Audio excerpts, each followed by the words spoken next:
right, good morning and welcome to day 5 of these 2021 79th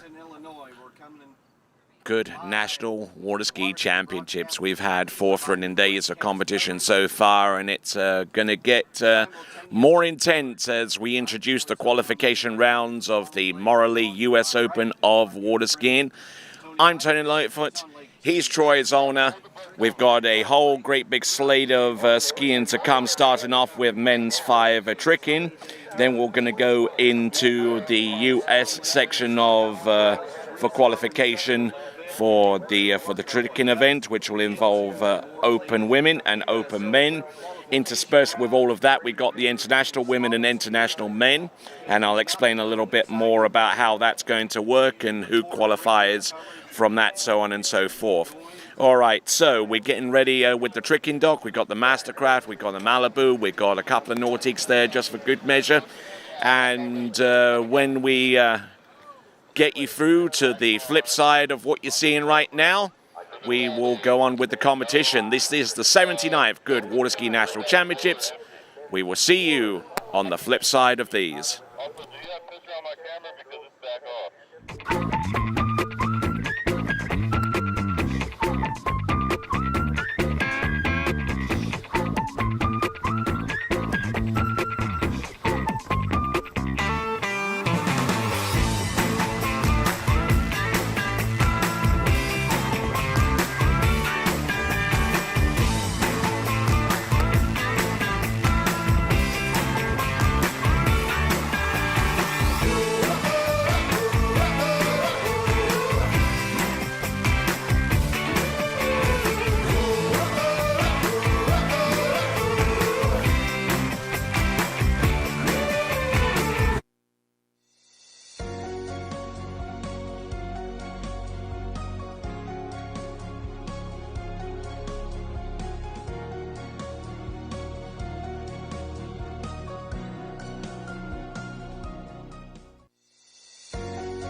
The events of last year have left us with a depleted inventory. Take a look around.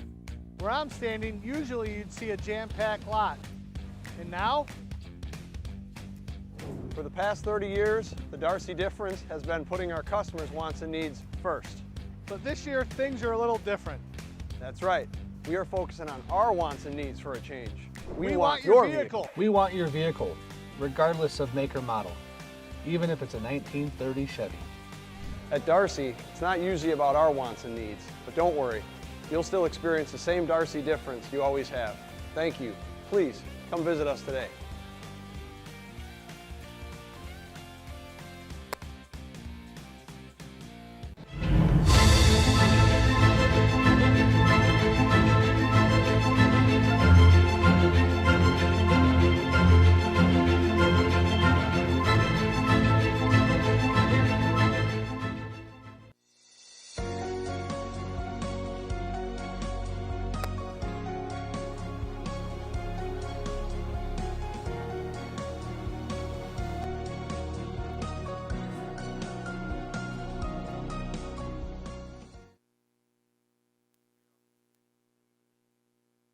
All right then, folks, we've got men's 5 tricking about to take place. I'm Tony Leifer with coverage on the Tricking Lake, and he on the other side of the lake providing us coverage of girls 3 slalom.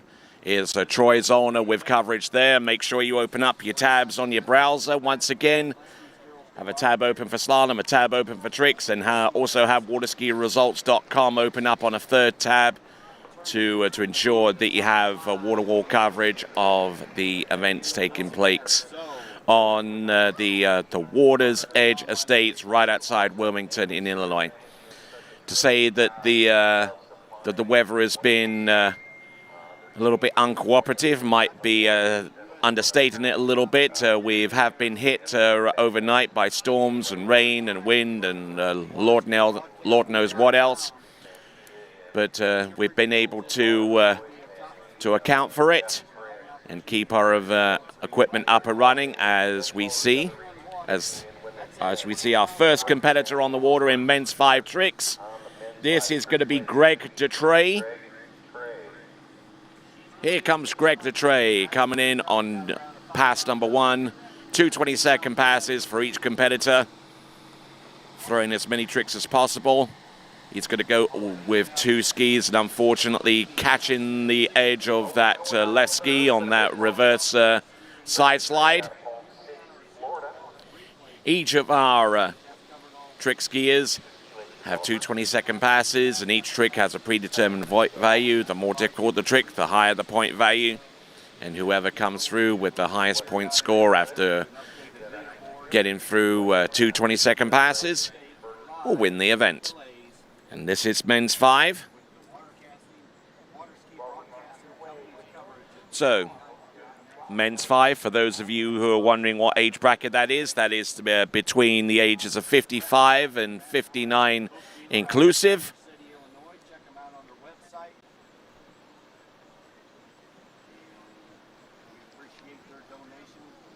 So, I think he's going to try some 2 ski tricks for his second pass as well. So that is Greg Detrey. John Carter will be up next, followed by Kevin Hyatt, David Ireland, Richard Todd, and then we'll continue on with that list from there.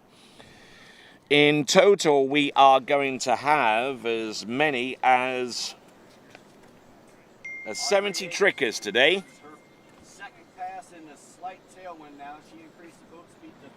And 14 of which are going to come in this first event, which is going to be men's 5.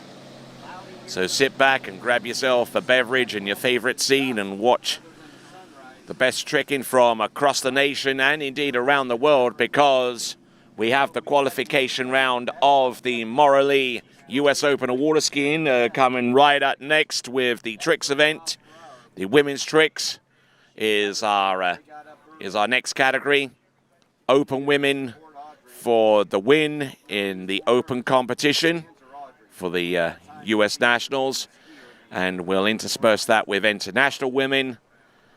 And when we combine scores together from each of those sections, they will provide us with our leaderboard of top 5 competitors that will advance through to the nighttime competition on Friday as part of the 2021 Morley US Open of water skiing.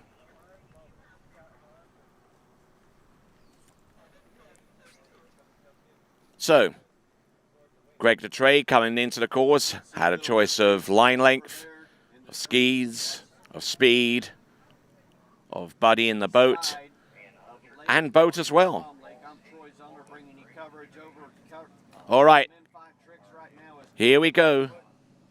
Looking in good shape there with the surface O. Oh, getting in a little bit of a tricky situation there with the surface O, but goes for the wake back. Slides to the front, wake back reverse, slides to the front there. 20 seconds should expire, although he's going to give the wake O a try. See if he makes it through. Hurls himself into that one, and won't get that trick for one of 2 reasons. One, it's out of the 20 seconds that he had to perform those tricks in, and secondly, he fell. So, that is Greg Detrey. Next competitor up should be John Carter.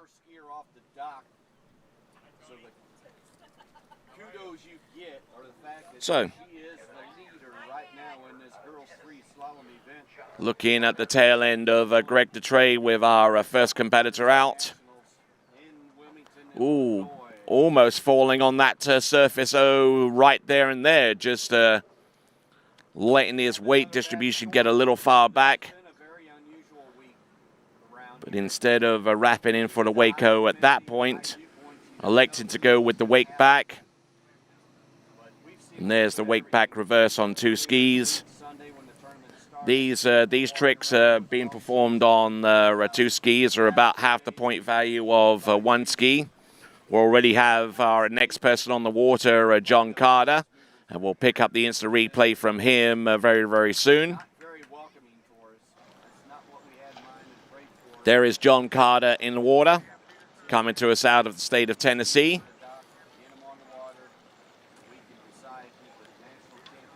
And had a little bit of difficulty with his opening tricks, and we'll see what he can do with his second and final 22nd pass.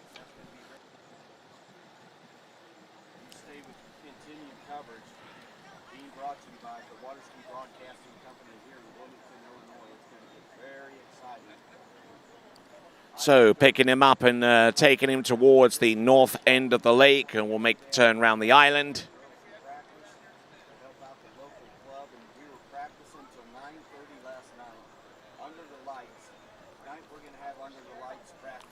So, tightening up on that line. We'll see about getting John Carter back up onto water. Fell about a third the way through his first pass of tricks. And skiing on 1.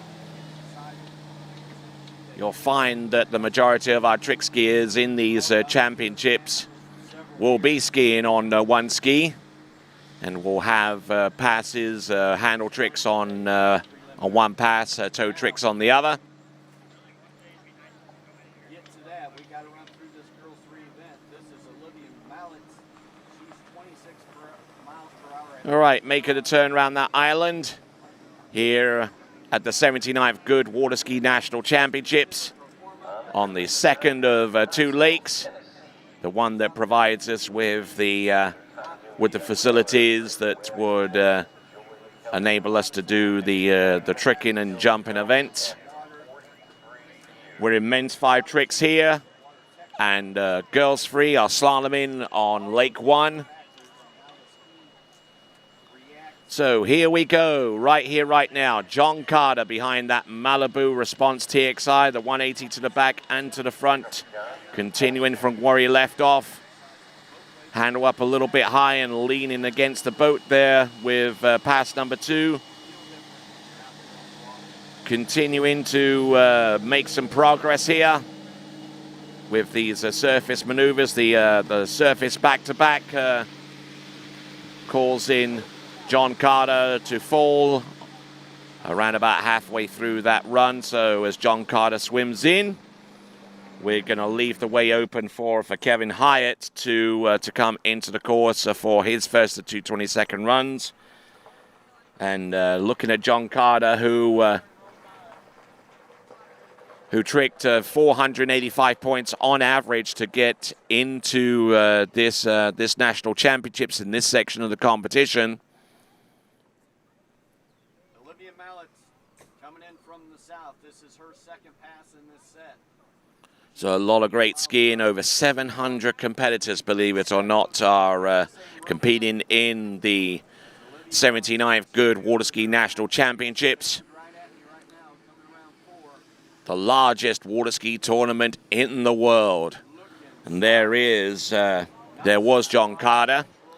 And coming around the island very, very soon in men's 5 tricks is going to be Kevin Hyatt. He'll be skiing number 3 of 14 on this list.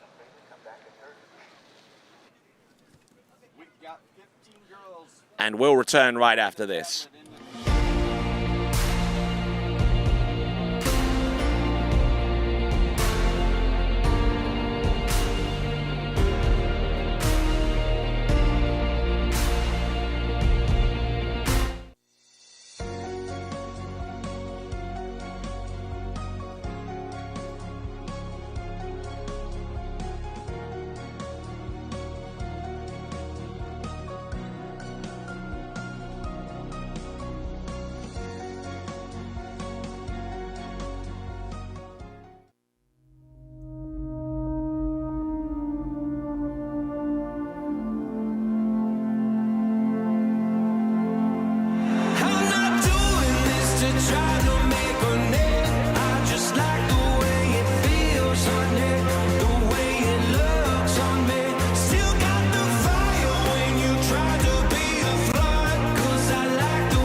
All right, back on and inside our broadcasting control, we've got Vincent Stadelbauer right there pushing the buttons for this webcast of Tricks and Jump for today. Kelvin Cohn doing the same thing, but for the Slalom League. Simultaneous coverage. It's been the case for the last 4 days, extended into day 5 right now of competition, which will also incorporate the Morley US Open. The qualification starts in the next event directly after this one, which is men's 5. And it's going to be an absolute firecracker of an event, and the top American skiers out of this qualification round in Open Women's and Open Men's will be crowned US Open US National Open champions. And the top 5, whenever you combine that with our international skiers, will advance through to the Morley US Open finals in that respective event. And I'll try and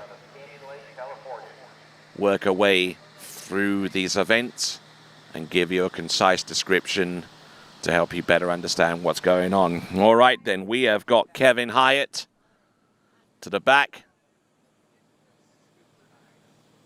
coming into this tricking event, dressed more like a pirate than anything else.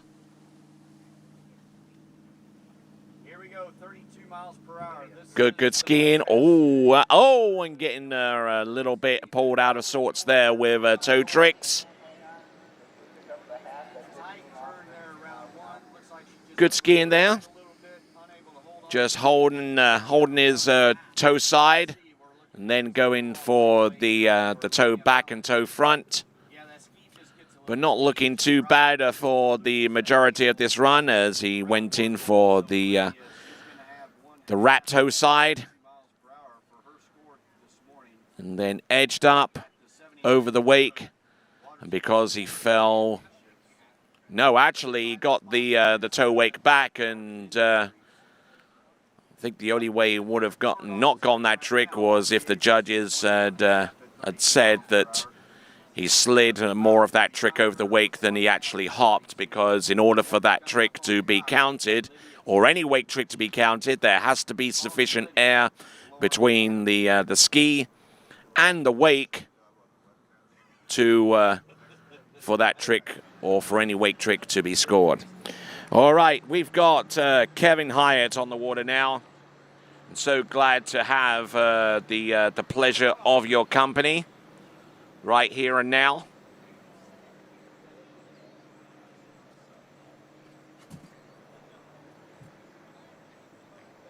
And don't forget, immediately after conclusion of men's 5 trick, we go into Open Women, International Women. We're combining those events together to help facilitate qualification for the Open competition, the US Open of water skiing.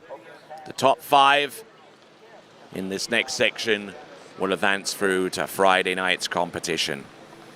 But we're looking a little bit far ahead as we continue to bring Kevin Hyatt into the course. Skier number 3 of 14, making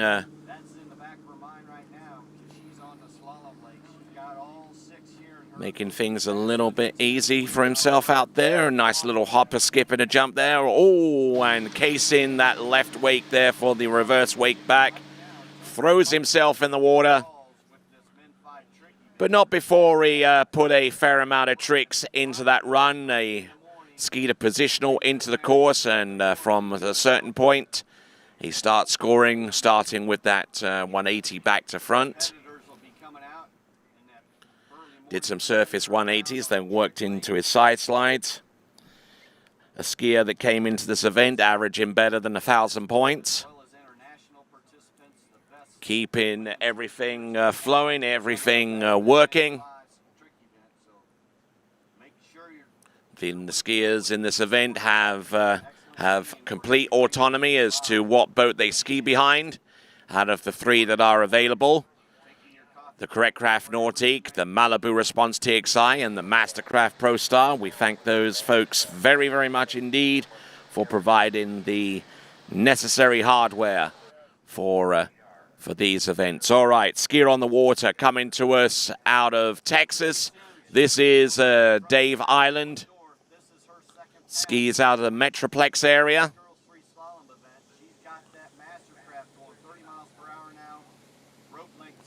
Oh, good surface move there. Skiing behind the Correct Craft Nautique, some side slides at the end, and I think he's more relieved than anything else that he's made it through that particular run in men's 5 tricks. And he'll be among our top competitors to feature in the men's 5 slalom when that comes on stream. And we would see him perform on the opposite lake, where I'm sure Troy Zahn will be looking forward to seeing him slalom. He's providing the call there right now for girls 3 tricks. So make sure you got all of your available tabs up and running with live coverage of this event, not only for tricks and jump, which you see on this broadcast, and but also for slalom on the other lake, and also have a 3rd tab up and running, because when the results become available, you'll be able to see it on waterskibroadcasting.com.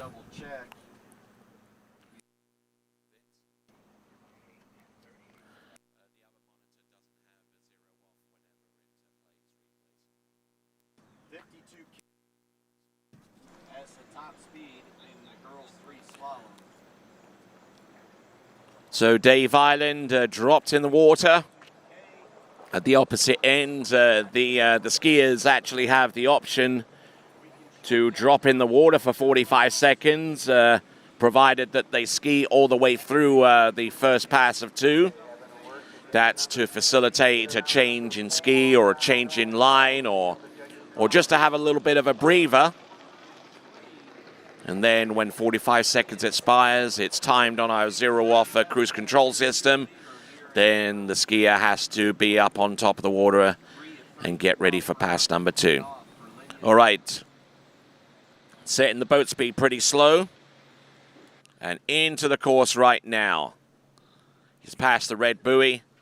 Time starts whenever he makes the first move beyond that red buoy, and there he did. Working his way through the surface tricks very, very cleanly indeed. Not wanting to go with toe tricks at this time. Let's see what he's got. He's going to do a positional to the back, a wake front. Oh, looks like a wake back to back.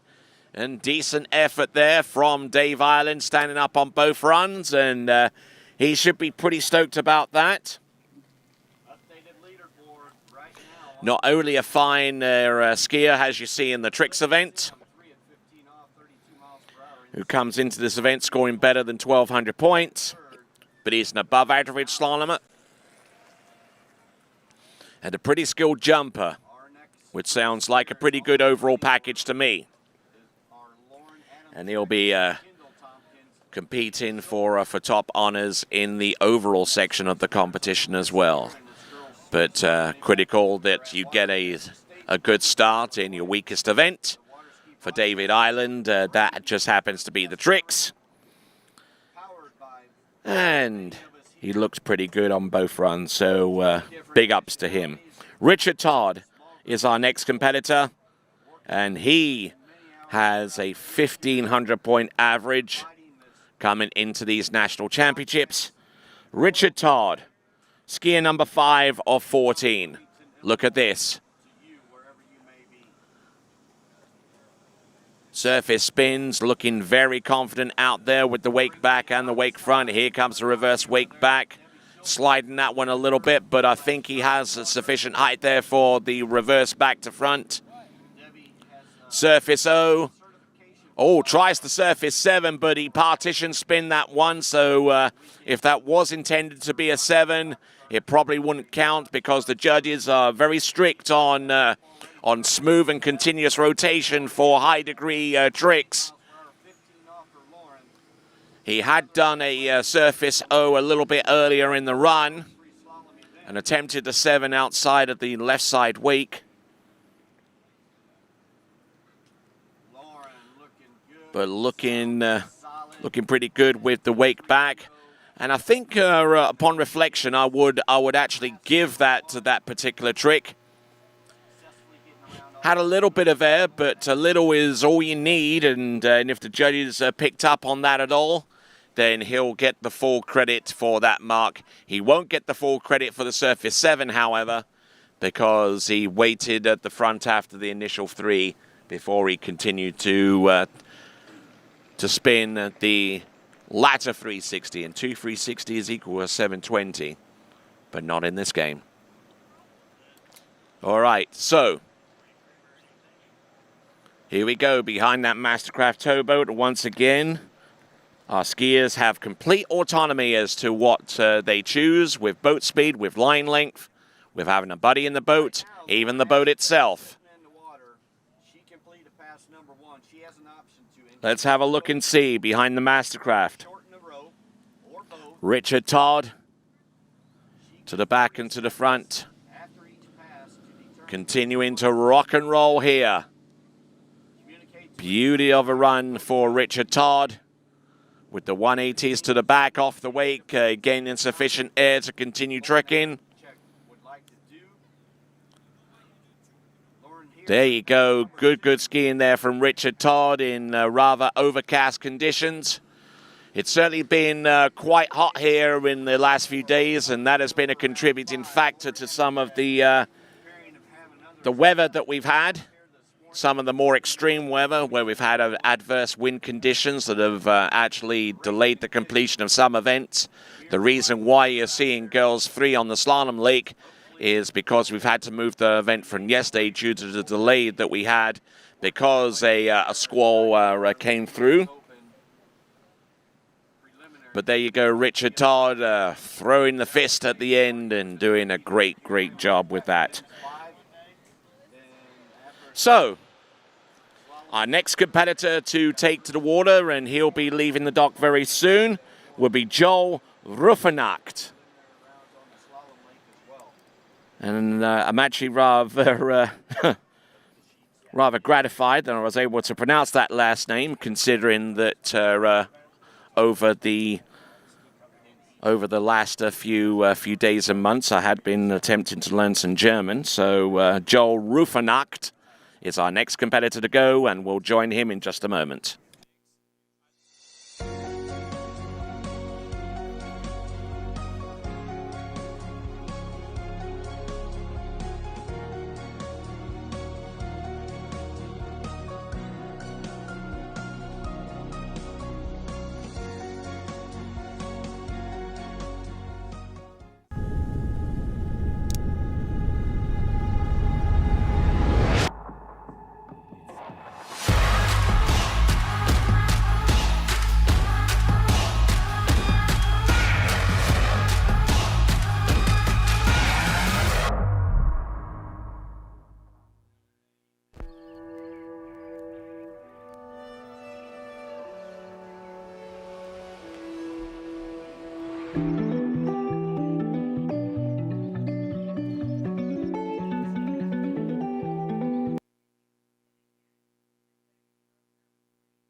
Okay, so here comes Joel Ruffenacht.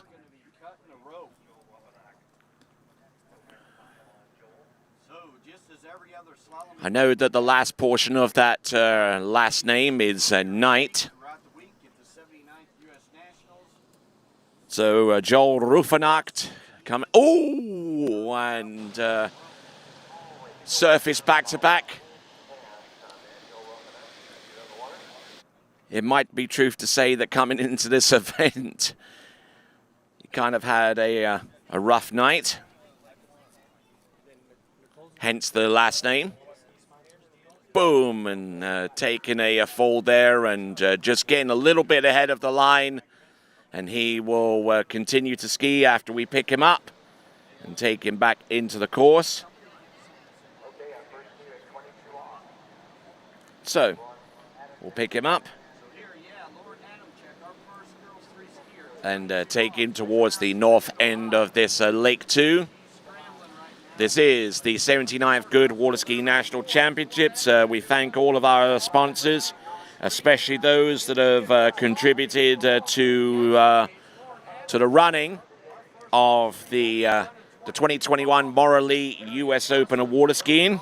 Sponsors such as Morley, our title sponsor, along with Old Smoky Gold, Darcy Buick GMC, Drake and Associates, the Jim Grew and Barbara Bolden Foundation, Roswell, along with our ski sponsors such as Radar, Goode, D3, Denali, and HO.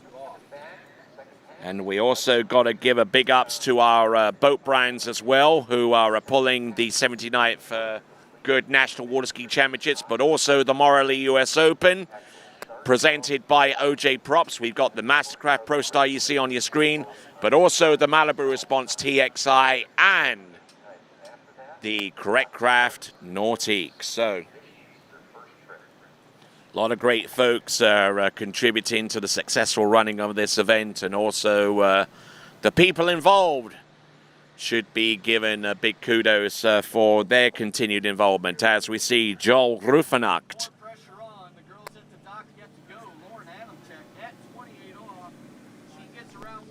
up and over the wake, continuing to rock and roll through pass number 2, goes through his initial set of toe tricks, and unfortunately falling there towards the end of that second and final 22nd pass.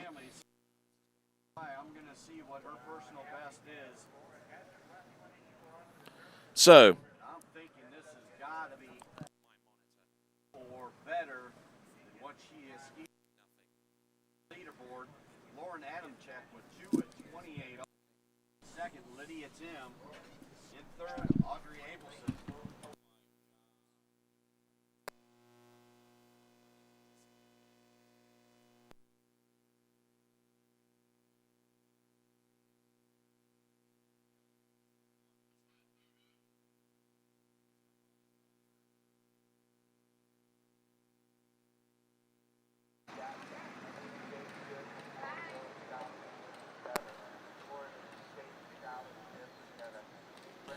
Okay, continuing to rock and roll with this event. We just saw Joel Rufenacht complete his performance.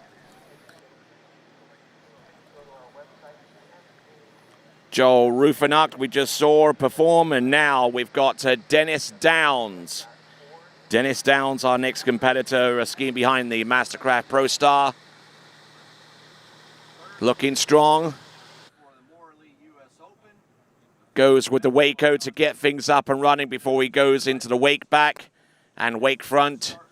Good steady pace here with some side slides, a back and a front, reverse back and reverse front, keeping that handle centered and low. Surface O, and here's the reverse. No, he doesn't go for the reverse. He goes for the back-to-back, and I think he preceded that O that you just saw from him with its initial trick. That is Dennis Downs, looking in very, very good shape. And don't forget, a lot of these men's 5 skiers are protagonists in the overall competition as well in men's 5.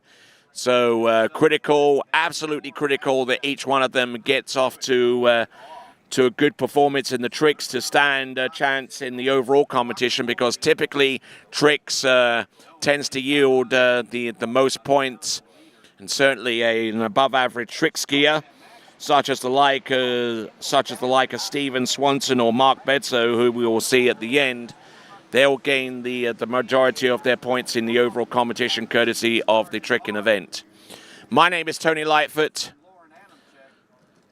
He is Troy's owner. Make sure you open up your tabs and Get slalom in one of them, tricks and jump in the other, and also Waterski results in the third to stay in tune and get complete blanket.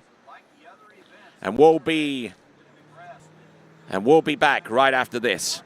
Hello, Natalia Bernikava here, multiple world champion, world record holder, introducing the new Edge trick binding. 3D printed plate creates for more control and support on the water. Plus, this binding is very unique because we have two options. Option 1 with toe clamp and heel clamp dedicated specifically for hands. Option 2 with the releasable plate could be used for hands and toes, and the binding suits for all levels.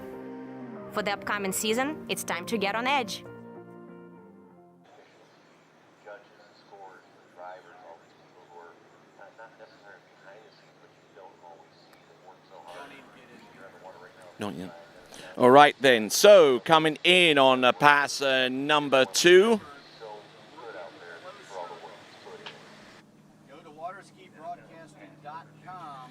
On the water, we have got Dennis Downs trying to get through his toe tricks and coming up short about halfway down that run.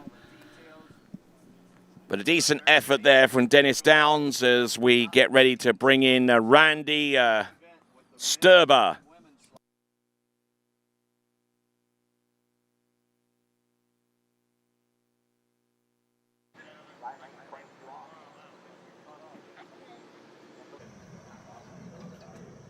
Okay, now your next skier here is in the dock. You have Randy Sturba. Randy Sturba is the next skier in the water. Then Greg Webb, then Scott Henderson.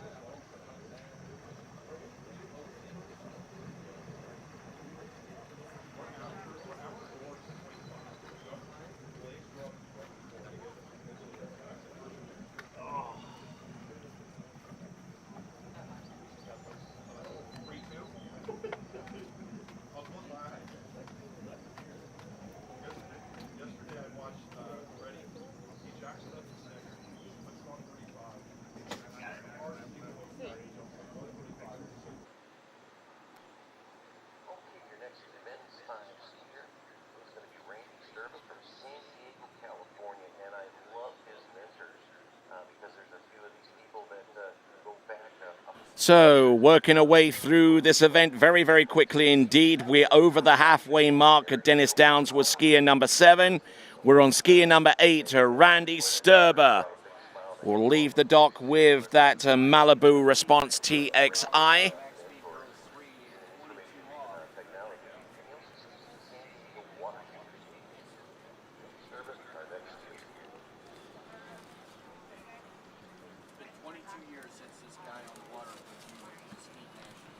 Wow. Okay, so just getting a little bit information here, and welcome back, Randy, because it's been about a little after 2 decades since he skied his last national championship. So welcome back, Randy Sturber. Was probably a skier in men's free the last time he skied in the national championships. Let's see what Randy Sturber can do. An attempt at the toe 5 back, bulked out on that extra 180 to make it a 5. There we go. Oh, and coming in with the 180 back to front. But Randy Sturber, I'm sure he'd want to forget that particular run. And we'll see what he can do with his second and final 22nd pass. Coming into this event with a average score better than 2,100 points. We just see the instant replay there of Dennis Downs with his second and final 22nd pass. Randy Sturber getting in, getting ready for pass number 2. As we look down at the dock to see our flotilla of towboats, including the Nautiques and Mastercraft and Malibu TXI. And my name is Tony Lightfoot. Glad to have the pleasure of your company here at Water's Edge Estates in Wilmington, Illinois. And we'll be back right after this.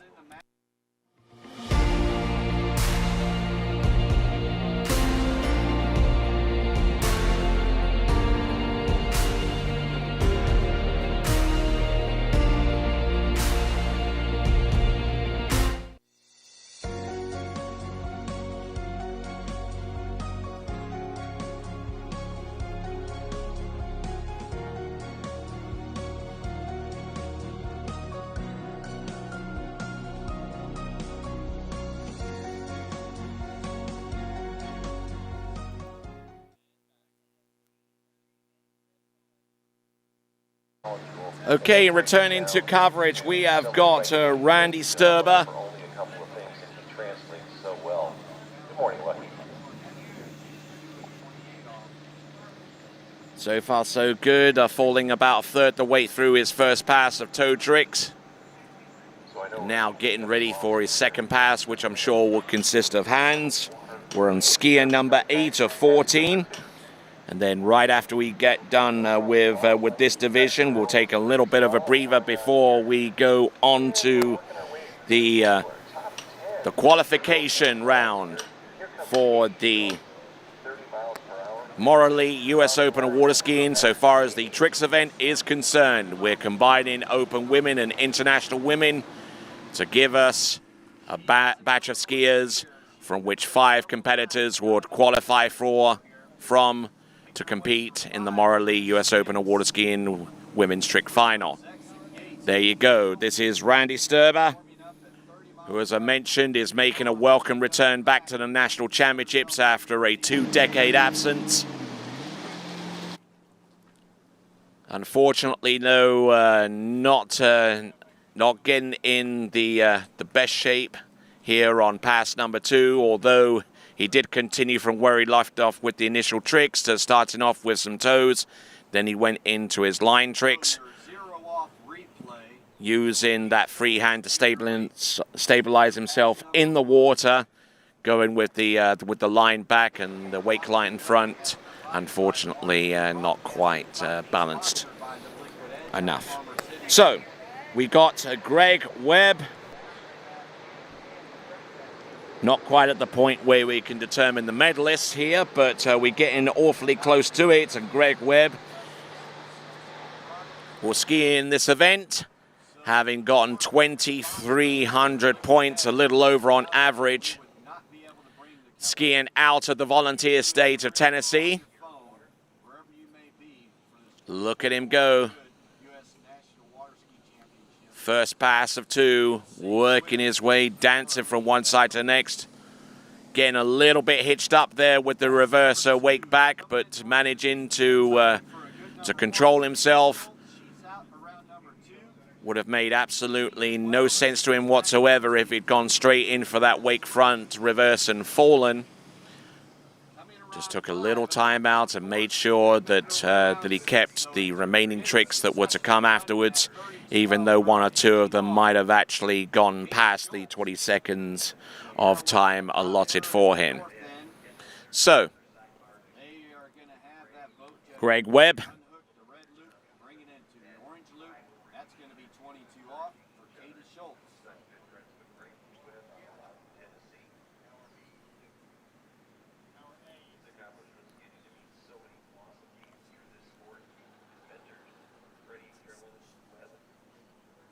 There you go, Greg Webb. Nicely done. Pass number 1. We'll see what he's got on pass number 2. Skiing behind the Mastercraft Pro Star, the official towboat of the Mastercraft Pro, which will take place in the 3rd weekend of October. You can find out more by going to mastercraftpro.com.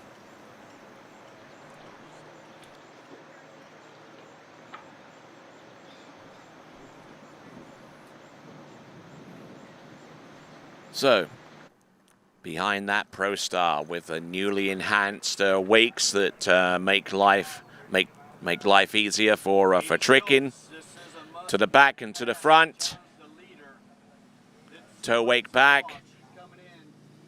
Looking good. Whoa, and just letting the rope get away from him as he attempted the toe wake front. Slid that trick more than he got elevation for. Didn't quite get the release off that ski that would have enabled him to get through that particular trick. Getting from the back to the front, and then things went pear-shaped for him, slid out, and unfortunately for him, he fell. All right then, so Scott Henderson, we're down to our last 5 trickers in men's 5, and then we will go into the Open Women International Women section of this event. in order to qualify the top 5 competitors into the 2021 Morley US Open of Water Skiing Women's Trick Competition, which will take place on Friday night. Here we go. Looking inside the trailer, we've got Ricky Ward there in the foreground. We've got Vincent Stadobauer there with the switcher control, and Kelvin Kelm also switching on the slalom lake. Let's see what we've got.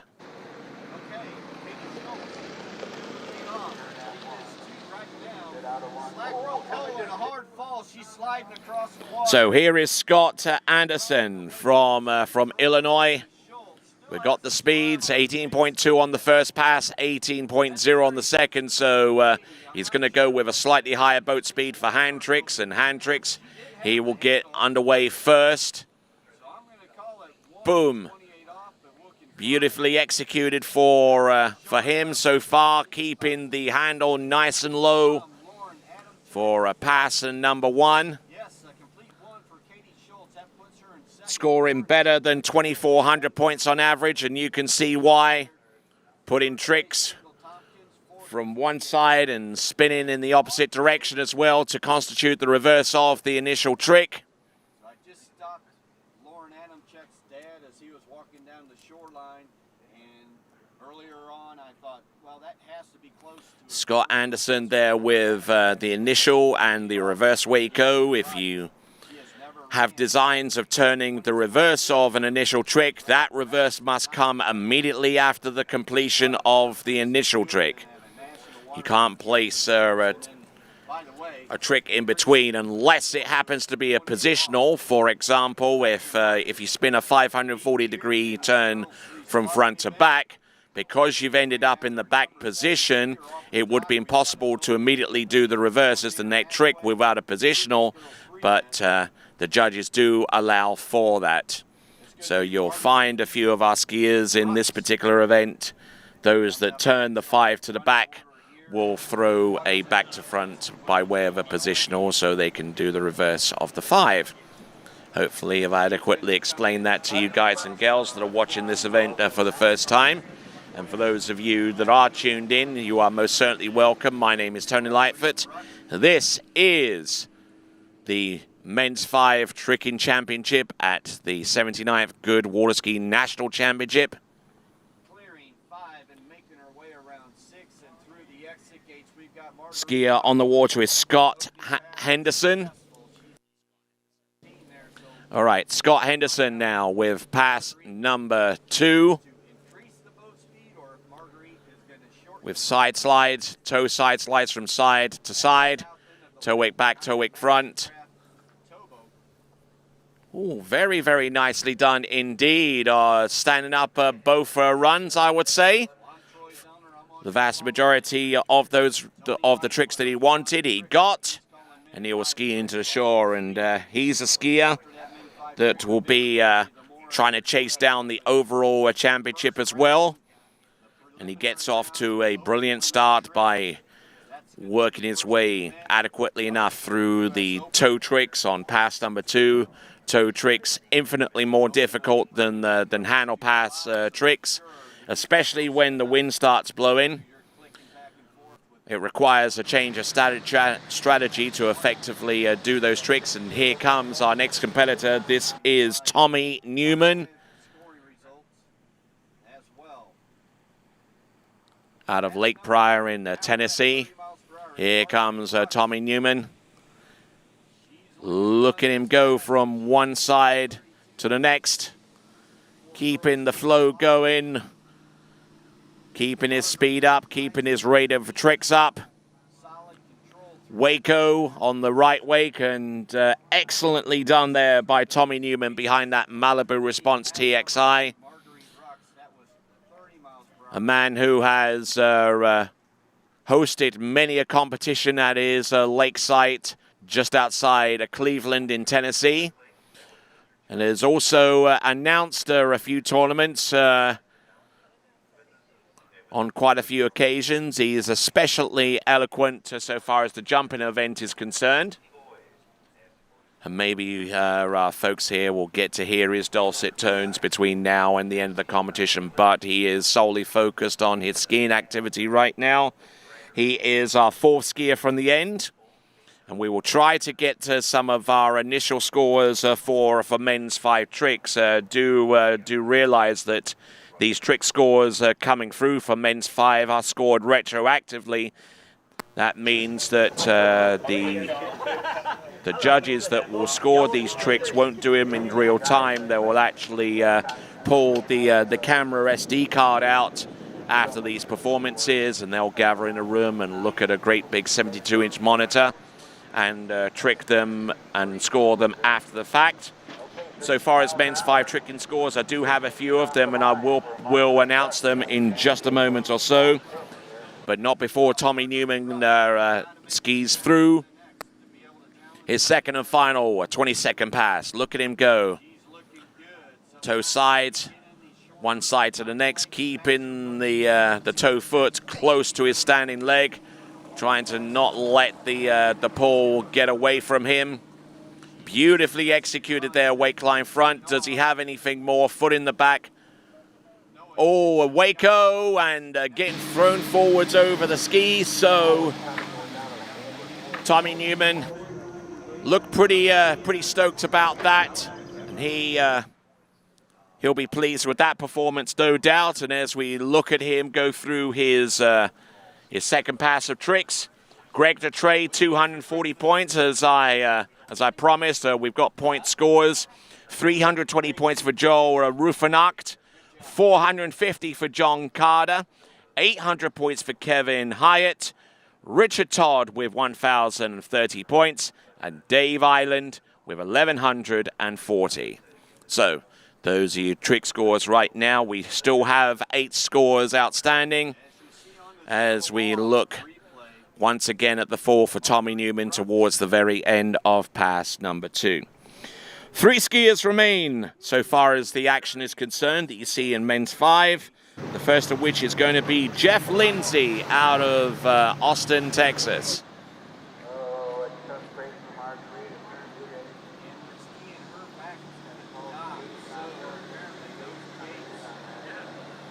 Here we go. This is Jeff Lindsay. He's going to go with a toe wrap trick.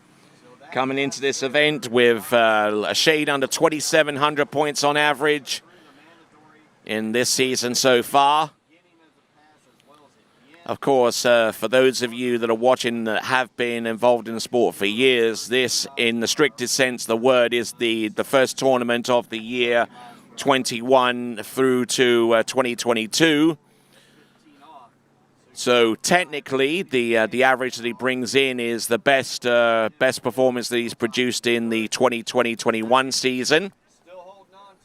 Jeff Lindsay, a grand effort there with pass number 1, toe 5. He attempted the toe 5 back, but he let the handle get away from him. Or he might not have had any intention to do the toe 5 back anyway, went straight into the toe wake tricks. Needing to keep that toe foot close to the standing leg in order for him not to slip out on 1 or 2 of these tricks. Reverse toe side, keeping his body weight over the tip of his ski.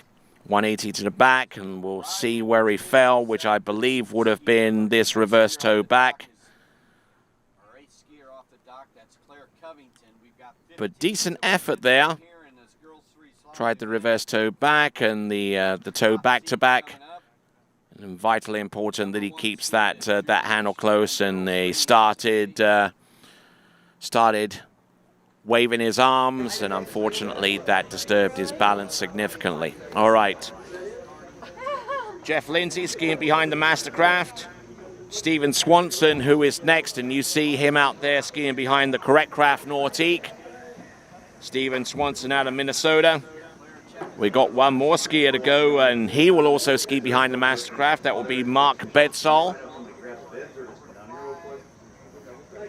Rather pensive look there by Steve Swanson as he gets ready to take to the water. Already have some comments on our YouTube player already. We thank you very much.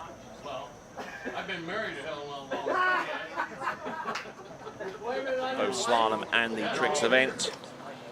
A little bit more with the slalom event.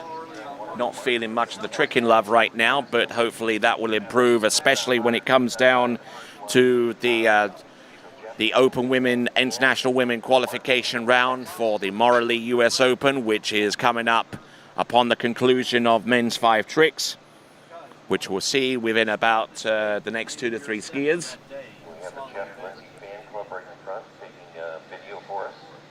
Here we are. This is Jeff Lindsay. I think he's anticipating doing a line back or a wake climb back, which he nails.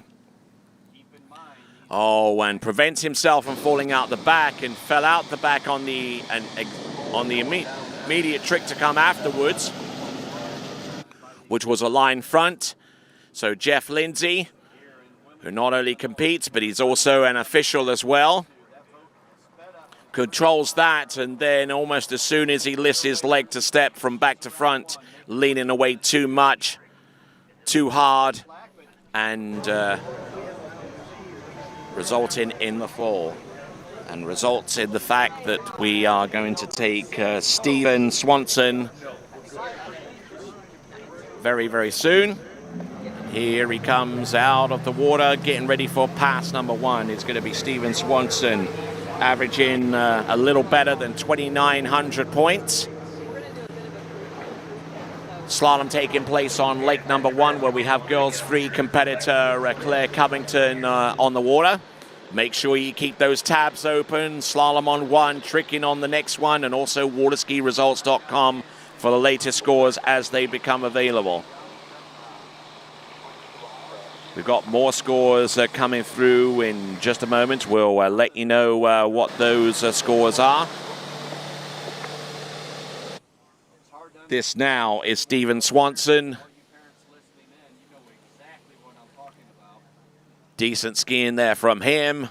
Up and over with that step-in leg. Gets through 3 of the 4 tricks in the step sequence, and does the 4th one as well. So we've got tricking scores coming through, and here you go. We've got Dave Island in the lead with 1,140 points. Joel Ruffinacht with 1,080. Randy Sturber with 1,060. Richard Todd with 1,030. And Dennis Downs with 1,010. One buoy at a time here for Claire in these great conditions at Water's Edge Estate. She's around 5.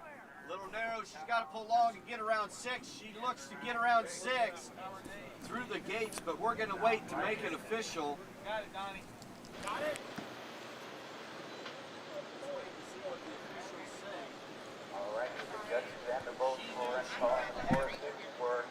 Claire Covington. Where are you going? Going all the way in.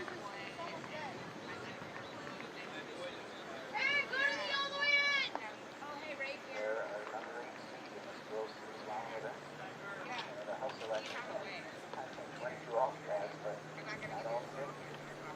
All right then, folks, back in with our penultimate skier in the men's 5 tricking event. It is Stephen Swanson. So they got a treat coming up for you after the conclusion of the men's 5 tricking. We've got international women and open women. This next batch of skiers will determine 2 things. The US National Open Women's Trick Champion, and the 5 skiers that will qualify through to the 2021 Morley US Open of Water Skiing Women's Trick Competition. Here we go. Looking in good shape. Stephen Swanson keeping the toe foot close to his standing leg.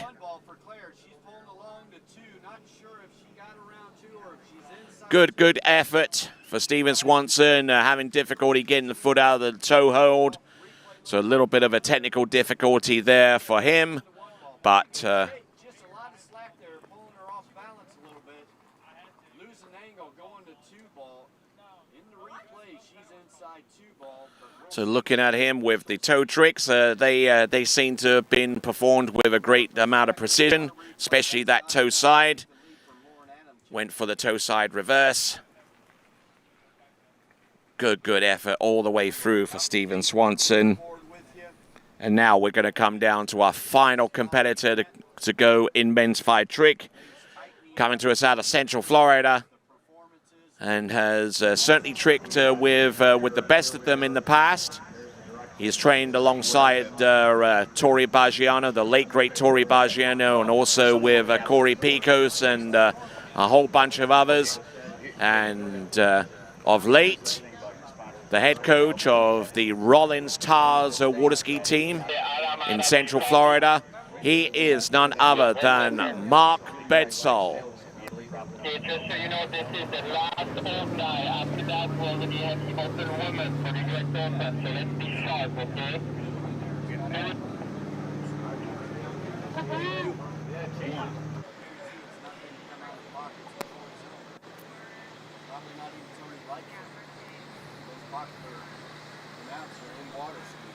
All right, here we go. This is Mark Bedsole now, setting the boat speed up at Mastercraft Pro Star. Let's see what he has in store for us right here, right now. Mark Bedsole, flip to start off with. That is a single wake, flip twist to back. Beautifully executed.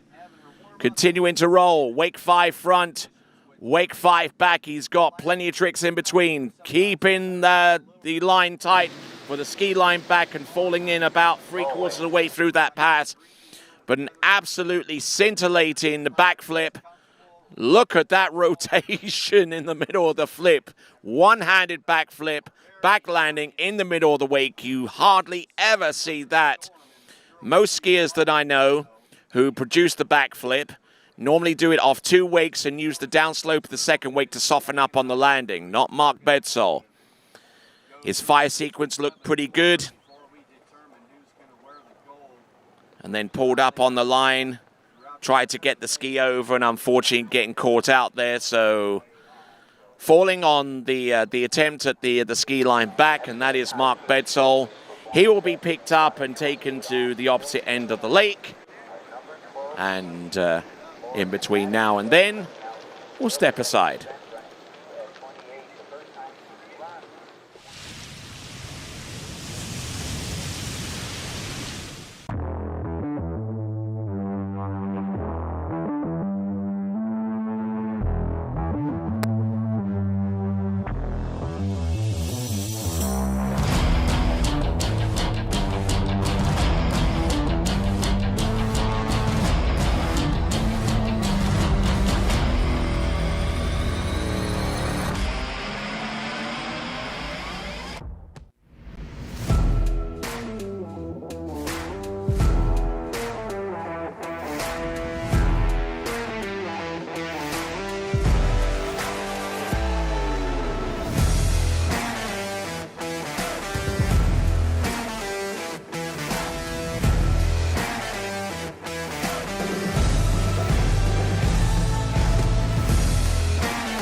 All right then, so here we go. We got Mark Bedsole coming in, toe pass, second pass, toe 5 back, toe back to backs now, bulking out on the toe 5 front, but putting some toe tricks in the middle. There we go, toe O into wrap, toe Waco. What does he do for an encore? There we go. Beautifully executed. Toe wake line O, toe wake back, toe wake front. Losing a little bit of steam towards the end there, but I tell you what, an excellent looking run there for Mark Bedsole, and that could be enough to take the title for him. Coming into this event with better than 6,000 points on average. And I think it's clearly illustrated why with this little performance. Bouncing up and down, keeping in good rhythm there, Mark Bedsole. Like the way that he tricked. including the toe wrap in towards the end there where he rotated and then brought his shoulders forward, keep the line tight all the way through the toe wake O. And then this one, which was the toe wake line O, leaving his ski foot behind him a little bit mid-rotation, which isn't always the best of ideas. But the toe wake back and toe wake front ended off a rather scintillating effort there from Mark Bedsole, and that is the conclusion of our first tricking event. We'll now go headlong into the first qualification action you will see for the Morley US Open of Water Skiing. The Morley US Open of Water Skiing. And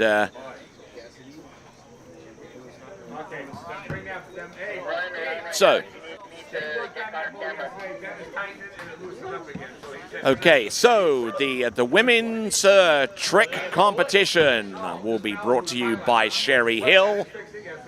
And we're going to go headlong into that very, very soon.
All right then, folks, now we're going to go into the first of our professional water ski action. This is the Sherry Hill Open Women's Trick Qualification for the 2021 Morley US Open of Water Skiing. Our first skier to take to the water, coming to us out of the Show Me state of Missouri, but currently residing in Zachary in Louisiana, where she trains at Bennett's Water Skiing Wakeboard School. This is Cassidy Hawkins.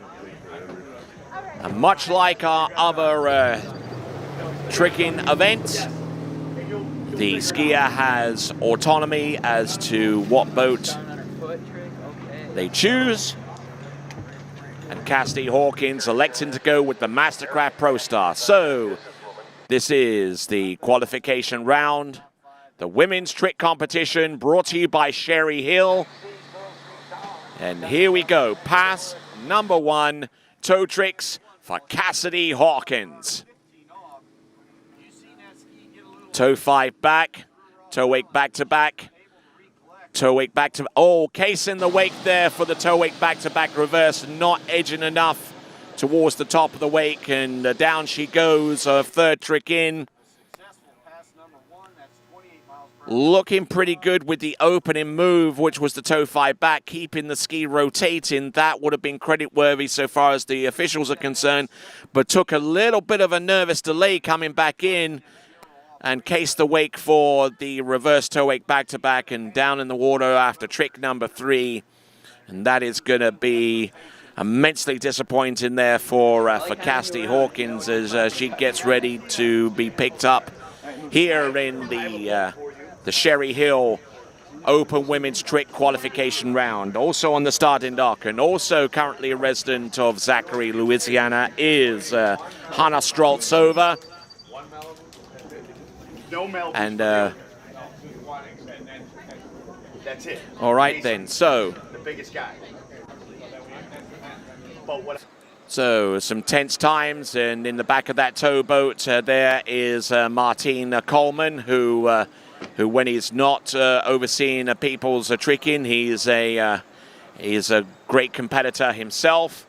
the current world men's overall champion, and also the nationwide rep for Goode Waterskis, the title sponsor of the 79th Goode Waterski National Championships, which is still currently taking place over on Lake One with the girls free slalom event. But the Sherry Hill Open Women's Trick Qualification round continues on, and Cassidy Hawkins will see how much of this performance she can recover. Not only will the top 5 competitors out of this round be decided so far as the Women's Tricks finals are concerned, but also the top 5 US competitors will be determined in respect to the United States National Championship Open Women's Trick competition.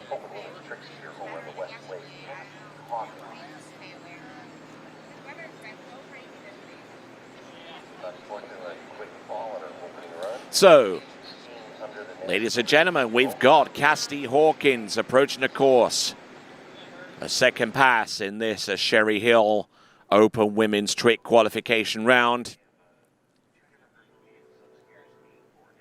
Right here, right now, setting the boat speed. This is going to be a little bit higher than the first pass of tricks. Our 20-second timer brought to you by Toyu Healthy Snacks. She's about halfway through this run, 10 seconds in. She's got about 9 seconds left to get the remainder of these tricks. 3, 2, and 1, and does all of the tricks that she wanted to on pass number 2. Well within time, but I'm sure that she will be immensely disappointed as a result of that early fall on pass number 1 with toe tricks. Cassidy Hawkins, no flips are thrown with this particular run. You're going to see those a lot between here and the end of the Sherry Hill Open Women's Trick Qualification round. Going through her step sequence, looking very, very smooth in that respect. Will no doubt feel a little bit bummed that she wasn't able to get through the majority of her tricks on pass number 1 as she does these tricks on pass number 2. But she skis to the dock, and we take a look dockside to see the boat has made its return, the Mastercraft Pro Star. And we're going to use the same boat for our next competitor, who is going to be Hanna Streltsova. So there, right there you see Jay Bennett in the Mastercraft towboat. And in the background, barely into the background, is Hanna Streltsova from Belarus, who has essentially won every major women's jump title so far this season, but is quite adept at the tricking.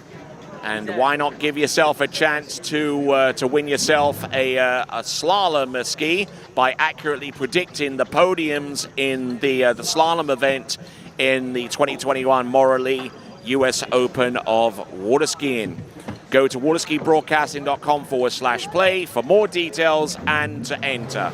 We've had well in excess of 150 entries so far, so make sure you are part of that fun. All right, continuing on with the Sherry Lee Open Women's Trick Qualification round, coming to us originally out of Novopolsk in Belarus, but now resides in Zachary, Louisiana. This is Hanna Streltsova. Boat speed set. Is well used to tricking behind this Mastercraft Pro Star, so she knows the score here. Toe 5 back, toe wake back to back, almost the same sequence as Cassidy Hawkins, who we saw a few moments ago. Toe 5 front, toe 0 out, toe 0 straight back in, toe wake line 0. Look at her go, toe wake line 0 with that one, beautifully executed. Toe wake line back to back, toe front, couple of toe sides, a little throwaway tricks at the end, but some great skiing for our second skier out, Hanna Streltsova, who tricks well in excess of 8,000 points.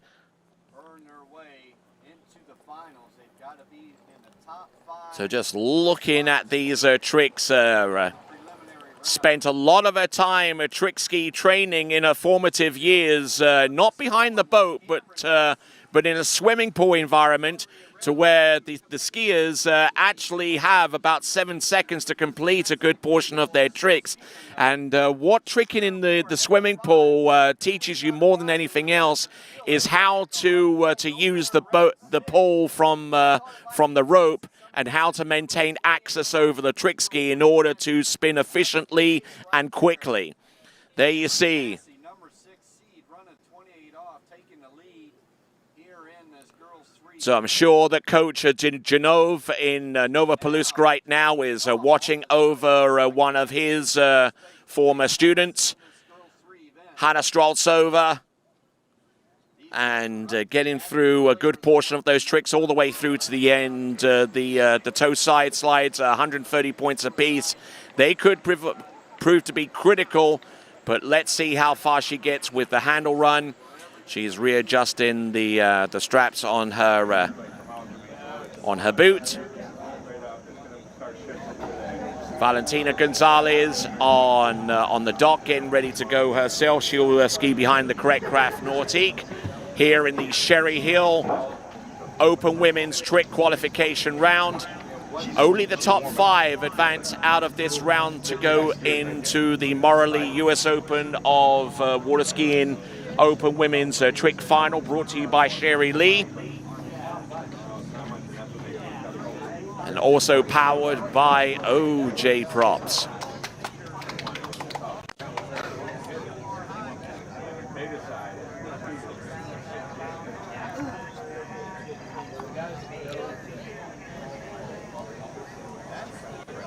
So, as we wait for our next competitor to go, second and final pass.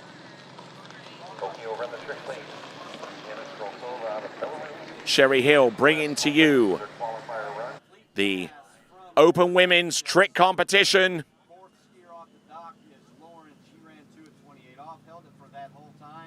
There we go, ski line back to back, almost getting pitted out there. Ski line to the back, there she goes into the backflip. Continuing to roll with the reverse backflip, flip twist back. Now, still there with the flip twist back to front, just trying to get through this pass efficiently and not risking a fall towards the end there, although there were at least 1 or 2 opportunities, 1 or 2 instances where she could have fallen.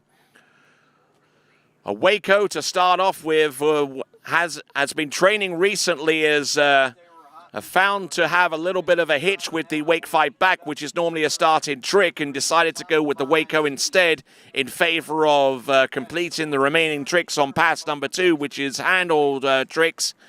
Keeping the handle close to her body. Boom. Good skiing. And not only does this have implications so far as the Sherry Hill tricking competition is concerned in the Open Women's Championship, but also in the Open Women's overall competition as well. So important for the likes of Hanna Straltsova to get off to a good running start, because she does compete in the slalom and the jump event as well, much like Valentina Gonzalez, a native of Santiago de Chile. And here in the Sherry Hill Open Women's Trick Qualification round, our 3rd competitor out.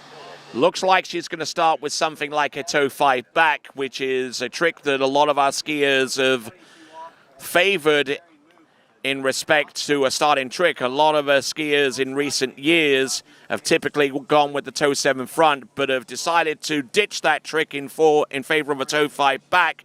It's a higher tempo trick and allows for skiers to get towards the end and produce tricks like these. Superb effort there from Valentina Gonzalez. With toe tricks on the opening pass. Getting that one out of the way. Here's the toe 5 back that I mentioned. Straight in, and hardly any time between the end of that trick and the start of the next one, which is the toe wake back to back. The toe wake back to back reverse, toe 5 front. Waiting for the line to tighten, which is critical. Could have spun out of that into slack, and that might have caused some problems. But some great trick skiing there with the toe wake line towards the end. Toe wake line back and then spinning to the front and to the back, toe wake front, two toe sides. Beautifully executed tricks behind that Nautique boat by Correct Craft. A skier who will no doubt be going into this event as one of the favorite athletes is going to be Brooke Baldwin. I think Alexandra Danielskaya is already situated in the other Nautique towboat. As you can see there, Brooke Baldwin, a little camera shy, but Valentina Gonzalez from Chile, just switching from one ski to the next. That's another thing that the skiers have an option to do. So they have the option of the boat speed, the line length, the buddy in the boat itself, but also at the end of a pass, they also have the option to completely change the length of their tow rope, the tow rope itself, the trick ski. Whole bunch of options out there available for our skiers in order to obtain optimal performances. All right, there is Valentina Gonzalez now in the water. She only has about 45 seconds of a time to change from one set of equipment to the next. The first and second passes, skiers typically have a So, in the towboat and overseeing her performances, Sergio Font, the CEO and president of Toyu Healthy Snacks, one of our great sponsors on our TWC BC broadcast, and also the sponsor of the Skier of the Day competition. Another opportunity for you to interactively participate with this competition as well. You can select your Skier of the Day by going to waterskibroadcasting.com. Here we go in the Sherry Hill Open Women's Trick Qualification. Ski line back to the back, wake back to back. Oh, a case in the wake there with the 5 front and the 5 back, but able to get height on both of those to score. Back flips in both directions. Turning to the back for the wake back flip from back to front, and now goes front to back. Look at this, Mo back to back, just about stands up that run within time. Look at that great effort there from Valentina Gonzalez, a multiple-time national champion in her native Chile. Has also skied collegiately for the Moccasins of Florida Southern College. And looking in great form as she edged for the first of her backflips. Beautifully executed, good knee bend, softened up on the landing on the downslope of the second wake in each instance that she completed that move. Then turned backwards and did more or less the same thing, but added a 180-degree twist from back to front, and then did the 180 twist from front to back in the midst of that flip maneuver. She has up to 6 flips that she can do. And there she attempted the mob back-to-back, although I'm not too sure whether that ski actually landed in the back position for the judges to score it. But a good effort there. And as we continue on with the Sherry Hill Open Women's Trick Qualification Competition, we bring to you our next competitor from Belarus. It's Alexandra Danielskaya, a resident of Winter Garden these days. And let's see what she can do with the opening trick. It's going to be a toe 7 front. First time we've seen that today. And still able to maintain some good posturing, good tempo, despite a trick that requires an awful lot of concentration. And there you go. That is the toe wake line back. Here comes the toe wake line. She attempted the toe wake line back to back, but balked on that in favor of doing 2 side slides to end off that pass of toe tricks. That is Alexandra Danielskaya, or Sasha as she's known to her friends. There's the toe 7 front, 720 degrees front to front. And a lot of the reason why a lot of skiers have ditched that trick is because it's extraordinarily difficult to actually rotate that ski smoothly across 720 degrees without a hitch in the middle. And those that have ditched this trick have typically been the ones that have looked at their trick sheets after a particular tournament and seen that the very first trick, a high point value trick, is not scored because there was a hitch in the middle. Having said all that, looking at the tricks that she scored from the pass beyond that trick, beautifully executed maneuvers, hardly a foot wrong. I'm sure that her fans in Belarus and across the world are liking what they see.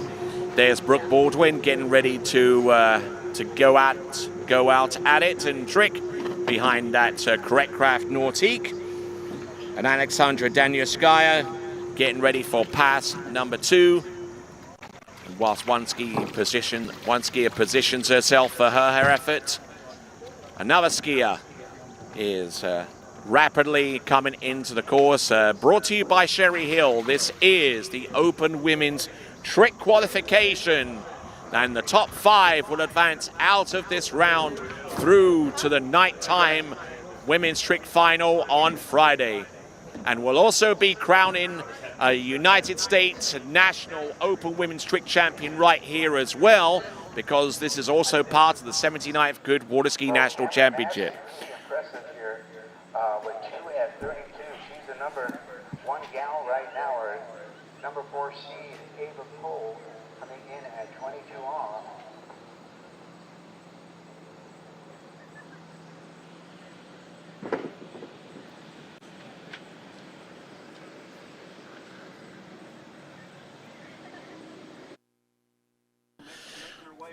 All right, here comes Sasha Danyevskaya. Let's have a look and see what she's got on pass number 2. Position to the back, wake back-to-back, surface back-to-backs, wake 5 front, staying very close to the wake. There we go, wake 5 front, wake 5 back. Does she go for flips? Now she does, yes. Flip twist back to the front. Flip twist and regular back flip. Front flip, look at that. The first time I've seen her produce that particular move. Flip twist to the back, look at her go. Beautifully executed and a great effort towards the end. Tried the move back to back, but the first time I have seen Sasha Danyevskaya throw the front flip, and she made that one look good. Here in the Sherry Hill Open Women's Trick Qualification competition, we'll take 5 of our top competitors through to the Women's Trick Final, which will take place at night on Friday. But just look at these flips. The very slender figure of Alexandra Danyevskaya. Now watch this front flip. Just up, boom, and stomps the landing. Absolutely scintillating trick there. Flip twist to the back. And then she twists backwards once again, hoping to land this particular move in the back position, but unfortunately under-rotating that with her hips. And walks up onto shore. And here we go. We have got Brooke Baldwin now coming in for her first pass of tricks of 2 in this Sherry Hill Open Women's Trick Qualification round. Of course, Brooke Baldwin being a citizen of the United States of America and eligible for the U.S. National Championship. She will feature in that competition simultaneously as she tries to qualify for the Open Women Trick Final, which will take place at the night on Friday. Oh, and getting into a little bit of difficulty there with a surface spin.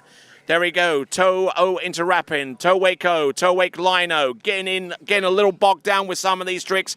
Toe-wake line back-to-back, stomps the landing.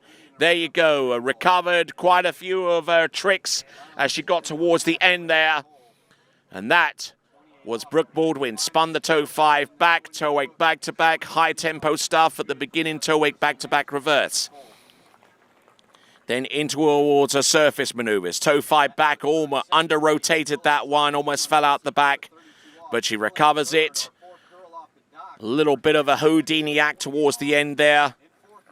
But there, that is Brooke Baldwin on this instant replay being brought to you by Zero Off. And these webcast images also brought to you by the Liquid Edge. We thank those entities very much indeed. On dockside, we've got Paige Reaney about to take to the water. She's been skiing out of her skin this season so far, representing Canada. And we're down to our last 5 trickers in this event, including Brooke Baldwin. So we're going to get a fairly good idea as to who's made it through to the next round of competition and who comes up short.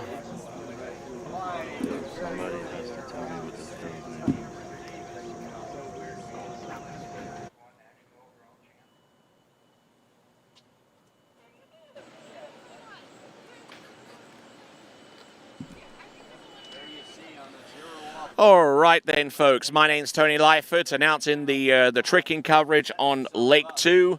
Troy Zollner on the other simultaneous webcast going on for the slalom event with girls 3 slalomers.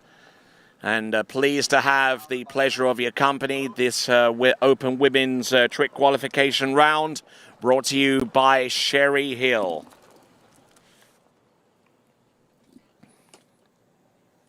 So, continuing to rock and roll here. We've got Paige Rini waiting her turn.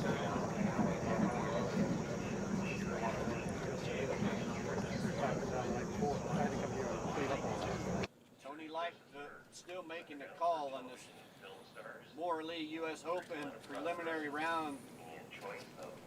Open women trick sponsored by Sherry. So here we go. Right here, right now, setting up the boat speed. Ski line back, then 180 to the front, positional before she goes into the best part of her tricks, which concern the flips. Look at this, going from one to the other, beautifully executed. Mode back to back reverse. Does she have anything more? Some surface spins on the outside the wake. Looking extremely confident with that performance, and we'll go back to the dock. Job well done for Brooke Baldwin, not only in respect to maybe qualifying through to the next round of the competition in the Sherry Hill Open Women's Trick Competition, but also snagging a top 5 spot in the Open Women's Competition so far as the U.S. Nationals is concerned. Doing her flip pass in that Morley U.S. Open preliminary rounds in the Open Women's Sherry Hill Trick event. Top 5 of those women go into the finals. The finals will start in the Morley U.S. Open tomorrow. So, working away onto our next competitor, representing Canada, the resident of Central Florida. This is Paige Rini. Paige Rini will no doubt be a major team member for Team Canada for the Elite World Championships coming up in October. That event being towed exclusively by Nautiques and also being brought to you exclusively live by TWBC. Here we go. Paige Rini from Canada. Nicely done with the opening tricks, trying to stay close to the wake, but not too close. Toe 5. Oh, and quickly spinning into the toe 5 front and trying to get a little bit ahead of herself. She looked very, very smooth, and the speed was adequate enough with these tricks, but then she decided to spin into a toe 5 front, completely out of control and completely out of sorts. Paige Rini, just watch her go. There we go. She just pulled, she just spun into that trick, but then forgot to pull in. We'll take a look at the instant replay once again, presented by Zero Off in this Sherry Hill Open Women's Trick Qualification competition. Look at this. And then spun and pulled short as in the process. So that is pass number 1. Yeah, that's what we try to do. We try to have the best quality we can. Around the dock side, we're seeing Anna Gay get ready for her. Actually, Janina Bonneman, I do beg your pardon, getting ready for her performance. Electing to ski behind the Mastercraft towboat. Janina Bonneman from Germany.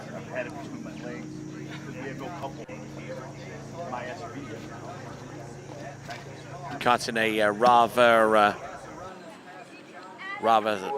concerned figure on dockside, and I'm sure there's an even greater concern for Paige Reaney right here, right now on the back of that towboat as we get ready to bring her into the course on pass number 2. A quick change of handle, a quick change of ski.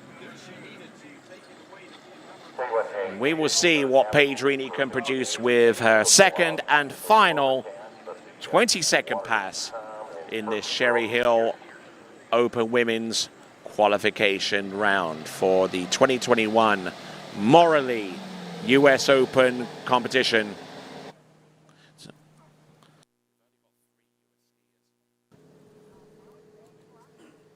So, continuing right along, all at the same time that we got the Sherry Hill Open Women's Trick qualification round, we're also crowning the top 3 US women as well, because in this competition we have 3 competitors from the United States, Cassidy Hawkins, Brooke Baldwin, and Anna Gay. And whoever of those gets the most points will be crowned the United States National Open Women's Trick Champion, and the remaining spots on the podium will be filled thus. All right, 4th skier from the end of this list, Paige Reaney, who spent a little bit of time also in the Dominican Republic a little bit earlier on in the season. Obviously, the COVID pandemic causing a change of a lot of people's plans, especially among our Open Women's competitors. Here comes Paige Reaney just getting completely out of sorts there with the second and final pass of tricks.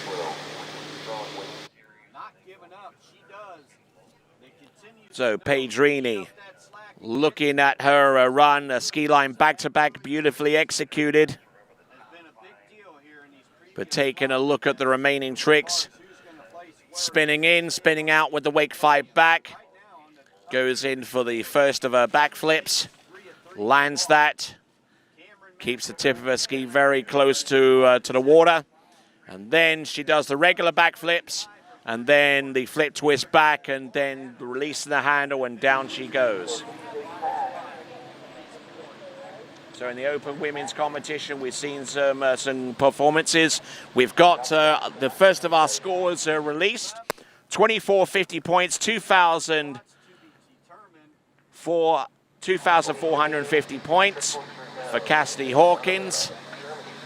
That is in the Open Women's competition so far as the US Nationals is concerned. We'll get the remaining points for our international women as part of this Sherry Hill Open Women's qualification round for the US Open of Waterski. And here we go. This is Janina Bonneman, who's recovering from an injury this season. And I tell you what, she is on fire out there, determined to make up for lost time here in this Open Women's qualification round. Superb effort there by Janina Bonneman from Germany.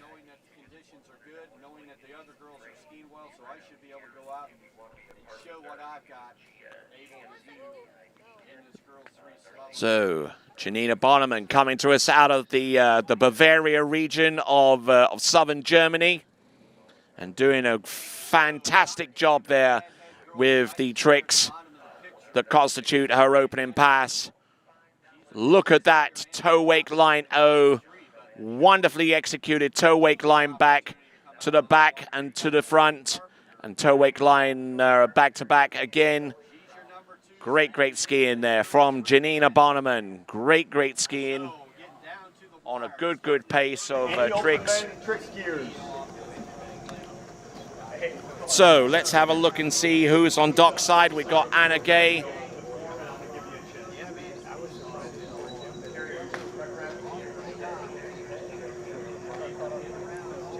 So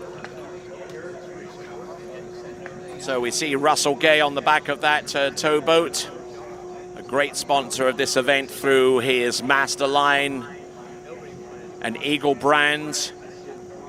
So we thank you very much indeed for that. So There's Anna Gay at the back of that correct craft towboat waiting for her turn, but she has to be patient for a few seconds longer because Janina's coming in for pass number 2. Okay, we got a score in for Hannah Streltsova. It's 69.40, 6,940 points provisionally. We got 5 more international women skiers scores to be released. And we'll combine those scores with our open women from the national championship section of this Sherry Hill open women's qualification round. Look at that front flip. Here she comes. 2 front flips. Look at this. Flip twist to the back. Man alive. Flip twist to the back. Flip twist back to... Oh, Mo back-to-back, Mo back-to-back reverse. And I think she has done enough to qualify through to the next round of the competition. What a way to bounce back after spending a lot of time off the water with an injury. So, Janina Bonneman, who flew straight here after competing in an overall competition in Fischlam in Austria. And beautifully executed tricks. Hardly missing a beat out there. Janina Bonneman, engaged to be married to Dane Meckler. And no doubt will be looking for a dress of some kind. And may I heartily suggest 1 or 2 who are sponsoring this competition, such as Sherry Hill and Morley. Among the brands that another of our sponsor, Peaches Boutique stock. And here we go. We have got Anna Gay coming in. Pass number 1, toe 7 front, toe 5 back, toe 8 back-to-back, toe 8 back-to-back reverse. Spinning like a top there. Toe 5 front, toe 0 out, toe 0 straight back in, toe wake 0. Here comes toe wake line 0. Boom. Stomping that one. Toe wake line back to the front, to the back, toe wake line back-to-back. Stomps that one too. Toe wake front. A couple of toe sides at the end. Such great tricking and on a great pace. And our next competitor, our last competitor in this Sherry Hill qualification round of open women tricks is going to be Neely Ross. And I'll tell you what, women's tricks has had somewhat of an amazing renaissance over the last few seasons. Partially because of trick skiers like Anna Gay and Neely Ross, and also thrown into the mix Janina Bonneman as well. They've taken trick skiing into the next level, and between Anna Gay and Neely Ross, they account for the last 3 World Championship Open Women trick titles between them. And there you can see why so far as Anna Gay is concerned. And skiing with equipment and on equipment that is produced by her father, Russell Gay. The quantum trick ski, the Masterline rope and handle, even the eagle vest that she wears, all produced in-house, so to speak. There is Neely Ross getting ready to attack the tricking course, and she will be on that reflex trick ski. We're going to see what Anna Gay can do on her quantum trick ski coming back in this Sherry Hill Open Women's Trick Competition. The top 5 scores, irrespective of whether they're international women or open women, go through to the nighttime final on Friday. Here we go, setting up the boat speed. So for not only a potential qualification through to the next round of the competition, but also the U.S. National Open Women's Trick Championship, this is Anna Gay, 5 back, ski line back-to-back. Position to the front, ski line back. Now, front flip. Now, goes for the... Does not go for the reverse front flip, but goes for the flip twist back. There's the Mo back-to-back. The Mo back to... No, it's the flip twist back to the front. There we go. There's a Mo back-to-back. And it's reverse. Look at her go. Stomping that run like she knew exactly what she was doing.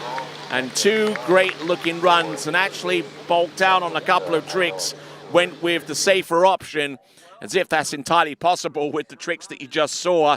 Wake 5 back. Good stomping effort out there with the ski line back-to-back and rotating to the front. Ski line back. Excellent skiing. Front flip. Look at that landing. That will turn most people into a pretzel. There we go. The flip twist back. Position to the front. Flip twist to the back. Reverse. Leaning away from the toe line a little bit, but beautifully executed flips and spins incorporated into the middle of that run.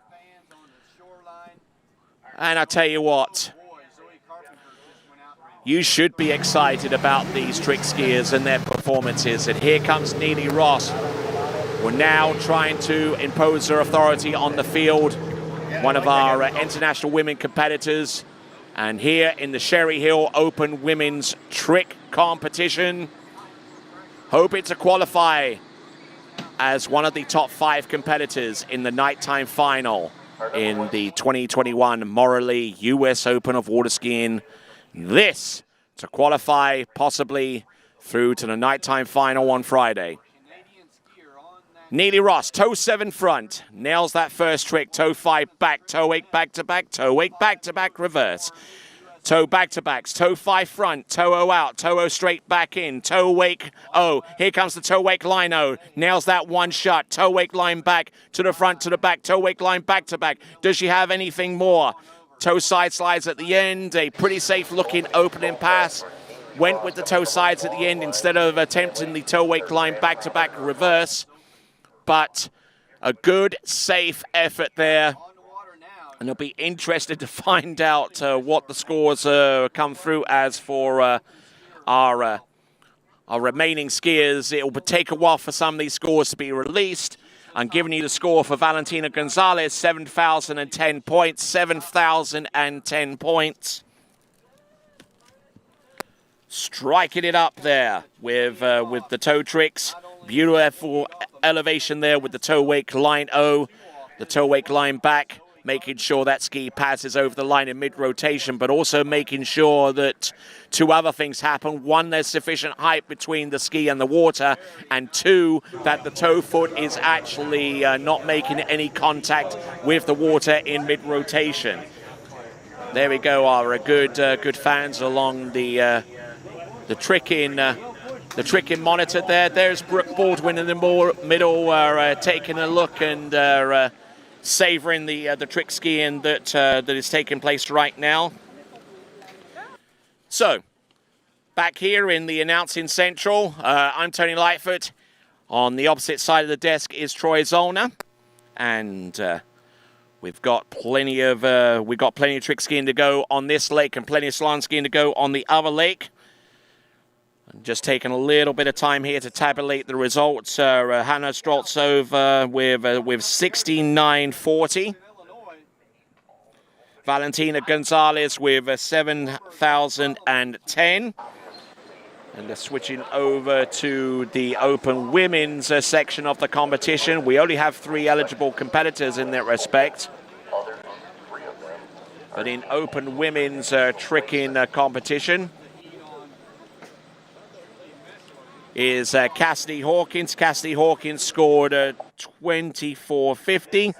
So we're still waiting on the scores of Alexandra Denyaskaya, Brooke Baldwin, Paige Reaney, Janina Bonham, and Anna Gay. Here comes Neely Ross. And Neely Ross, you can hear her on the TWBC podcast by going to waterskibroadcasting.com. She had some interesting insights that she made a few weeks ago. There's the mode back-to-back. There's the reverse. Oh, we're almost going down there. Houdini action going on with the front flip. Now loosening a little bit of impetus, and oh my word, on the back of the ski. Is that enough to send her through to the next round of the competition? She threw the front flip, and aside from that back flip, twist to the front, she scored everything up to that time. Is that going to be enough, we wonder? We're going to have to find out. And if you look very, very closely at Neely Ross, she actually has some wax plugged into her left ear, which might have actually caused the fall. Anyone that has performed any serious physical activity in sports knows how important it is to have clear ears, because that provides you with your equilibrium on top of the trick ski. So maybe that was a contributing factor here. Front flip there for Neely Ross, landing short, and she edged out, and this takes up more and more time. There's the flip twist to the back, getting up on the back of the ski, and not one of her better performances, but we'll see what she can do with possibly her finals, a tricky performance on Friday. We're going to have to wait and see if the point score that she presented was high enough. But look at this. It started there with the mode back-to-back. So far, so good there. Then she lands short on the mode back-to-back reverse and really had to grip hard on that handle to stay on top of the water. There's the front flip, and here she comes in on the instant replay for the last trick that she attempted. The flip twist front to back went on the back of the ski, but this time around just didn't have enough to ride that trick out. Wow. Some great trick skiing. We've got our open men's trickers. Okay, so the open men's competition in the tricks qualification is brought to you by Roswell.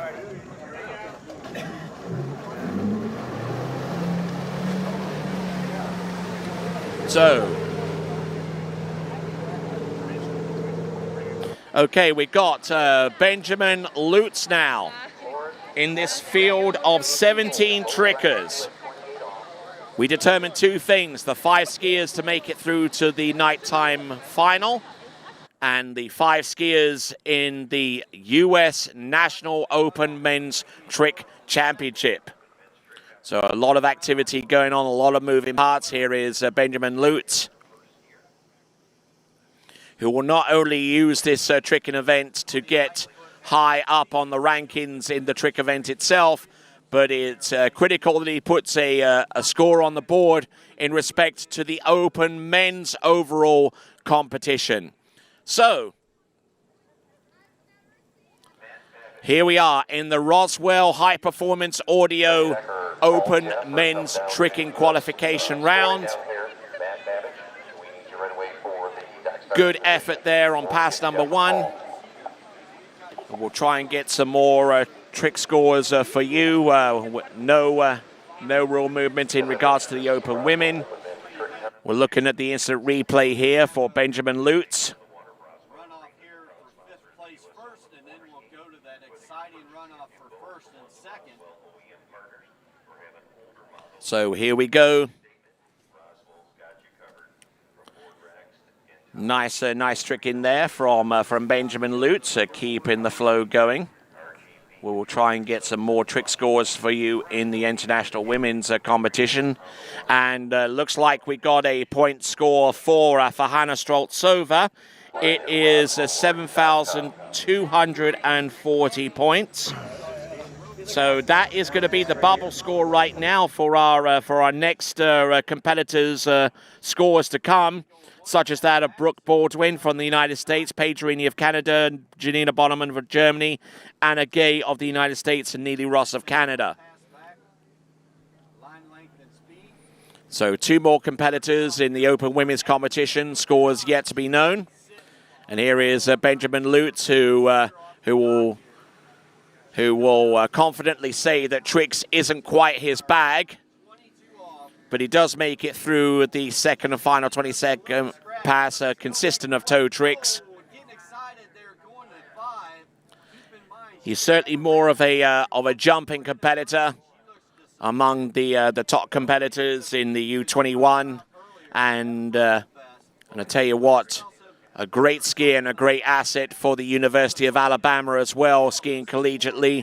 And he'll form part of the NCWSA National Collegiate Waterski Championships, which will take place about midway through October at Tri Lakes in Zachary, Louisiana. Now, Here we go. We've got Jonathan Lutz now coming up next. I'm gonna focus on some jumping this fall and only jump probably for a while. All right, here we go. Jonathan Lutz is our next competitor out.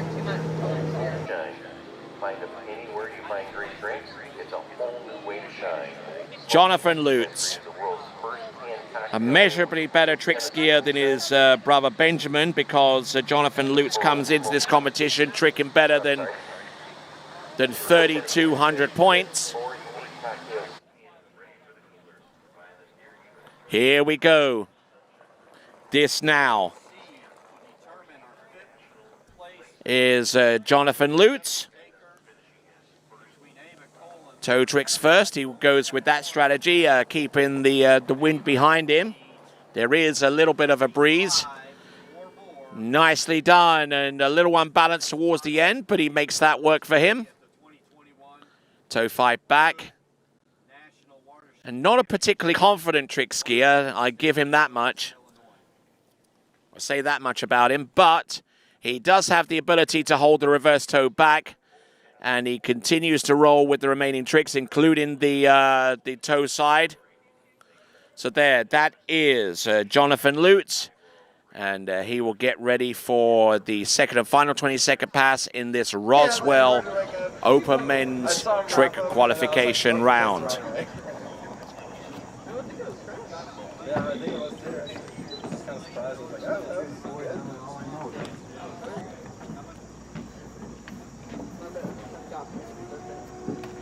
Oh God, you pinned it back. He's like a pipe off ball.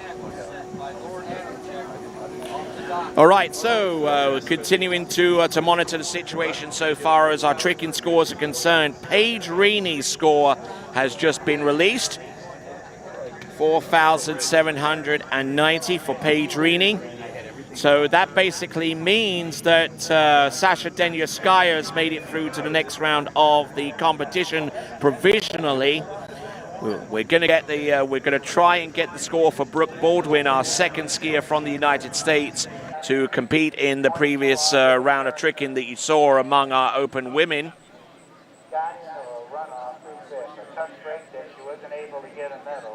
So Brooke Baldwin's score is 7,430 points. She represents the top score, which means that Brooke Baldwin provisionally is through to the next round of competition. And also Sasha Denyaskaya is through as well with 7,240. 3 scores remaining, and here comes Jonathan Lutz with his tricking. Oh, and not quite getting the wake line back situated, but some decent scoring tricks up to that point. He establishes a score that gets his overall Open Men's Challenge up and running in respect to the 79th Goode Waterski National Championships is concerned. So a lot of moving parts with the open skiing that you're seeing.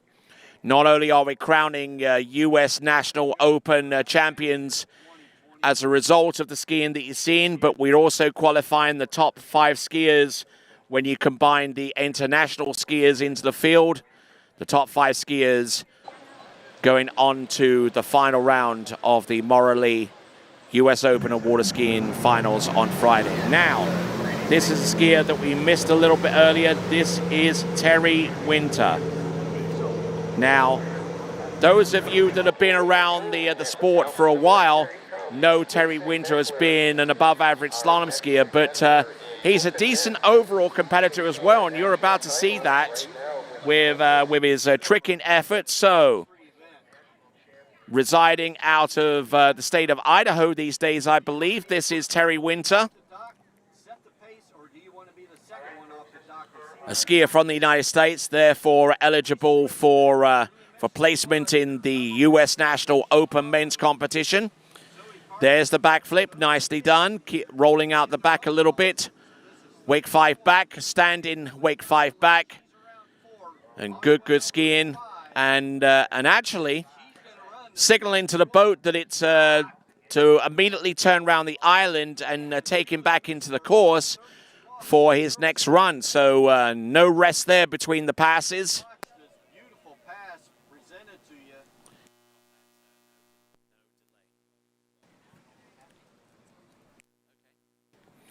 All right then, so nice smooth effort there from Terry Winter. Looking at that 5 back at the end. And I think he ran out of time. Going along dockside, we've got Brooke Baldwin there, who's currently the lead score with 7,430 points. Still waiting on Janina Bonneman's score, also that of Anna Gay and Neely Ross, the last 3 competitors in the competition in the Sherry Hill qualification round of tricking. We've got skiers in international women to be thrown into the mix with the Open US National Open Women competition. Bear with us, folks. It does get a little confusing, but we will try to keep you informed as much as we can. All right, more scores coming through. Janina Bonneman, we're about halfway through her total because pass number 1 scored 43.90. That's just pass number 1 for Janina Bonneman. So we're waiting on the final 4 few points to come through to present themselves. There is Terry Winter with toe tricks, foot out of the bear trap. Line back, line front. Beautifully executed wake line back, wake line front, foot in the back of the binding. Wake line O. Does he have anything more? Oh, he goes for the wake line 5 front. And unfortunately unable to ride that one out, but that was Terry Winter, who has skied collegiately in the past. I believe skied for Chico State for at least 1 season, or Sac State the other. But certainly one of the finest exponents of compressed style slalom skiing. We've got several men's 4 skier before we start the preliminary rounds in the lower league.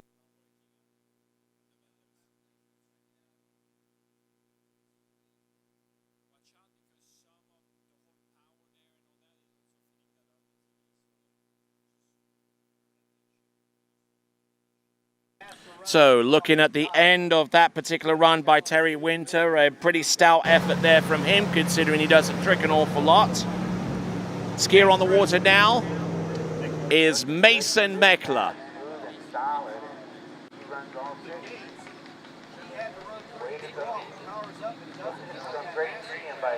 Mason Meckler, who previously skied collegiately for Arizona State. And I think that's where he resides these days, originally out of southern Ohio, which means that this is a little bit of a Midwestern homecoming there for him. Oh, look at this. Boom. Toe wake line back to the front. Oh, it's barely staying on top of the water with the toe wake back to back and bulked out on the attempt of the reverse. I think he ran out of steam a long time before he got to that point. She set the pace at 3:35 off. Earlier in the event, Zoe Carpenter was first. So the latest score that we got coming through from the Open Women, 10,180 points. That puts Janina Bonneman through to the Sherry Hill Open Women's Trick Competition Finals. Holds up to the pressure now. This is 35 off. So put in close to 3,000 points more on top of Brooke Baldwin, who scored 74.30, and Sasha Denyaskaya with 72.40. All of those competitors that I mentioned through to the next round of competition. We're waiting on 2 more scores. That of Anna Gay, and the other by Neely Ross. Looks like we got some activity on dockside. We should have Ryan Gay coming out fairly soon, but I believe before him is going to be Garrett Reese.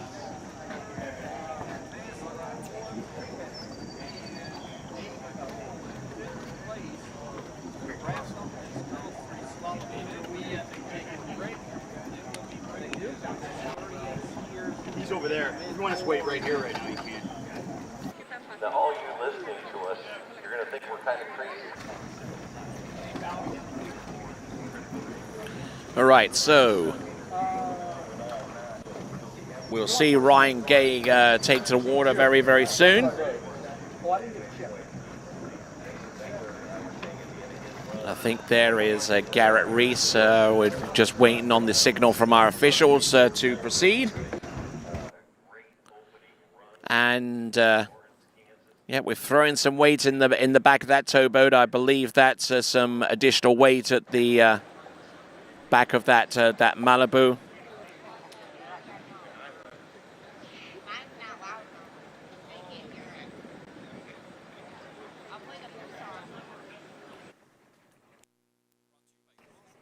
So coming to you courtesy of Roswell. This is the Open Men's Tricking Qualification Round.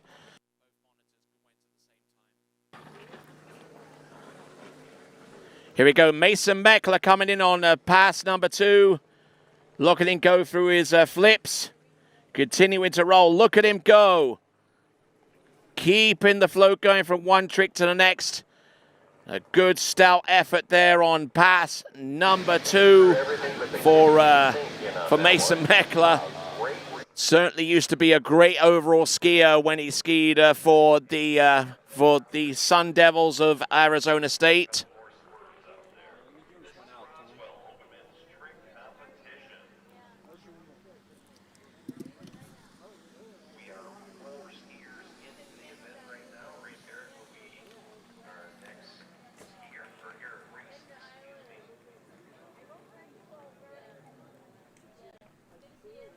So looking at this instant replay once again for Mason Meckler. We're starting right into our Open Men's competition. I want to thank the young man from who are listening to the announcer.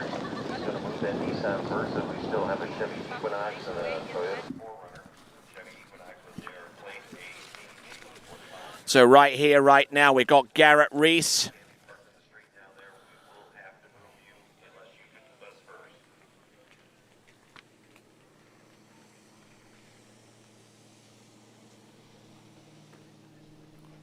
Looking good with the toe tricks that constitutes his opening salvo of tricks in pass number 1. Good. Quick effort there. Toe 5 back. And then works his way through the remainder of these tricks. Not only is potential qualification through to the nighttime men's trick final potentially within his grasp here, but also a top 5 placement in the U.S. National Open Men's competition at the same time. That undoubtedly was one of the most pathetic rope throws I've seen as of yet here in this Nationals. Sheets are available in the scores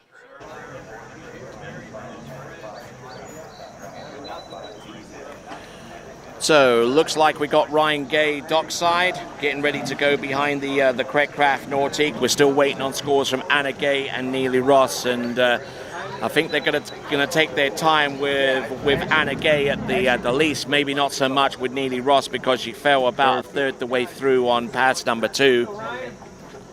But we'll see if Neely Ross has made it through to the next round of the competition. At this stage of the competition, it's going to be very hard to tell. And unless Neely Ross has scored potentially over 7,010 points with the tricks that we saw earlier on, then Neely Ross could well be on the outside looking in when in respect to the Sherry Hill Open Women's Trick competition. Did you get your goodie bag yet? So no, they're here for you guys. So when you're done, there's already in there, so just keep the one that you're in here. Okay?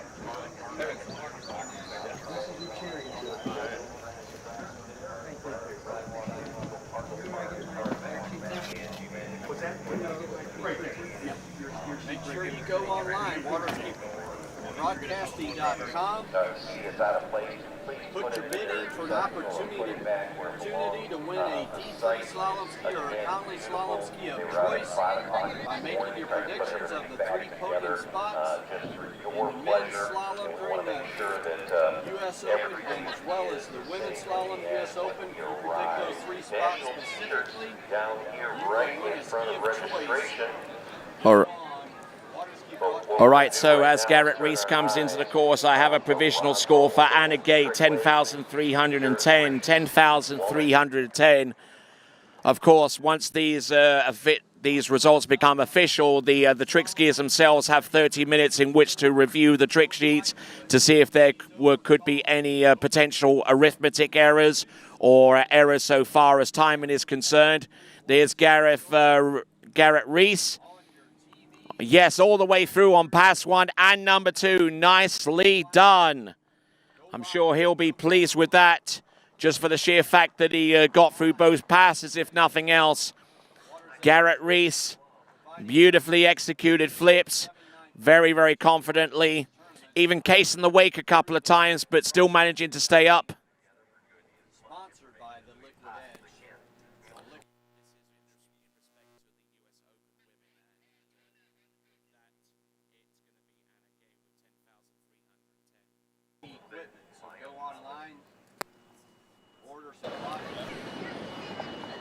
So, Garrett Reese swimming in.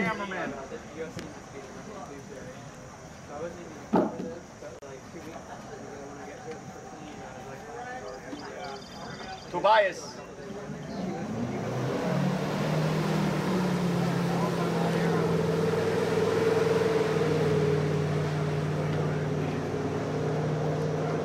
You guys go on the sheet.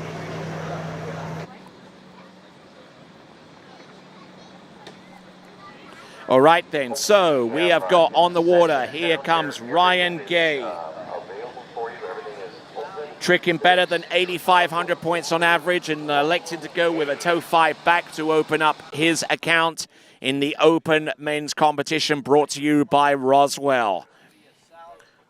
Oh, look at that, toe 5 front. The arms are getting a little bit wayward here now. Let's see if he can control them effectively. Toe wake O. And coming off the wake and just losing his balance seriously with that. But decent tricks to get his effort started. Not nearly as quick on his on that trick ski as his sister Anna Gay. But there you go, toe O into wrap.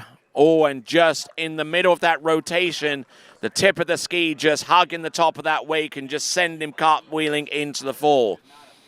All right then, so we have a winner so far as the U.S. National Open Women's title is concerned. It is, with a score of 10,310 points, it is Anna Gay. She is the U.S. National Open Women's Trick Champion. 3 competitors were eligible for the consideration for that title. That was Anna Gay that you saw. Also, Brooke Baldwin with 7,400 points, a little over, to take a second spot. And in third place was Cassidy Hawkins with 2,450. We'll return right after this.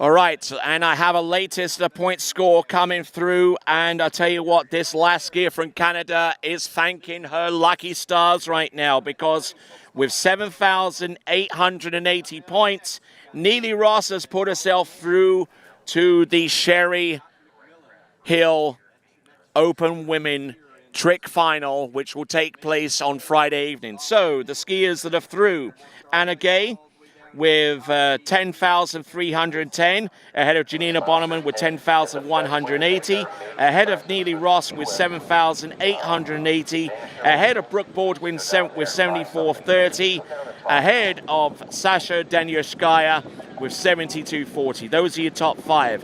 On the outside looking in, Valentina Gonzalez with 7,010, Hannah Stroltsova currently in 7th place with 6,940, and Cassidy Hawkins with 2,450. Those are the results of all of your skiers. Paige Reaney in amongst the mix as well. I almost forgot to mention her with 4,790. Here is Ryan Gay with pass number 2 in the men's qualification round, brought to you by Roswell. There you go. Look at him go with the flips, stomping those down. Look at him go. There's the 5 to the back, 5, ski line back to back, or was that an attempt at the ski line 5 front? Excellent skiing on that Quantum trick ski, and using Masterline products as well. Both of those companies produced in virtually in-house, because his father is the CEO and president of Masterline and Quantum Skis, and also Eagle wetsuits and apparel. That is Russell Gay. Beautifully. Completely is blowing my mind, and I bring it up to other people, and it just, they get bug-eyed when I tell them. But like, for example, our girls every single girl in that event ran the opening pass. Like 2 days ago, 86 poles, 80 of the 96 ran the first pass. Yesterday, very similar, if not better. I don't have the total numbers for that. But just remarkable, even with the different conditions we've been going through here, how many skiers have been able to run the first pass off the top? A lot of times it's the most difficult. Yeah, that second one is coming back in pride.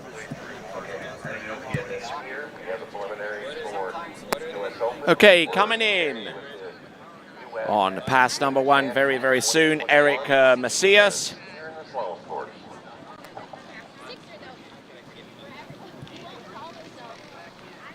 All right, Andy Griffin coming in on his second pass from Orlando, Florida. A financial planner and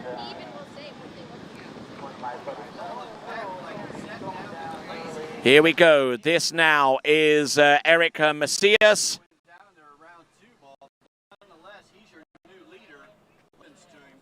Let's see what he's got with the tricks that starts out his toe pass. Look at him go. Whoa, and not grabbing onto that line before he went with the toe Waco, and oh my word, he's just getting into all kinds of trouble towards the end. Eric Macias from Mexico. For those of you who are expecting Adam Saddlemeyer to make an appearance, he is a scratch in this event. So we go straight on with Eric Macias, and didn't look in particularly comfortable shape.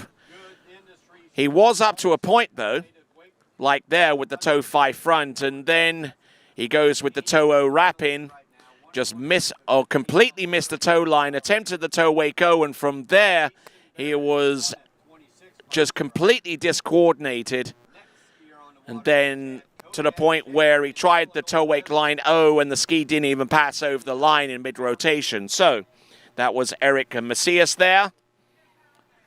And for those of you that are tuning in and wondering how the Open Women trick competition went, let me reiterate for you once again, these are provisional scores.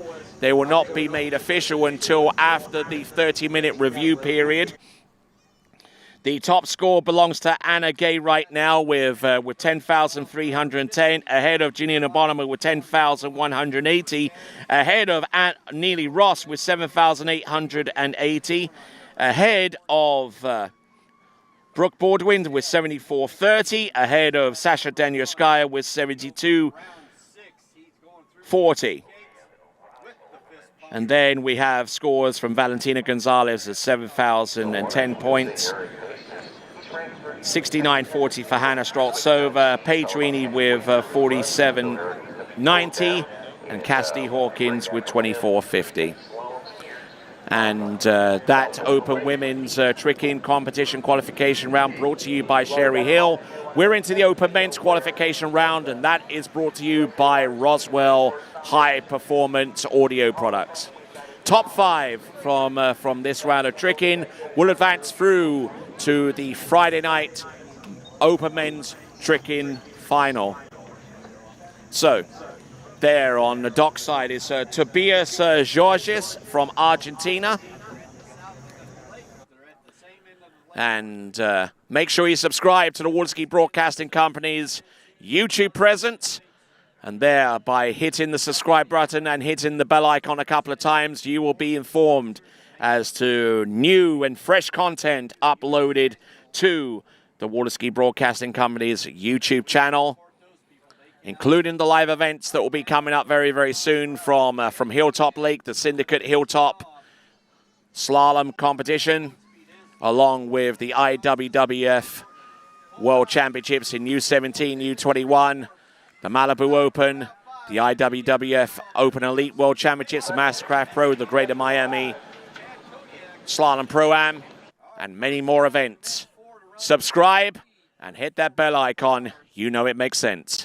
Here we go. From Mexico, Eric Macias. This time they'll be cutting that rope, make it shorter, more difficult, things come up faster. There you go.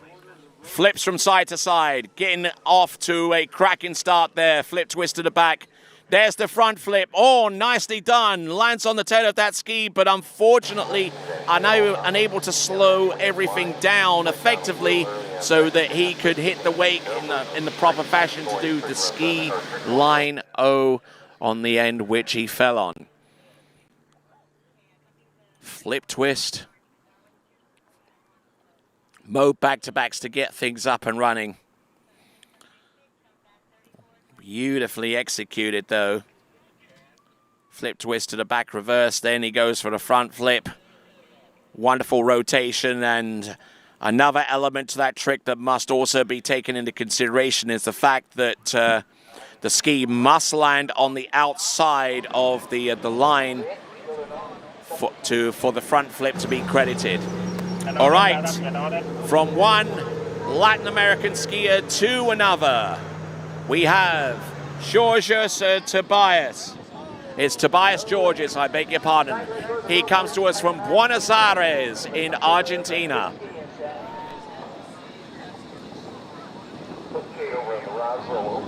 I'm sure he's got some fans in Latin America right now cheering him on. Tobias Georges. Oh, look at this.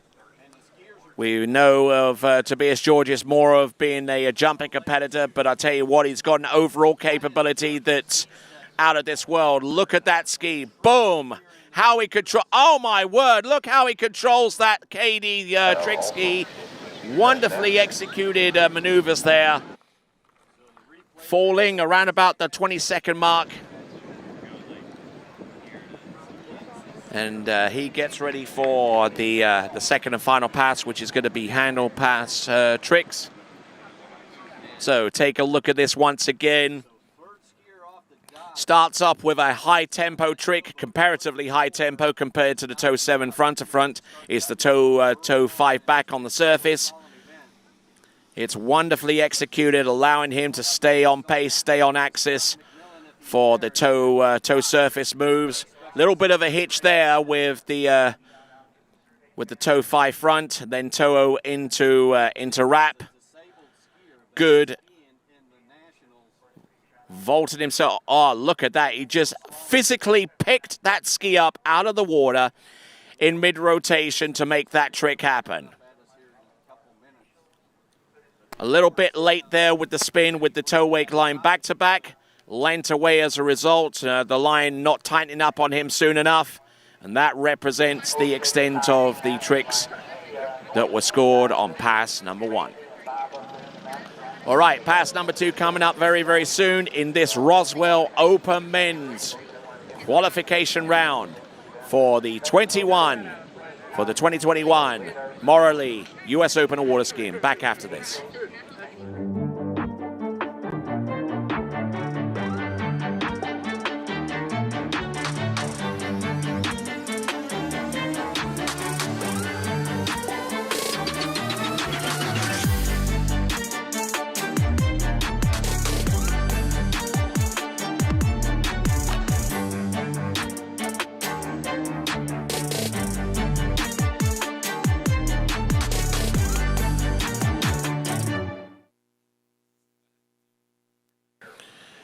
All right then, so our next skier to take to the water is going to be, I believe, Martin Coleman from the Czech Republic, one of our next skiers anyway.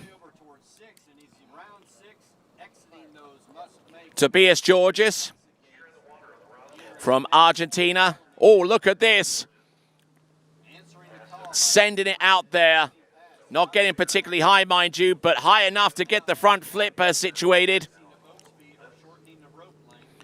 Almost losing an edge towards the outside of the wake, and that time as well. So there we go. That's the ski line back reverse, continuing to roll with this ski line O, and just absolutely throwing everything plus the kitchen sink with the trick in competition in this Roswell Open men's qualification. Very, very low there with that particular move. That's the flip twist front to back, and then he goes back to front there with that particular move. The front flip, that was about the only flip that had any kind of height associated with it. Regular back flip. Flip twist to the back, and almost losing it there.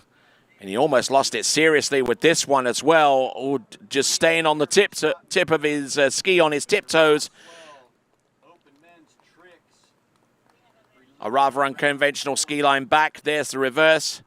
About 18 seconds here. 19 there, and just threw away a ski line O. That is Tobias Georges of Argentina. Looks like we got a medal presentation now. I believe this is for girls 3 slalom, the event that just wrapped up on lake number 1. Congratulations to all competitors concerned. So good effort from each one of those competitors. All right, Open men's trick-in continues to rock on in this Roswell Open men's trick qualification round. Well, we use this event for 2 reasons. One, to qualify the top 5 skiers into the nighttime trick final, and secondly, to crown the U.S. National Open men's trick-in champion. All right, skier next. This is Kevin Jack, who is not only an exceptional trick skier here, but also represents Team USA in show skiing. Look at this. Toe out, toe in. Look at this, toe wake O. Toe wake line O. Does he have anything more? Toe wake line back to back. Turns to the front, to the back, and ends off a fantastic looking toe pass. Probably not his best performance in respect to that, to the kind of tricks in that run. But he stood up, used his great sense of spatial awareness and balance in order to get through this run. Toe wake back to back. Just absolutely squatted down to ride that trick out. And there we go, toe 5 front, toe O out, toe O straight back in. As you probably notice, he doesn't have much in the way of a handle. Well, he is toe tricking, he won't need the handle at all. And that actually makes the toe foot a lot lighter. It also helps with weight distribution and the amount of pull that's needed. So, gets that done, and now gets ready for his handle tricks on pass number 2. That is Kevin Jack.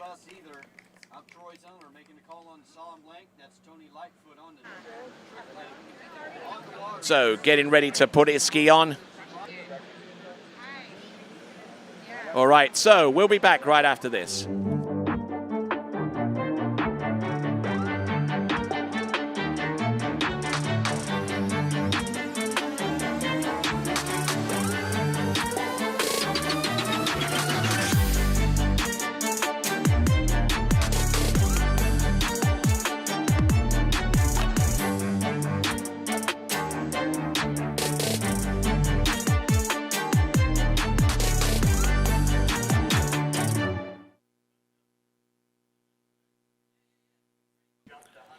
So, This is the Open Men's Tricking Qualification round. The rather concerned look there of Australia's Josh Bryant. I'm sure that there are a few fans in the land down under glad to see that face and his participation. Recovered recently from injury, residing in the United States now in San Diego in Southern California, and a world tricking champion from as far back as 2017. As a matter of fact, all 4 recent world tricking champions from as far back as 2013 are in this field.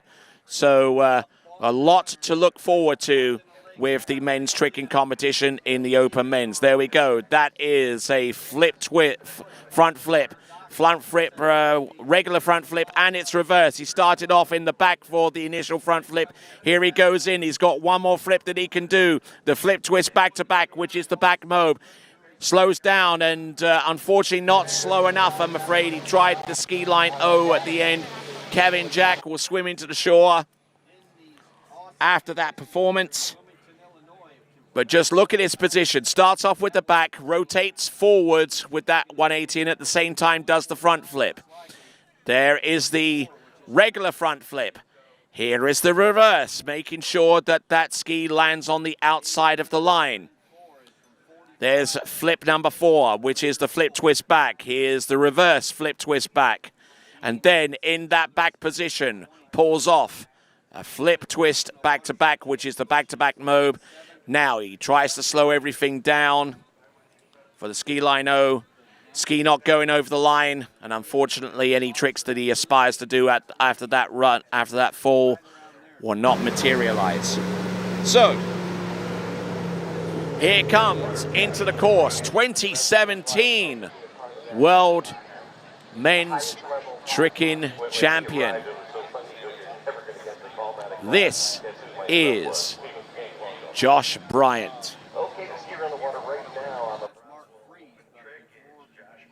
gets an opportunity to put on his defense. We still have Craig Tim, another Former world tricking champion Josh Bryant. Glad to see him back in the fray. He's sustained more than his fair share of injuries in respect to tricking. But look at him go.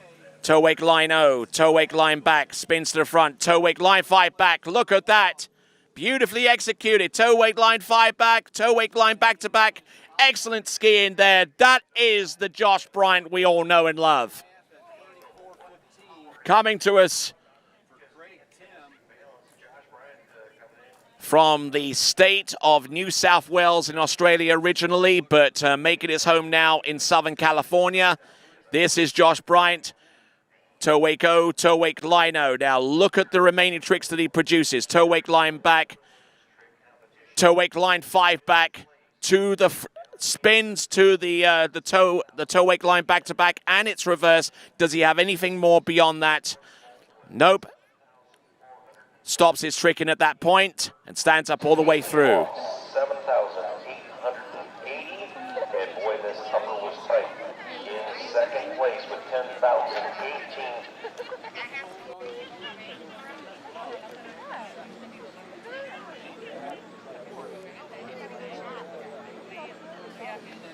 Okay, so as we await Josh Bryant to come into the course after an absolutely stomping opening pass, we got some latest news coming through. It concerns one of our female trickers, and it could potentially concern one of our qualifiers through in the Sherry Hill Open Women's Trick Competition. Janina Bonneman has set a new pending European women's trick record with 10,180 points. Pending European women's trick record, courtesy of Janina Bonneman with 10,180 points. So here we go. We have got on the water right now Josh Bryant, former world trick champion. Started competing for Australia in 2013 in the elite level and producing world championships in the junior and U21 level. But take a look at this. Rolling back the years, Josh Bright there with the ski line O, ski line 5 front. Does he have anything more? Ski line 5 back, ski line back to back. Does he have anything? Oh, look at that, 2 stand-up runs. That has got to be close to 11,000 points. And at this early stage of the game, that could well put him through to the next round of the competition. We're looking for the top 5 competitors, irrespective of a nationality in either the Open Men or International Men competition. They've both been packed into this Roswell Open Men's Tricks event. But just look at that. Slowed down adequately and effectively before he went into the ski line section of the run. Ski line 5 back, the ski line back-to-back to end off his run with some back-to-backs at the end. Yeah, there you go, nodding his head and saying, oh yeah, oh yeah. There you go. Next competitor up, and a skier whom we saw a little bit earlier on in the competition, it is Jake Abelson in the Open Men's Tricking competition. Here is Jake Abelson, who has spent his time between the New England region and also Arizona in the United States of America. His father, Richard Abelson, is in the towboat, I believe, overseeing the tricks from one of our younger competitors in the Open Men's competition. This is Jake Abelson. Toe wake back-to-back reverse. There we go, toe 5 front. Little bit short on the pull, but he'll pull long for this one. Toe wake O, excellently executed there. Toe wake line O, toe wake line back. Positional to the front, toe wake, standing toe wake line 5 back, toe wake line back-to-back, toe wake line back-to-back reverse. Nails that run. Beautifully executed tricks for such a young competitor, and he's just having fun out there. Wow. Jake Abelson. Absolutely on fire out here. Just savor these tricks. Toe wake line O, toe wake line back, toe wake line 5 back, standing. Toe wake line back-to-back. The reverse comes up almost immediately. And it's just a case of whether those last few tricks made it on time. He only has 20 seconds to do all of these tricks, and he performed those superbly.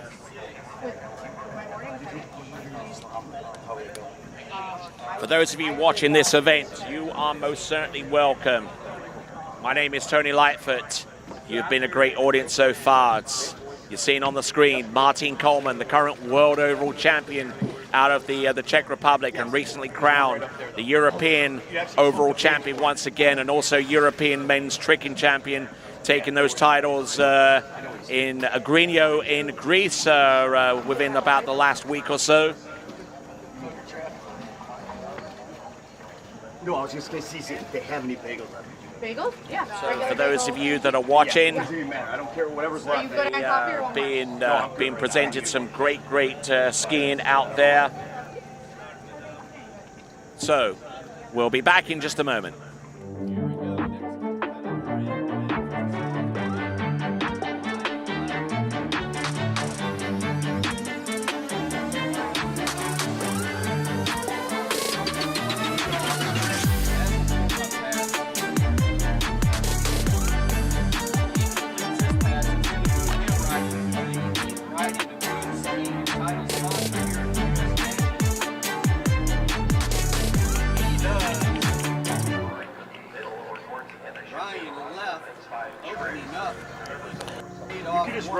All right, keeping an eye on what's going on here. We've got Martin Coleman, but we still got Jake Abelson coming in on pass number 2. Just getting nicely warmed up, nicely limber for the sequence of tricks that he has planned. Here we go. This is Jake Abelson. There is a mode back-to-back to get things up and running. Mode back-to-back reverse. 4 more flips, starting with the front flip. There's the front flip reverse. Does he have 2 more? Yes, he does. Flip twist back. Flip to... Oh, there you go. That's another front flip, a version of. Starting in the back and rotating forwards. There he goes with the wake trick. Ski line back-to-back. Let's see what he's got. Some more, and just absolutely stomping the heck out of that pass. Richard Abelson, his pin person in the boat, absolutely loving that one as well. Just look at this. Judges are having a hard time keeping up with these. I'm having a hard time keeping up myself, but just look at that. The front flip excellently produced. There's the front flip reverse. He produced the flip twist from here towards the back. Now take a look at this front flip. Half twist from back to front, and then throws a front flip in there for good measure. Now he's expended the 6 flips that he's allowed to do. Ski line O immediately afterwards. 5 front. Slowing it down even more for a wake 5 back. And then he's still got a few more seconds to work with, about 3 seconds at this point. A ski line back-to-back, almost falling over the front of his ski, but that just gives him enough time to do a back, a front, and maybe slid a surface back-to-back in there for good measure, standing up both runs and put himself into a great position where he could not only qualify maybe through to the next round of the competition, but also be high enough on the podium to win quite possibly the U.S. National Open Men's Tricking title. This, the Roswell Open Men's Trick qualification round. Here comes current world overall men's tricking champion and current European men's trick champion. This is Martin Coleman. Toe 5 back, toe wake back to back, it's reverse. Trying to trick at high tempo here. Toe 5 front, toe O out, toe O straight back in. Toe wake O, toe wake line O. Boom, hitting that one. Toe wake line back, comes to the front. Toe wake line 5 back, toe wake line back to back. Does he have enough room for the toe wake line back to back reverse? Not quite, but there you go. Good trick skiing, staying on top of the water. And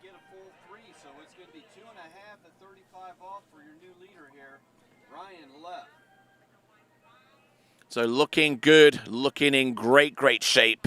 Midway, just short of midway early on this Men 4 event and 35 off. Some impressive. So good skiing there from Martin Coleman. Starting off at great pace there with a high tempo toe 5 back, and then just ratcheting up the intensity. Toe wake line back. And then toe wake line 5 back, and then the next natural trick to follow from here is a toe wake line back to back.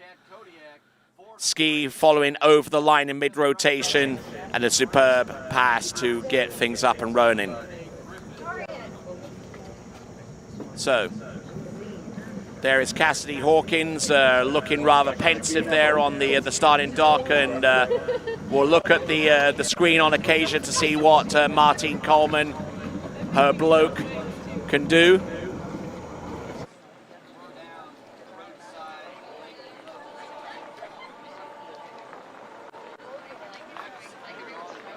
So here we are. We've got Martin Coleman coming in on pass number 2. We've got 4 more skiers to go. As I mentioned before, in the recent history of men's tricking, the most recent world champions, 4 of them, from 2013 onwards, are present here. Actually, when you go back to the likes of 2009, because we have Alexei Zernasek on this list. He won 3 world men's tricking titles in 2009, 2011, and 2013 before our new batch of world champions came into play, such as the likes of Josh Bryant and Adam Picos, and our current world champion Patricio Font.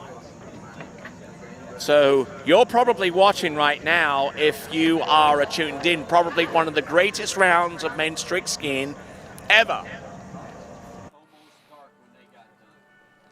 So Jim Powell, he's starting out And here we are with our European men's tricking champion and current world overall champion. This now is Martin Coleman. Mo back-to-back, and it's reverse. Front flip, nails that one. Flip twist to the back. Here's the reverse. Flip twist to back reverse. There we go. Regular back flip. Ski line back. Ski line back. Ski line front. Look at this. Ski line back. Oh, yes, he gets that all the way through. Falls right at the very end, but I don't think he'll mind that too much. And skiing on a ski of his own design, the MK1 from Goode, a company that he represents across the nation and across the world. Great, great skiing there from Martin Coleman. And just rocking it from one end of the course to the other. Look at these flips. Mo back-to-back, and it's reverse. And then he went into the front flip, and here you see the tail end of the flips that he could have performed. You can perform up to 6 flips in any one given pass. And just look at this in the Roswell Open Men's Trick qualification round. Look at him go with the ski line trick. Ski line back-to-back towards the end. And then tried to go towards the back and try another 540-degree spin. Good skiing there from Martin Coleman. And now we anticipate the participation of our next competitor. If this is correct, this is former world tricking champion out of Belarus. This now is Alexei Zernasek. Let's see if he can roll back the years. It's been quite a few years, 8 years as a matter of fact, since he last won the world tricking title. Let's see if he can show some of these young guns a thing or two. Alexei Zernasek, Mo back-to-back, which starts things off. Mo back, oh, look at that! That is a Mo back-to-back with a line trick if thrown in for good measure. Look at him go. Look at this, holding the line next to him for good measure. We're gonna have to see the instant replay because I'm having a hard time catching up with these. Look at this. Ski line back-to-back reverse, and that is probably one of the best passes I've seen produced by Alexei Zernasek. Mo back-to-back, relatively straightforward, but take a look at this. And then he throws that ski over the line in mid-rotation. That is a Mo back-to-back with the ski line trick there. That is a front flip. And that is a flip twist towards the back. Relatively straightforward flips these. And there we go. I'm not too sure whether that was intended to be a ski line in mid-rotation, but there is the front flip with a backward start. Then he has to slow everything down to do the ski line O, and then position to the back. Look at this, ski line 5 front. It's been doing that for donkey's years. One of the major innovators in some of the latter-day tricks that you see at the high echelon level, ski line 5 back. And then the ski line back-to-back goes towards the front, and wow, some great trick skiing there from well, I'm almost losing it here with whoever skier is on the water right now. Alexei Zernasek from Belarus, who's traveled across the world coaching trick skiing. He's been as far as Japan and Chile and a lot of countries in South America, traveled across Europe as well, as far afield as Portugal, and even back occasionally to his native Belarus. Originally out of the Genove Waterski Academy in Novopolotsk. And there you see a couple of great trickers. There's Dorian Llewellyn over there in the background, looking like a death stare there from that direction towards Adam Picos, who will be tricking immediately after him. No, I know. I had the same problem. Thanks. Wow.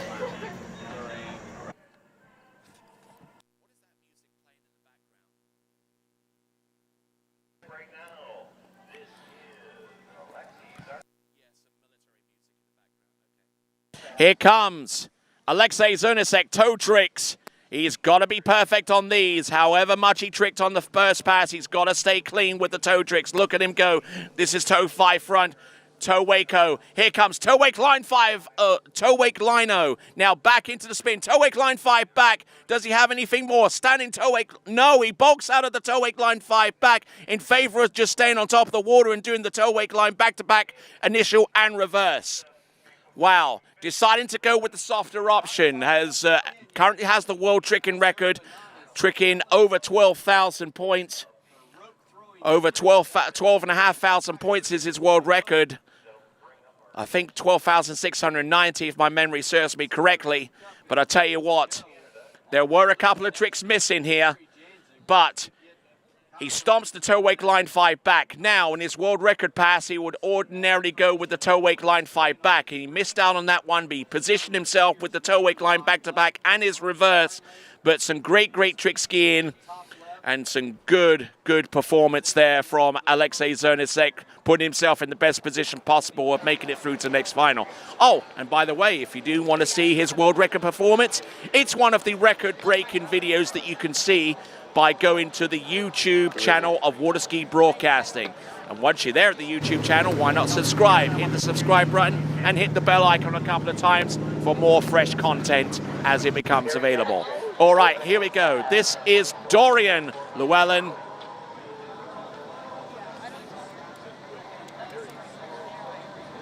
Here we go. This is Dorian Llewellyn out of Palm Bay, from Central Florida, son to the famous Jarrett Llewellyn, who won numerous world titles. Look at Dorian Llewellyn go. Represents Canada these days, previously represented Austria in his junior days. But there you go, look at him go.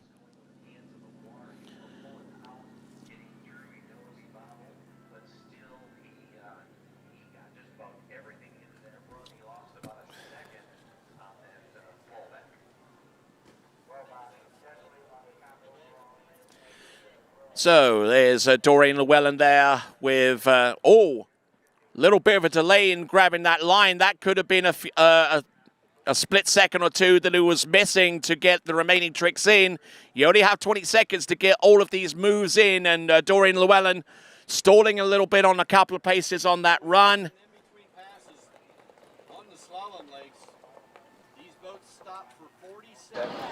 So good skiing there.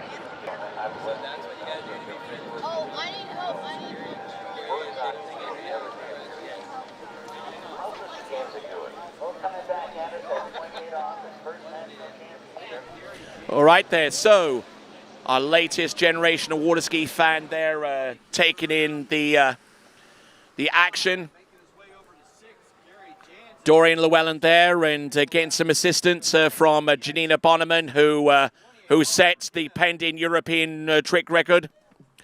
So we've got Martin Coleman here in the announcing section. We're going to take a look at his final 20-second pass. Comment over this one if you can. Yeah, so the start was pretty good. Front flip, landed a little bit on the inside, so it tossed me straight into the wake. Then I got a little bit narrow before my back to front, so I built on a different trick. But that's what happened. And then the end was pretty good. Just little sit down after ski line 5 front. Finished the run. Tried to get it back-to-back in and just lost my balance a little. Well, I tell you what, that was a scintillating performance, but you have to agree that so far, the trick skiing you've seen, this is probably like the greatest round of men's trick skiing ever. Wouldn't you agree? Yeah, so I was kind of first one. I mean, before me, Jake Abelson tricked very well. So I just knew I gotta go out and do my thing, and that's what I tried doing, and we'll see what the score is. All right, stay on the mic for a little bit. Let's have a look at Dorian Llewellyn. There we go with the front flip, slows down there for the ski line-o. Look at him go! Wow, and being released towards the end, and I think even he knows that despite the fact that he tricked well enough on pass number 1 and got as far as he did on that second one that he might have missed an opportunity to make it in the top 5 there, Martin. Yeah, I mean, top 5 is a pretty big cut, so everybody's trying to go all out. And just, you know, Dorian there missing a little bit of line on his ski line 5 back and didn't make it over the rope, so that's what sometimes happens. All right then, as we work to our next competitor, tell us about your new ski, the MK1. Yeah, so we've designed it with Dave Goode in 2019, and just the easeability of getting air, the starts of spins, down the hill, it's just much more effortless skiing on the MK1 than anything else I've skied on before. So I enjoy every set I take on the ski, and I just wish I could take more sets. All right, and it's available in a variety of different sizes, which really helps with our senior men's competitors that want a greater surface area to go at slower speeds, right? Yes, so we have a 42-inch size, 44, and a 54-inch, which helps, you know, our men, 5 men, 6 men, 7 skiers and women just getting back into the sport of tricking. So the boat speed drops down significantly. So if you're just learning side slides and backs and fronts, you know, the falls of catching edge is not as brutal as it is on a smaller ski. All right, let's have a look at this from Adam Picos. Thanks a lot there, Martin Coleman, and you can check him out over at the Goode stand in our vendor's tent, and also check him out at goodskis.com. Here we go, Adam Picos. Look at him go with the toe tricks to get things going. A little bit of a pause there, and tricking with a style that I wouldn't say all his own, but very much a replica of the style that gave Corey Picos fame and acclaim in the world of tricks skiing. Let's have a look at him go with the toe 7 front. That's about the slowest part of the run that you'll see him do as he goes there through his sequence of tricks, which involve toe wake line tricks. There's the toe wake O, toe wake line O towards the end. He's seen some of the greatest trick skiing on this planet so far in the Roswell Open Men's Trick Skiing qualification round so far, from older skiers to one of our youngest. And there we go. That is a great sequence of tricks, courtesy of Adam Picos, our penultimate skier. Now, I think it's going to be safe to say it's going to take a while before some of these scores are published. So if you're expecting instantaneous scores or then you might well be disappointed. But we're going to try and get them to you as we know of them. And then right at the very end of the tricking event, there is that 30-minute review period. So some fins could potentially change there if the scores are challenged due to arithmetic or timing.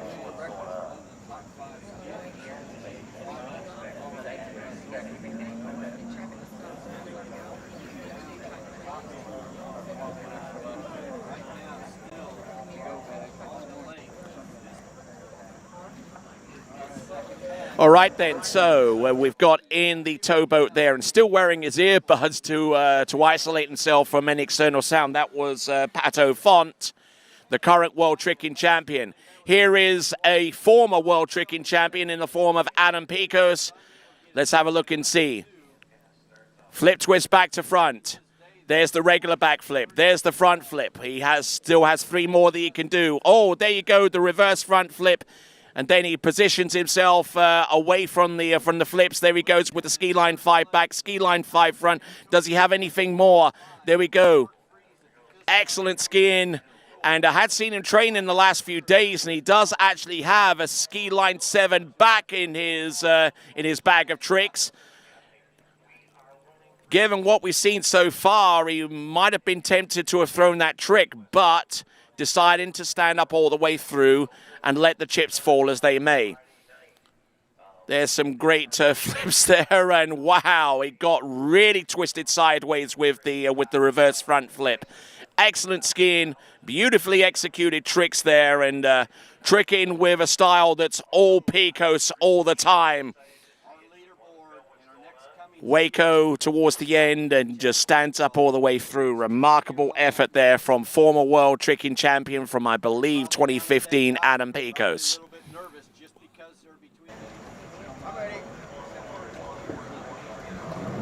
Here we go. Now, your current world tricking champion from 2019 in Putrajaya in Malaysia. This is Pato Font. Now you're going to see a dynamo on the water representing Mexico. His father, the CEO and president of Toyu Healthy Snacks, is in the towboat. That is Sergio Font, setting the boat speed, setting his weight in the boat. Let's see what he's got. Patricio Font. Let's have a look. Toe 5 back, toe wake back to back, toe wake back to back reverse. There we go, going through these tricks. Oh, look at that. Now starting to ramp up the intensity. There we go, toe wake line back to back, toe wake line back to back reverse. Let's see, standing toe wake line 5 back. There we go, toe wake line front, spins to the back. Nicely done. Steady as she does it towards the end. And I think leaving 1 or 2 toe tricks out for safety, but a good effort there for Pato Font in this tricking competition. The Roswell Open Men's Trick Qualifier for the 2021 Morley US Open of Water Skiing. Look at this. Good spins towards the end. Just slowing down in 1 or 2 places to stay on top of the water and making sure that he gets the toe wake line back-to-back, toe wake line 5 back. Excellent sequence of tricks, including a relatively difficult toe wake line front. You may ordinarily think that a toe wake line front may not be particularly high in terms of point score, but the execution is that much more difficult because you have to essentially pull and stop yourself in mid-rotation because the temptation is to keep going and land backwards. But landing forwards with the weight constantly going backwards at the same time is very difficult. There's the Coble family, and they're looking at themselves up on the screen. My name is Tony Lightfoot. He over there is Troy Zollner. He's got slalom, I've got tricks, and we've got the 79th. The 79th Goode National Water Ski Championships. We've still got more qualification rounds in the slalom event. The final round of competition is on Friday, and we've still got more qualification rounds of skiing, so stick around for the slalom event. We'll qualify more skiers for that event. Also check out our competition, our audience prize competition, by going to waterskibroadcasting.com. Accurately predict the women's and men's top 3 podiums in the slalom competition for the Morley US Open, and you could win yourself a D3 or a Conley slalom ski of your choice. Go to waterskibroadcasting.com/play. All right.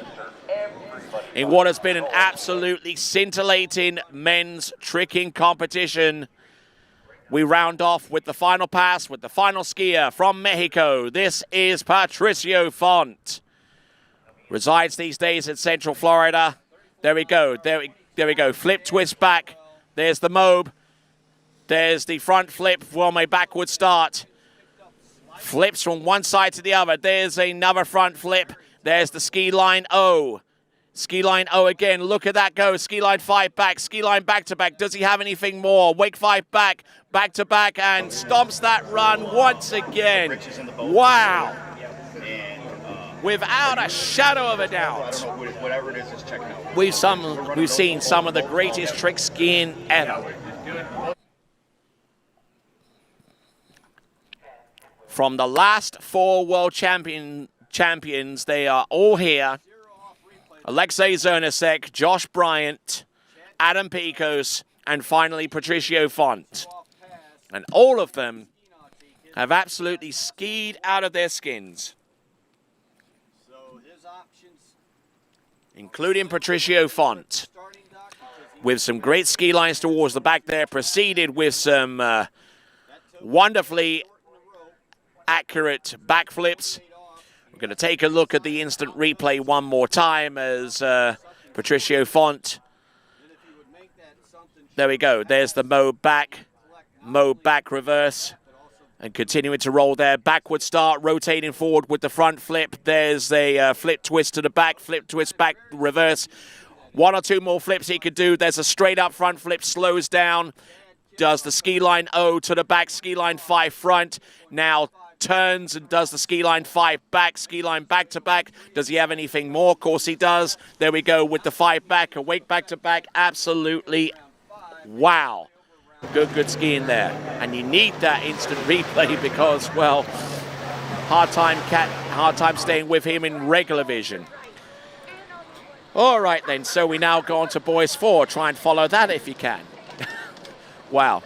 All right then, boys 4 tricking. We've got on the water right now Robert Craig coming into this event with a score of 585 points. He's just seen the current world champion trick. Now he's got to go out there and come up with something out there, which might be a little bit unfair upon him. But there we go. That's the wake back to back.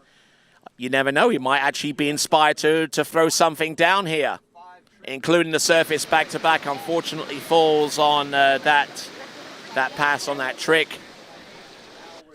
But we'll try and keep an eye on the scores as they become available. Of course, there is that 30-minute review period once we know the result of our final skier.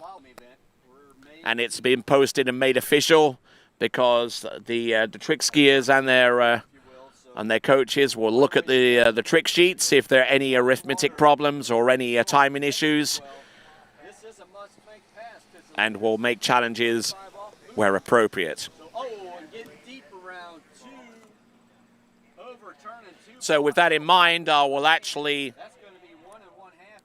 announce with the trick scores in the open men qualification round brought to you by Roswell when they become final and after the 30-minute review period.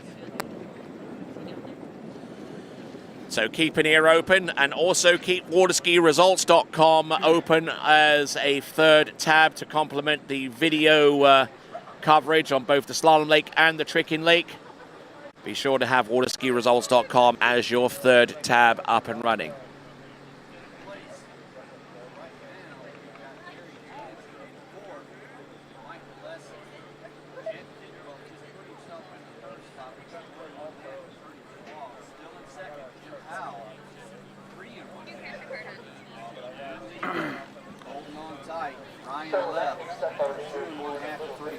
Okay.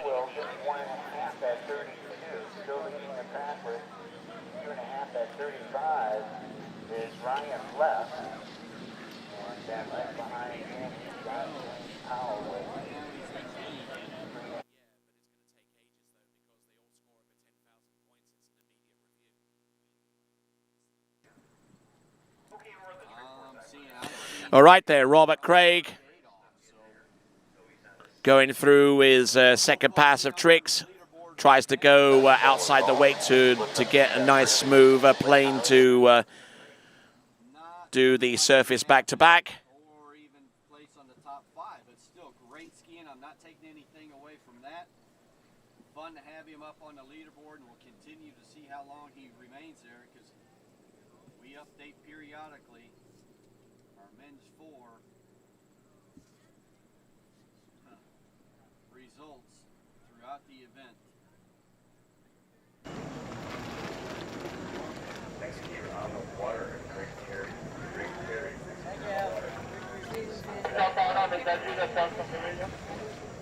Yeah, I'm wondering if that's open then we're into another top here. On the trick lane, we have Mr. Greg Terry from LaGrange, Georgia, coming in first. next competitor, 13th off the dock at 34 miles per hour, 22 off, Charles Gaharin. He's coming in for his warm-up pass. So looking in on one of our hospitality tents here at the Water's Edge Estate. From 45 to 54 years old. So looking in at Greg Terry. So running that opening pass once again, a skier at the U.S. Nationals, completing pass number 1. Charles Gaharin, that was 22 off, so most likely he'll be coming back in at that second loop, which is...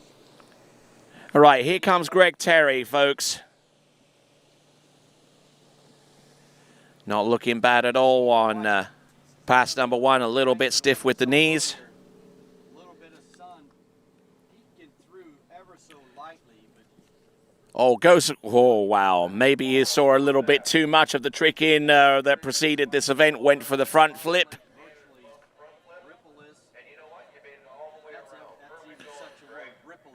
So, good college try there on pass number 1. Good surface spin. There we go with the surface back to back. Charles Gaharin, we're not ignoring him. He's at 28 off. And Still kind of loosening things up, making his way around.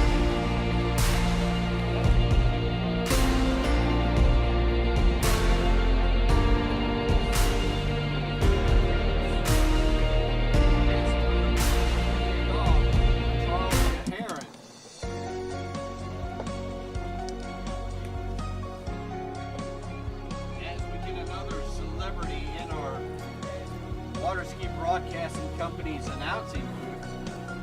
One of the top trick skiers over on the preliminaries to try and qualify top 5 skiers for the More Elite U.S. Open. Sponsored event. I'm not doing this to try to make a name. I just like the way it feels on it, the way it looks on me.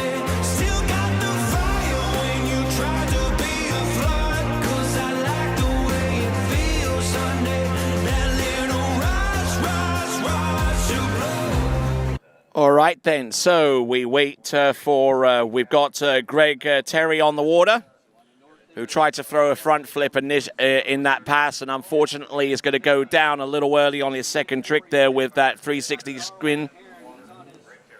Okay, so we've got in the announcing booth here, we've got Pato Font. How you doing today, sir? Good, Tony. How are you?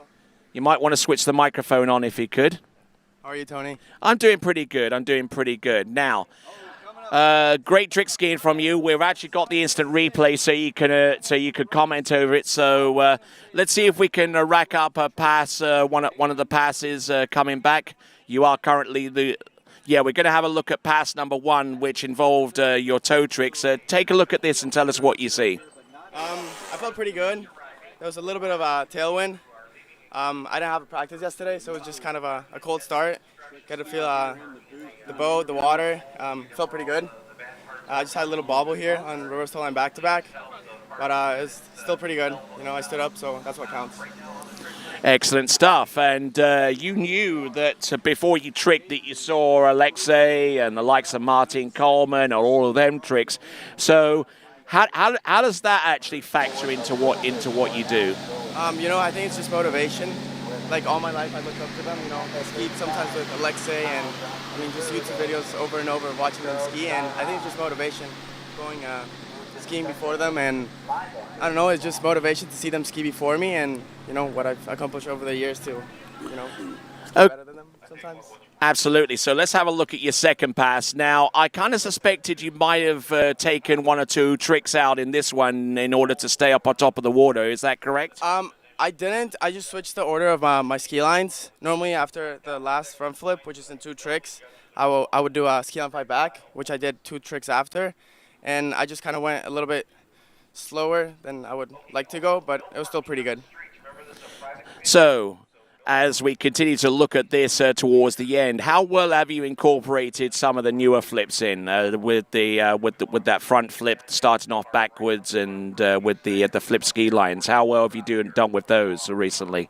So I started doing switch front like a couple years ago, and now there's a lot of people doing it. Dorian did it before, and I think it's just like a good trick. I don't do any supermo 5s like Joe Poland or anything, but yeah, I'm still learning them, and that's what practice is about. And now beyond the scope of this competition, we've yet to get the points, and it's going to be very, very tight between all of you that have tricked fairly decently. Beyond the scope of this event, you've got a world championship. You're currently the world champion. You'll be looking to defend that title in Central Florida, which is essentially your home. I mean, how motivated are you to get that title back? Well, first I have under 21 Worlds in 2 weeks that I've never won, so I'm excited about that one. And then I would go back to Central Florida, start college, and just train there, and hope to ski my best at Open Worlds again and see what happens. Well, we're taking a look right now. Before we say bye to our skier that we've been interviewing right now. My mind is going in 100 different directions. I mean, I just saw some of the greatest water ski tricking in Lord knows how long with you and all of the others. And also, before you leave, tell us a little bit about one of our sponsors, Toyu Healthy Snacks, because we see you a lot on the commercials. But tell us a little bit about them. So my dad actually owns the company, and long time ago he started granola bars in Mexico. And then when we moved here, he wanted to start like a new company, and that's where Toyu came in. And I mean, I eat it pretty much sometimes every day. It's always around the house, and we just like it that it's involved in water skiing. Excellent, and the crew eats them all day as well to give them a little bit of quick energy and a little bit of a boost, which is why you see them working so efficiently. All right then, so Patricio Font, thank you very much. Congratulations on your performance so far, and we look forward to seeing you possibly in the Roswell Men's Tricking Final. Congratulations so far, and we look forward to seeing you. All right, that was Patricio Font.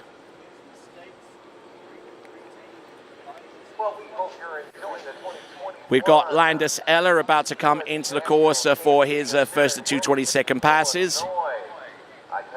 We've got a hive of activity here. We're just absolutely blasting out tricking scores and tricking performances. More exciting things to come. U.S. Open on Friday. Tickets for the VIP tent. All you can eat, all you can drink, only $100. And you get to sit with Nicole, the most popular lady on site. You can also, for $25, if you want a really good view and jump, have a new jumper jump at you over on that island at the end of the south end of the lake. You can get passes to get over there for $25. Right now, the skier on the water needs to know when you're done because he has so much. All right, here we go. We've got Landis Eller, who comes to us out of Littleton in North Carolina, the home of the Cobble Waterski School. I'm sure that his grandma Shirley will be watching in and seeing him perform these tricks. Shirley, who typically comes to these national championships, is recently recovering from open heart surgery. But I'm sure she's enjoying the footage and seeing Landis Eller get through all the tricks that he wanted to on the first 22nd run. So. And also a big shout out to the main patriarch of the Coble family, Gary Coble, for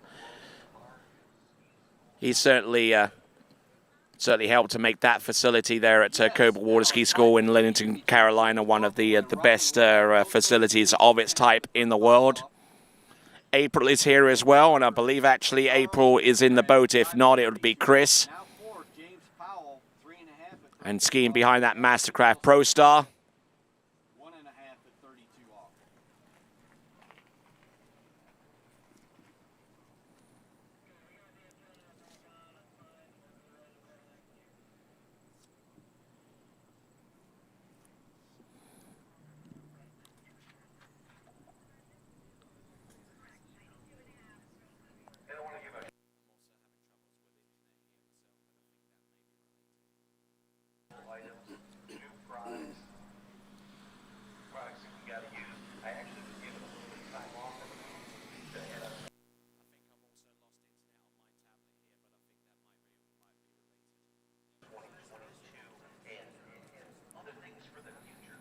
All right, here we go. We've got Landis Ella coming in on pass number 2.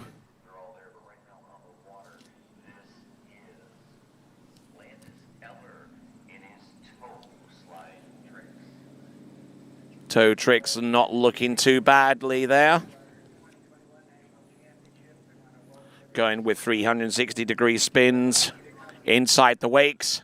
Oh, look at him go. Oh, man, look at him. Now he's outside the wake, keeping the handle down. Oh, goes for the wake back-to-back, throws that one quite aggressively, and that probably contributed a lot to the fact that he fell on it. There we go. That is Landis Ella.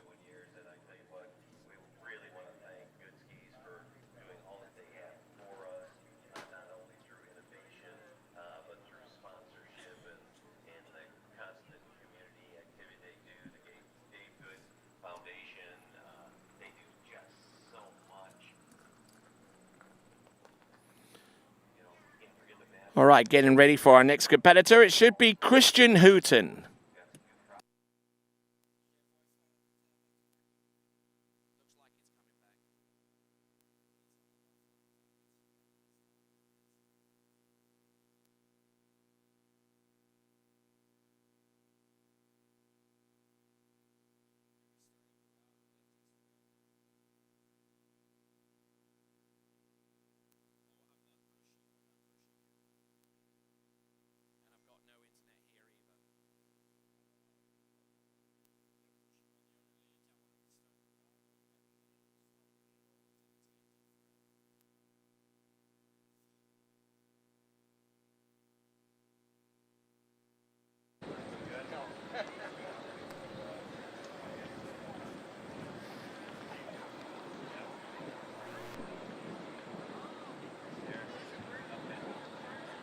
Scott Streetsfield started off 34-22 off out of Tarzana, California. I'm still on tower. I got you.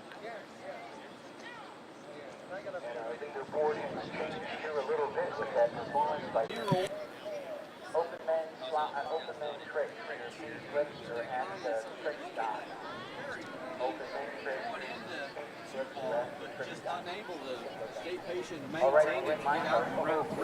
So for those of you that are rejoining the live webcast, apologies extended to you once again because we lost internet connection.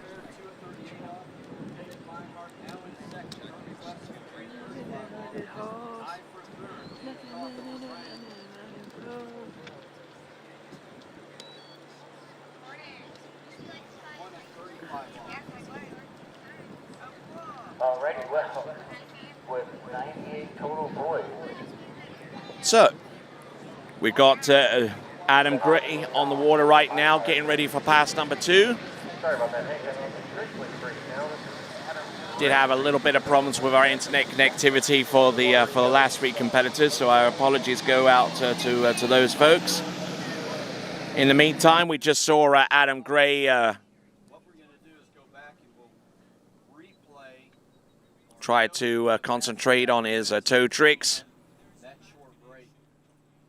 Just waiting for a long time to get to the toe back, and lost a little bit of his balance there with the toe front. I think he tried the toe wake back, which he managed to get. And then got into a situation where he rotated towards the top of the wake and unfortunately came up early.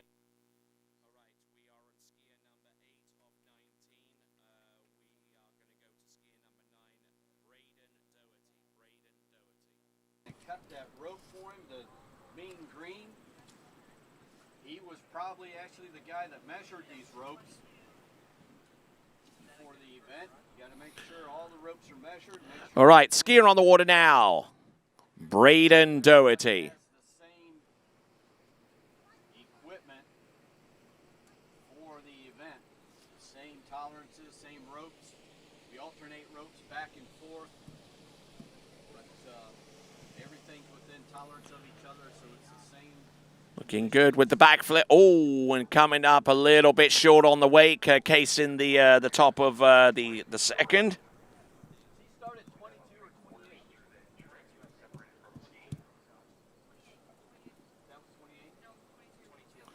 So looking at these tricks once again, just trying to move onwards and forwards, including with that wake back to back. Hold the handle very close to his hip. Initiating the spin very, very efficiently. There's the surface 5 front, edging outside that nautique wake, and up, rolls in, and kind of comes up a little bit short on that one. That is Braden Doherty. Making his way down the lake, round 4. Bouncing a little bit, coming around 4, but able to maintain and get through exit gates at 28 off is Peter Dahl.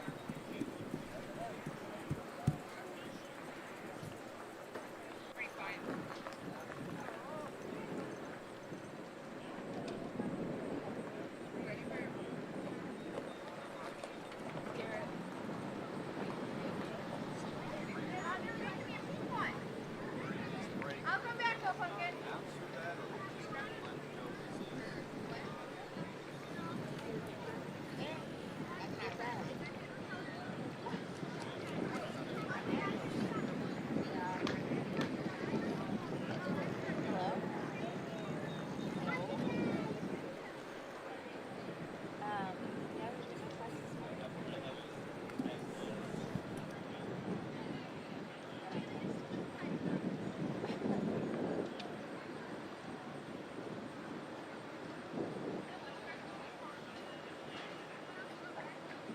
Okay, Peter Dahl going back at it. 32 off. All right then, coming in past number 2. Braden Doherty.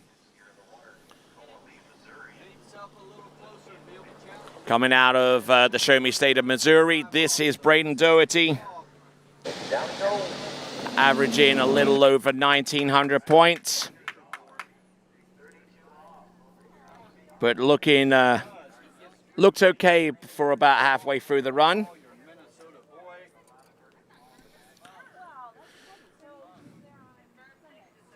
So with toe tricks, but not looking too badly there. Getting the foot out of the toe strap, then tries to go for something like a wake back to back. Or actually went for the wake 5, but came up a little bit short in that regard. So there we go. That is Braden Doherty. Now, Chase Sparks is our next skier to go.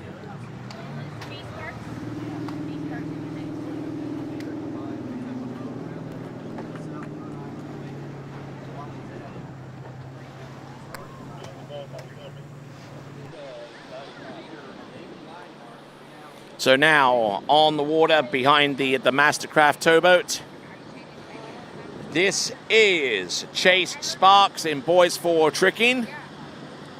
Peter Dahl, 35 off. Run this 35 off pass, which the first part of that is having the proper timing through the gates to get a good 1 ball. Oh, and he looked good coming into 2. Look at this, continuing to roll with these tricks. Wake backs. There's the Waco, good spin there. Line back and line front, foot in the back binding, a couple of side slides, and does the business out there with pass number 1. That is Chase Sparks. We are on skier number 10 of 19, so we're marginally over the halfway mark. Inside of 2 there, Peter Dahl. We'll confirm what the scores are from our officials here.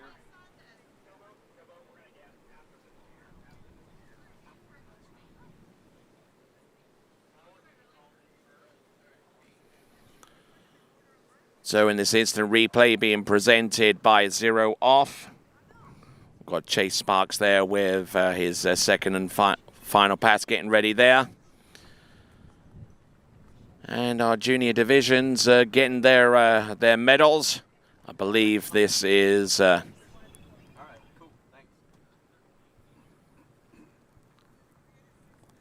not too sure what this division is, but no doubt deserving of their medals as we continue to rock right along with the event.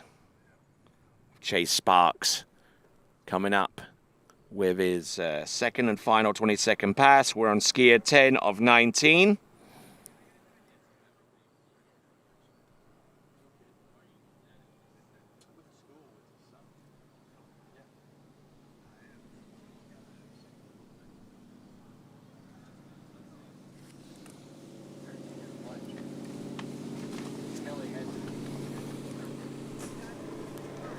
So update on this Men 4 leaderboard. David Meinhardt in the lead with 2 at 38 off. Kirby Wetzel second place, 3 at... And here's Chase Sparks coming in for a backflip. Oh, and almost looked like he spooked himself a little bit before he even hit the top of the wake. 1 at 35 off. So things definitely tightening up as we slowly approach midway. So now let's have a look at Chase Sparks with his second and final 22nd run. Let's have a look at that again. Fuel it up, get a different driver and judge. We'll change out judges on the shoreline as well, and then pick up and run the... There's the instant replay with Chase Sparks. Toe wake back and toe wake front. We're not there yet. We got a skier on the water. Next skier on my list. There he goes, foot out the binding, and now he works himself outside the wake with the wake 5 back. Nails that one, much to his surprise. Then goes for the backflip. Just under rotates with the ski, and in the water he goes. That was Chase Sparks. Brendan Schultz out of Illinois is our next competitor to go. Let's see what he has in his bag of tricks. Through the day because we've got U.S. Open preliminary. Good to go off the first trick, which I believe was a Waco. Spinning from one side to the other. Holding that line towards, and oh, there we go, backflip, and Case is the top of the wake, but that doesn't matter. He has the balance and the grit and determination to get through that that one. That was Brendan Schultz.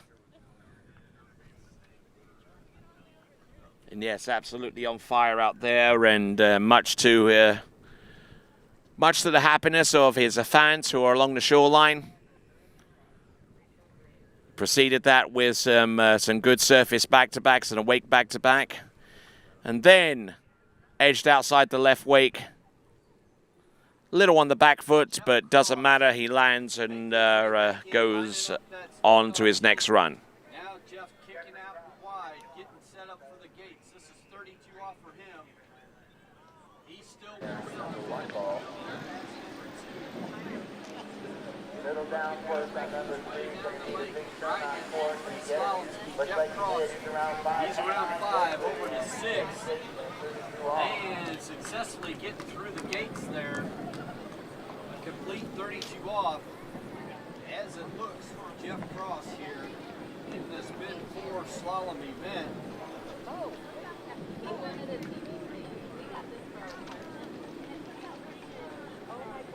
Charles and Chris.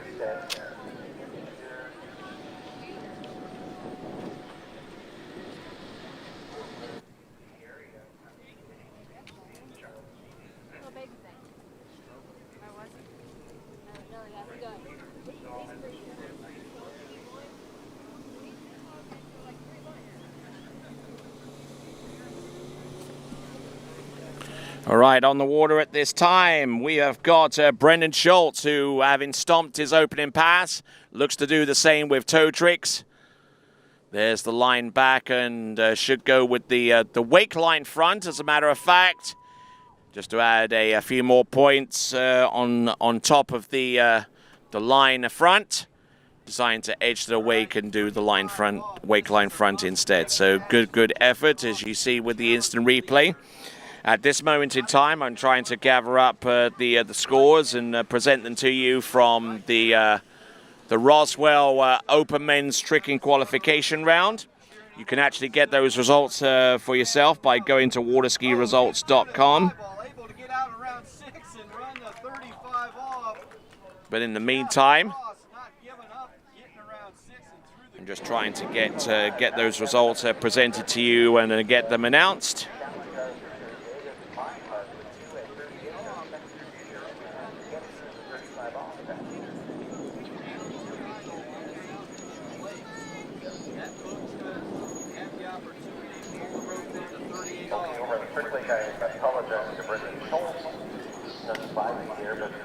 Illinois skier just got done with his. And today over at Chef's Taste, twisted taco bowl, chicken tikka bowl, curry bowl, veggie bowl, other space freeze. 1 for $3, 2 for $5 on Friday. We've done all week. Vito is the next year on the water. Chef's Taste.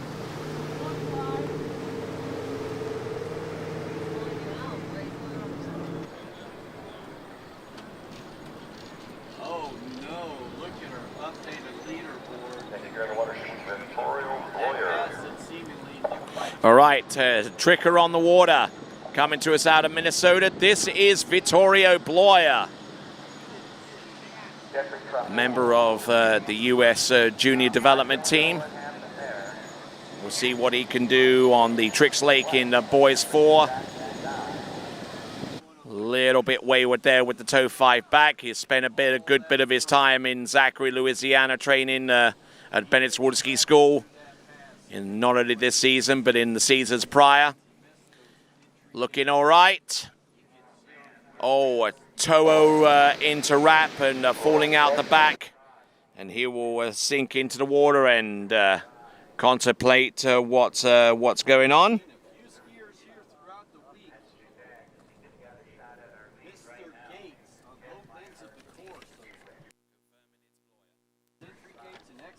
Sometimes the exit gates is just you're flat out scrapping and trying to do what you can do to get through them.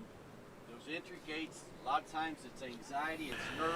All right then, so we're looking at Vittorio Bloyer out the back, and we'll come back right after this.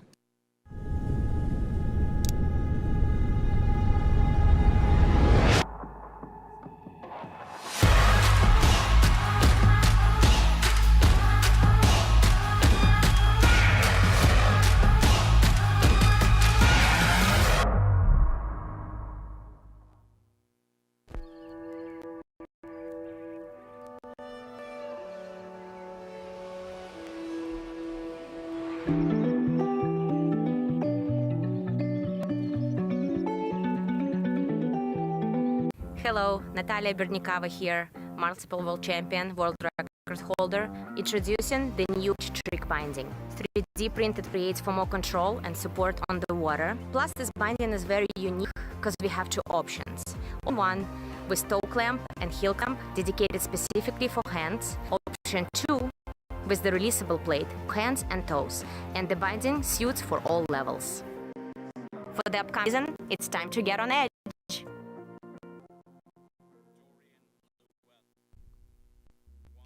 The Liquid Edge offers sales and service on craft and nautique boats. We are located on our own private acre ski lake in Farmer City, Illinois. Our fully stocked pickup accommodates the needs of every 3, 2, or single event skier. We carry a wide variety of ski brands, including HO, Syndicate, D3, Radar, and Connolly. We hope you're enjoying their webcast and come visit us soon.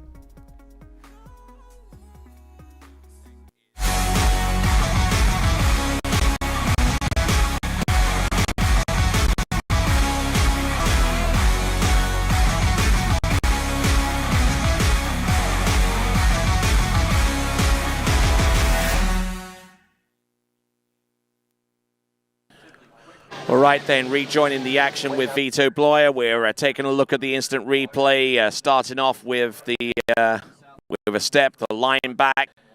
As he worked his way through the tricks, not looking too bad.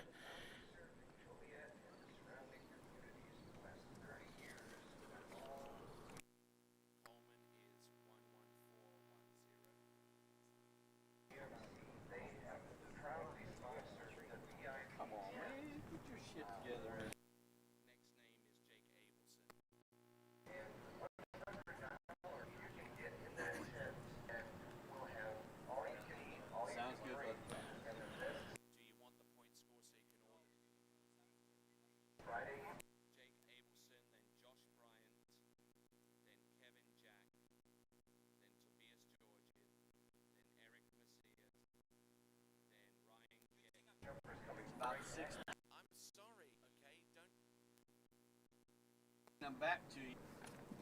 This is 35. The trick plate travel is coming in. All right, so here we go, right here, right now.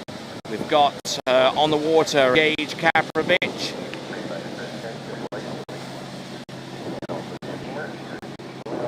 Oh, turning into the toe wrapping, very nicely done, and keeping everything going forwards in a good pace.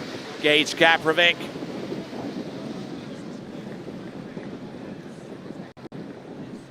2021 national scorebook here. So then we're going to bring Kirby up. This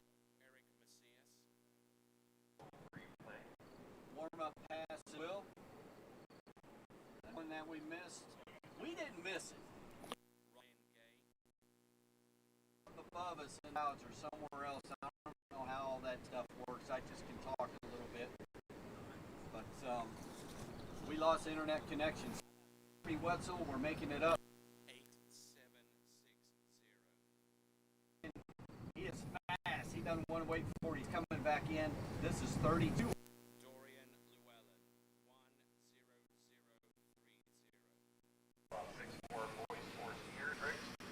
At this point, Kirby's making it through 32 off. Down there, concerned.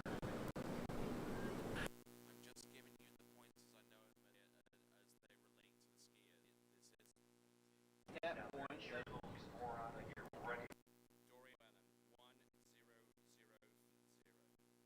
this point, 35 off. In this 10,540. Coleman,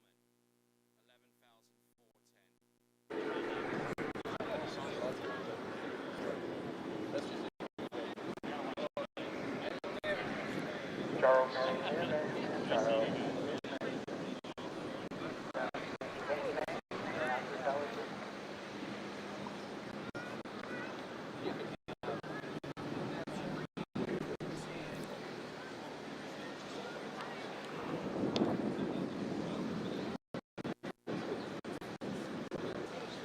Over on the church plate, Campbell's out there. He was the 21 junior U.S. the 21 junior U.S. Open. Excuse me, ma'am. Excuse. I'm sorry. Oh, sorry. Doing downhill in a Euro bike racing.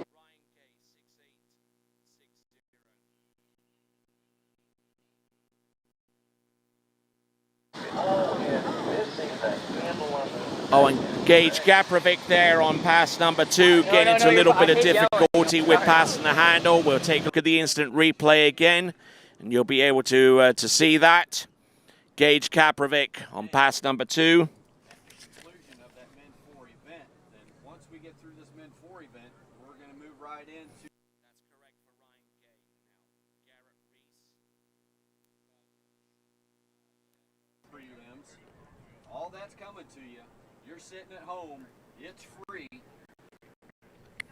We've got it going as we speak. Tony Lightfoot. Garrett Reese, 6'8", events coming up on Mason Meckler 7'7".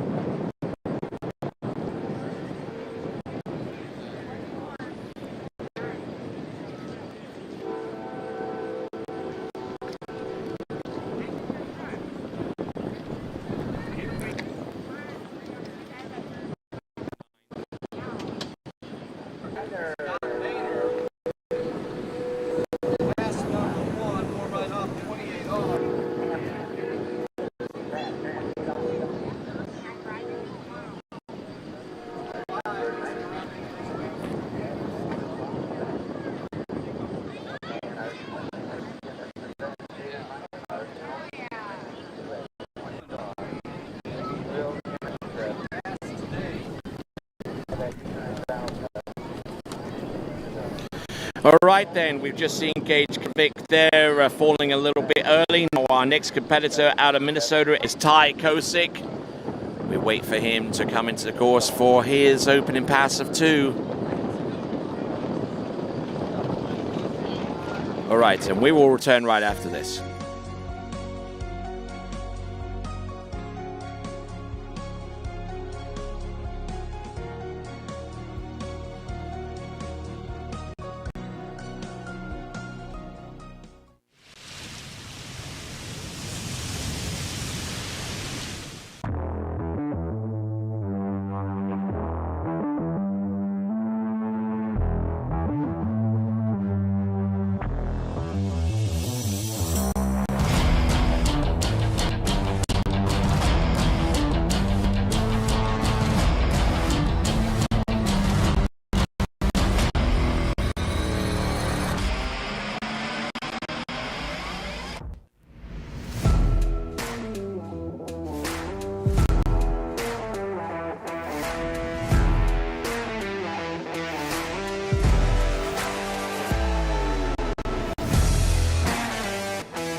All right then, so our skier on the water into the course now is Ty Kosick, who was among our final competitors in the boys forward jumping competition yesterday. Here we go, some good skiing there from Ty Kosick, going from one trick to the other. There's the backflip, there's the flip reverse, and taking a big old bounce on the landing, so a little unfortunate there for him, but he certainly threw in a good college try to get that flip away. Nicely done there for Ty Kosick. We're down to our final 5 skiers after he gets done. And then we got one more event of tricks. And then we'll move on to the jumping discipline. All right, so we got Ty Kosick. Now, for those of you that are looking for the results of the tricking competition, combining the international men and the open men, here it is. Patricio Font, provisionally your winner, your leader after the Roswell Open Men's Trick Qualification round. He has 11,740. Martin Coleman, 11,410. Josh Bryant with 10,990. Alexei Zernisek with 10,540. And your 5th and last qualifier through is Jake Abelson with 10,510. Those are your top 5 that will advance provisionally through to the Friday night competition. And there you see the remainder of the results from Dorian Llewellyn all the way down towards the end. You could find out those results by checking in on the international men and open men's competition.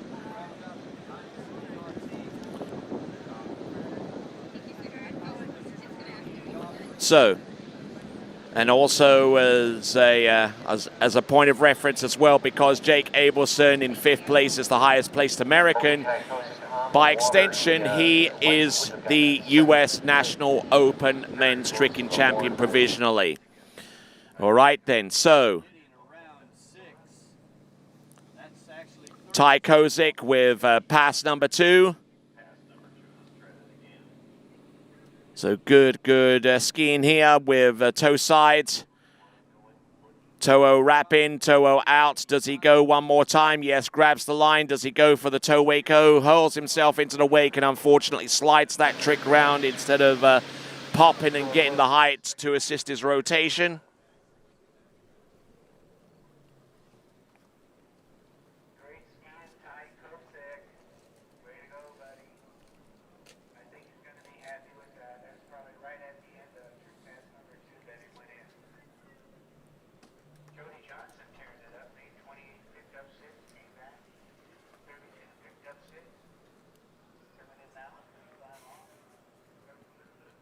Waterski Broadcasting Company putting together 3 different nationalities to bring you this webcast throughout the week at the U.S. Nationals as well as the Morley U.S. Open.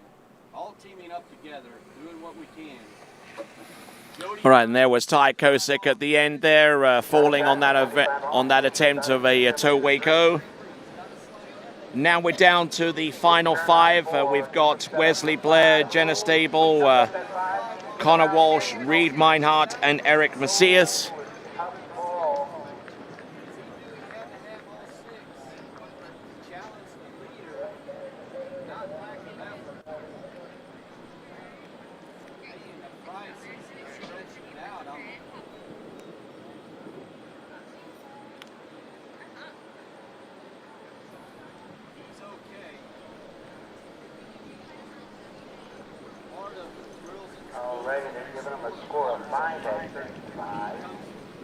Out of 5 over to 6. He's late. So he knew he had to really see here. Here it comes. He's pulling, giving it all his might, and just throws his ski out to God, which at that point, God is that red number 6 turtle.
All right, approaching the course here and now. This is Wesley Blair. This is boys 4 tricking competition. Okay, here we go. Wesley Blair.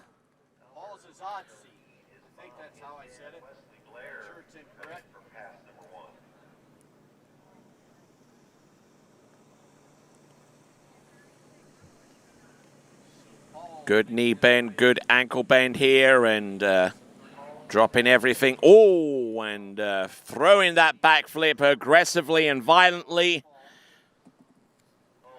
About the 8th trick in that pass.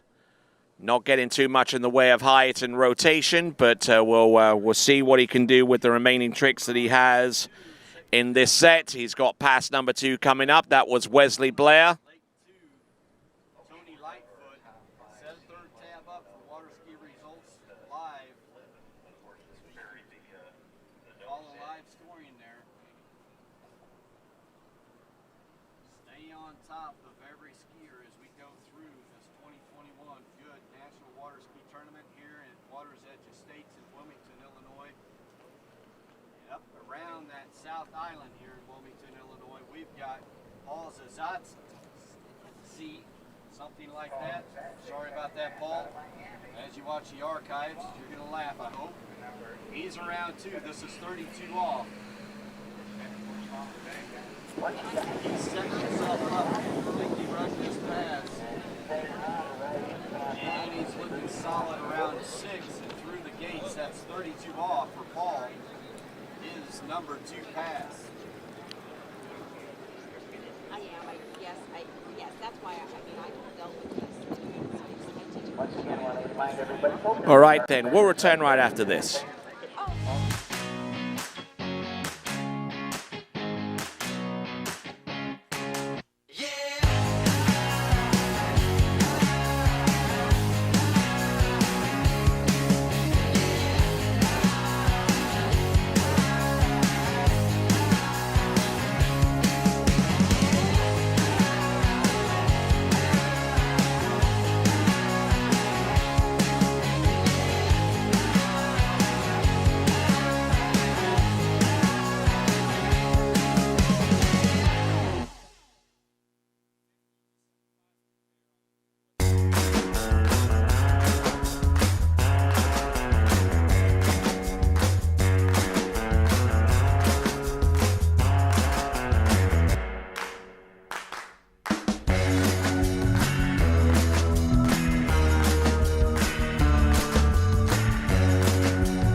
All right, back on with continuing action here in the boys 4 tricking event. Here we go, toe 5 back. Nicely done with the toe wake front. Continuing to roll here with the toe wake back to back. There you go with the toe wake line back, and good skiing all the way through. Very, very consistent. Working from one trick to the next. That is Wesley Blair. So, 4 more skiers to come. We got Jenna Stable, we got Connor Walsh, and Reed Meinhardt and Eric Macias. At least that's what my list in front of me tells me. And Wesley Blair, who came into these national championships scoring on average a shade under 4,000 points.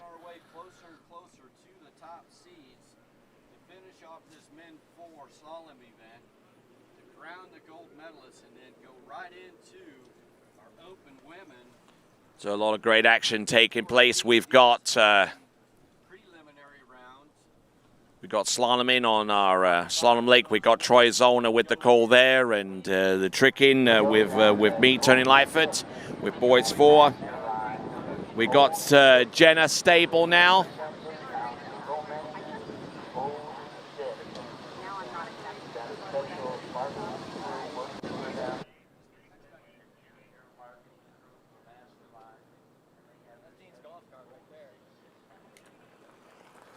Here we are. This is Jenna Stable.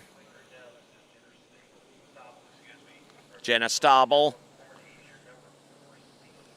Our number 4 seed in this event, Jenna Stable. Oh, there you go. That tall and almost ungainly figure there of Jenna Stable getting through these tricks, including that toe wake-o into wrap. Find it incredible that a skier of that height and that build was able to get through these tricks. Normally you would find that the taller you are, the less able you are to get to perform these types of tricks. Though having said that, a good friend of mine from Canada, a member of the McClintock family, used to be able to perform tricks of this caliber. So we'll want us to take your boat then? Me and J Mac, his name was. Okay, gas it.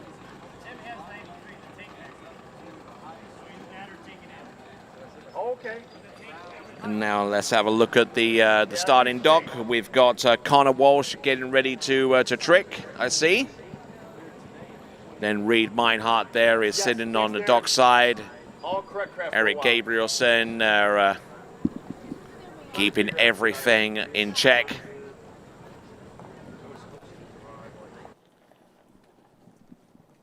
He certainly has the air of a man with authority. And here comes Jenna Stable. Boom. Nicely done. One trick to the next. Not trying to put too much of a foot wrong. Trying not to spin or to pull or get anywhere ahead of himself with these tricks. A little bit of a hop there. Wake 5 front to the back now. And continuing to roll from one end of the course to the next.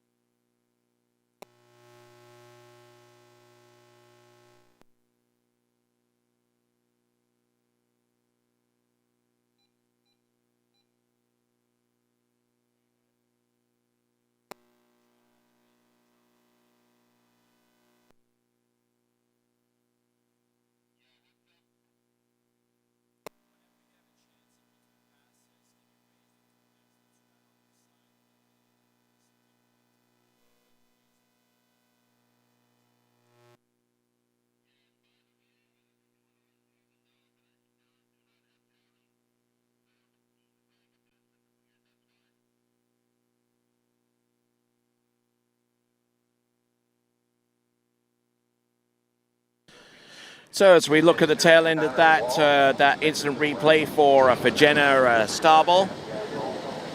Oh, look at this. Whoa, Connor Walsh throwing in the heat. 3 flips already. He's got number 4 coming right up there with the flip twist back to front. Flip twist, another one there with the wake-o. Another wake 5, a wake 5 there, wake 5 front, wake 5 back. Yeah, there you go. Very dynamic looking pass there from Connor Walsh of Florida. Comes into this competition averaging 6,520 points. Looking every bit that type of trick skier.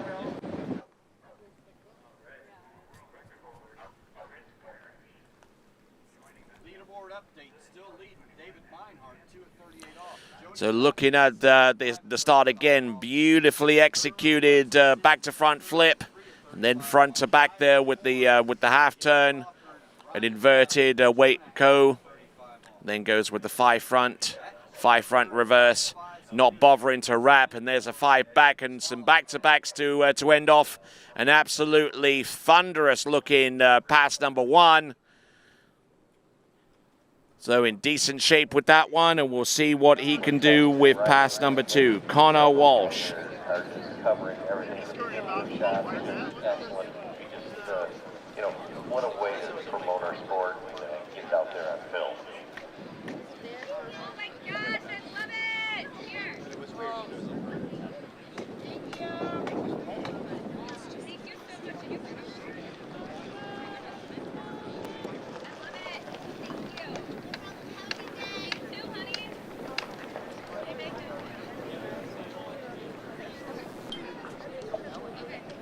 I know they're so cute.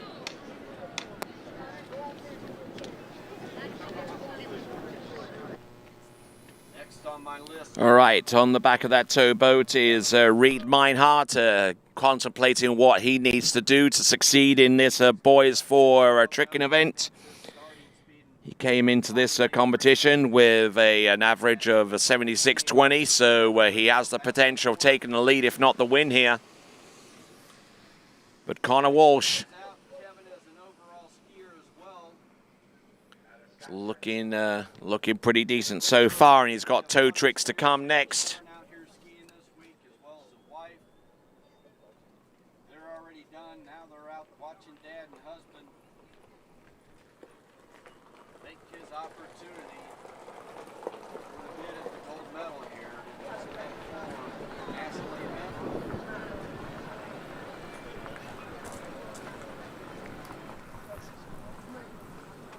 Looks like we got harbor patrol over the far side, making sure that no oncoming vessels come in.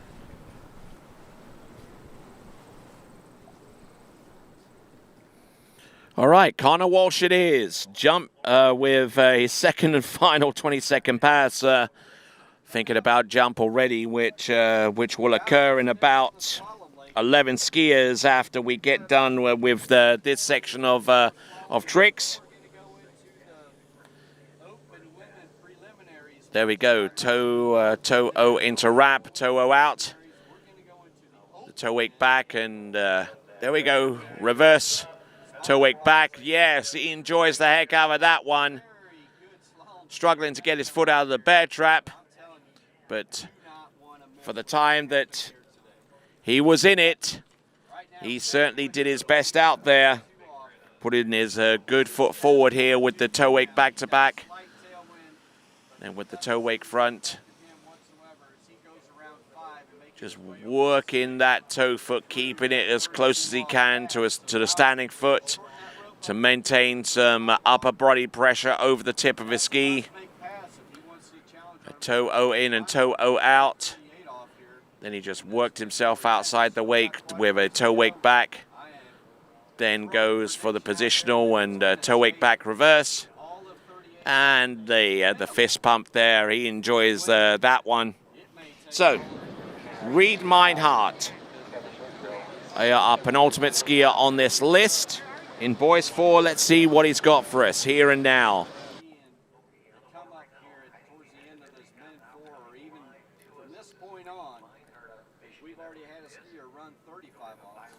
Here is Reed Meinhardt. Toe 7 front. Hitched a little bit with the toe 5, but managing to still stay on there. Bulked out of the reverse toe wake back to back, but managing to stay on top of the water as a result. Toe wake line O, toe wake line back. Does he have anything more? Toe wake tries to set up for a toe wake line back to back, but unfortunately getting caught with the line.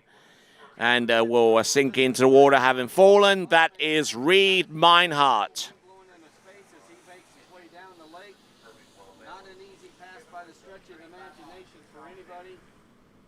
Some are able to make it easier than others. But Kevin around 5 knows he's got to get around 6 and safely gets around 6, absorbs the slack. So tricking still continuing to take precedence on the number 2 lake. At this moment in time, we see Reed Meinhardt launching himself there with the toe wake O, and then the toe wake lino followed directly afterwards.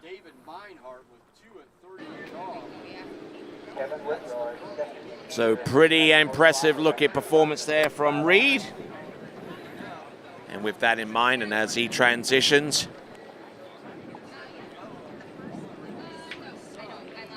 We'll hit a commercial. We'll be back in just a few seconds.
Here's Reed Meinhardt with his second and final pass. Look at these flips flying them from one side of the wake to the other. Look at them.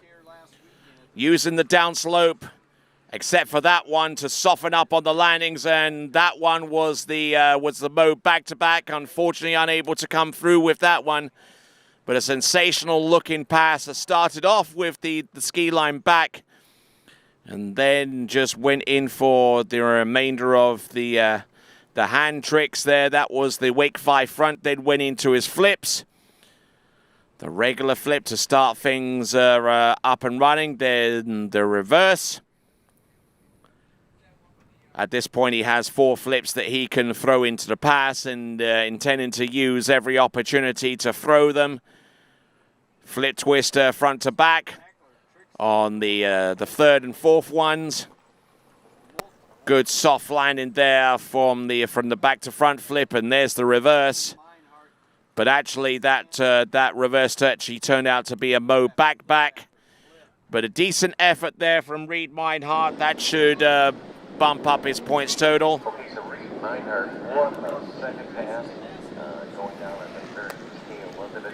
And that brings up your number 1. All right, skier on the water. This is Eric Macias. Eric Macias coming in on a winter guard. Toe 5 back, toe back-to-backs, toe wake back-to-back. Nicely done. Toe 5 front, and there toe O into wrap. Beautifully executed toe wake line O. Does he have anything more? Toe wake line back. Toe wake line back-to-back, it's reverse. And slipping out a little bit towards the landing, so still got a little bit of work. That's Eric Macias with pass number 1.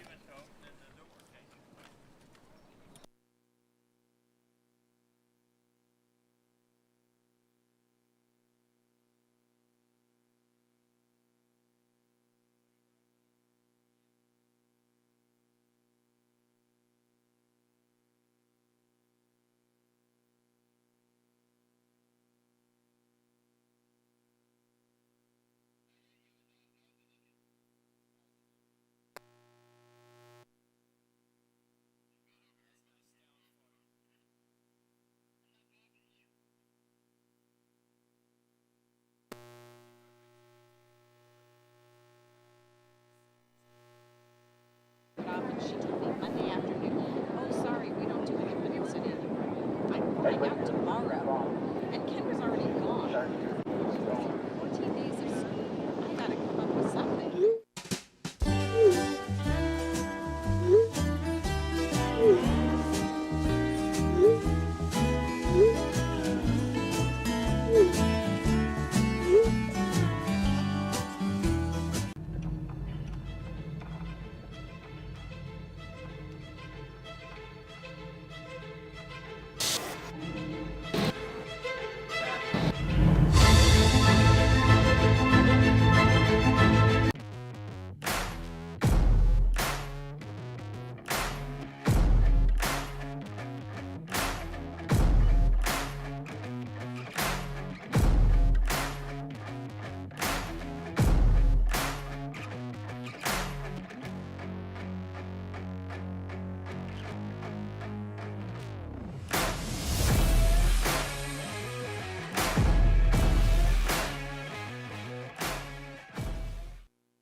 All right, so back on here with our announcing point. I'm Tony Lyford. He is Troy Zollner. He has slalom. I have the tricks and jump lake. And it's great to have the pleasure of your company on either of the simultaneous webcasts that are currently running right now. Here we go. This is Eric Macias with pass number 2, position to the back. There's the mode back-to-back. There's its reverse. Let's see what he's got there with the regular backflip. Flip twist to the back, flip twist to the back, reverse. Now, does he have anything more? He goes for the front flip. He nails that one. All 6 flips expended. Now, continuing to go for the remainder of his tricks, which including that ski line back, and just, it's an exceptionally hard thing to do whenever your adrenaline is running at such a high pitch there for the backflips. And then you've got to slow everything down in order to do the more subtle tricks, such as the 540-degree spins and the ski line tricks. Such a difficult thing to accomplish, and only very few are able to do it to the degree that would allow them to succeed at this high level. So there we go. That was a ski line O, then a back, and then goes for the ski line back, just missing the line, and down he went. So that is Eric Macias to conclude boys 4 tricks. Girls 5 tricking we'll take to the Warner next. We're waiting on our skier to be presented into the course.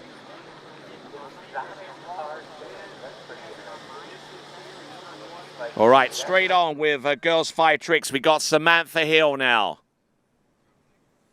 Waco to get things up and running. Leaning away a little bit away from the towboat. The first skier of 11 in girls 5.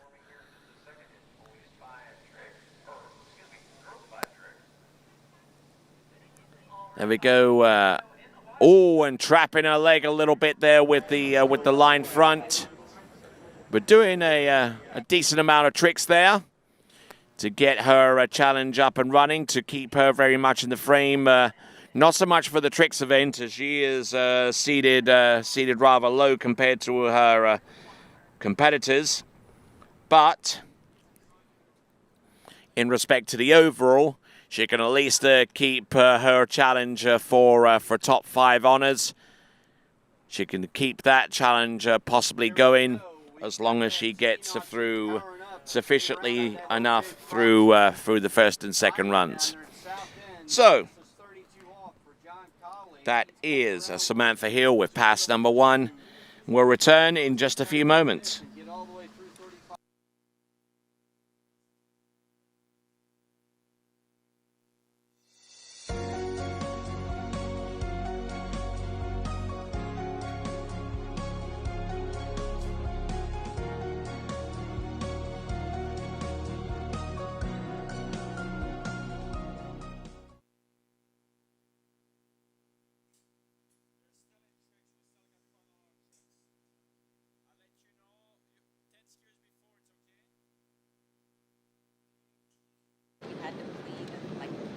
semester. The good thing is not required to graduate. So if she only gets credit for a semester, I guess that's what it matters. I don't know if it matters. For her first national title last year. Obviously, these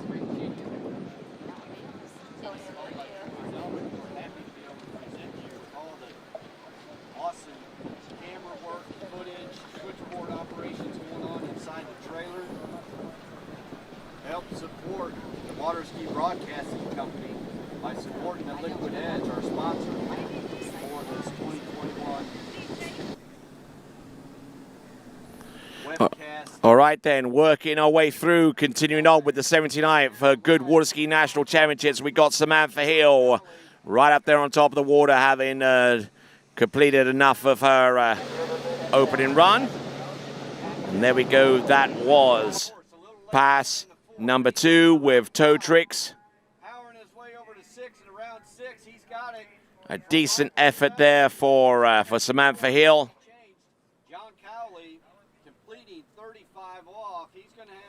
Averaging better than 1,400 points. And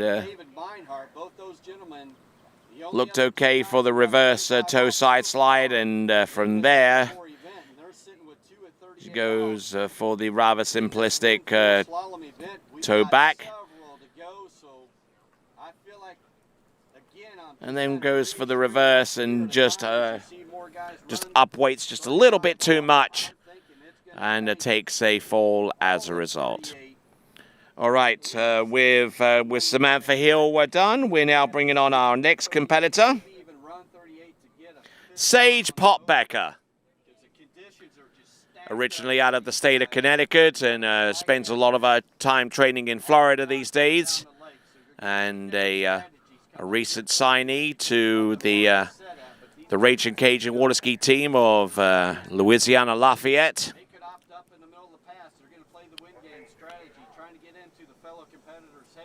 Keeping it going.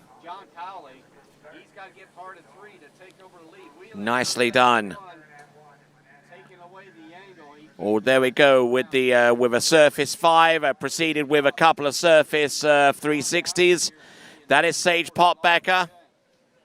Started off with a Waco from the wrap, keeping that that handle very, very close to her body, allowing her to stay in perfect stability on that 42-inch trick ski.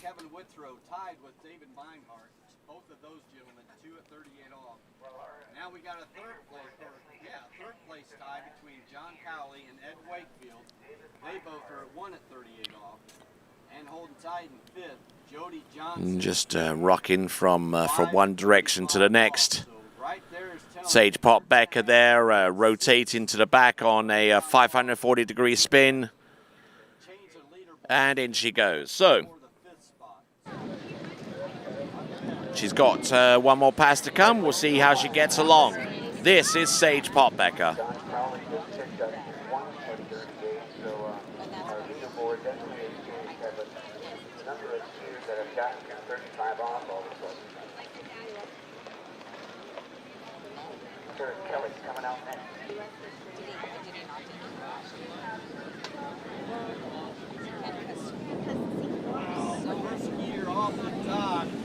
Right in B3, 32 off, 34 miles per hour.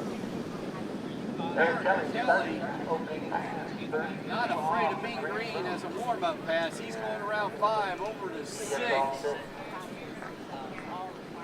Our first gear starting at 32 off. Eric Kelly jumping right in the short line, straight off the dock.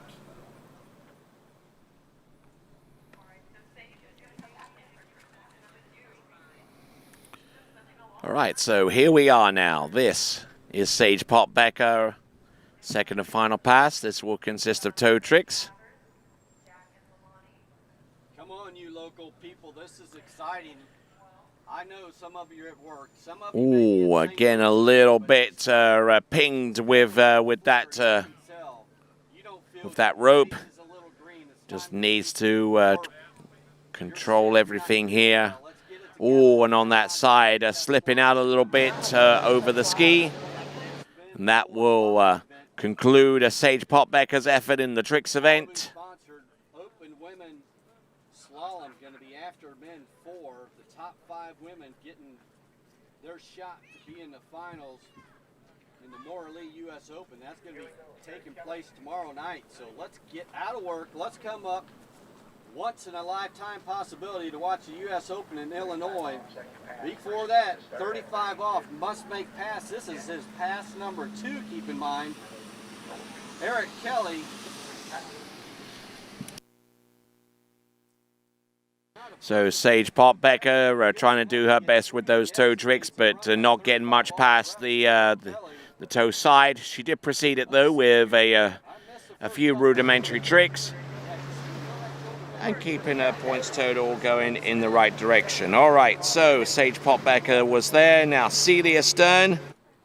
He's able to keep that good water ski on edge around each buoy, making the edge change one after another. Coming to us out of the golden state of California. Here she comes, Celia Stern. Another gentleman getting through 35 off.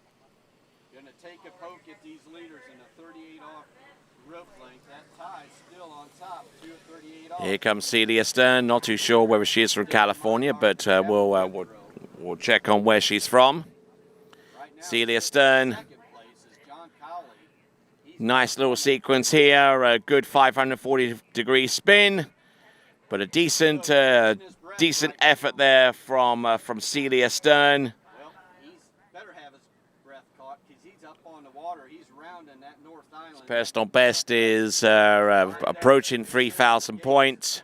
Best average coming into this event is about 2,360 points. Oh, a banger of a 1 ball. Now he's around 2 ball. He got stretched out. Stretched out just enough to take it.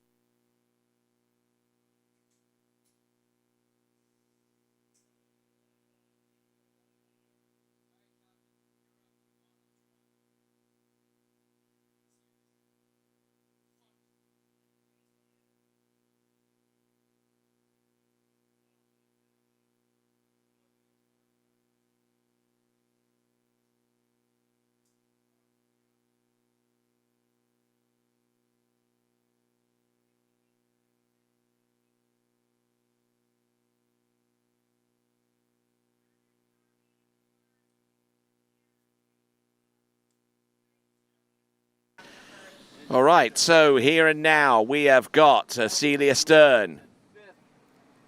Prior to Eric, out of medal. Nice, decent, secure edge there with the toe tricks to the back and to the front.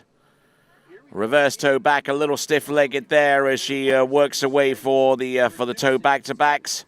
Almost losing it there, but still managing to get through all the tricks that she wanted to on pass number 2. So a stellar effort here from Celia Stern, our 3rd skier out. Next skier to go should be Anne-Marie Rabluski.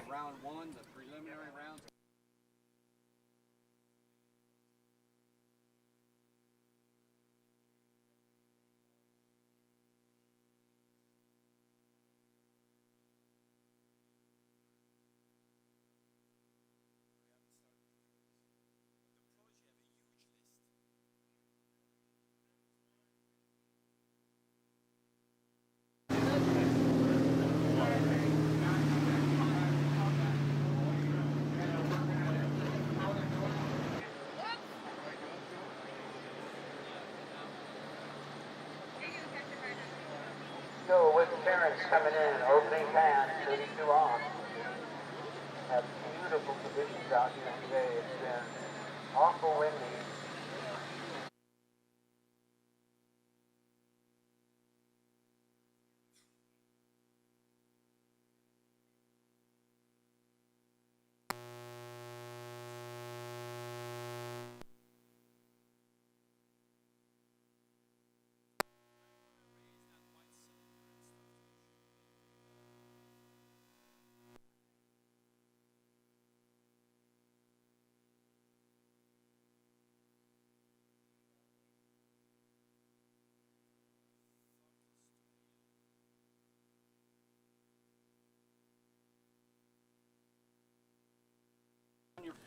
All right, so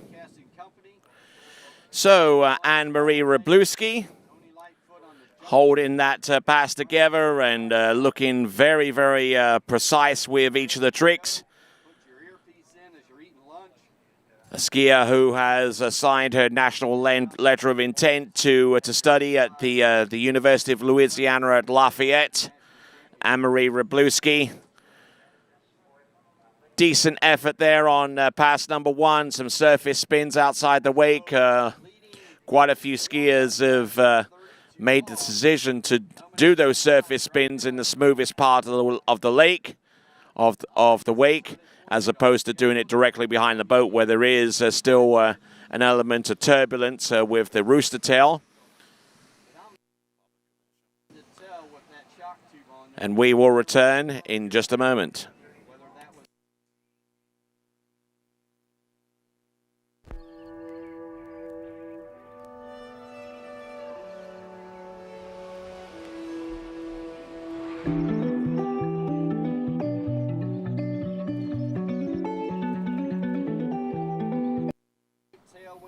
All right, Anne-Marie Wroblewski coming in past number two.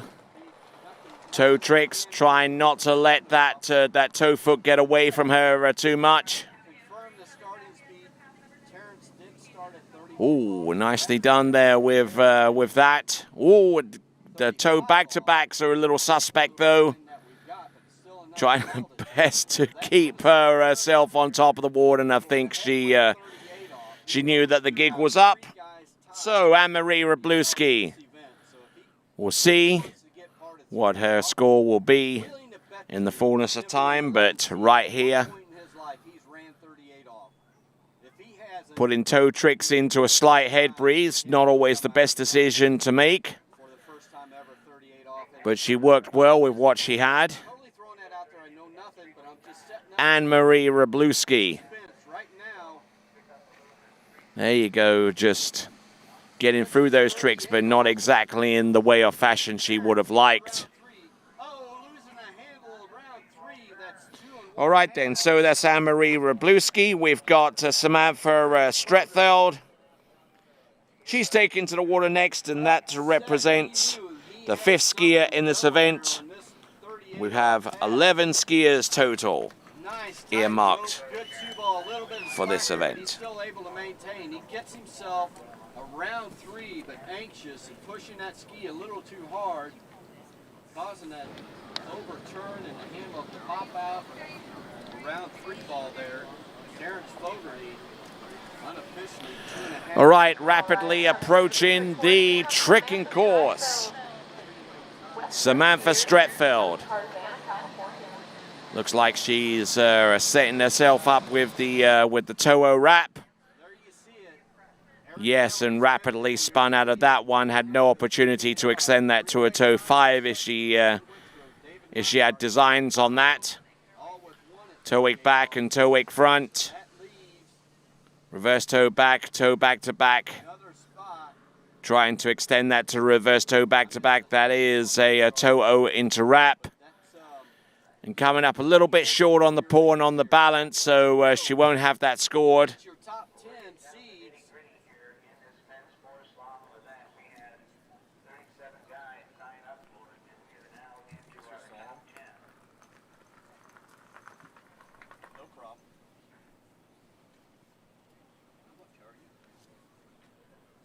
Entering the top 10. 2.5 at 38, which just ran new leader. Then we got 3 guys at 2 at 38.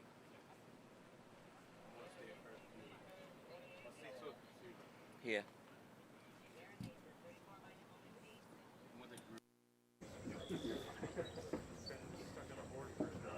Thanks, guys. You're welcome. You're welcome.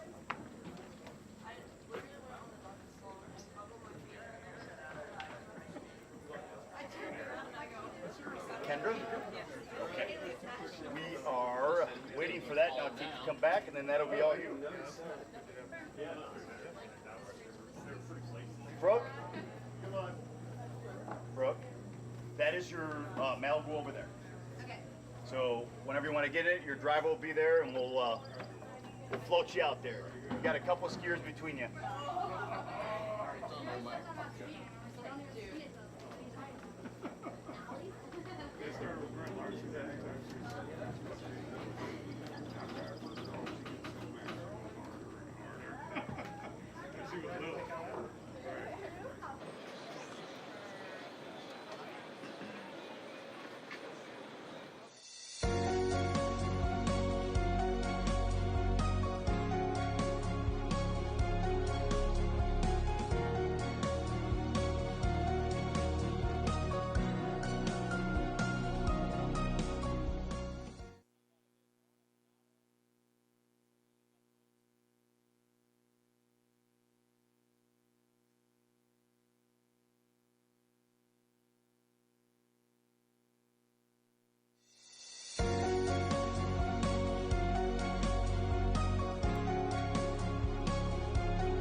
All right, so coming in on pass number 2.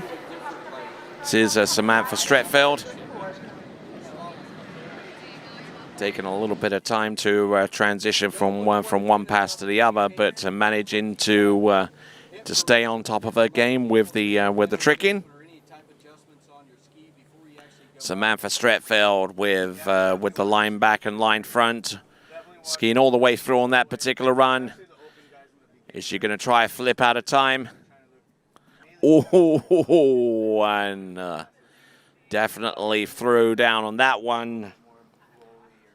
Probably was more relieved that she got the ski up and around rather than had any hopes or intentions of landing and riding it out. But Samantha Stretfeld, we're having a look at her opening pass again with toe tricks. But a decent effort all the way around. I agree with you there, my friend. We'll get an updated leaderboard. Our next skier to take to the water after Samantha Stretfeld is going to be Michaela Todd, the first of our competitors to have exceeded 3,000 points up on average. Important part is, do you think the most important part is keeping a tight rope, keeping your body position? He's wanting to try and run 32 off. What's the most important part in your opinion? It's always body position, but you gotta Here is Michaela Todd. be able to succeed at any rope man. So that gate, pull out, the glide, the rotation is pretty critical. At any rope length, if it's 15 off is your hard loop or 39 off is your hard loop. It's all about that start. If you start late, you're probably going to finish late. So if you start early, have that speed, get rotated early. Michaela Todd, oh, spinning in with the tower wrapping, and unfortunately unable to grab onto the line to attempt to toe Waco out, but a good-looking pass, standing up all the way through, and nothing that would be of immense concern. But just holding that toe foot there, but allowing it to drop down her leg just a little bit, which does kind of alter your center of gravity and your balance over that trick ski. But then let's have a look here, and spun into it rather quick. That trick was produced more by spin rather than pull, and I'm certainly of the feeling that that trick is better performed with a deliberate pull into the back of the standing knee and rotating around that in order to complete the move. Yeah. Yes. So, Allison. Yes. So, if you're not water skiing, you don't have a tournament. And then we're going to pull 3 boats, like I said. You don't have a tournament. When do you jump? What does John Travers do? He's got a day of nothing. And nothing to do with water skiing. What do you go out and do? A lot of days is with the family. I'm a new dad of a 15-month-old son, so I try to take the wife and the kid and we go do Here we go. nothing to do with skiing. It's always around Keeping the handle very, very closer to her. That's Michaela Todd. Just trying to pick up the pace here as she gets towards the end of pass number 2. Couple of side slides at the end, and that ought to do it there for Michaela. So with about 5 competitors to go, that is Michaela Todd, and these 5 on paper should represent the top 5 finishers, but as unpredictable as the Trickett event is, that could change. Kendra Nathan is our next competitor, and she will be skier number 7 of 11. Cool. Here's Matt. This is pass number 2. Should be 32 off. Let's let you run him down through this course. Yeah, that was a good one. You know, he's a good skier. He's a strong guy, so he's going to get out of 3 really well here. You know, I'm sure his best is into that deep 38 or even shorter, so I'm sure he's just feeling it out right now, just trying to get that rhythm and those steps in order. I don't know if he got a practice ride, but he does ski on a bigger lake down in Winter Garden area in Florida. You know, it's a little town that he lives in. I can't really think of the name right now. Well, that's okay. We won't hold that against you, man. You're not fired. It takes a lot more than that to be fired. Yeah, so he's a good skier, though. He's a really strong skier. You know, he's a big boy, and he goes for it. And in these conditions where it's not perfect, Yep, they can scrap. They have the power behind the boat, bigger, stronger guys. So I made the prediction earlier. I put my neck on the line with this men forward here. I'm thinking it's going to take, to get top 5, I'm thinking it's possibly going to take very deep 38, not round 38, to be on the podium here at the end of this men 40. All right, approaching the course here, and now this is Kendra Nathan, who placed in the top 5 in the slalom event last night in Girls 5. Coming to us out of California. Doing a grand job here with the toe wrap in toe Waco. Now we see where her abilities lie, and the best of her abilities lie. It is the tricking event. Very, very nicely done indeed. Getting through all the tricks that she wanted to on pass number 1. We'll see what she's got on pass number 2 coming up shortly. struggles out of 5 there. Onside turn, I believe, and just kind of maybe got a little bit separated there out of 4 into 5 and just couldn't hold on to that 2 out of 5. Right foot forward. That's okay, you're still here. You're not fired yet, dude. So yeah, we'll watch him. So that was 35 off if I'm thinking right. He comes up 4 there, loses some angle being too far in the back of the ski on that good. Then just trying to crunch it around 5-0, but unable to get around 6 and hold on. So Matt completing his bid here at the 2021 Goode National Water Ski Tournament with the score of 5 at 35 off. So still atop the board is Darren Mason, 3 at 38 off. In second, Terrence Fogarty, 2.5 at 38 off. 3-way tie for third between Eric Kelly, Kevin Withrow, and David Meinhardt. All those gentlemen with 2 at 38 off. And then you look down that board there, even after that, you've got a 2-way tie for 6th place. Every single skier here is in 38 off.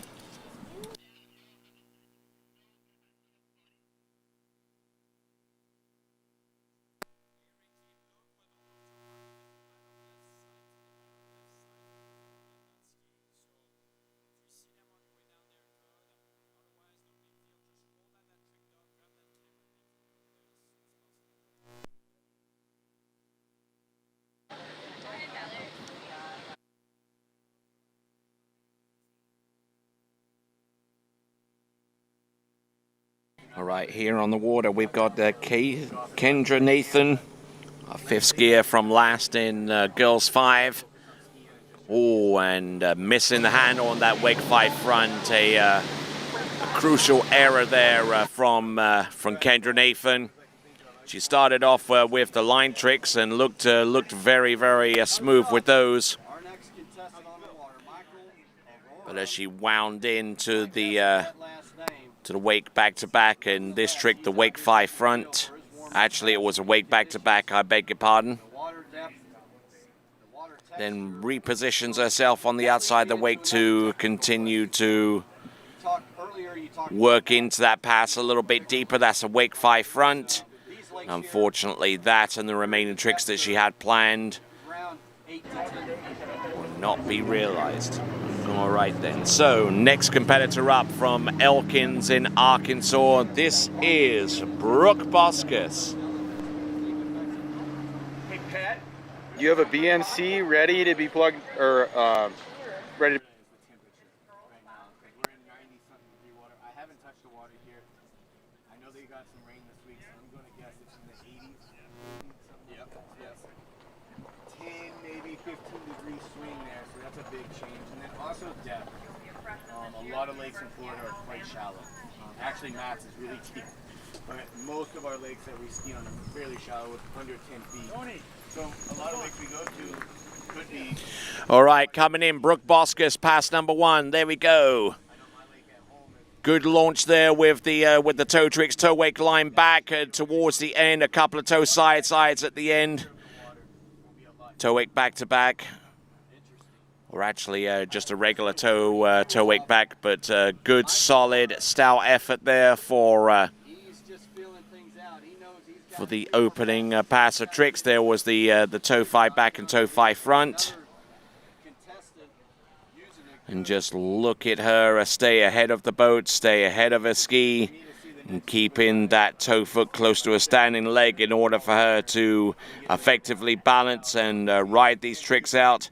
A little bit short there on the toe wake line back, mind you, but she just has just a few tricks that she can just throw in just for good measure. They all tot up points as long as they're performed in the 20 seconds. So there we go. That was pass number 1, and pass number 2 is coming up in just a few moments for Brooke Boskus.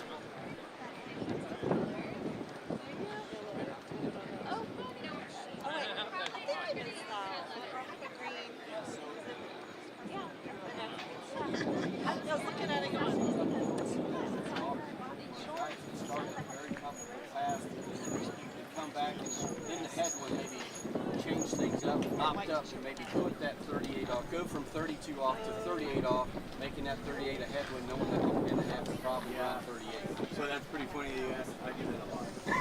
I am quite the opt-up king. Yeah, I'm opt-up. All right then, so as we get ready for Brooke Boskus to come into the course, win yourself a slalom ski.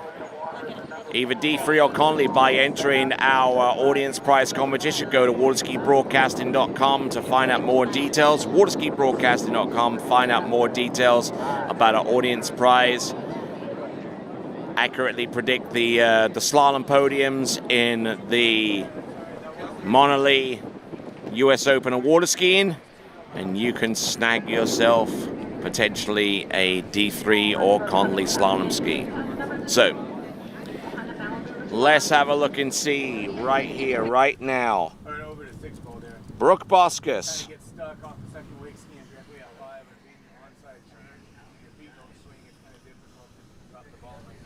Staying pretty close to the top of the wake and we got confirmation that was 35 off. Not trying to get ahead of herself too much with handle tricks. Oh, like that potential occasion. There we go. There's the step sequence there. Almost stepping over the line just a little bit too aggressively, and that could have been curtains there for Brooke Boskus. We feel the wind kind of gusting a little bit. It's been kind of a quite honestly, it's been a crappy week here in Illinois for the weather. We've had high humidity, high dew points, which bring spotty showers. We've had some strong storms. I don't know if you've heard, but we've had one evening we had 2 tents get blown off, the concession tent and the starting dock tent down there, Trick and Jump. Then that same night, we had 2 porta potties get blown over. We stood them back up. Then that happened again.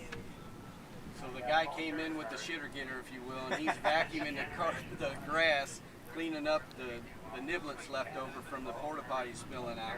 So it's been a rough week. It's been a rough week, and unfortunately, we've had some events that have had some terrible conditions, which we don't want. So here we go, 32 off start for Paul Turner. Paul's a good buddy of mine. All right, we're just seeing the tail end of that instant replay from Brooke Boskers. Now we're down to our final 3. We've got Sophia Janzig. She'll be tricking behind the Malibu, and that's why we see it at the dock right now. And we'll be back right after this.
All right then, so we're back. We've got Sophia Janzig, our 3rd skier from last in Girls 5.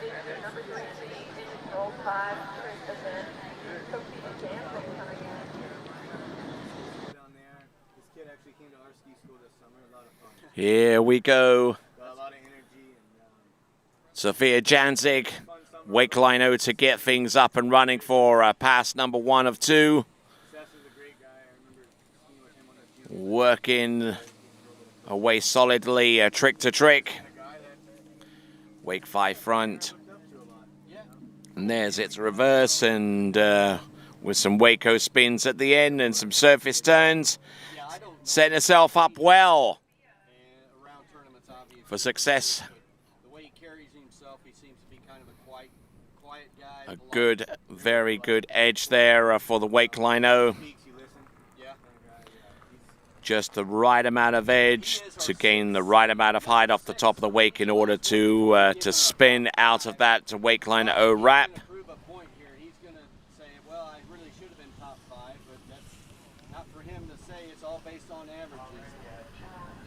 You're going to see here Seth he has a style. He's the pretty boy on the water. So he's going to look really good all the time, and his body doesn't move around very much. It's very controlled. So working once again towards the end of pass number 1 with some side slides at the end, proceeded with some skilled execution of some handle tricks, including some 5s and back-to-backs and on all of those types of tricks. We've got Alyssa Drake and Alison Graffwell to come.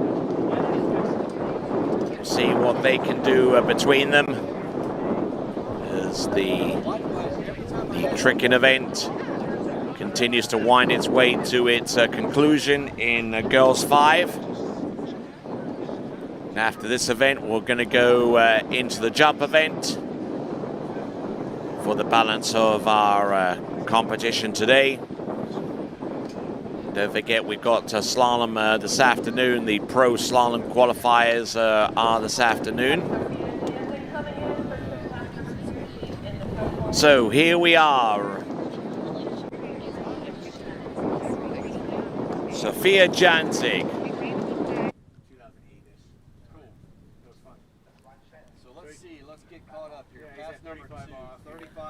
Getting caught up here with Sophia Janzig on the tricking course.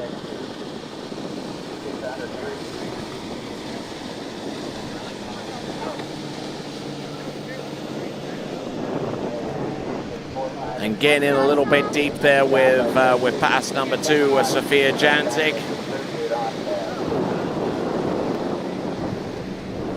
Since she has swum into the shore, we'll take a look, take another look at this.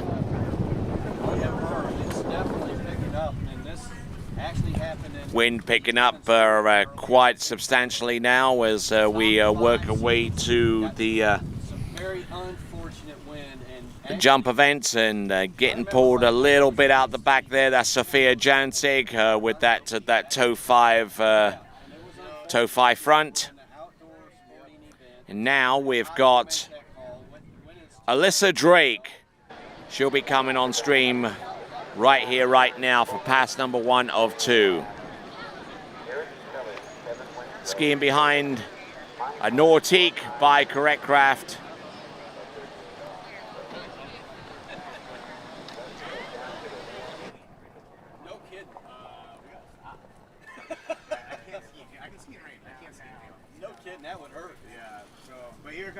Back at 38. So working our way through that step sequence, about a third the way into pass number 1. Good strong edge, wake 5 front. There's the wake 5 front reverse, the wake 5 sequence complete for the most part. And there we go with some side slides at the end. And just absolutely rocking away through that run. That is Alyssa Drake.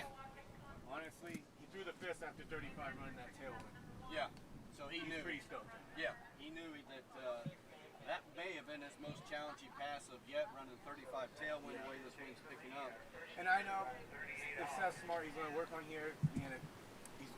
For sure, he's going to try to get a good gate, get a good one. Be slow out of 2, so he doesn't blow out on a lefty. That's what's going to happen. And he's going to try to get a full 3 at 38. And if he can get a full, or 39. If he can get a full 3 at 39, that's a big score. Yeah, because let's face it, if somebody's sitting at 1 or 2, you can come in, you can kind of take a half lazy 1 ball to get to, but when you start getting 3 and beyond, you got to have that more 1 ball way more. You got to have a really good gate and a good one.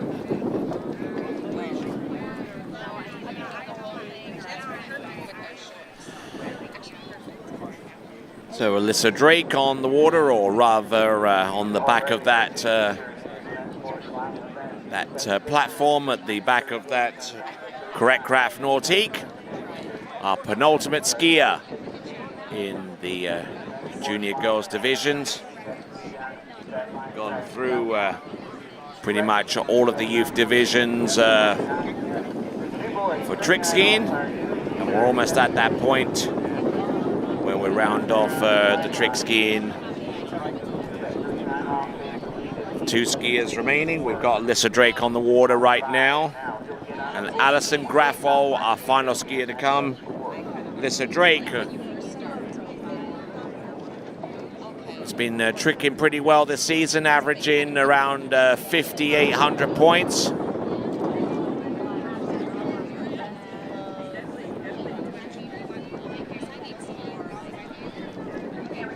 So a native out of Oconomowoc, Wisconsin. This now is Alyssa Drake skiing out of the Stillwater facility. Had the opportunity to go to about a year or so ago. Certainly one of the nicest facilities I've seen. Very competitive, Men 4, I'm sure every single one of these guys. There we go, Alyssa Drake, a member of the US Junior Waterski team. They'll be competing at the U17, U21 World Championships, and also competed in the Junior Masters recently over in Callaway Gardens. That must have been a great experience there for her. They're going to get stoked. Jeff Capshot. He's get a lot of passes behind this guy. He's a great driver. One of the best drivers in the U.S. You know, it's always nice when you get behind the wheel, or you get behind the boat and you have one of those drivers. Started at 32 off there. It's kind of like him. He knows what it feels like to be behind a driver. He's got Greg Goode behind the wheel. Yeah, you know. So that's a big deal. Yeah, I mean, that's a mental thing, yeah, right? That's a big mental thing. When you get behind on the dock and you jump in the water, and it's happened to me in Russia, Indonesia, Malaysia, all these faraway places where you have no idea who the driver is. You don't even know his name. Yeah. Never shook hands, and you're like, I wonder how this goes. Yeah. You know? Well, and that goes to the front of your mind where it should be in the back of your mind, or you not should in your never mind think at about all. the boat, Yeah. the rope. You got to think about what your job is, what you have control. Everything else, you know. So if you're thinking of that, you're almost setting yourself up. Right, because you're not thinking about what you're doing. It's like in practice.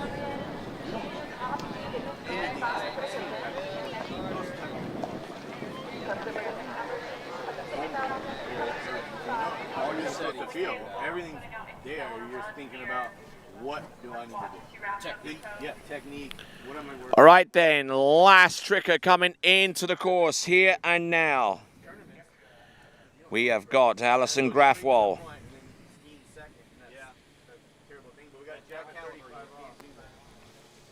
Rolling through from one trick to the next, trying to land each of those tricks. Keeping the flow going, keeping her work rate up there with the toe wake lino to keep her challenge for the trick title very much on her mind and certainly within her capability. That is Alison Grafwell. Pass number 1 of tricks.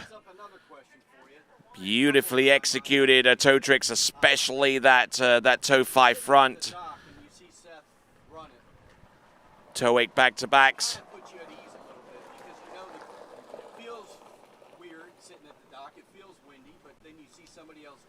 She started off with the initial toe 540-degree spin from front to back. That was the back to front, and then toe out, toe straight back in, and goes for the toe wake-o. Then good elevation there with the toe wake lino, and she has just about a second or two left before she goes in for the toe wake line back. All right then, so our last competitor, that is in girls 5. It is Alison. Right now, 38 off. It's windy. So we're on to our last trigger. They're within 4 slalom skiers of completing the competition in the current division, and then they're going to go into the open division slalom skiing event. That'll be on Lake 1. Make sure you keep your tabs open to be informed and to keep an eye on what's going on both lakes. It's pretty critical to keep your speed. And honestly, a lot of times people will say tailwinds are easier when you're skiing the best you can. When you're at home, you know all the steps are there. So one more pass of tricks courtesy of Alison Grafwell, and we will be we will conclude the tricks event.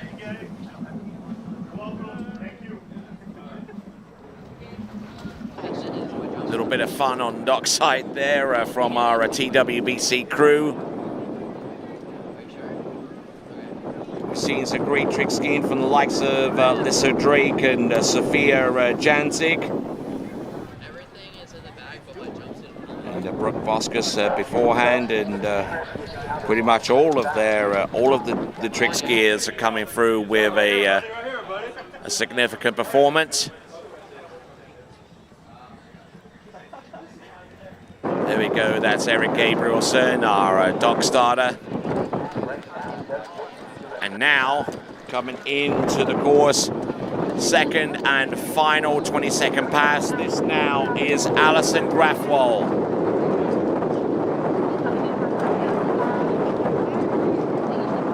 Originally out of San Marcos in Texas, here she comes, Alison Grafwall.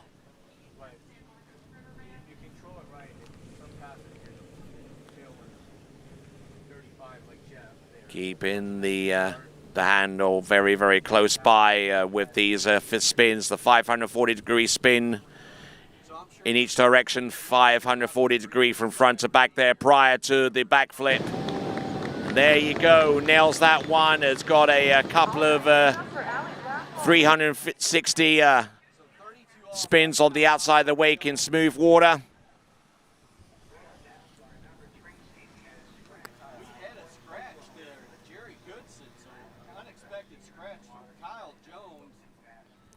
So, looking at the tail end of this instant replay, this is the completion of the Girls 5 tricking competition, and indeed the completion of Girls 5 skiing in this national championship. The Goode 79th U.S. National Waterski Championships. And then we will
Hello, Natalia Bernikava here, multiple world champion, world record holder, introducing the new Edge trick binding. 3D printed plate creates for more control and support on the water. Plus, this binding is very unique because we have two options. Option 1 with toe clamp and heel clamp dedicated specifically for hands. Option 2 with the releasable plate could be used for hands and toes, and the binding suits for all levels.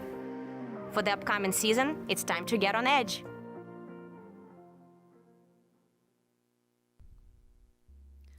The Liquid Edge offers sales and service on Mastercraft and Nautique boats. We are located on our own private 35-acre ski lake in Farmer City, Illinois. Our fully stocked pro shop accommodates the needs of every 3, 2, or single event skier. We carry a wide variety of ski brands including HO, Syndicate, D3, Radar, and Connolly. We hope you're enjoying their webcast and come visit us soon.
Experience the sport's evolution at USA Waterski and Wake Sports Foundation Hall of Fame in Central Florida's Polk County. From the pioneers of the sport to the stars of today, all 9 disciplines are honored.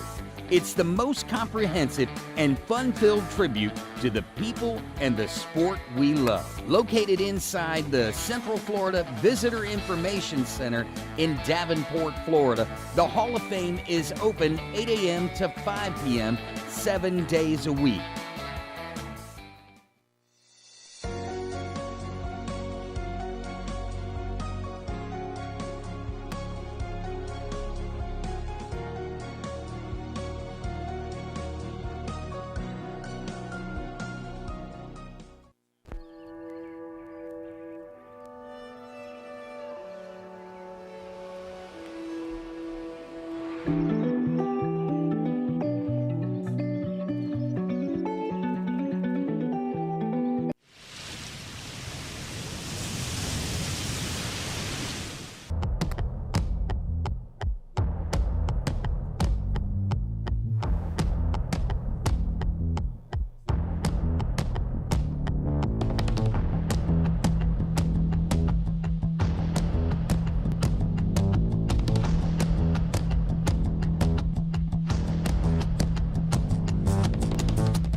Denali. No hype, just science.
The events of last year have left us with a depleted inventory. Take a look around. Where I'm standing, usually you'd see a jam-packed lot. And now? For the past 30 years, the Darcy difference has been putting our customers' wants and needs first. But this year, things are a little different. That's right. We are focusing on our wants and needs for a change. We want your vehicle. We want you, regardless of make or model, even if it's a 1930 Chevy. At Darcy, it's not usually about our wants and needs, but don't worry. You'll still experience the same Darcy difference you always have. Thank you. Please come visit us today.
All right then, rejoining the event, we have got Eli Staver in boys 5 jumping. Lands and rides that one out. Our first jump landed for Eli Staver.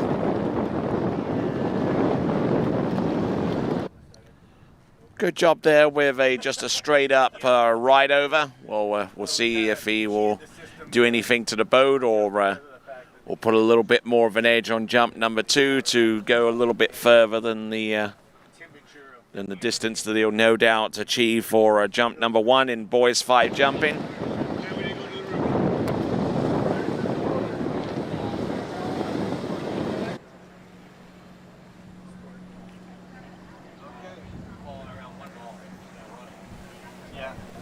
Distance coming through, hopefully within about the next few seconds for Eli Staver. Probably won't be particularly long, probably in about the 30-foot range.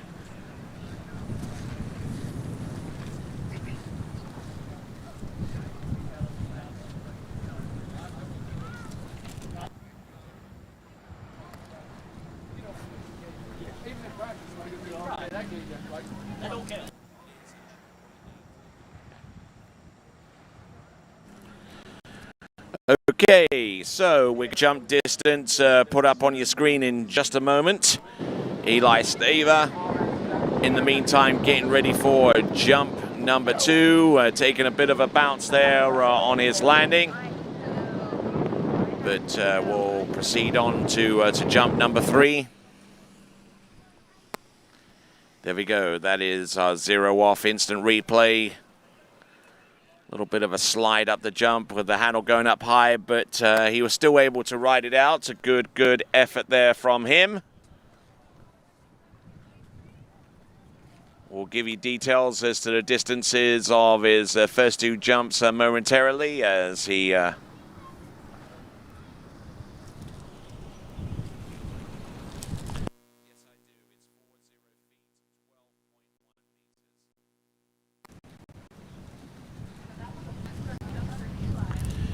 So, distance coming through right now for Eli Staver with 40 feet, 40 feet, or 12.1 meters. 12.1 meters for Eli Staver.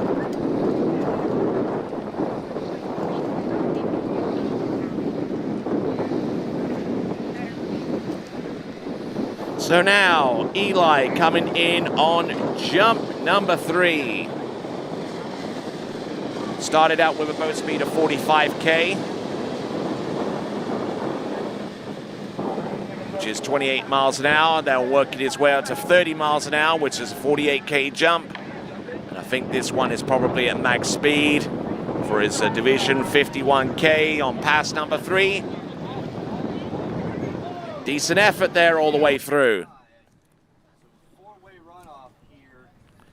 So Eli Staver landing all 3 jumps, not getting much in the way of height. But he increases his speed, and not through any means of his own, mind you, but with raising the boat speed incrementally. That last jump was at 40k, the same speed as the one before. Okay, so 12.9 meters or 42 feet. 42 feet on jump number 3 for Eli Staver. Okay, next competitor up, it is going to be Matthew Miller. Matthew Miller, our next skier out in boys 5 jump.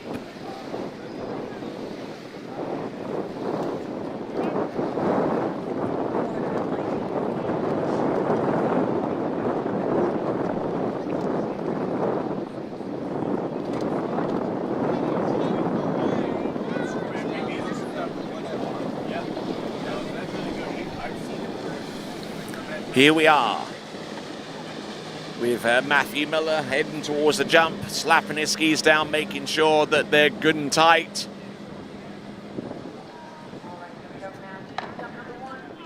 Ooh, nicely done over the tips of those jump skis, but unfortunately unable to hold on to that jump. I think he almost hit the bottom right-hand corner, if we're being honest.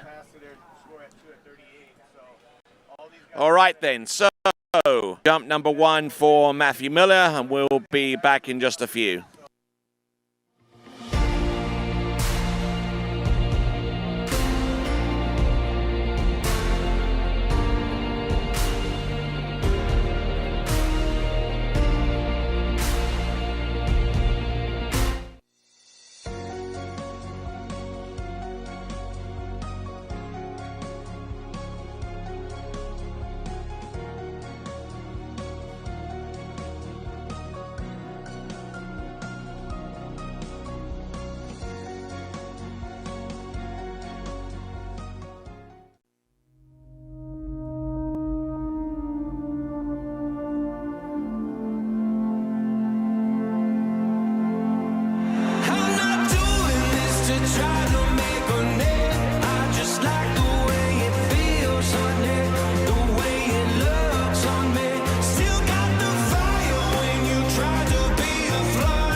Okay, so having not scored a distance on jump number 1, we now have Matt Miller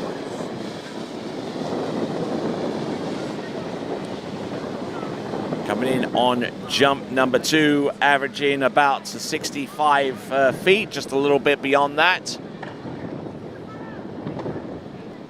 And good dose of speed and keeping the hold of the handle this time around. So he'll receive a distance, a score for jump number 2.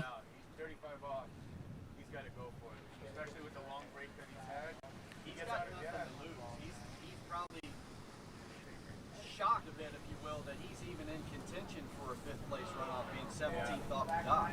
Oh, he's still able to get around 5. Oh my goodness! Did he make that? So Matt Miller's second jump.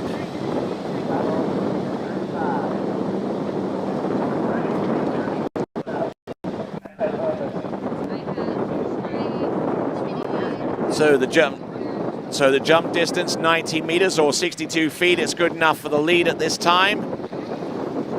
90 meters, 62 feet on jump number 2.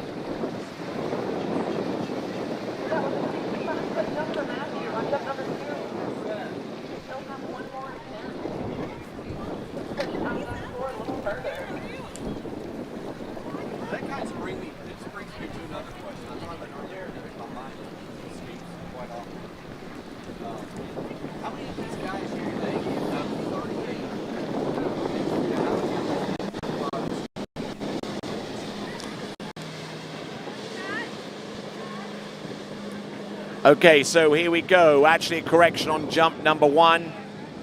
90.9 meters or 65 feet, and that'll be reflected whenever we update the distance. It's a 3rd and last jump for Matt Miller, falling on the first. 90.9 meters on jump number 2 or 65 feet. And I would suspect that this last jump is going to be, I would say a skosh further. He certainly has the technique.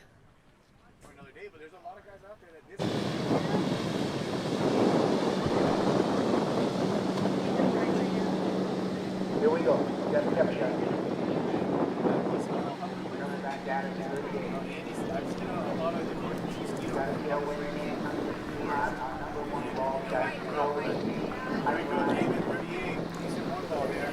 All right, so the 3rd jump distance, 65 feet or 90.9 meters, exactly the same jump distance. So now we've got Colin McLaughlin.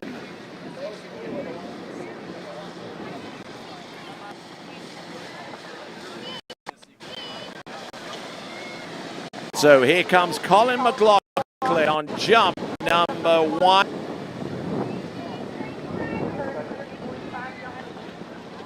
Up and over, will land and should ride out that jump. Decent effort on a shallow 3/4 cut.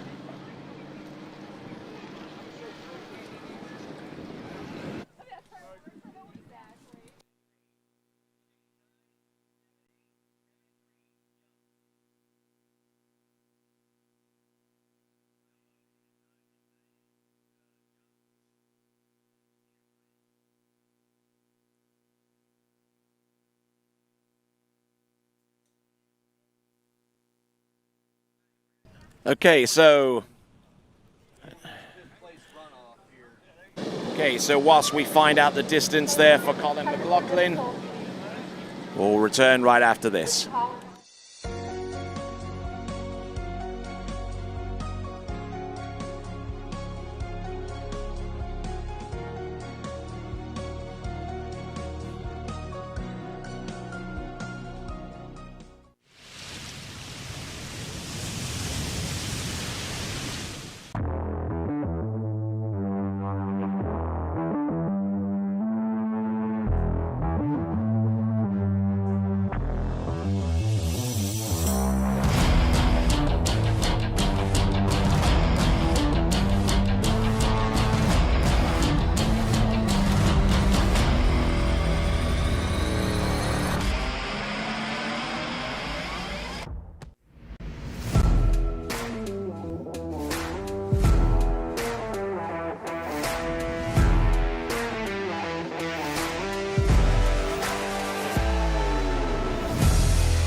right then, so this is going to be a re-jump on jump number 1.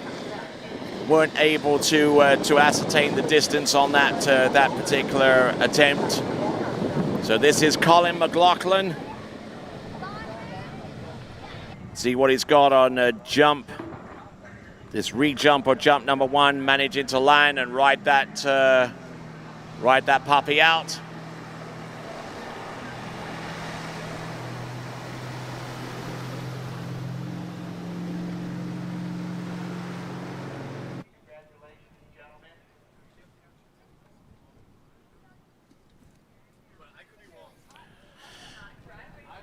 So driving in hard on jump number 1.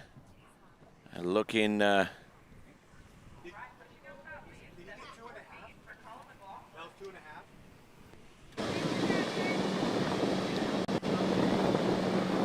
right, the jump distance coming through McLaughlin. The distance should be revealed.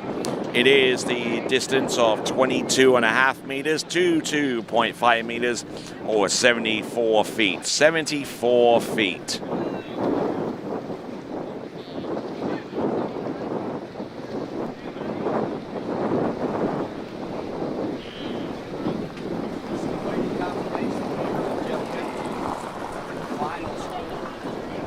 So now that he's got a score under his belt, he can start to pound the jump a little bit harder.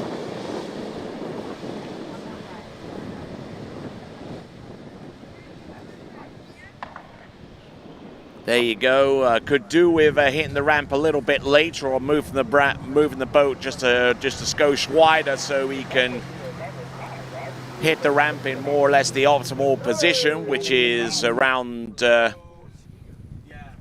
about a foot to foot and a half away from the bottom right-hand corner.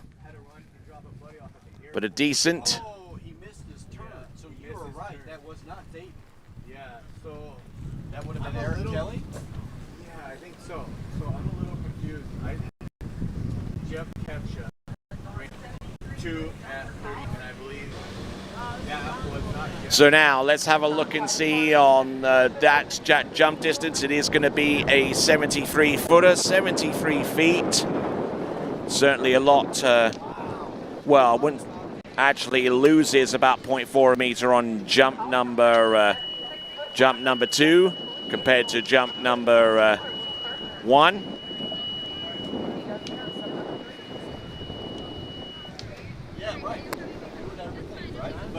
So now 73 feet on jump number 2, 74 feet on jump number 1. Let's see what he's got on his third and last attempt. This is Colin McLaughlin.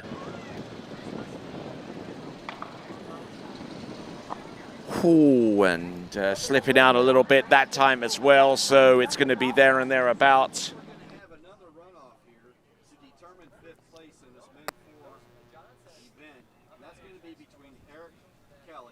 Little flat coming in, but still managing to get a fairly respectable third and last jump off.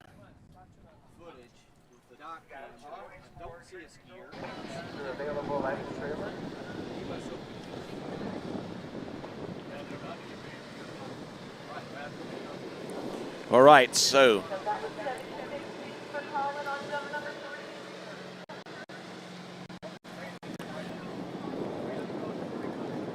okay, so we've got a new jump distance for Colin McLaughlin. It's enough to extend his lead. It's 76 feet or 23.2 meters, 23.2 meters. Skier next.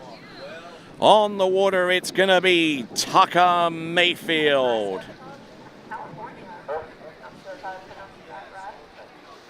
Okay, we have a very dramatic Eric. Can you hear me?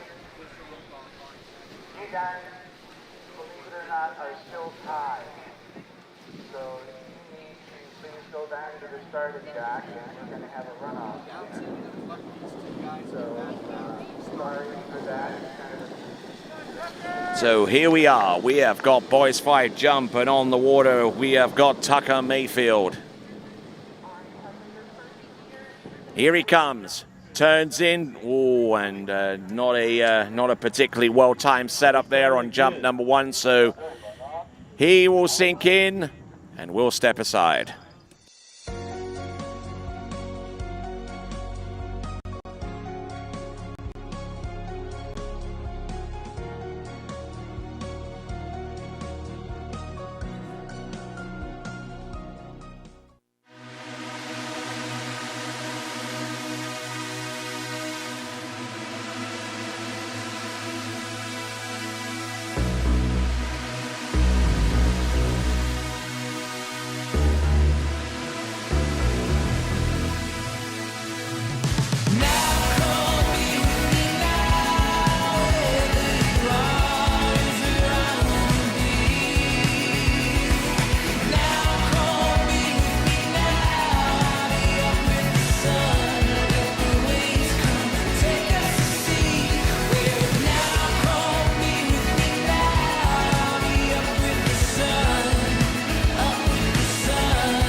All right, we're back on right now with Tucker Mayfield.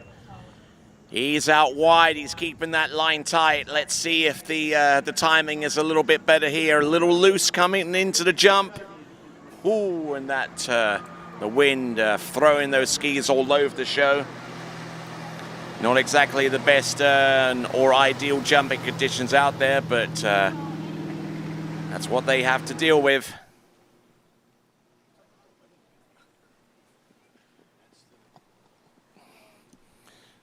So look at this on our instant replay with the ramp cam. Not pressing all that hard, but managing to land and ride out.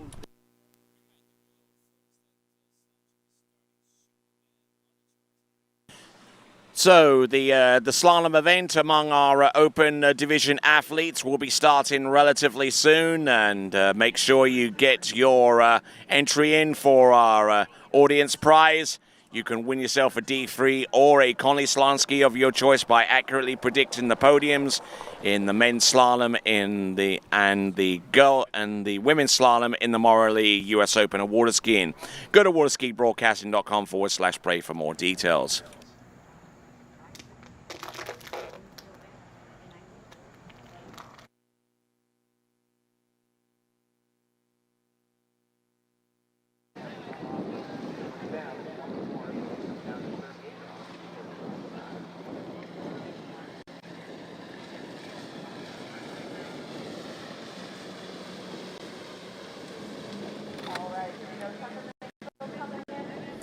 All right, so one last attempt. Oh, whoa, and off the jump and falling out the back. He was losing his position right off the second wake. Hopefully it won't be, oh, look at that, right into the base of the jump, moving around quite a bunch. And out the back, skier number 4, Tucker Mayfield, will not receive a score on jump number 3, but he certainly receives a score on jump number 2. It is enough for the lead with 26.8 meters. And while we fish him out the water, we will go to our next camera shot. All right, so while we fish him out of the water,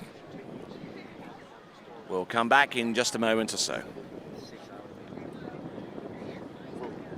We are.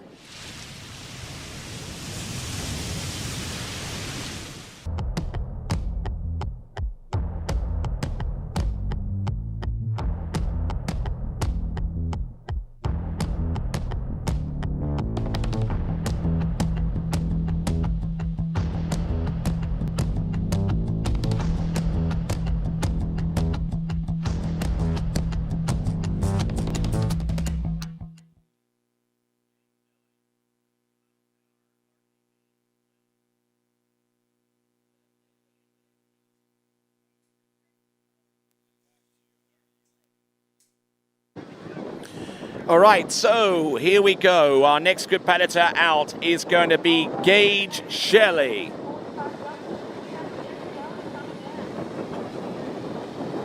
We've got 23 total jumpers in this category of jumping. In boys 5, we're on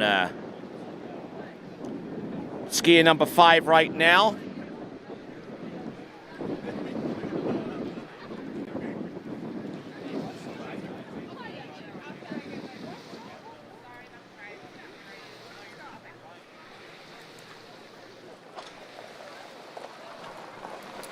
So here we are, skier number 5.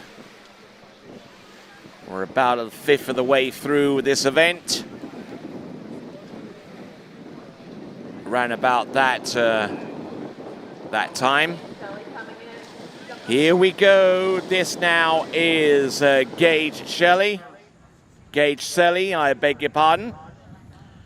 Turns in, drives it on home, trying to re-grip the handle coming into the base of the jump, but lands and rides that one out, struggling to actually get on the surface of the ramp. Turns in, drives his left shoulder off the turn. Look at that, crushes that jump, and will land and ride that one out.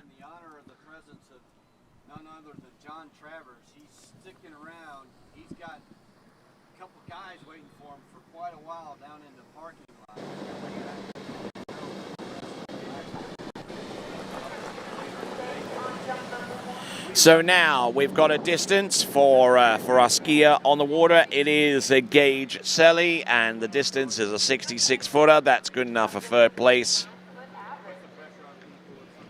Gage Shelley with 20.1 meters or 66 feet.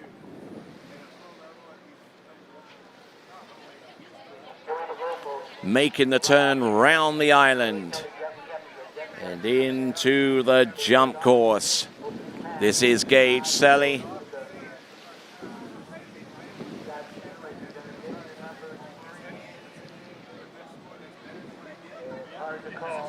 So here we go.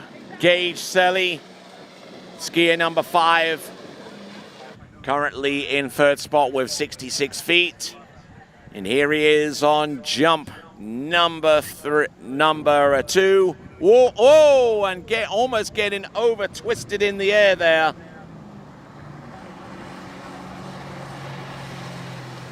"66 feet under his belt so far. And we'll see if he can boost out that jump distance to something a bit more substantive.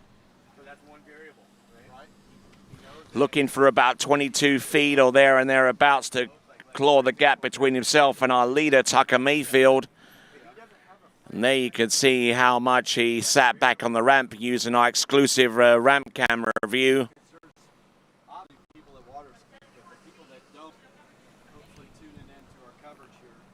Distance coming through any moment now. The distance is 71 feet. 71 feet.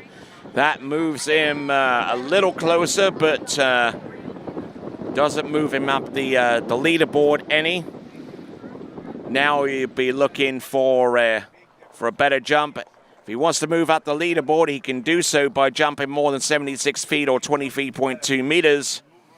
But for the moment, Gage Shelley, currently lying in third with 66 feet.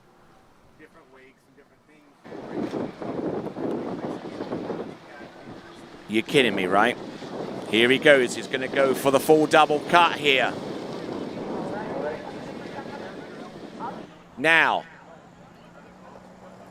going in full on with this lash. Oh, my word. And transition straight from a single cut virtually to a full double cut, and just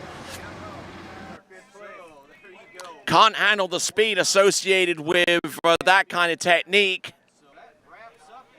He came in and attempted to rise, but the ramp just hit him back hard. Fails to land, fails to ride out that jump. And the distance for Gage Selly. His second jump distance was 71 feet or 21.7 meters, and that is going to end up being his best jump. But then he just came off the jump and just absolutely got sent cartwheeling out the back. And with that, we'll take a quick pause. We'll be back right after this.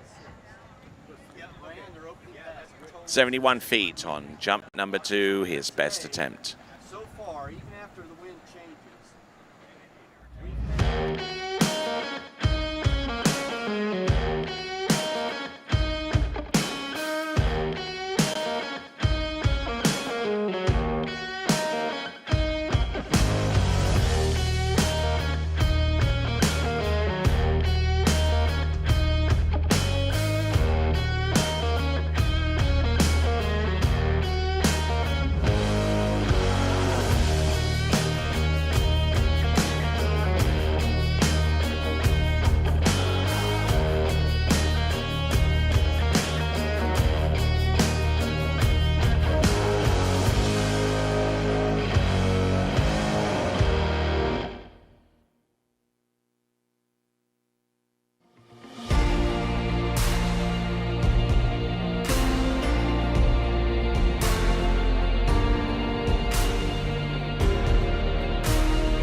All right, on the water, here and now, we have got Luke Overmeyer, jump number 1. Up and over the, and Joe, and pushing up over his jump skis and just unfortunately unable to land, but he certainly was pushing the distance out there, no two ways about it. Comes up the jump, just extends out, and then tries to push the jump skis a little bit further. But then he just got rolled out the front.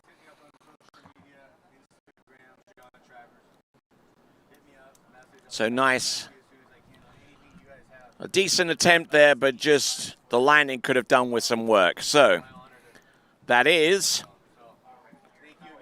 Luke Overmeyer, skier number 6. And we will continue on with his remaining jumps in just a moment.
Okay, back on. We have got Luke Overmeyer on the water.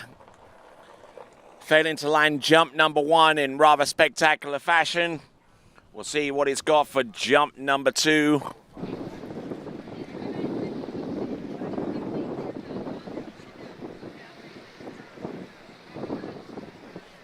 So Luke Overmeyer setting the boat at 51 kilometers now. That's almost 32 miles an hour. Top speed for boys 5 competition. Let's see what he's got. Here comes Luke Overmeyer. Keeps the line tight off the turn. There you go. Better looking jump. Tighter line on the landing. That's a decent looking opening jump there for Luke Overmeyer. That many falls on his back, right? Hey, he waved to you. Stellar looking opening jump from actually a second jump rather. This is Luke Overmeyer. Getting very, very close to the top left-hand corner of the jump and coming in relatively early.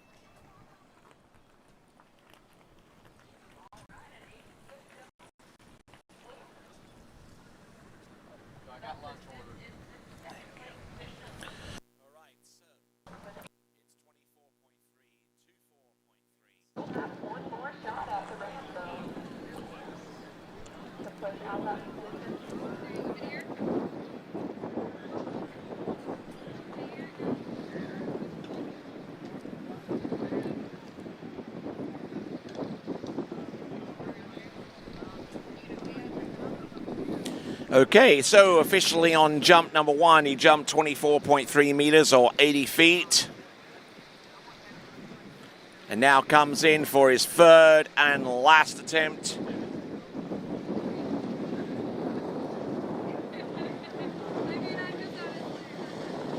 Here he comes.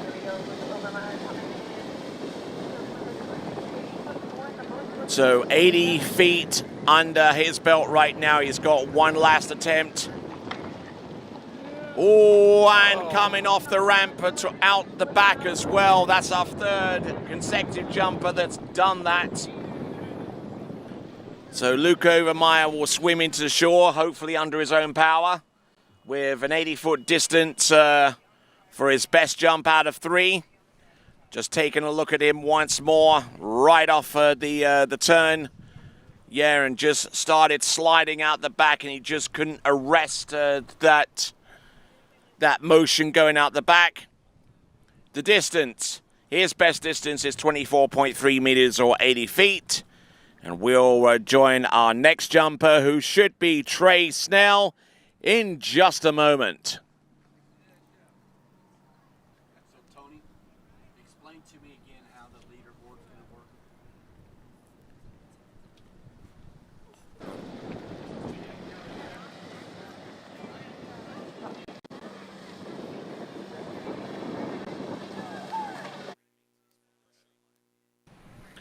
Okay, so just to confirm, Luke Overmeyer, 80 feet or 24.3 meters. Now we've got Trey Snell coming up.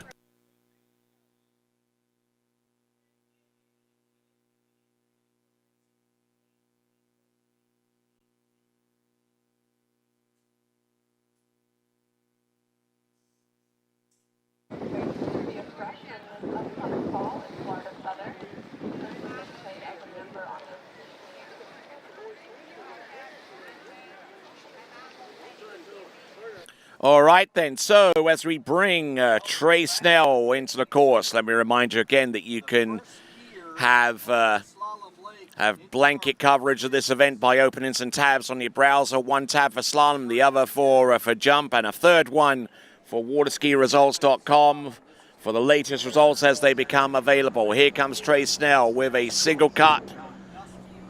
Up and over, will land and ride that one out. We'll put a distance on the board. Trey Snell.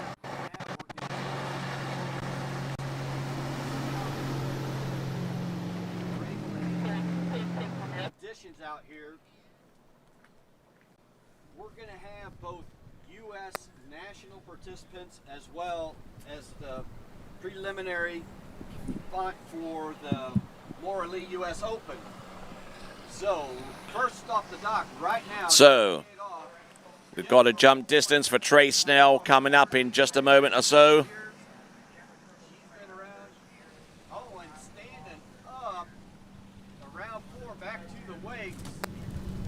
Unable to get through her first pass. Jennifer.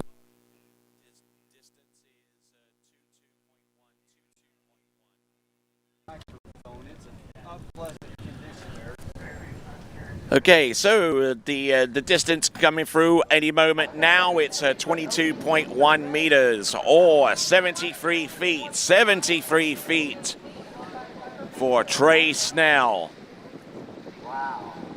At the same time that is happening, we're receiving scores from girls 5 tricking. You can find out more by going to waterskiresults.com. Waterskiresults.com for the latest on the girls 5 tricking results as they become confirmed. Here comes Trey Snell, 3/4 cut. Little twisted in the air, and that affected his ability to land and ride that jump out.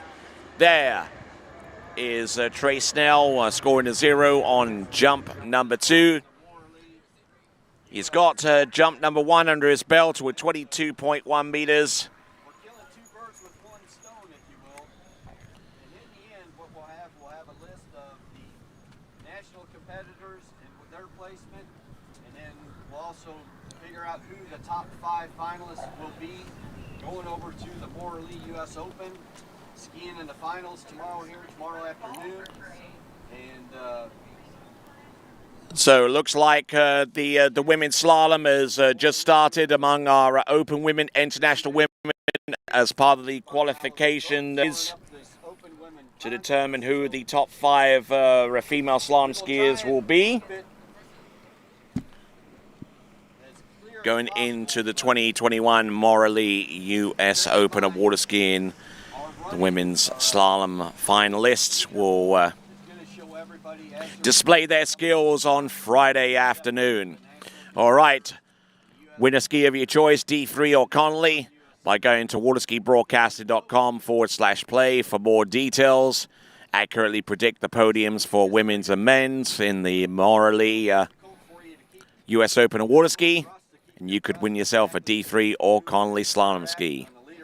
All right, so on the water right now, having landed 1 jump, failed to land his 2nd, and here he comes for his 3rd and last. It is going to be Trey Snell.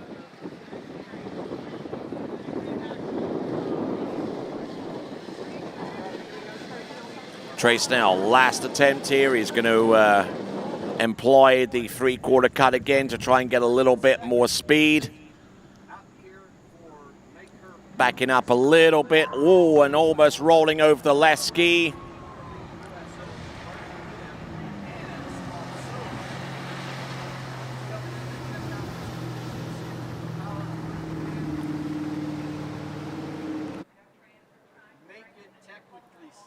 So Trey Snell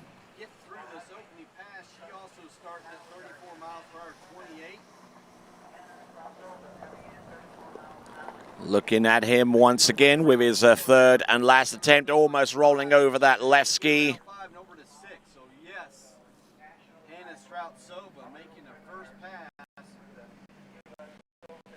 Distance on that one.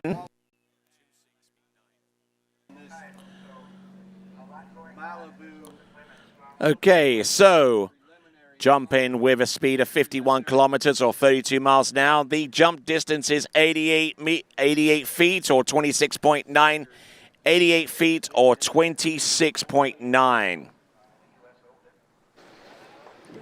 As a matter of fact, that's 0.1 of a meter in front of Tucker Mayfield. So Trey Snell marginally has the lead in this competition. All right, in this time, we are on skier number 8 of 23 in this division. And the skier on the water is Robert Powell.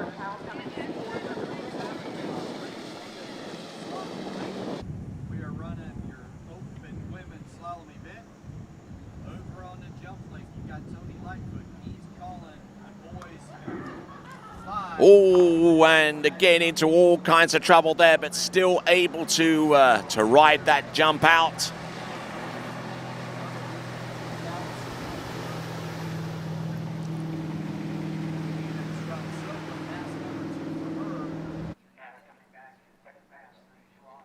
This is 32 off tailwind. Let's see how she can handle this. Oh, and tailing out at 3 ball. Oh, and replay on jump number 1 there for Robert Powell, getting into all kinds of bother and all kinds of difficulty, letting the ski slip out on him on jump number 1, but he does land and he does ride out that jump. The distance is, whoa, this is a surprise. It's 97 feet, 97 feet. So Robert Powell with 29.7 meters, 29.7 meters in a solid lead by about 11 feet ahead over Trey Snell now.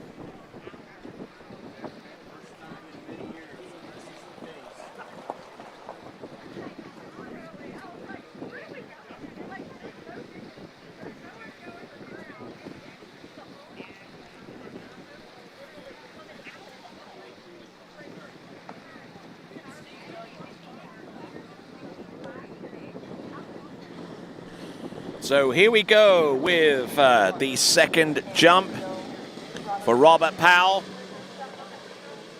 Getting broken over his skis a little bit as he edges out towards the right-hand side of that towboat.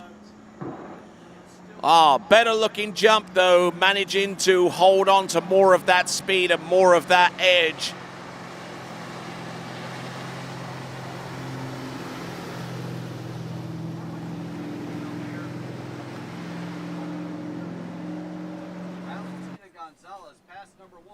Starting 28 off. So second jump for Robert Powell. A little bit stretched out off the first week into crossing through the second, but managing to summon enough strength to hold that jump together. Valentina Gonzalez completing pass number 1. In this Malibu preliminaries to determine the top 5 ladies that are going to go into the US Open. So, second jump there, also a distance of 97 feet, but the difference between those jumps is that while the first jump was 29.7, the second jump is 29.5. So, still the same feet and inches, still the same feet and inches, but the metric system tells a different story. All right, so coming in on jump number 3. Let's see what he can do to push this one out a skosh further.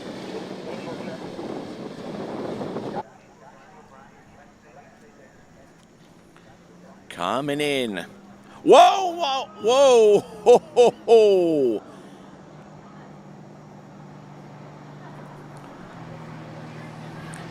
Just coming off the second wake, feeling the power of that towboat and just could not hold on to much of that jump. Making her swing out here, 32 off tailwind. Needs to get a good start so she can settle down and complete this pass. Wow. Almost. We did have one skier pass up on a jump on the ramp a day or so ago that resulted in that skier making contact with the camera. Thankfully, this time around that didn't happen. But just look at this. Didn't refuse without at least brush the jump with the right skin. With the right ski, as a matter of fact. So Robert Powell, 0 score on jump number 3, so 97 feet is going to be his best jump distance, 29.7 meters. All right, now on the water, we got Samuel Weber.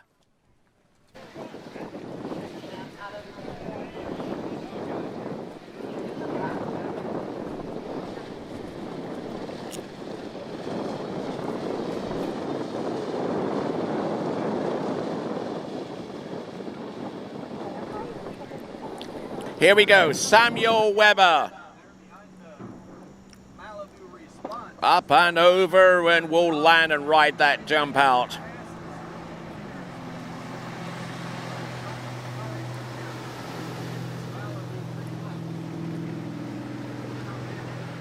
So sets himself up with a good distance on jump number 1. The jumper's again a little bit buffeted in the air. She's flying out there with wind conditions. She's around 3 ball, eating up the slack to be able to get that full 3. That could be a big deal as we get down in these conditions. Believe it or not, 3 at 35 off can make a difference rather than 2 or 2.5. So what is the jump distance, we wonder, for our competitor out on the water? So Sam Weber, we're getting the distance for him very, very soon.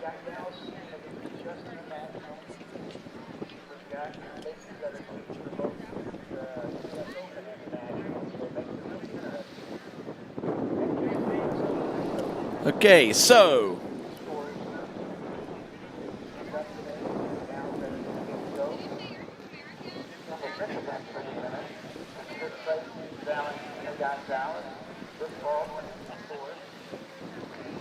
all right then, whilst we get the distance situated, our skier on the water at this time is Sam Weber, and a better looking jump there from Sam Weber on jump number 2.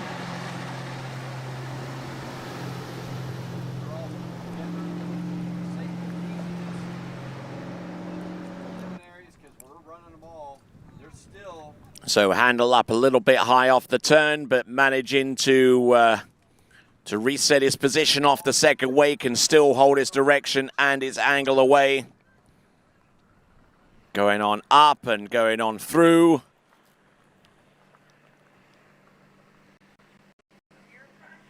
So ride out that particular jump, and we're still getting the official distance on jump number 1. However, jump number 2.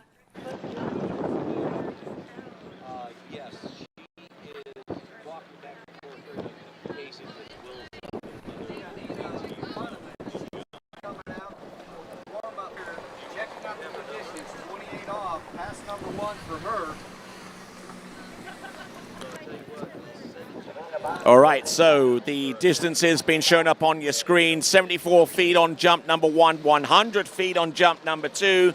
So that second jump distance is enough for him to take the lead.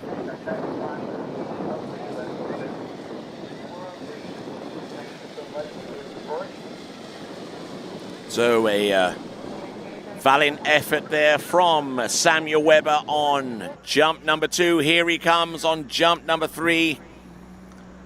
Getting a good pull off the top of the jump and coming in for the landing. Like what I'm seeing there from him for Samuel Weber. Watching your zero-off replay here, we are in the open women slalom events. We're at Water's Edge Estates in Wilmington, Illinois. We've had beautiful conditions for most of the morning, and all of a sudden this wind decided So looking at that ramp cam view for Samuel Weber. This Malibu preliminary competition here, top 5 women are going to go into the Morley U.S. Open. So Samuel Weber lands it, rounds off his effort. Okay, it is 101 feet, so extending his lead out a little bit further than jump number 2 by 0.4 of a meter, 30.9 meters, 101 feet. All right, so now we have a new leader. Let's see if our next competitor can exceed that target. Jacob Duffy, who comes into this competition with a distance of 107 feet on average.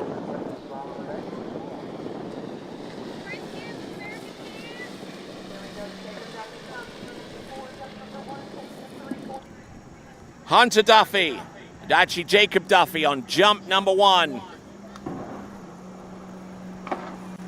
Good strike into the base of the ramp there, and just flying out for jump number 1. He'll be pleased with that effort given the conditions.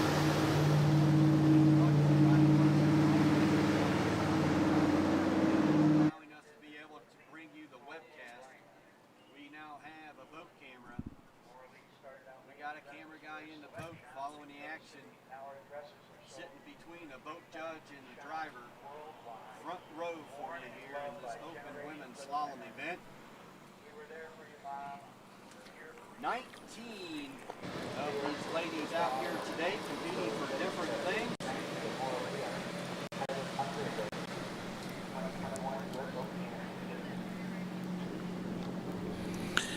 Okay, so Jacob Duffy's first jump 1:05. So target presented, target exceeded. So 105 feet on jump number 1. That's 32.1 meters on the metric distance. And good effort there. So now, our jumper coming in on jump number 2, wanting to try and extend that distance out a little bit further.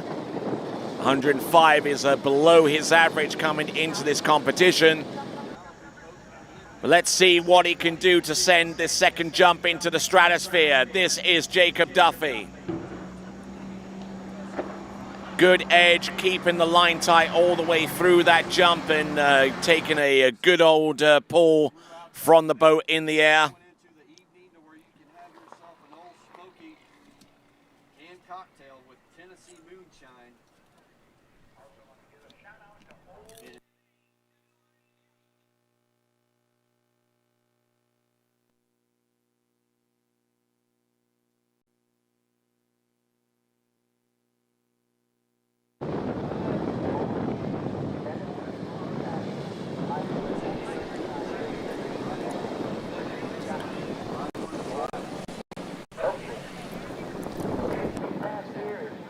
Okay, so the distance, it is an improvement.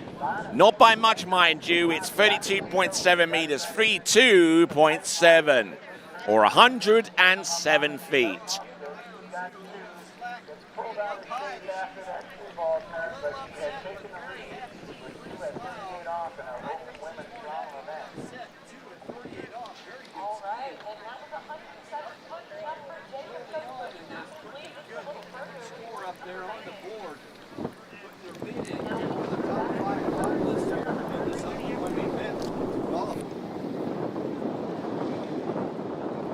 So here we go. We have got, at this time, Jacob Duffy, jump number 3. Coming in. Oh, and I think that one could be a little bit further. The question is by how much?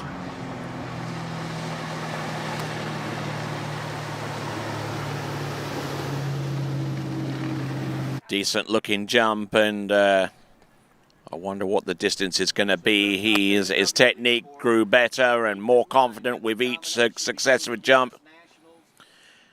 Rode a little bit back towards his left jump ski on that third and last attempt. But I think he still held enough of that away, but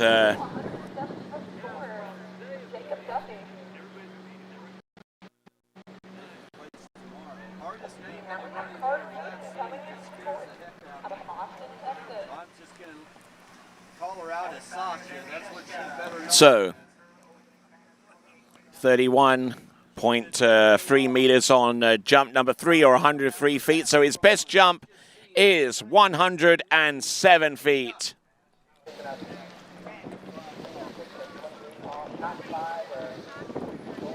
So jumper on the water now is Carter Hooton, coming to us out of Texas.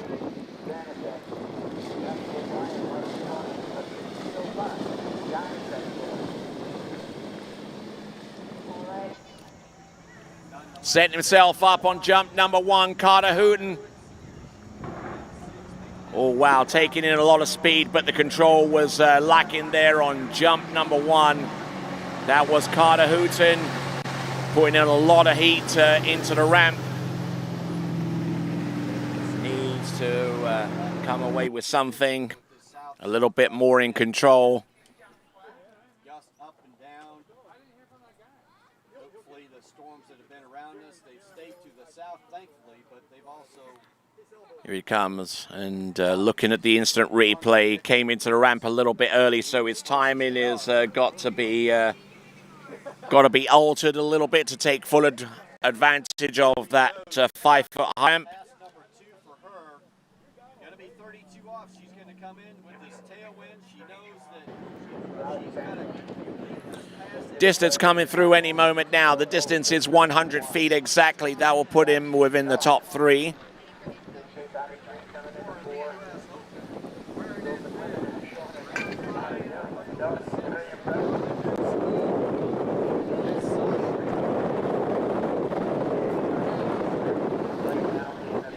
So yet to get the metric distance on jump number 1 for Carter Hooton. Actually, I do have the jump distance. It is 30.530.5 meters or 100 feet for Carter Hooton. We're on skier number 11 of 23. We're almost halfway through the field.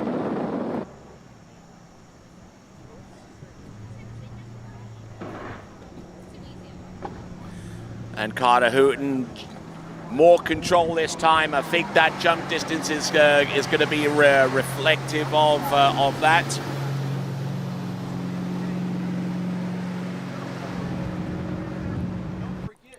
So now taking a look at this replay on jump number 2. You can definitely tell that he brought the cut down just a little bit more and kept his body nice and strong over the jump skis as he came on up, although I do have to say it was quite early coming into the base of the jump.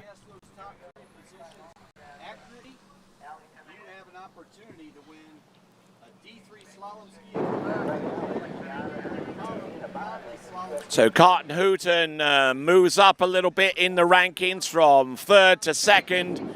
With his jump distance coming through, it is a 102-foot jump, 102. So 31.1 meters or 102 feet for Carter Hooton.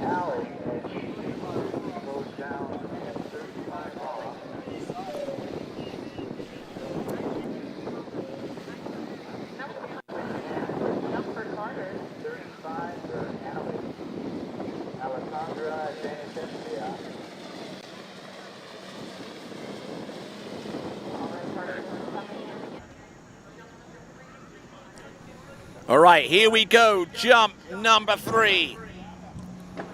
Getting a little bit pitted in the air and won't increase upon his previous jump distance, I'm afraid. As a result of the effort on jump number 3, Carter Hooton.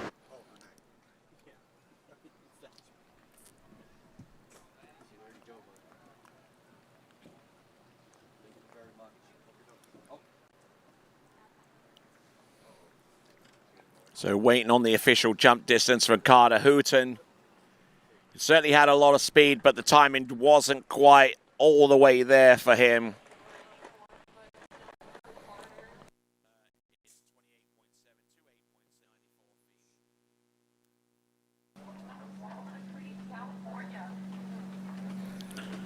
So it is 94 feet, 94 feet. And we'll go on to our next competitor, who should be Carter Reese.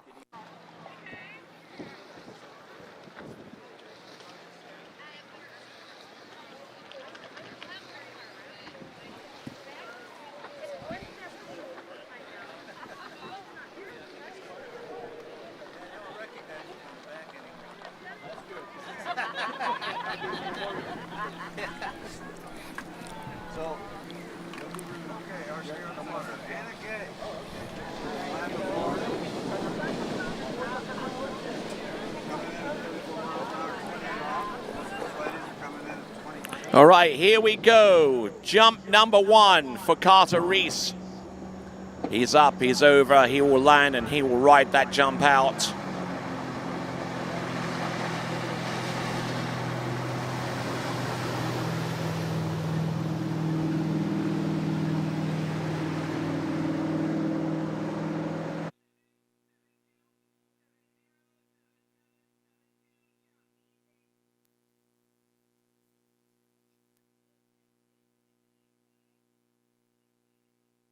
Okay, so Carter Reese lands jump number 1. We see on the instant replay, we're going to get the jump distance for him. Jacob Duffy is still very much in the lead with a 107.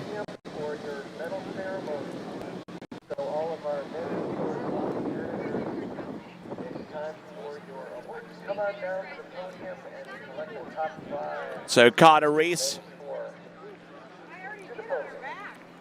So now 76 feet on jump number 1, or 23.3 meters.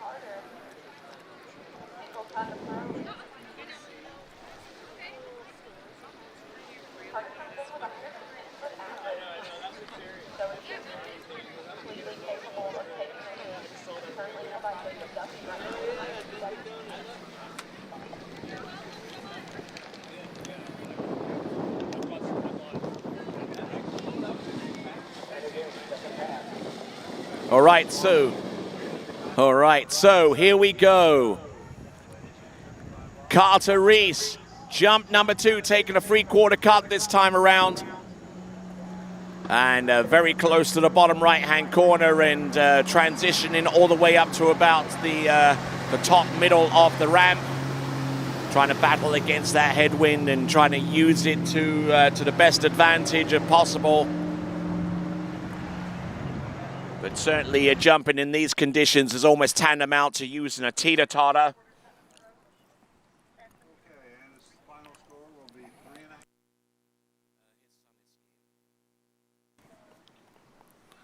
So there we go on jump number 2. I suspected that's going to be a little bit further. The question is how much?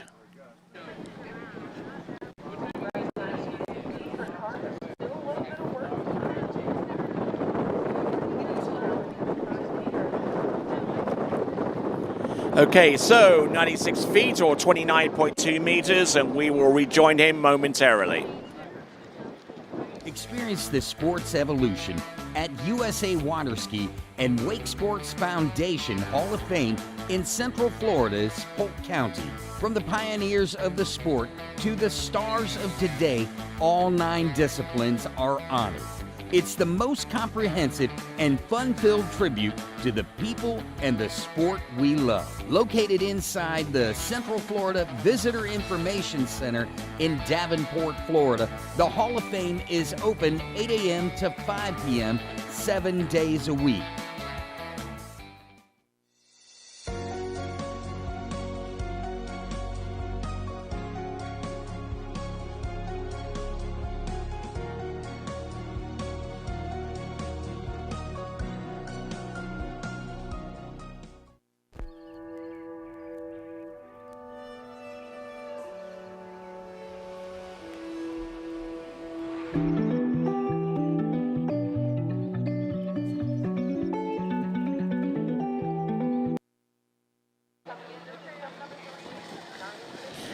Third and last jump for Carter Reese.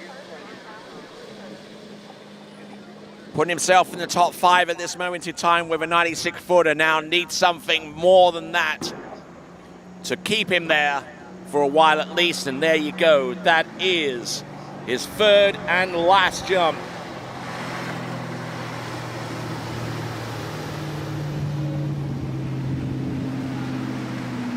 So there we go. That is a third and last jump. We're going to get the distance any moment now.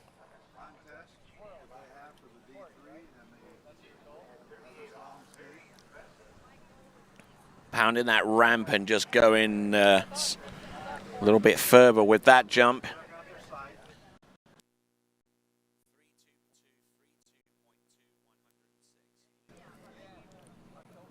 Okay, so right here and now, we've got Carter Reese. He is in second place right now with 106 feet, 106 or 32.2 meters. That puts him 1 foot behind Jacob Duffy, and it's the equivalent of half a meter differential. So there's your leaderboard. Jacob Duffy with a 107, Carter Reese with 106, Carter Hooton with 102, Samuel Weber with 101, and Robert Powell with a 97-foot jump. Those are your top 5. The rest of the results you see up on your screen. You can see them also at waterskiresults.com. All right, here and now we have Colin Price. All right, yeah, Colin Price. We'll be back right after this.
Denali.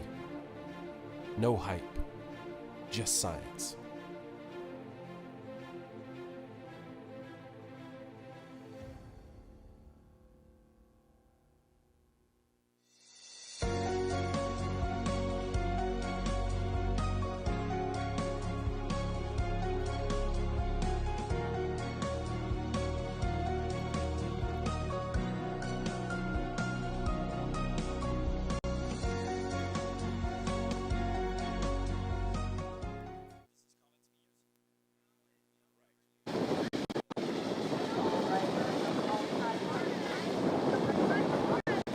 Here comes Colin Price. Jump number 2. Holding his edge, holding his position all the way through the jump.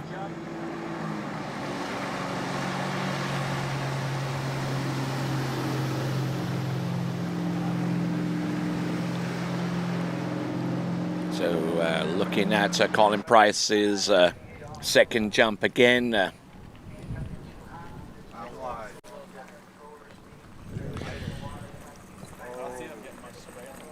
Just watching for the spot that he needed to turn and head towards the jump.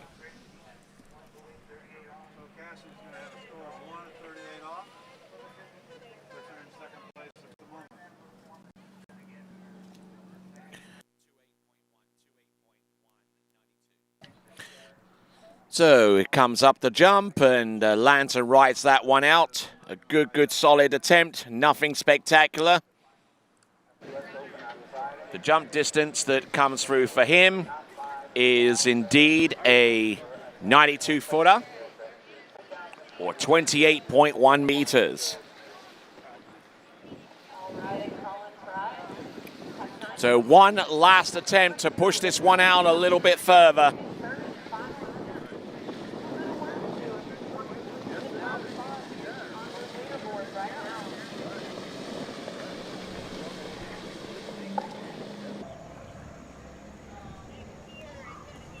Here we go, jump number 3 for Colin Price, up and over, getting twisted in the air.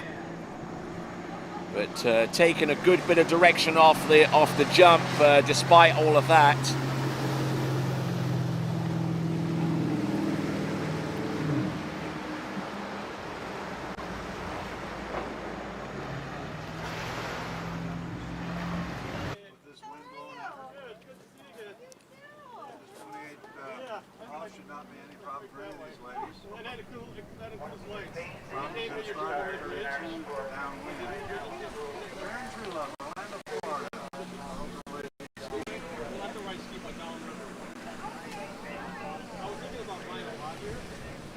So there, once again, we're seeing that that jump there from our skier on the water, Colin Price.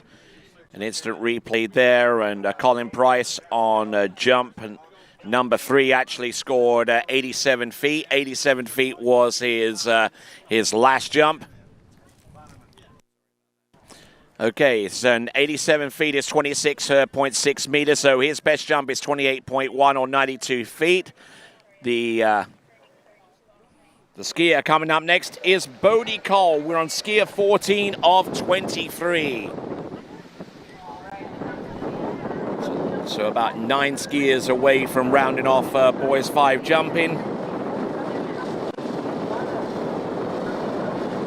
Here we go, and there's your reminder to enter our audience prize competition in concert with the 2021 Morley US Open of water skiing. Entries closed today, so make sure that you get your entry in. Go to waterskibroadcasting.com/play. Enter to win for your chance to win a D3 or a Conley slalom ski. Entries close by the end of the competition today. Here we go. A decent looking jump there on the face of it for Goode Cole.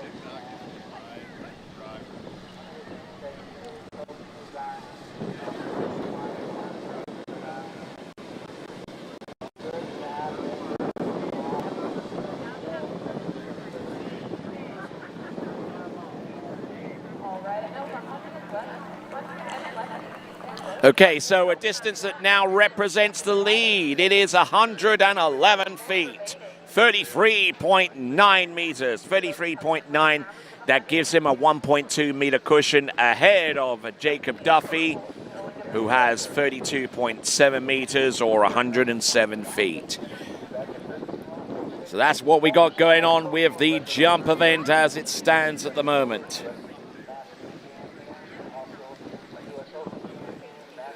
Here we are now, about halfway through the field, a little more than halfway through the field. As a matter of fact, we got Goode Cole, skier number 14 of 23.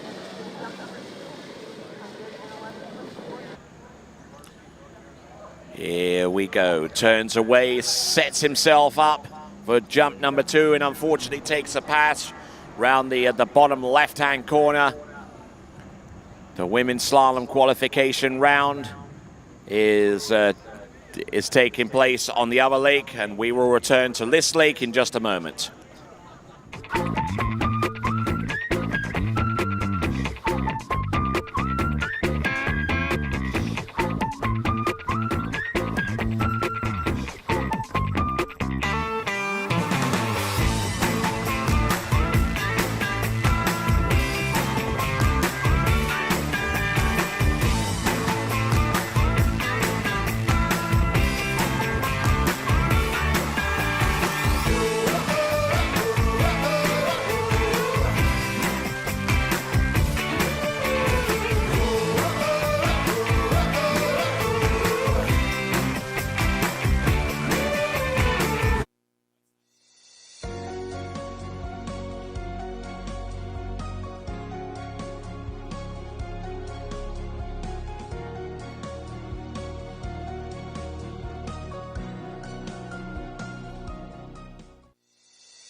All right then, returning to action on top of the water. We got Goode Cole still out there on the water.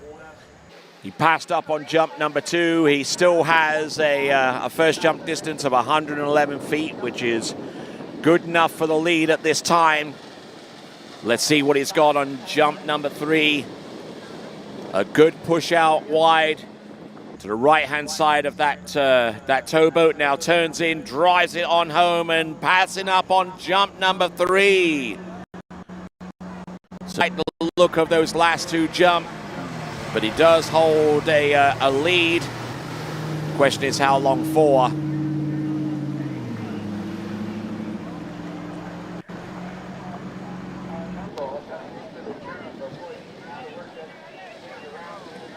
So now as Bodie Cole retires to the shoreline, we have Paul Wesley Corey, skier number 15 of 23 in this boys 5 jumping competition.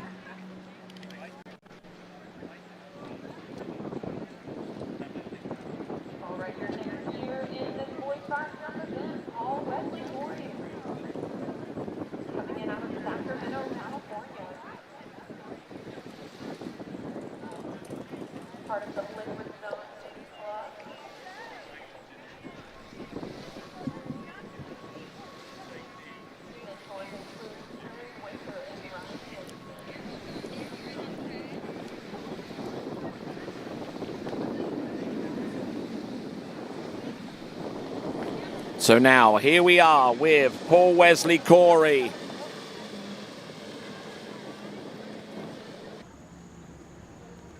Turns away, keeps the line tight.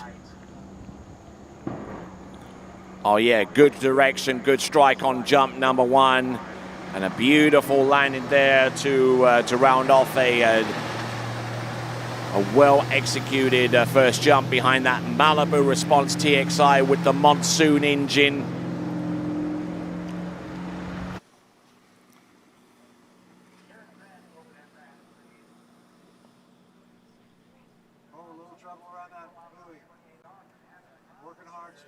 So they're looking at Paul Wesley Corey, and in for the landing. We'll get the distance for him very, very soon.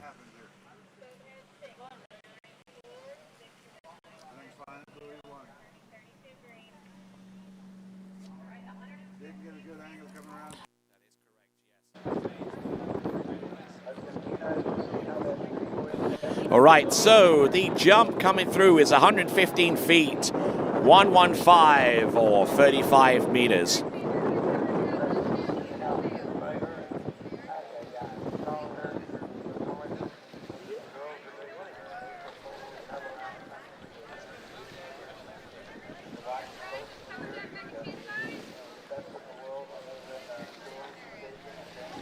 All right, so. All right, here we go, right here and now, Paul Wesley Corey with a lead distance on jump number 1. Let's see if he can extend it out a little bit further. His best average is 131 feet. And though it might be asking a little bit much of our jumpers and under these conditions to get anywhere close to that distance, it won't stop them from trying.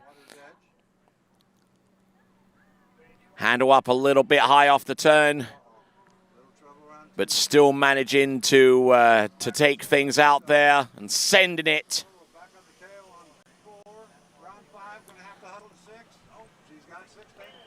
A good jump there on jump number 2. We're looking at the instant replay.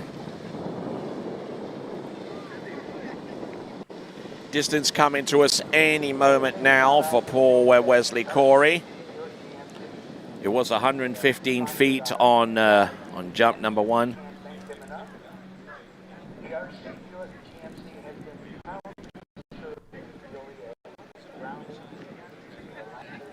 Distance coming through any moment now for Paul Wesley Corey. It is a distance of 33.9 meters or 111 feet. So actually backed up a little bit on jump number 2.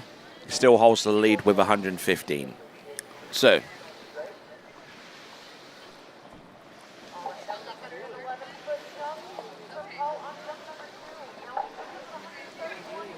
So now, one last jump to come for Paul Wesley Corey.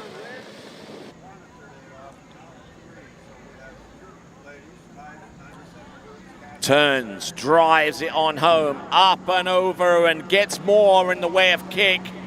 But does he have enough speed to send that jump out there into the flats, as it were, out all the way out there into the long distance range. So, Paul Wesley Corey, 150 feet on jump number 1. And I think that jump number 3 was a little bit ragged. You never know, though. It could represent his best distance, if all is said and told.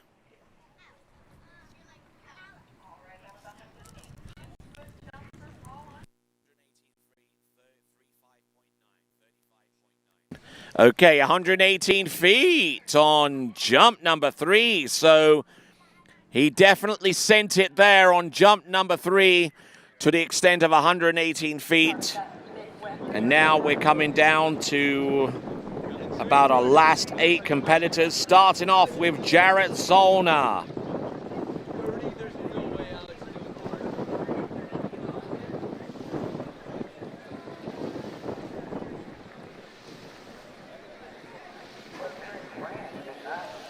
So whilst the slalom skiing continues to take place among our open women competitors, in the hopes of qualifying in the top 5 spots for the Morley US Open of water skiing women's slalom final on Friday afternoon. Here we go with Jarrett Zollner on the jump lake in boys 5 jump. A little bit late there on jump number 1, but I tell you what, he pounded that ramp full force with a lot of speed, and I suspect he has just taken the lead with jump number 1. Coming in with a lot of heat. At 38 off. Now our skier, 28 off, Ali Garcia. 34 miles an hour, 28 off. Around buoy number 6 and has her opening pass.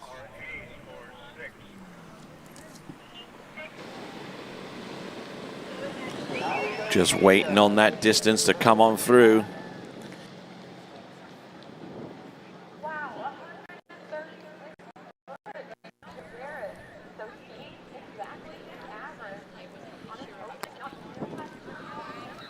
Okay, so that jump is 41.4, 136.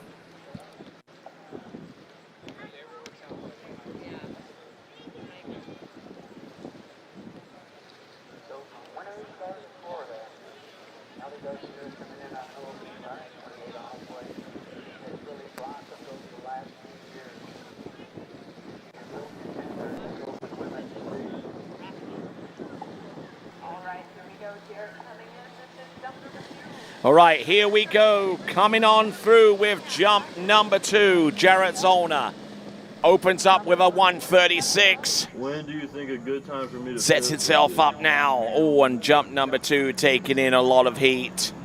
And going round the bottom left-hand corner. He sinks into the water. And we'll wait for him to come back on jump number 3. He already has the lead.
Okay, returning back to action. We've just seen Troy Zollner a few minutes prior jump over 35 feet, specifically 136 feet or 41.4 meters.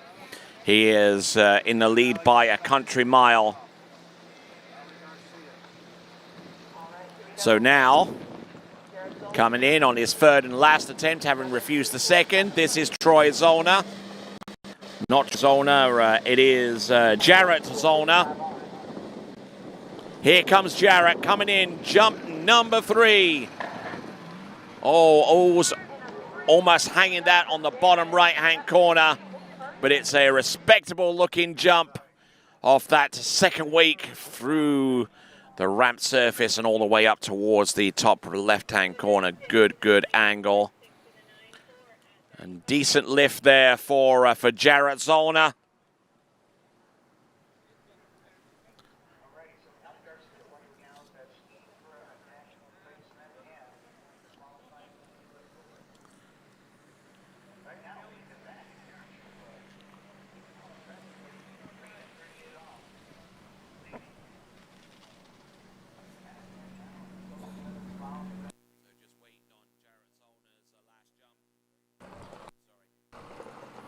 Okay, so it's Will Blair. Will Blair is our next competitor to go. We're waiting on Jarrett Zollner's last jump.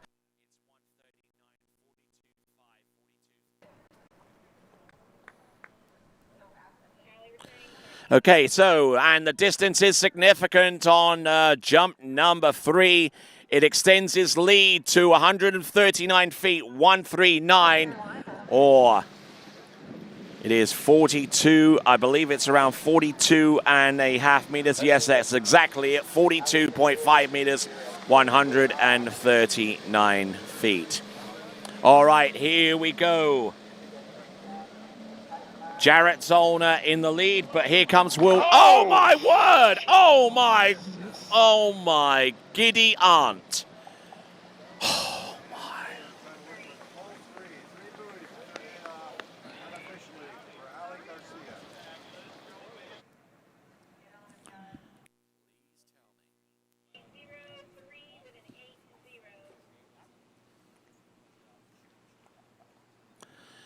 And just, that is just absolutely incredible.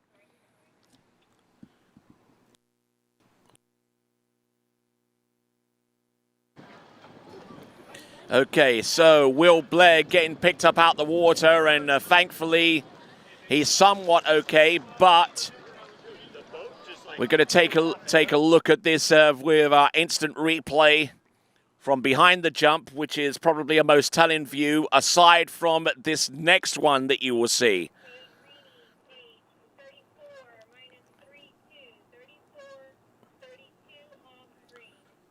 And I'm not too sure, guys, whether that one is worse looking than Emil Ritter's jump from last season at the Malibu Open.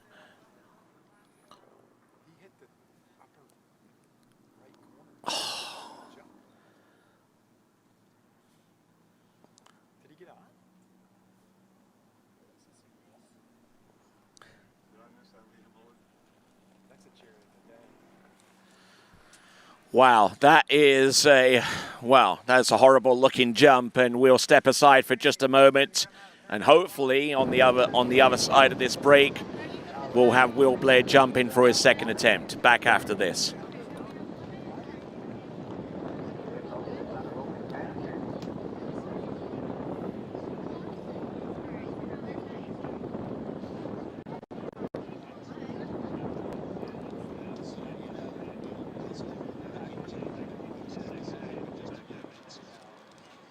Okay, we're staying with this imagery. I'm sure he has fans and relatives that are watching this right now, wanting to know that if he is okay. Well, one ski's been taken in. Whether they will pick his other ski up and whether he'll decide to carry on or not is another matter.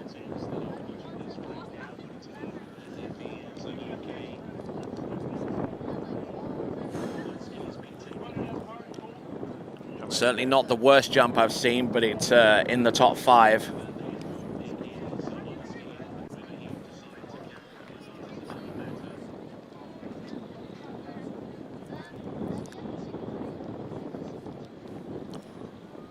Okay, so while he's getting his bearings and deciding to not whether to continue,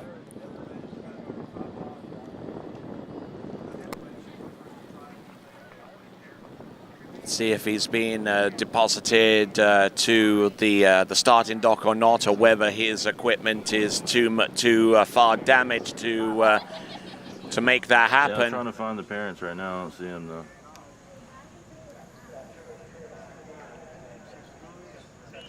So here's the instant replay of our previous jumper. This is Will Blair.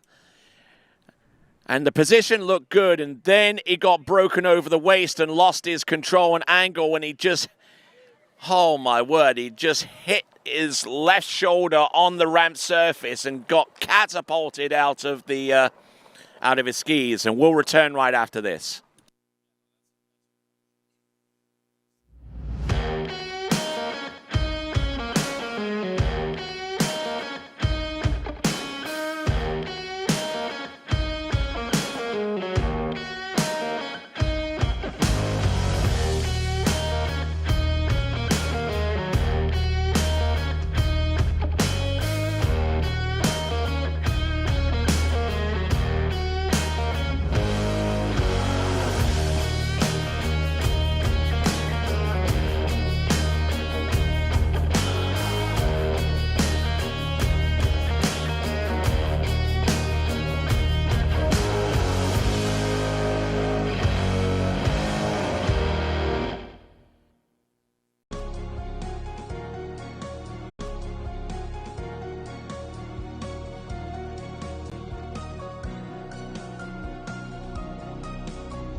Hello, Natalia Bernikava here, multiple world champion, world record holder, introducing the new edge trick binding. 3D printed plate creates for more control and support on the water. Plus, this binding is very unique because we have two options. Option 1 with toe clamp and heel clamp dedicated specifically for hands. Option 2 with the releasable plate could be used for hands and toes, and the binding suits for all levels. For the upcoming season, it's time to get on edge.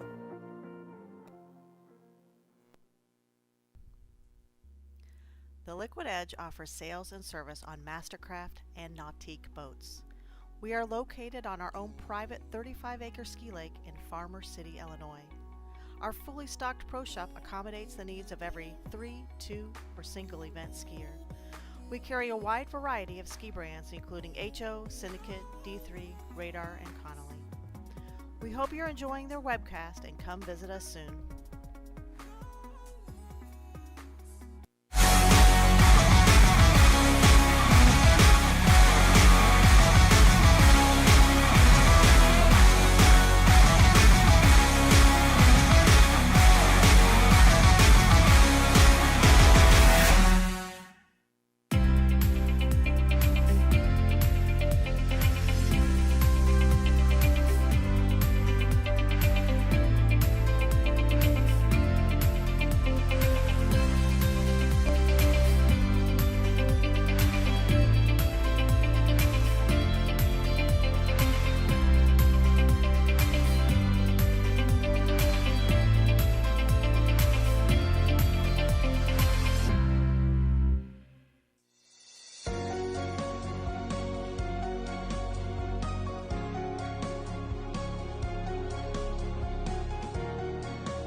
All right then, so here we go. This is Will Blair. Looks like he's going to take a single cut just to get his confidence back on jump number 1. Oh, he just doesn't like the look of that for some reason. So he's going to sink in. So he sinks in, not taking that jump. And the reason why is because this happened a few minutes prior. Will Blair, but just losing his position, started to roll forwards and then just lost his direction going into the jump and just absolutely got catapulted off the top of the jump. Just got absolutely pitted off the top of the jump as a result. So that was Will Blair on jump number 1. You saw his attempt on that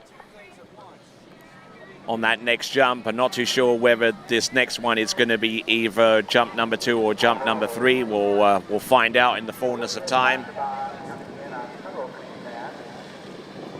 So from what I'm hearing, the next jump is going to be jump number 2. So, quick leaderboard recap. Jarrett Zollner in the lead with 139. Paul Wesley Corey, 118. Bodie Cole, 111. Jacob Duffy, 107. Carter Reese with 106. And there you see the remainder of the results on your screen. And you'll also see that on waterskiresults.com. There's Vincent Stadelbauer over there. There is Kelvin Kelmore back. Nikki Lee is with us as well. I'm not too sure who's to the left of her, but we will we'll find out, no doubt. Okay, so here we are. Will Blair coming in on jump number 2.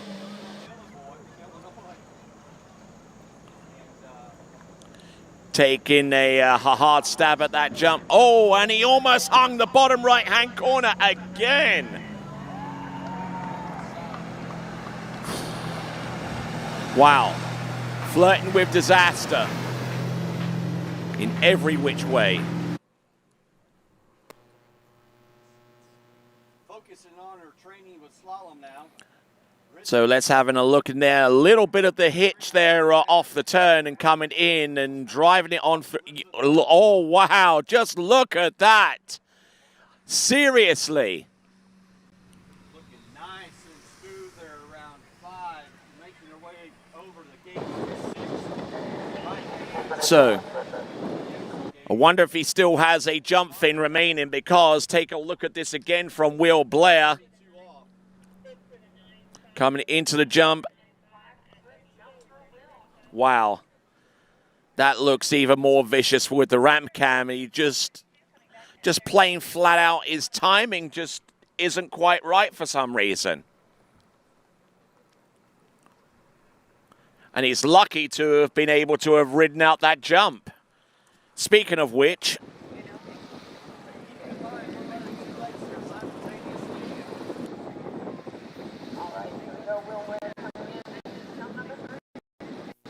okay, so the distance coming out, miraculously, this is a scoring jump of 105 feet or 32.1 meters. Now let's see what he can do with jump number 3. Oh, my word! And he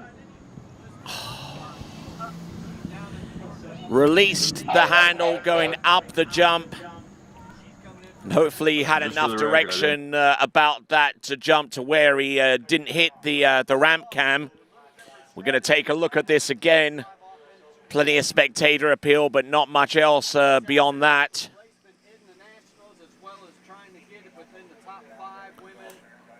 Wow. Completely missing the camera. We're going to take the ramp cam footage in just a moment.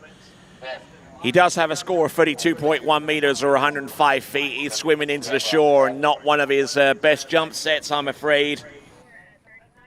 He won't look back upon this with fondness.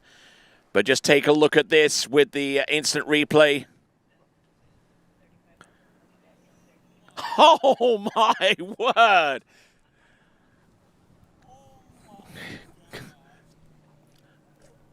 Okay, wind that back again, Vince. One more time, please.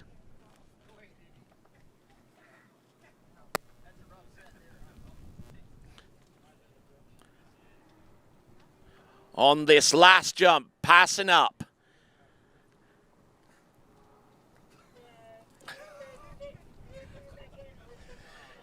That is about as lucky as you can get so far as the ramp cam is concerned, but no such luck for Will Blair. His best jump is 105 or 32.1. Brutal run right there.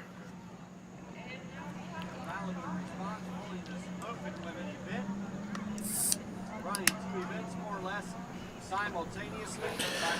This is 38 off. Right now we've got a stack of girls with 3 and 38 off. Well, he's giving us...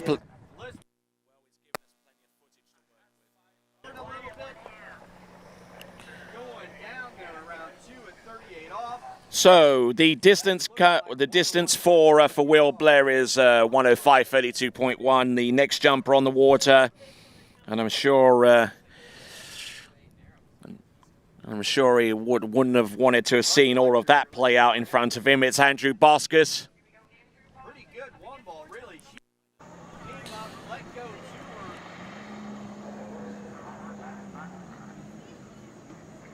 All right then, so here we go. This is Andrew Boskus coming in on jump number 1 of 3 up. A little bit of a lean coming into the jump, but managing to land that jump away.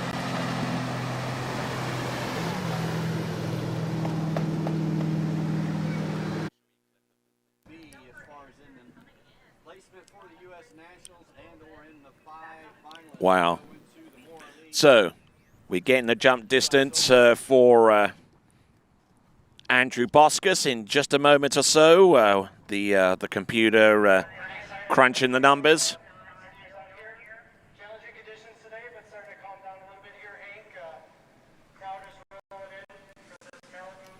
Now.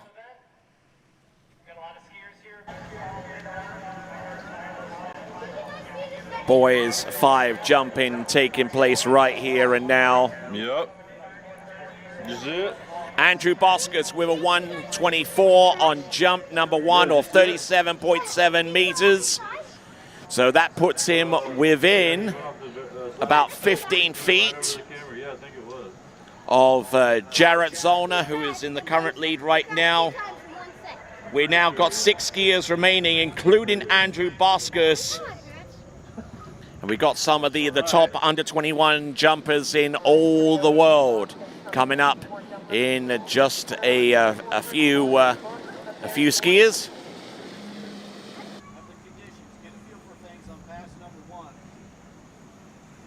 Here comes Andrew Boskus, jump number 2. Nicely done, climbing up on those jump skis off the top of the jump and looking in very, very good shape. Exhibiting great technique off the turn. The Elkins, Arkansas native coming through with 2 good jumps so far. So Brooke is our 6th seed. She's a 6th to the end, I should say. Almost hitting the bottom right-hand corner.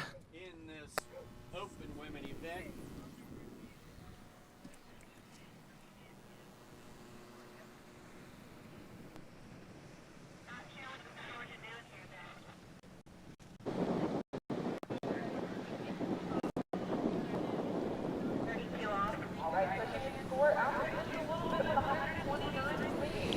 So looks like a distance coming through any moment now. It is 129 feet, 129 or 39.3 meters. 39.3 meters on jump number 3. Wow, so getting up a little bit higher, Andrew Boskus. And here he comes on jump number 3.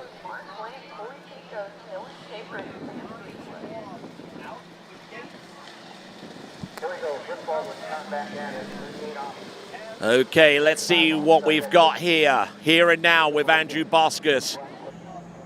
Jump number 3. Oh, yes. Solid technique all the way through.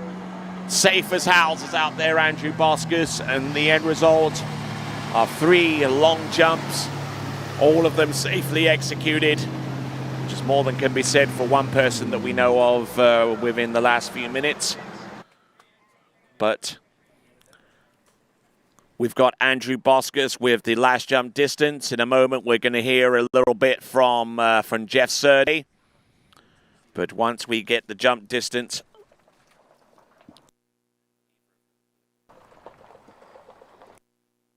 so the distance coming through, and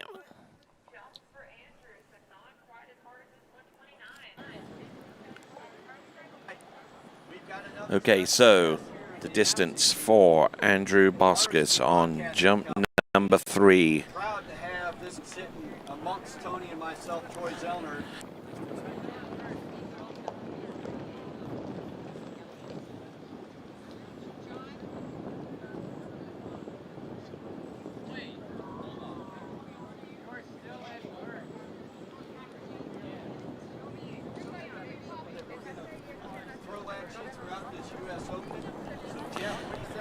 Underway. We've got a big crowd of people. I got to leave and go down and watch my son. Kind of stay on top of this as well. US Open women's slalom event for both dogs. So a lot of girls, women, 3 and 38. okay, so the distance is coming through. 124 feet on the first, 129 on the second, and 124 on the last. So his best jump is a 129. There was the possibility of an optional re-ride on jump number 3, but that becomes a moot point because he'd already exceeded it on a previous jump of 129 feet. All right, skier on the water and a member of our TWBC crew, this is Connor Pauly. And from here on out, including Connor Pauly, it's 5 more competitors to go before we end off boys' 5 jumps.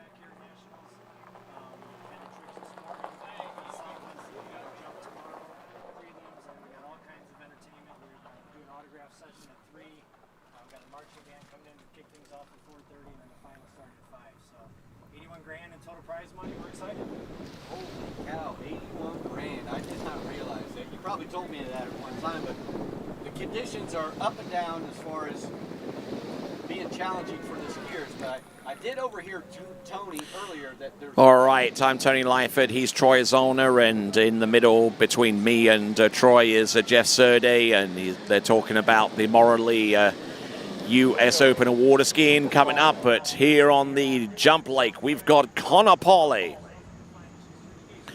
Jump number 1. Oh, didn't like the look of that one, so passing up on that. Awesome skiing, Brooke Baldwin, 2 at 39 off. She's definitely put her a staple out there. That does not guarantee her. So now, Connor Pauly passing up on jump number 1. And there's another one of our podiums. I believe this is for the previous round of tricking. Not winning the U.S. Nationals. Yeah, got that national title kind of wrapped up here in the U.S. Open Prelims. Going to be interesting to see what the rest of the girls do now. Broke the first one, I believe, to get off the docket 32 off, decided to take 35 downwind, and now set us up into that 38 headwind. Now 5 girls to go. All right, so Connor Pauly refusing on jump number 1, refusing to take that jump. And we will see what he can do on jump number 2. No score in his back pocket so far.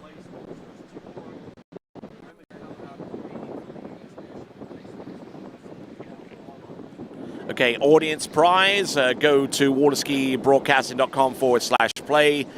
For your chance to win a skier of your choice between a D3 or a Conley for accurately predicting the podiums for both the women's and men's slalom competition in the Morley US Open of water skiing.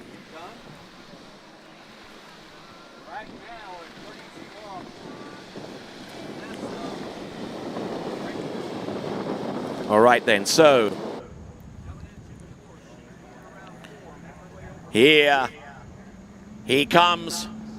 Connor Pauly, jump number 2. Oh, beautiful float at the end of that one. That is going to be a tremendous looking opening jump. Great skiing there from Connor Pauly. We've got to see what the distance is in any moment now with the instant replay. We'll look behind the jump. We'll see how much room he had to spare between the bottom right-hand corner and everywhere else left of it. Ideally, you want to try and hit the section that's about 18 inches away. However, did crush the jump a little bit with his right leg and right ski.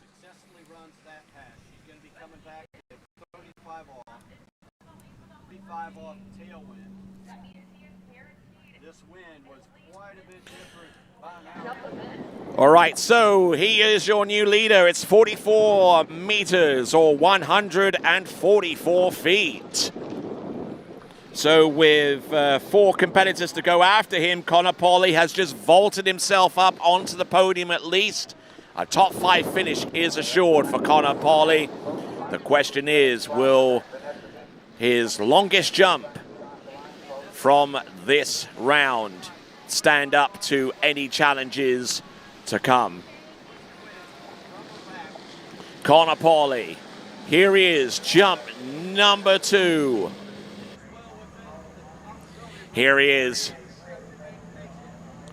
From Central Florida, this is Connor Pauly, turns in. Not quite as much float, but definitely getting a lot of pull off that Malibu towboat with the monsoon engine. You got 1. You're number 1. Let's fucking go. That boat to be able to pull that rope in another loop, and that's going to be from 35 off to 38 off for Vanessa V. Just looking in good shape there, Connor Pauly. And I think he might have gotten a little bit more out of that ramp this time around.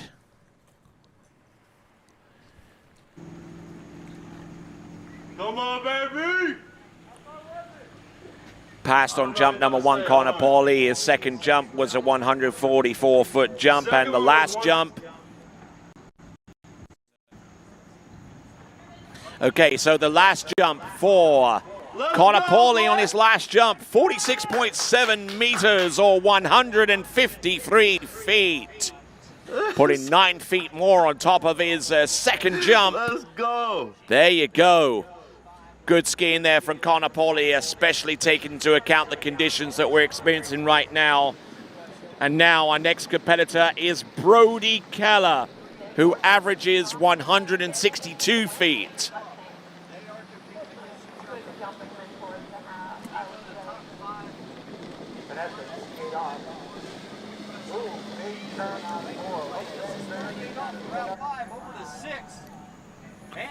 And here we go. This is Brody Keller.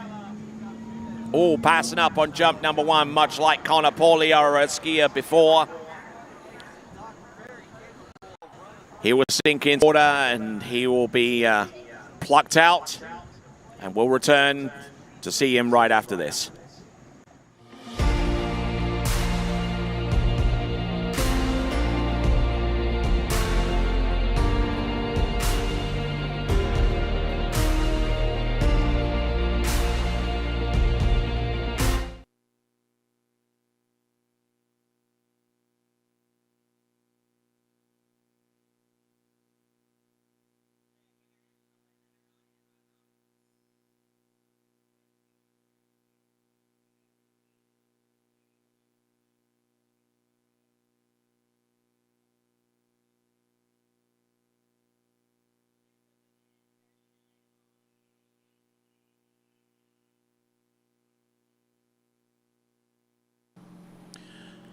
All right, then continuing to roll with our skiing right now. We've got Brody Keller on the water as it stands. We'll see what she, oh, a little wheelie at one ball. Too far back to get in the angle across the way. Okay, so back with me, we got Brody Keller on the water, refusing to take jump number 1, has got 2 jumps remaining.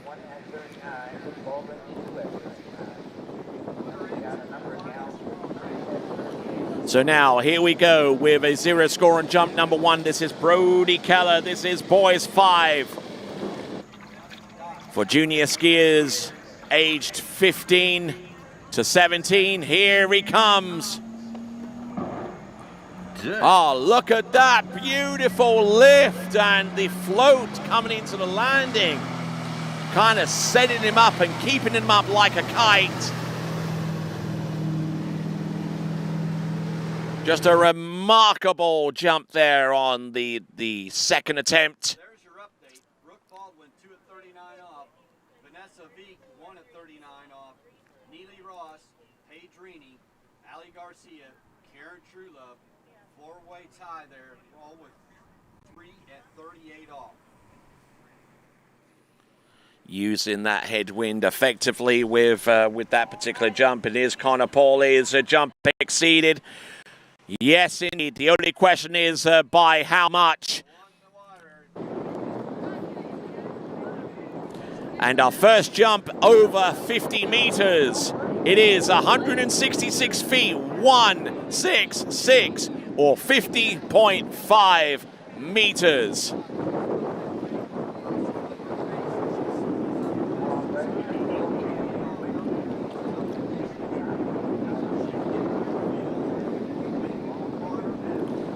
So now, Brody Keller has vaulted himself into the lead, has guaranteed himself a top 4 finish. Connor Pauly for his case, he'll finish in the top 5 at the extreme least. But could either of those competitors finish any higher? We won't know until we see the last 3 competitors. But here we go. This is Brody Keller. Unfortunately passing up on jump number 3. So Brody Keller skis into the shore and we'll step aside.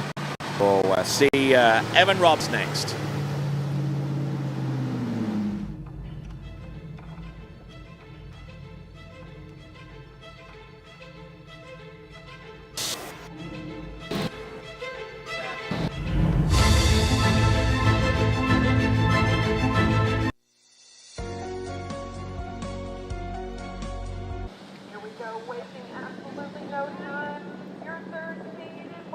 Okay, there's our leaderboard update in boys 5 jump. It's Brody Keller in the lead with a 166, Connor Pauly with 155, Jarrett Zollner with a 139, Andrew Boscus with 129, and you'll see the rest of those results at waterskiresults.com.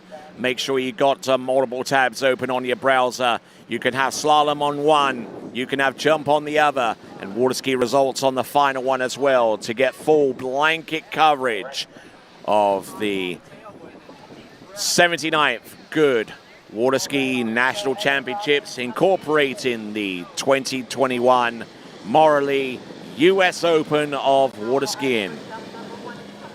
The women's qualification for the final round is taking place right now on the slalom lake. Here we go. This is the boys 5 jumping championship. Up and over, and a beauty of a jump on jump number 1 for Evan Robbins. This is going to be a slugfest between now and the end. Here and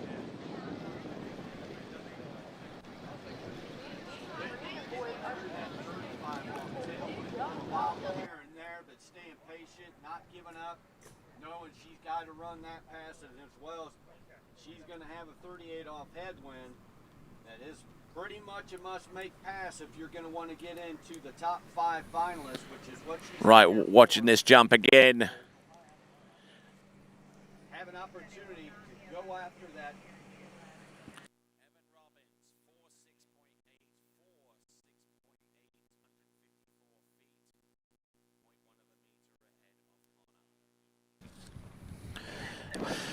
Okay, so the distance being revealed to you momentarily will show that Evan Robbins has put himself as high as 2nd place right now. It is 154 feet, 46.8 meters. That is 10 centimeters longer than Connor Pauly's jump of 153 feet, represented by the metric distance of 46.7 meters.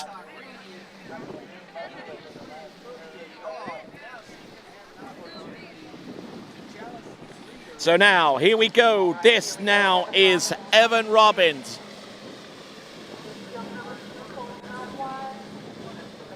He's got 2 more jumps at his disposal. Here he comes. Look at that off the turn. Quick turn, good spring. Beautiful flight. Not too sure how far that's going to be, whether it will close the gap between himself and Brody Keller. But that's certainly a viable target to aim for. Brody Keller's 1.66. Tremendous effort here for Evan Robbins, coming to us out of the Midwest. And just absolutely snapping off the top of the jump.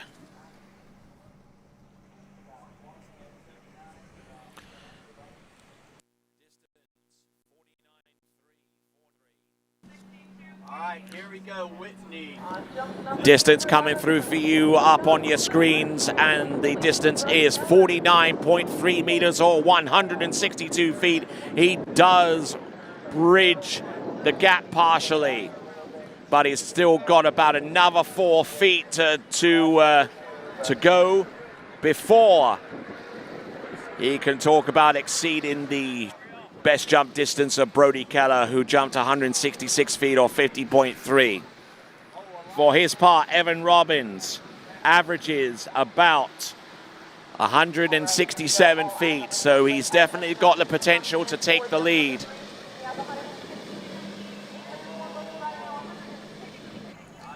So here we go. This is Evan Robbins. Oh, beauty of a jump out there. Absolutely kicked himself almost completely out of his bindings on jump number 3. He was getting after it in a big way. And that was Evan Robbins. So, what my eye thought, but I didn't say it out loud. Takes immense strength to attack the ramp in that manner, but also taking immense strength to hold on to that kind of spring and that kind of speed coming into the base of the ramp and just launching off the end. Good stout effort there from Evan Robbins. One way or another.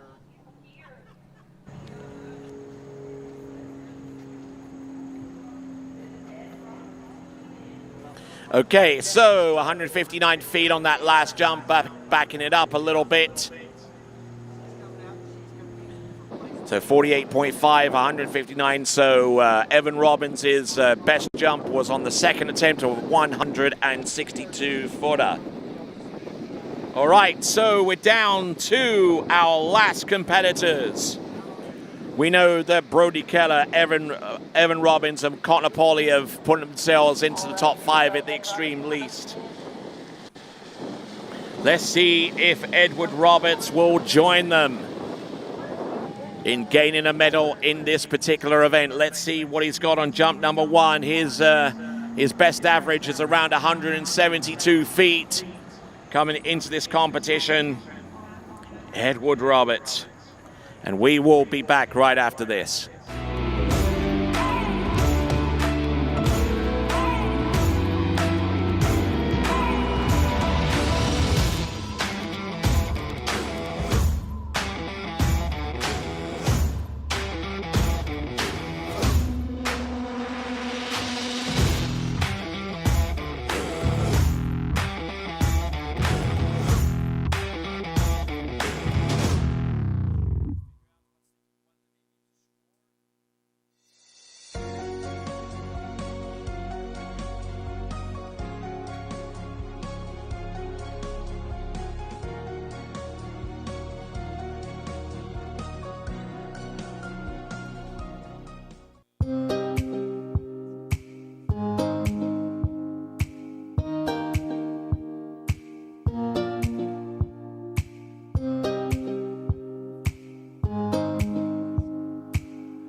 All right, so here we go. Coming in on jump number 2, having refused on jump number 1, is Ed Roberts. Oh, and not getting much in the way of height. That was built by pure speed alone.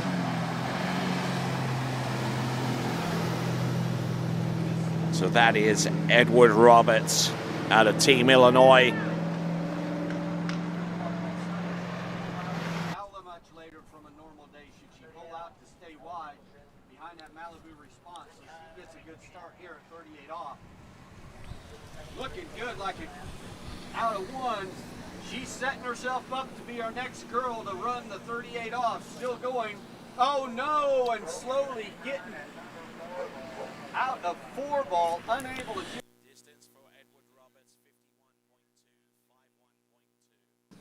All right, so a brilliantly executed second jump there for Edward Roberts. Not too much height, but boy did he ever get into the jump, because the distance. Okay, so 5. So we're going to get the distance coming up any moment now. 51.2 or 168 feet, and he has 1 attempt remaining. Edward Roberts is in the lead and could finish no worse than second place, because there is 1 competitor to go after him, and that is Blaze Grubbs. Boys 5 jumping. Coming down to a dramatic climax here.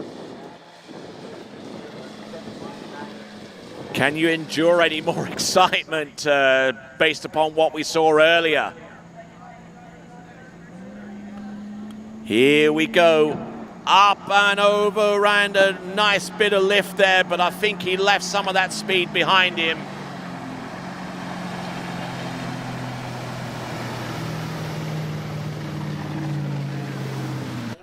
But a good set of jumps there on the second and the third attempts.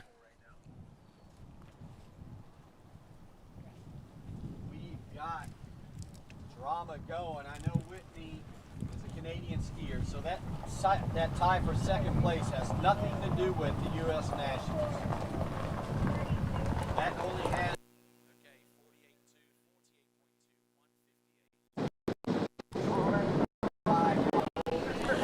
Okay, so the distance coming through 48.2 meters or 100.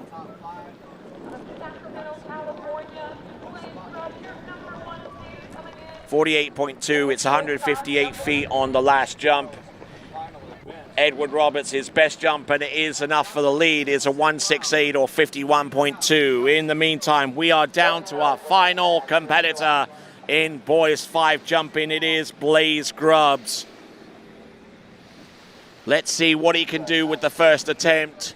A lot of our skiers at this point, in a way, trying to assess the wind conditions and not pressuring themselves to take jump number 1. But let's see if Blaze Grubbs is any different. He might want to just resolve this on jump number 1. He's that good of a skier, folks. Blaze Grubbs, jump number 1. Releasing off the handle just a little bit early off the top, not taking full advantage of the pull offered by the Monsoon engine contained within that Malibu Response TXI.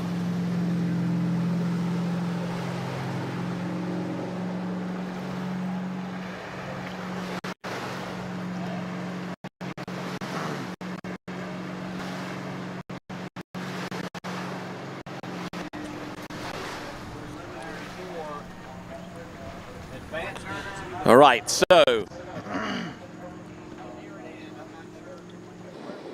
a good-looking opening jump there from Blaze Grubbs. Is it enough for him to assume the lead or anywhere close?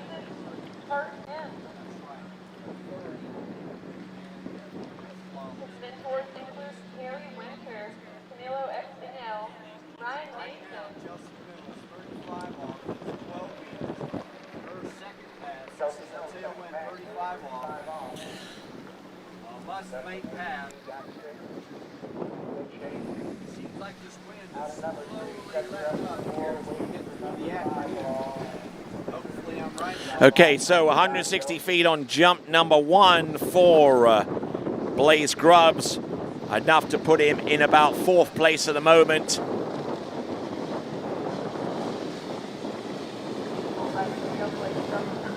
So Blaze Grubbs blazing a trail towards the jump course.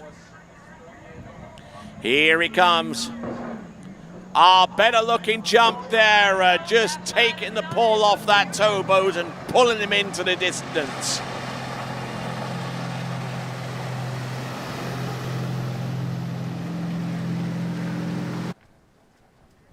Scintillating skiing there from Blaze Grubbs.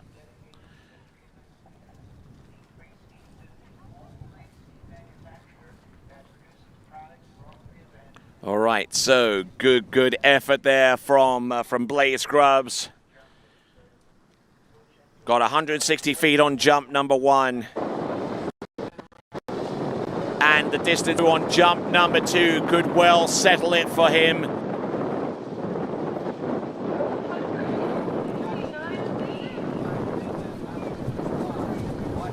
Okay, so the jump distance on the second jump, it's enough for the win. 169 feet or 51.9 meters.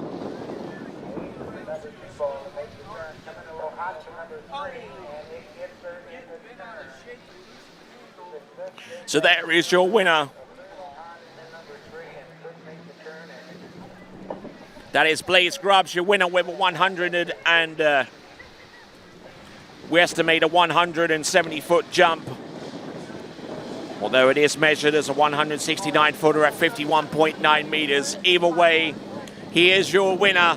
And here he comes on his 3rd and last attempt. Does not need to take this jump, but he will anyway, just to prove that he is the big man out there on the water in boys 5 jumping. 3 solid looking jumps, and one of them that he's taken so far enough for the win at 169 feet, 51.9 meters. And I'm sure this one is very, very closer to that measurement. Just getting the height, getting the speed to go along with it, and everyone knows that height and speed is distance.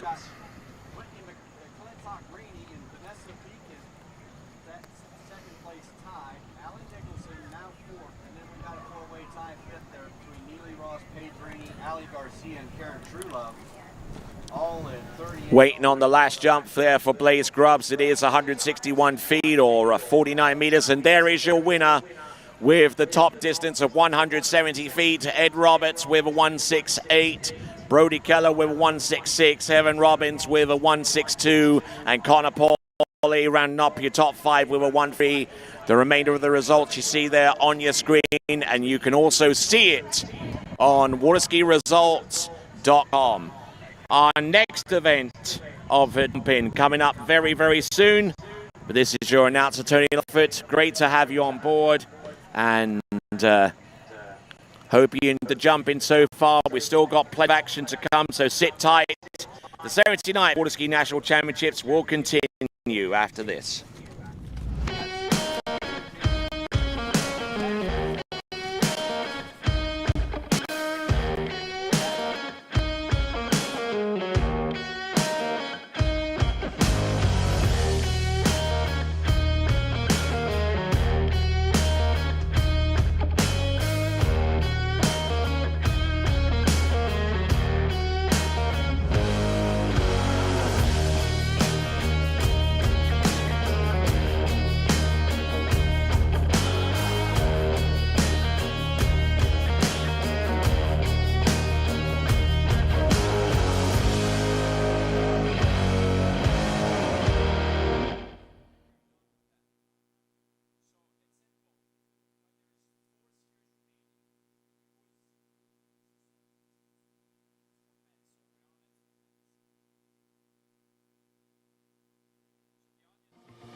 Start up with our men's 5 jump competition right here on the jump lane.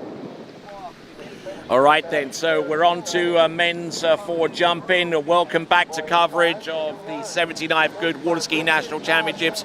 Richard Todd is our jumper on the water right now.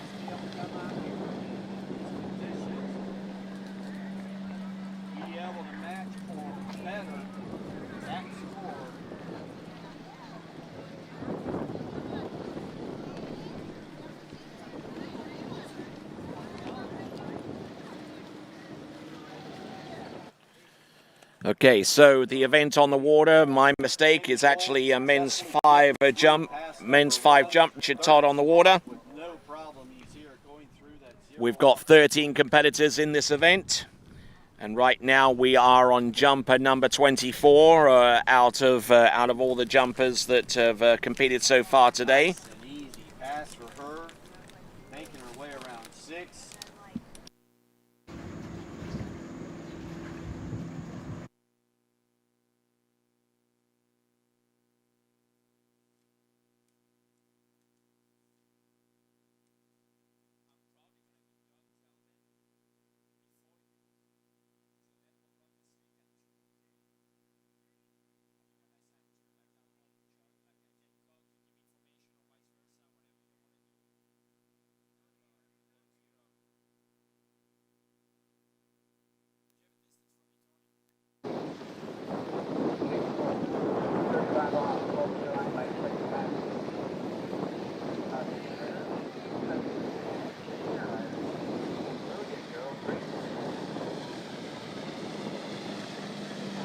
Let's watch now. Richard Todd coming in, jump number 2. First jump was 47 feet. He waits a little longer. All right, coming in on jump number 2. Oh, and off the ramp height of 4.5 feet. And not doing too badly with that.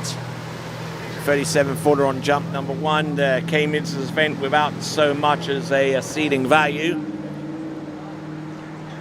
But he's skiing in men's 5 nonetheless. Be able to compete tomorrow evening in the Morley U.S. Open. Then celebrate the evening with some Old Smoky Tennessee Moonshine canned products. All right, so Richard Todd is there with jump number 2. The distance coming through momentarily.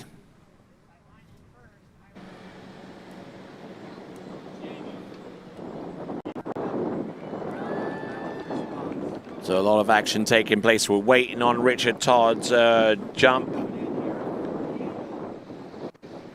We'll give him the distance and then we'll proceed on.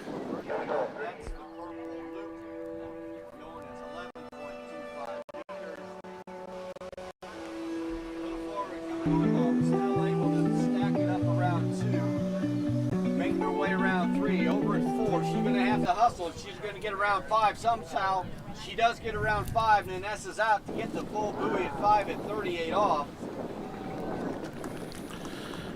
Okay, so the distance coming through on Richard Todd's second jump, it's 45 feet or 13.7 meters. 13.7 meters, 45 feet, not a bad effort at all. One more attempt comes his way. We've got 13 competitors in men's 5, and then we're going to go into men's 4.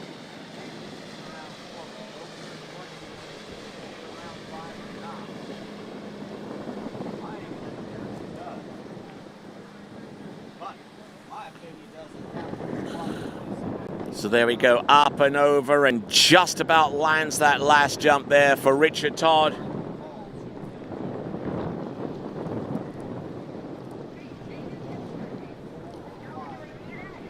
Well and truly good effort out there. We swap from one Malibu boat to another for our next competitor. It'll be Joel Ruffenacht coming up next, but we wait and see what Richard Todd conjures up with that third and last attempt.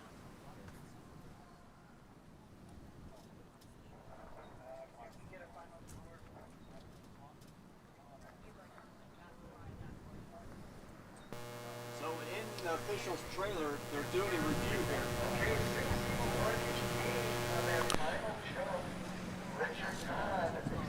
Four.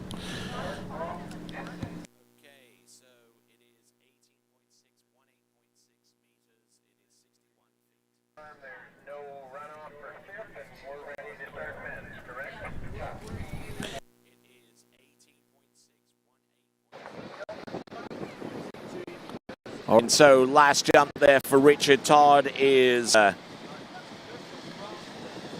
coming through. In the meantime, there we go. That's Richard Todd, 61 feet. That 18.6 meters on the water now is Joel Ruffenacht. Up and over and collapses upon the landing on those EP jumpers.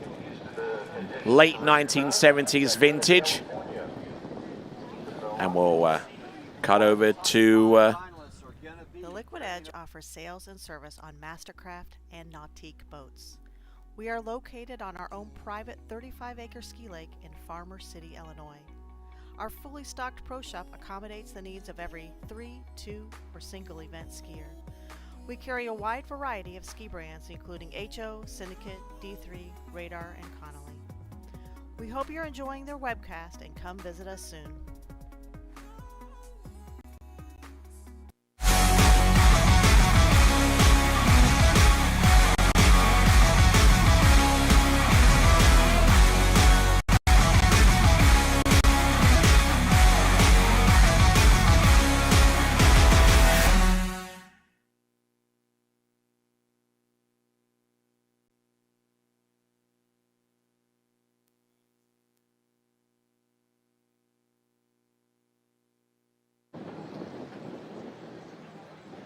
All right, back with continuing action. We've just seen Joel Ruffenacht fall on jump number 1. I'm Tony Lightfoot. On the left of your screen, on the right-hand side of your screen, we've got Troy Zollner. Be sure you enter to win a ski of your choice, a D3 or a Connolly, by going to waterskibroadcasting.com/play. You'll find out more details and put in your entry before the end of today's action to be eligible to maybe win a D3 or a Connolly slalom ski. So that is Joel Ruffenacht. 2 no scores. And we'll be back momentarily with his third and last attempt.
Okay, Joel Rufenacht, oh, and being pulled over the skis once again, so registering a no score for his effort out there. That's Joel Rufenacht.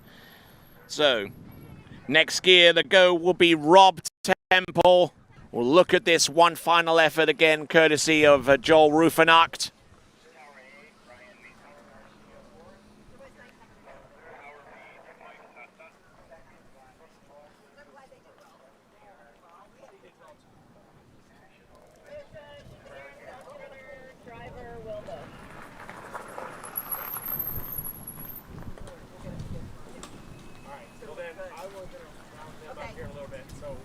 We'll just touch base with you. Yeah. Sounds good. It may get. It does look like it's going to get back to us. Okay. All right.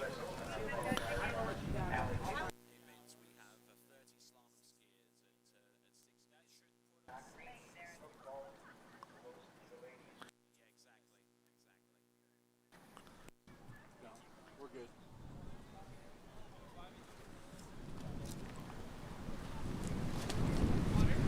Sound good. You realize I stole that? Well, I didn't.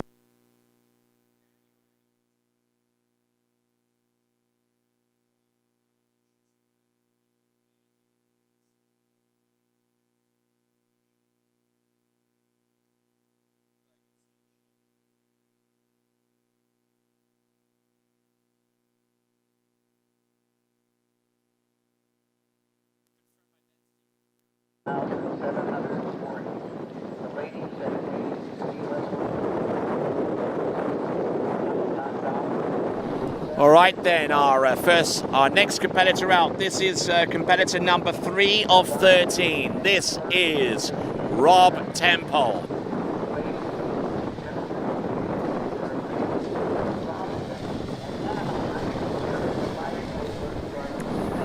Here he comes, jump number 1 for Rob Temple, taking a shallow 3/4 cut, and the ramp coming up on him just a skosh earlier than expected, and we'll return with him momentarily.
All right, so here and now we have got Rob Temple.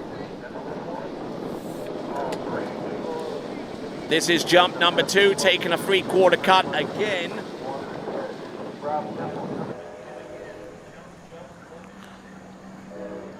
Trying to back off a little bit with the turn, and up and over. Nice looking jump there.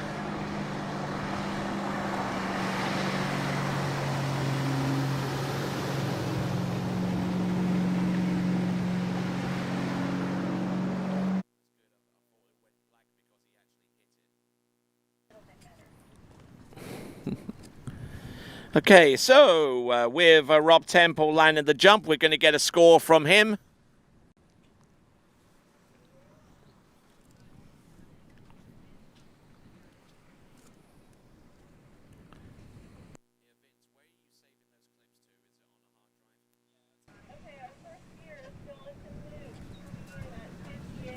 Jump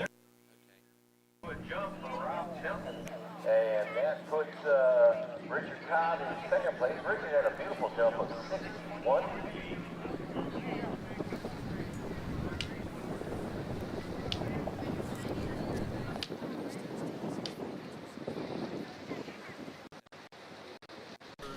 Okay, so coming up is for Rob Temple on his second jump attempt. There it is 87 feet, passing up on jump number 1. Now, 26.5 meters is the distance associated with that jump in metric. Pretty shallow edge, and giving himself plenty of time to vault himself up off the ramp.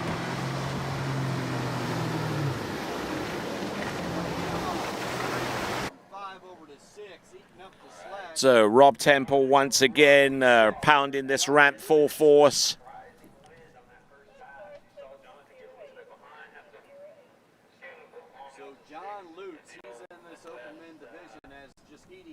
So nicely done on jump number 3.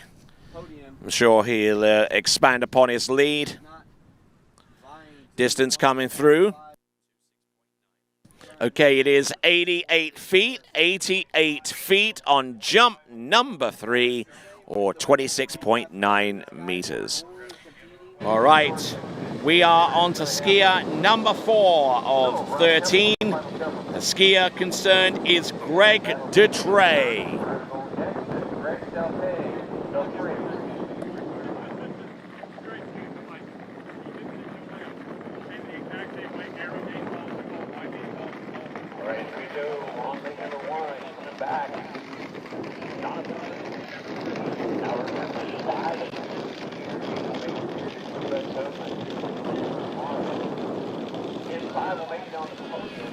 All right, so here we are, Greg Dutrey in men's 5 jumping. Average score about 64 feet. He's going to need to go way, way above that to get anywhere close to Rob Temple. Ooh, and again in all kinds of trouble there with that particular effort. That is Greg Dutrey. And while we wait to fish him up out of the water, we're going to go to a break.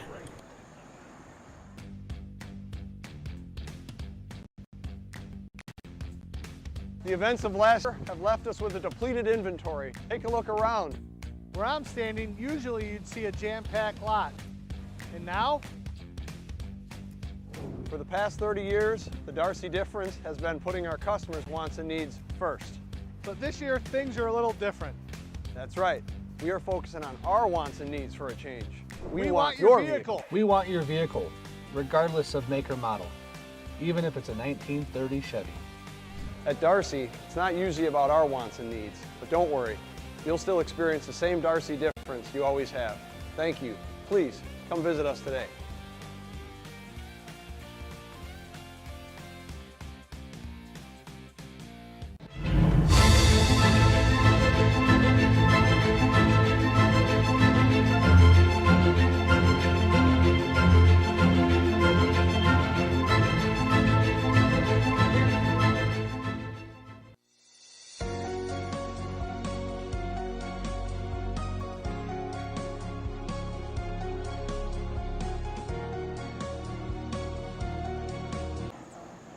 All right, jumper on the water here is Greg Dutrey.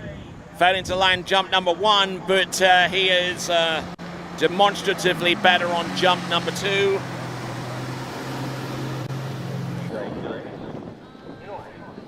So Greg Dutrey on jump number 2, better looking jump there all the way through. We're going to get the distance for him any moment.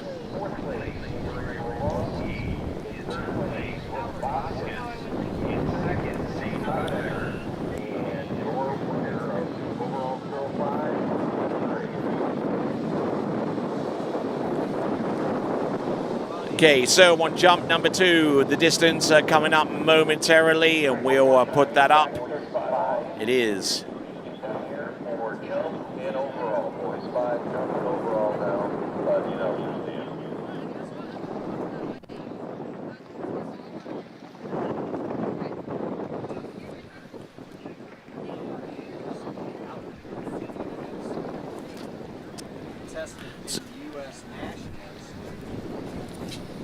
All right, eyes on the water. Make the man clear. 35 off.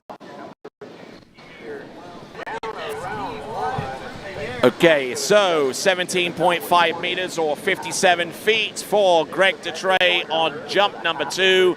Here he comes on the 3rd and last attempt at this ramp. Up and over, not standing up too tall coming into the jump, and he fails to land that jump. So with that being his 3rd jump, he will retire to the shoreline, and he'll leave the way open for Kevin Hyatt, whose best average is around 77 feet in this men's 5 jump division. There's Greg Detrey's jumps. 57 feet is best attempt, and where does that put him in terms of everyone else? Puts him in 3rd place. Rob Temple still in the lead with 88 feet, and Richard Todd with 61 feet. Joel Ruffinacht unable to land a distance with his 3 attempts. So, those are your 4 jumpers. Our 5th jumper out in the water right now, Kevin Hyatt. We'll see him attack the ramp pretty soon.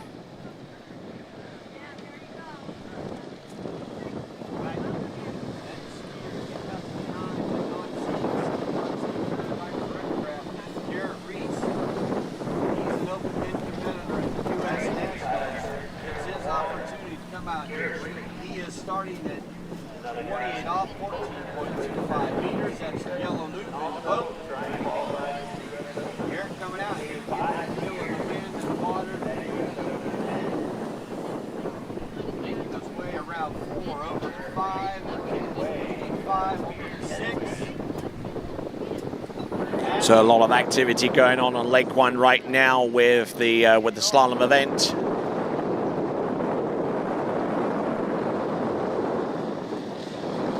So Kevin Hyatt on the water now on the jump lake. Let's have a look and see what Kevin Hyatt has got in store for us. Up and over, land and ride that jump away. So that is Kevin Hyatt. Good, solid effort on jump number 1, which will result in a score for him. Looking at the instant replay, standing up tall on those jump skis, trying to battle the headwind. Up and over, rolling back a little bit, maybe the wind throwing him back even more as he came off the top. The distance will be known to us shortly.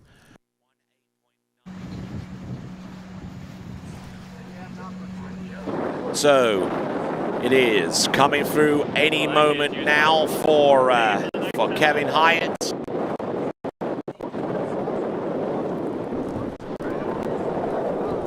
Okay, so it is 18.9 meters on jump number 10 minutes, I'll have my award. On jump number 1. Jump number 1 with 18.9 meters or 62 feet.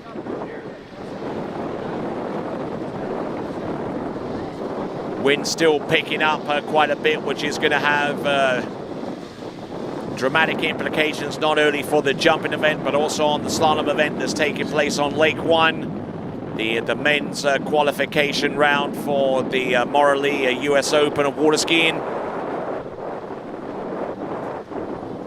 And there we go. That is Richard Hyatt. Actually, that is Kevin Hyatt on the water, skier number 5.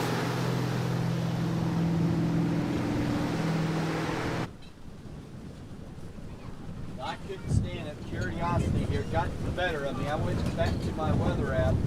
Showing right now it's 76 degrees here with a southwest wind of 15. So I'll guarantee you it's gusting higher than that. So wind coming through a little bit more intensely now as the event continues in men's 5 jumping. Just to remind you, we have our audience prize. Win the skier of your choice. WaterskiBroadcasting.com/play for more details. Put yourself in a chance to win a D3 or a Connolly slalom. Have until the end of the men's slalom qualification competition in order to enter.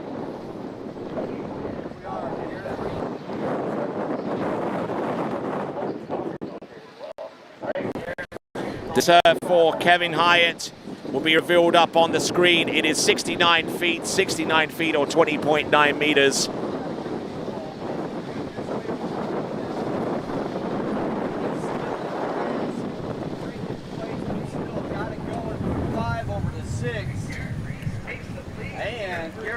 So here we go, Kevin. Oh, very, very close to the top left-hand corner.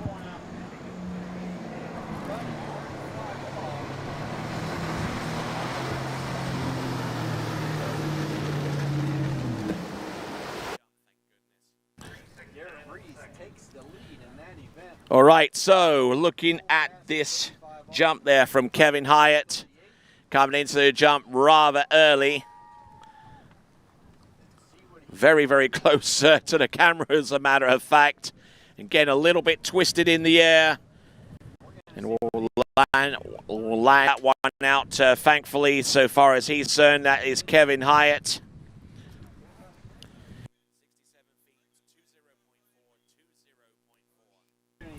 All right, the jump distance coming up is 67 feet, 20.4 meters. His best jump. A lot higher than that with for Kevin Hyatt.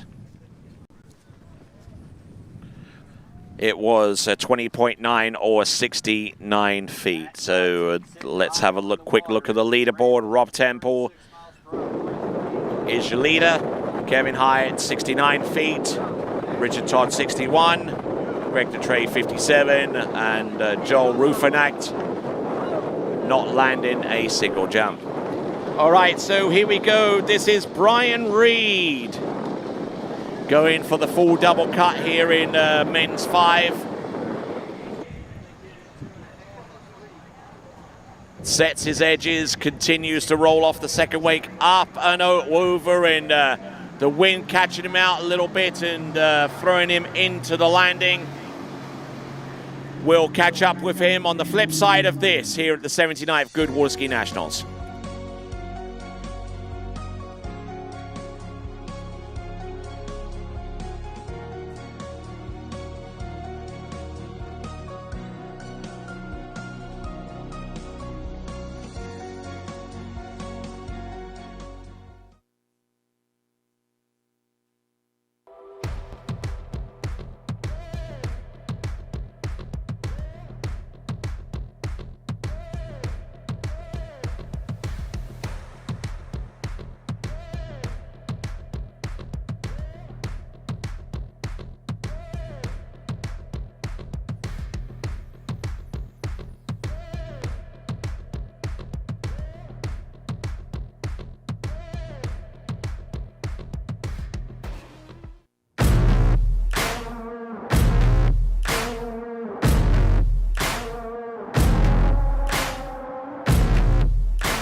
Okay, so back with our action. We have got Brian Reed in men's 5 jumping, skier number 6 of 13. Not landing jump number 1. and having troubles with jump number 2 as well. So he sinks into the water there and just hitting that ramp in a way more akin to a bowling ball. He'll get ready to go back in for jump number 3, and that will occur right after this.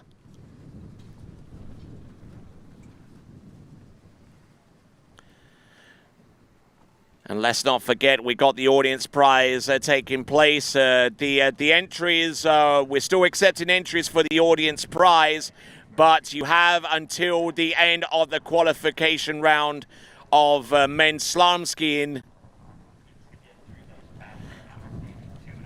And actually, we're going to shut off the entries at the start of the slalom final, which will take place tomorrow afternoon. Just before the start of the slalom finals, we will cut off the entries for the audience prize. So make sure you use this time right now to decide what your predictions are going to be based upon the skiers whom you know will make it through to the final round of the competition.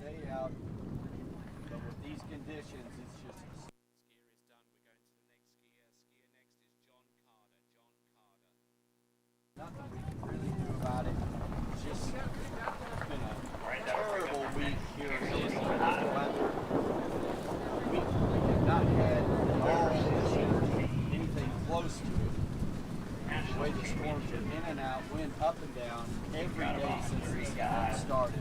So Illinois people want to apologize to you for so much control. Definitely Mother Nature is not one of them, no matter where you live.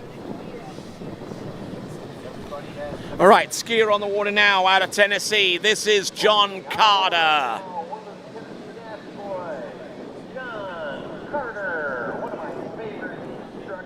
So working his way in towards the jump course, a lot of action taking place on the slalom lake. The men's qualification round of slalom is taking place on the slalom lake right now for the 2021 Morley US Open of water skiing. Top 5 from the mixed division of open men and international men taking place right now on the slalom lake. Top 5 move through to the slalom final, which will take place on tomorrow afternoon as part of the 2021 Morley US Open of water skiing. Right now we've got men's 5 jump up and over, and that is John Carter. Slaps the skis down, rides the jump away, and it's got 2 more attempts in which to exceed that jump distance.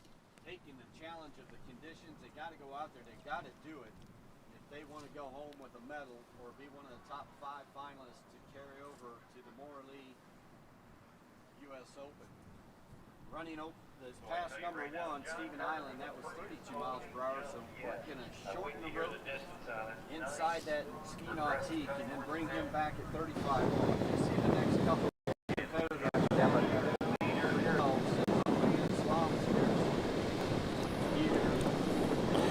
All right, the distance coming through for John Carter, I believe it could well be enough for the lead. It is a 95-footer, 9.5. 95 feet for John Carter, or 28.9 meters. 28.9 meters.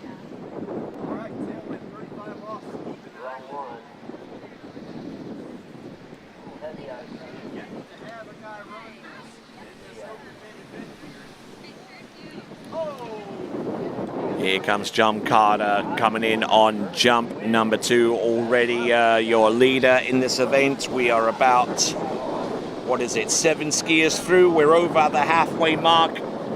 And if that lead remains to challenge for about another 3 or 4 skiers, John Carter could well find himself on the podium in the top 5. But as it stands right now, he's not leaving too much to chance, trying to pound the ramp even harder to get more than 95 feet and enhance his chances of gaining a medal in the men's 5 jump event.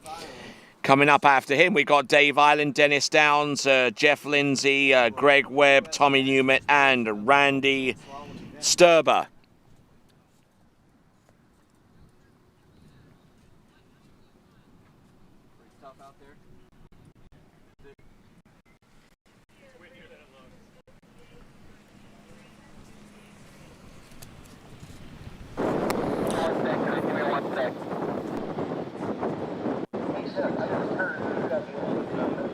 Okay, so confirming the distance on jump number 2. It is 97 feet,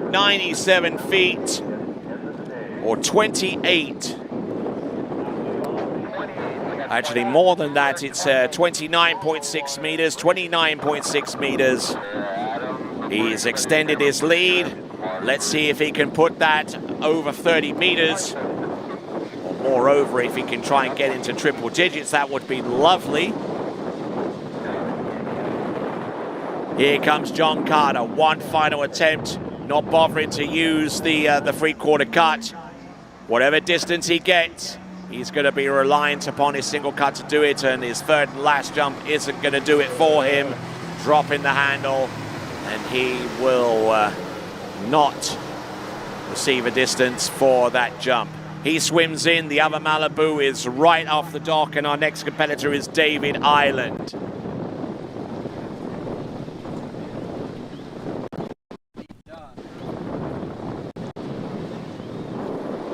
They run the boats very, very efficiently here at the Water's Edge Estate. And the leaderboard recap at the moment shows that John Carter's in the lead with 97 feet, Rob Temple 88, Kevin Hyatt 69, Richard Todd 61, and Greg Detrey, your 5th place competitor, with 57 feet. So those are your top 5 right now. You can also view those results by going to waterskiresults.com. I'm Tony Lightfoot with the Jump Lake. He is Troy Zollner with the Slalom Lake, announcing over the men's slalom qualification round for the Morley US Open slalom competition final, which will take place on Friday afternoon.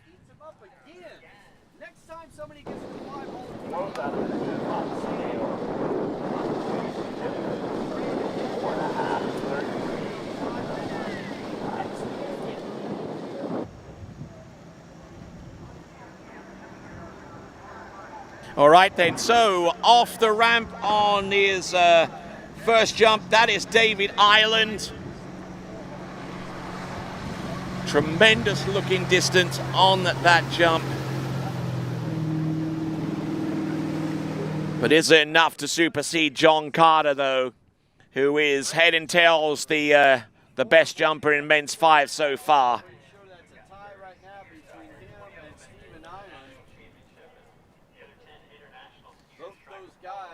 Looking good with that particular jump. So here in the jump competition, being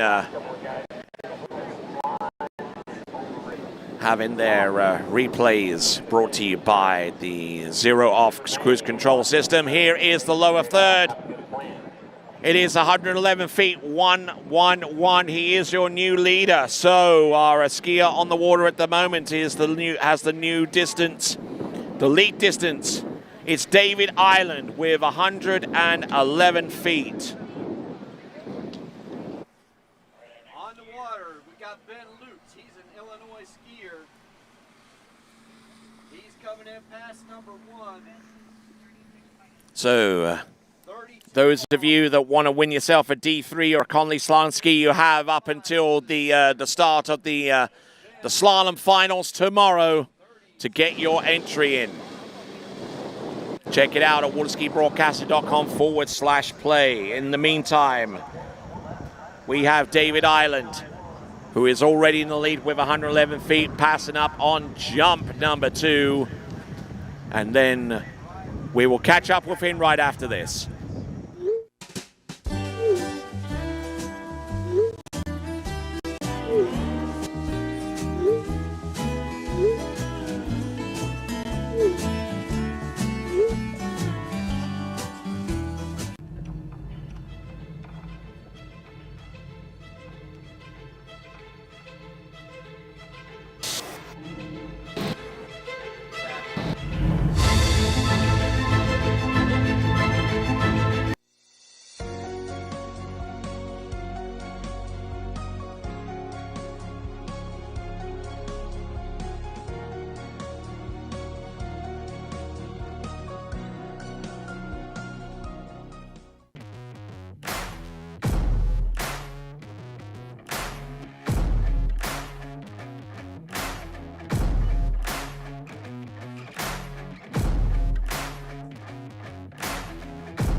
So, David Island passing up on jump number 2. His first jump was 111 feet, or 33.7 meters. All right, here he comes on jump number 3. Skier number 8 of 13. This is David Island. Up and over, pulls across his chest and lands and rides that jump out. That one should be a little bit further, I would imagine. It's going to carry into the Morley U.S. Open tomorrow evening here back at Water's Edge Estates. They are Allie Nicholson, Jamie Bull, Vanessa Veek, Whitney McClintock-Reaney, and Brooke Baldwin. That's going to be our top 5 finalists tomorrow evening. So looking at that instant replay there from David Island, and we'll look for the distance momentarily on jump number 3.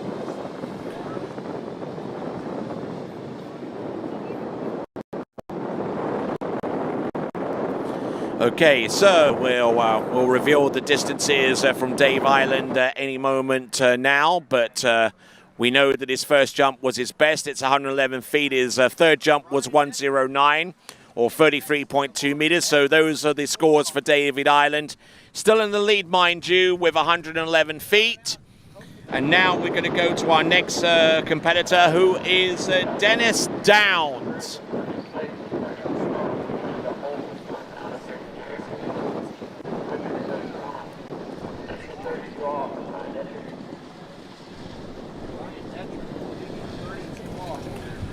Blustery conditions here at Water's Edge. Here we go. Here is Dennis Downs, jump number 1 in men's 5. Nicely done, nicely competed with on that particular jump. That's Dennis Downs. Good solid effort there, averaging about 118 feet coming into this competition, and would need every bit of that kind of a jump of that kind to take the lead away from David Island.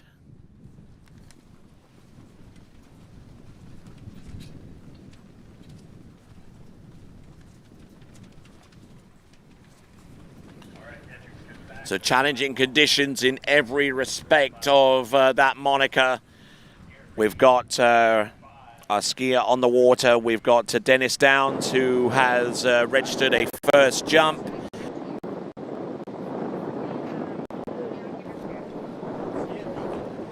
Distance on that jump, and it is 31.3 meters, or 103 feet on the first jump of 3 for Dennis Downs.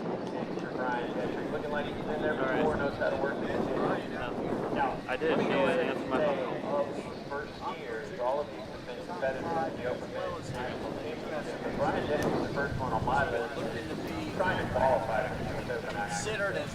So here we go. Dennis Downs.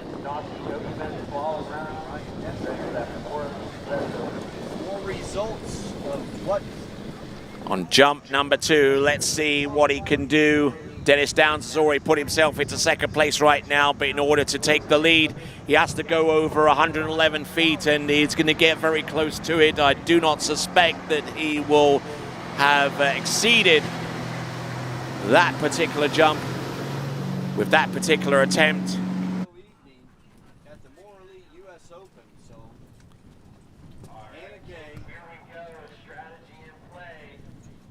So here we go, a great competitor in Dennis Downs. We'll see if...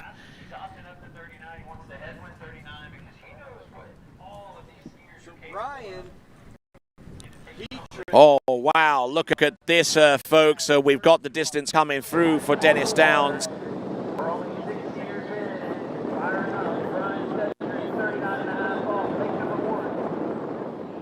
All right, there's your distance. 111 feet, but you ask, Isn't that a tight distance with David Island? Well, the answer to that question is no, because Dennis Downs has exceeded David Island's jump distance by 0.2 a meter. David Island with 33.7 meters, and Dennis Downs with 33.9 meters. So that is the difference in the metric system. So Dennis Downs has the lead.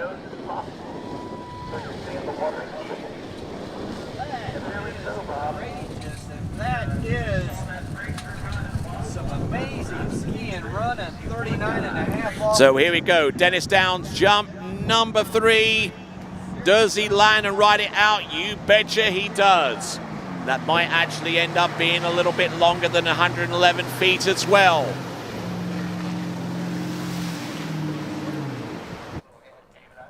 That's off early. Holy crap, the 8th guy out of 30 off the dock. In the very windy conditions, opting up and running 39.5 off into the wind, Brian Dietrich. So there we go. A good looking third and jump there, courtesy of Dennis Downs. The distance coming through. All right, so it is 113 feet on the last jump. It is good enough for the lead. It's 34.3 meters. He exceeds upon his previous distance by 0.4 of a meter.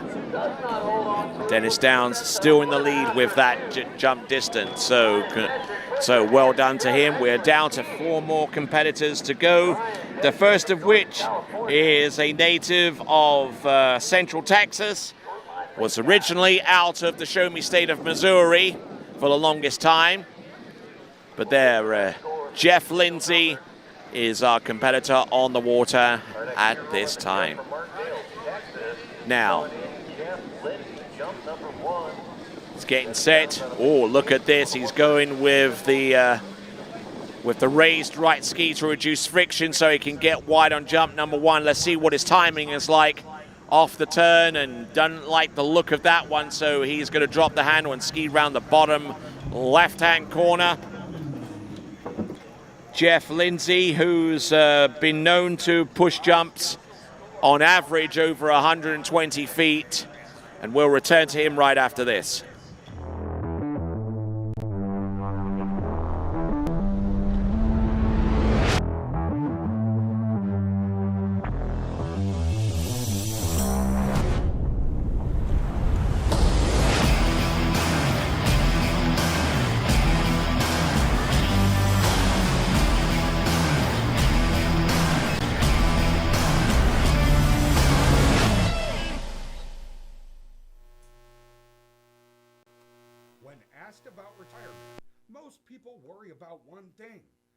Have enough money? Am I gonna be okay? But there are more things to consider, like inflation, taxes, and when should you take Social Security? We at Drake & Associates want to help. Visit us at wealthwisconsin.com for a list of upcoming classes or to schedule a complimentary consultation and learn how you could retire happy and worry-free. That's wealthwisconsin.com. So back with the action, we got Jeff Lindsay, who passed up on jump number 1. We'll see what he can do for an encore on jumps number 2 and 3. Thanks a lot, all of you that are tuning into these webcasts, both on the Slalom Lake and the Jump Lake.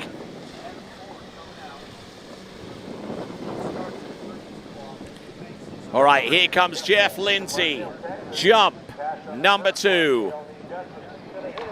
Oh, there you go. Taking the jump this time, and the landing was very, very smooth indeed. Smooth turn, smooth edge. And a skier who does train occasionally over at Bennett's Waterski School in Zachary, Louisiana, using some of that knowledge gained to help him with this jump, this second attempt. This is Jeff Lindsay, and doing a grand job in the process. We're going to get the jump distance for Jeff Lindsay. It should be enough to put him in the top 3.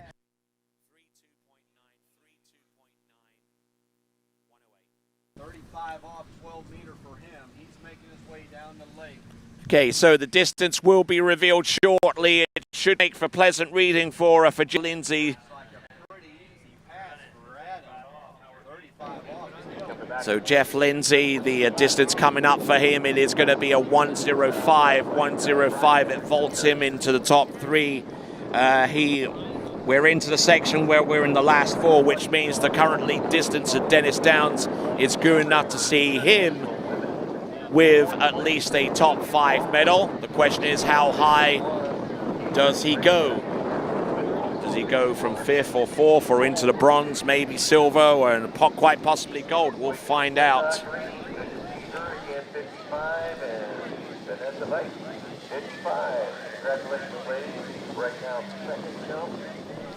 All right, so here we go. This is Jeff Lindsay,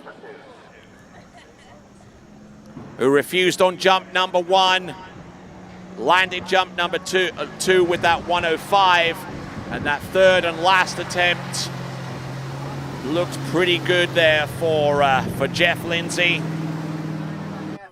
Just as Brian Detrick did. The road. I want that one back. All smiles. Started something here.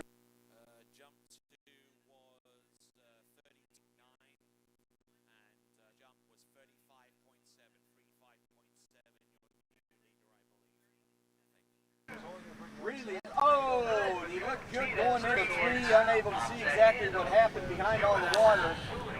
All right, so we're getting a distance in for Jeff Lindsay, and it is enough to send him into the lead. It's a jump distance of 35.7 meters, or 117 feet. Therefore, Jeff Lindsay will finish in the top 4 at the very least.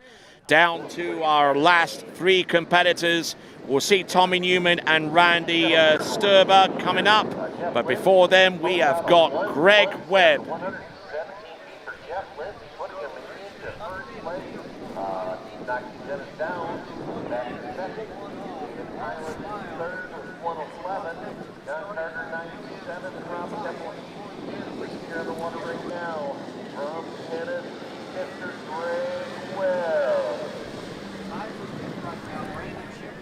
All right then, so coming in on jump number 1, Greg Webb up and over, and will land and ride that jump out.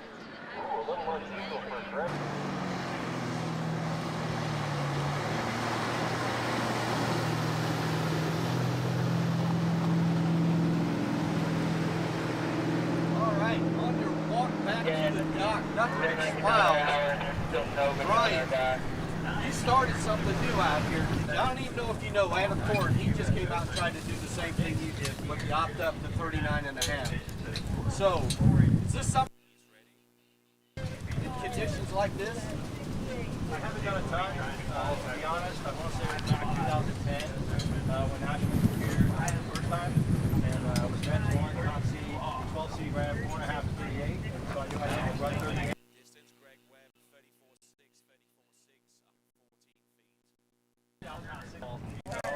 Okay, so looking at that jump there for Greg Webb.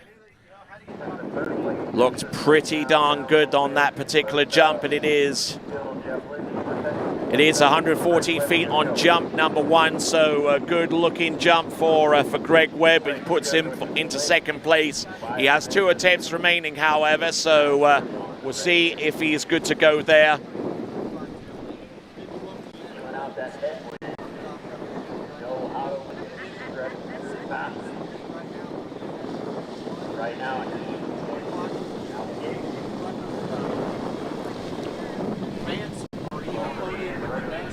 Right there, here comes Greg Webb with jump number 2. Oh, hitting that jump full force. Fantastic effort there.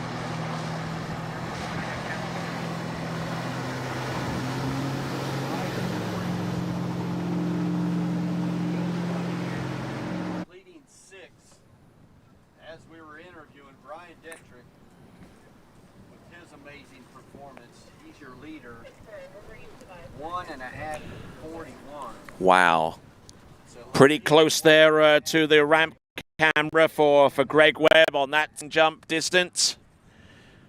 And I tell you what, he's boosted one out to take the lead, I believe, from what I'm initially hearing. It's 36.5 or 120 feet. That puts him about 0.8 of a meter ahead of Jeff Lindsay, who's been relegated down in second place. It also means that Greg Webb has a bronze medal at least, because we have 2 competitors remaining, and Greg Webb currently has the lead at this time.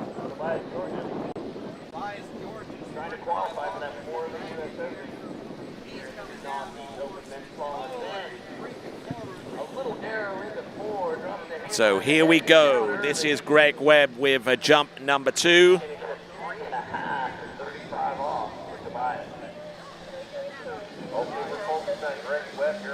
Actually, this is jump number 3 for Greg Webb. He started out with 114, backed it up with a 120, and here he comes for jump number 3, Greg Webb. Let's see if he can send this into lower orbit. Does he jump? Does he ride out that jump? He gives it his best shot, and unfortunately comes away with one of his skis left behind him, and bits and pieces of him are strewn around the landing area. So we might have to take a little bit of a delay before we bring our next competitor out, who is the irrepressible Tommy Newman. There you see the end portion of that jump for Greg Webb. He is your leader with 120 feet, and we're going to step away for just a few moments, and then when we return, it will be Tommy Newman. Be back right after this.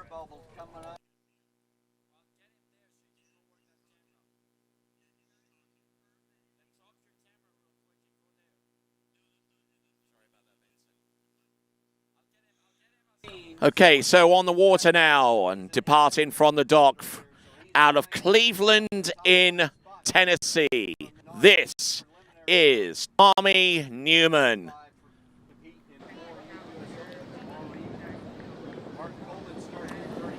All right then, so we got Tommy Newman here and now. On the slalom lake, there's Martine Coleman, hoping to qualify for the final of the Morley US Open Waterski and men's slalom competition, the finals of which will take place on Friday afternoon so far as the slalom is concerned. In men's 5 jump, you see Greg Webb out there with a 120-footer ahead of Jeff Lindsay with a 117, Dennis Downs with 113, Dave Island 111, and John Carter with 97. You see the remainder of the results on your screen, and you can check up on them by going to waterskiresults.com, open up a 3rd tab, why don't you, and bookmark that page onto that particular tab. The other 2 tabs, of course, unless you haven't been watching, puts the 1st tab for slalom, the 2nd tab for jump. And you'll have blanket coverage of whatever's going on the Water's Edge Estates during these 79th Goode Waterski National Championships. Here we go. This is Tommy Newman, jump number 1. Oh, look at this. Very, very aggressively hitting that jump for the first time. Good effort there. But is it enough to take the lead? We'll soon find out.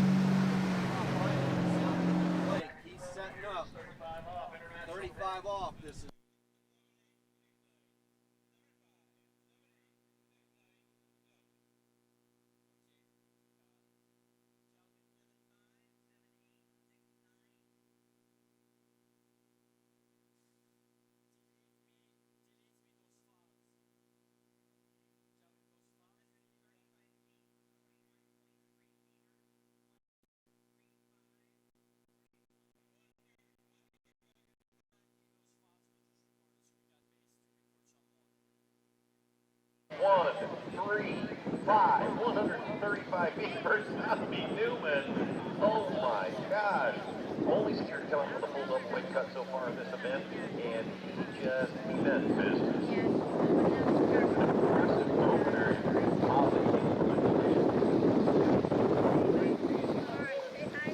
That's nice. That's how good it is. Okay, so we've got a new leader with Tommy Newman.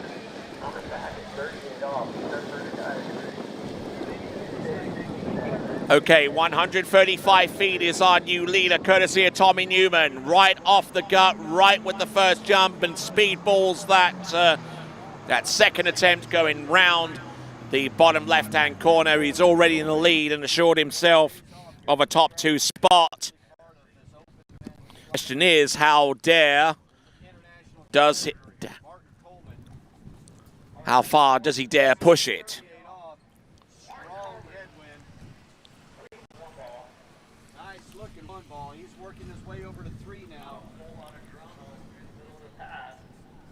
Solid, little deep coming out of that. Oh, and he gets bent forward at 5. He came out of 4 just a little bit down. So, along with the slalom event, this is your announcer, Tony Lightfoot, with the jump in action. Be sure to enter at waterskibroadcasting.com/play for the audience prize competition. Right now, we're working to determine who will be slaloming in the finals in the men's competition on the first lake. We've just seen Tommy Newman out there get ready for his third and last attempt right there behind me. He jumped 135 feet on jump number 1, which is 41.3 meters. He is your lead competitor ahead of Greg Webb.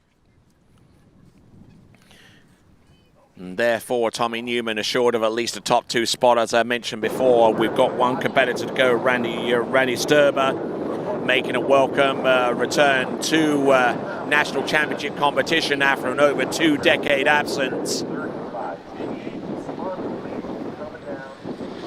And here we go. Getting set. Turns in. Pushing himself out wide. Let's see how much further he dare go.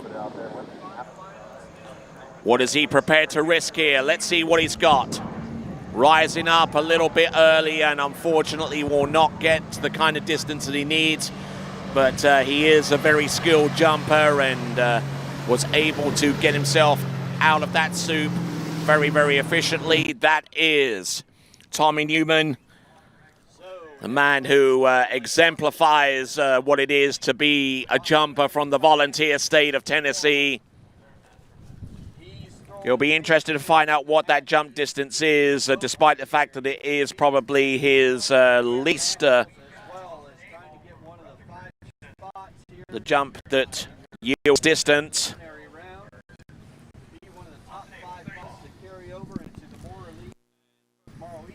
All right, and that last jump distance is a 121-footer.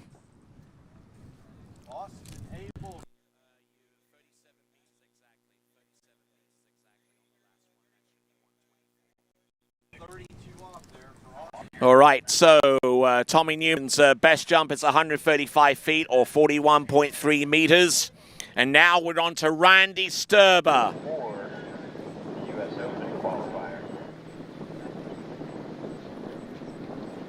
With Randy Sturber going down the lake, I want to give the Open women's results in 5th place. So here we go, Randy Sturber with 3 jumps at his disposal, 136 feet. We are on to skier 13 of 13. Our very last jumper in men's 5 before we go into men's 4. And that will be the final action that we'll see in the jump event today. This is the last man that can upset that leaderboard. Here we go. Here comes Randy Sturber out wide, almost in front of the towboat, using a little bit of old-style jumping technique. Oh my word, he absolutely hits that ramp full force. And got into a little bit of trouble with the tricks event earlier on in the competition. We'll take a look at the instant replay here. And just look at him launch out the back. He's got to try and control this somehow. Lost the handle coming into the landing portion, but hopefully he's okay, and hopefully he'll have an opportunity to attack the ramp at least a couple more times before he's done. And look how close he was to the camera, leaning up and over the backs of his jump skis, and just not exactly a particularly pleasant jump altogether. So that is Randy Sturber with 2 jumps remaining.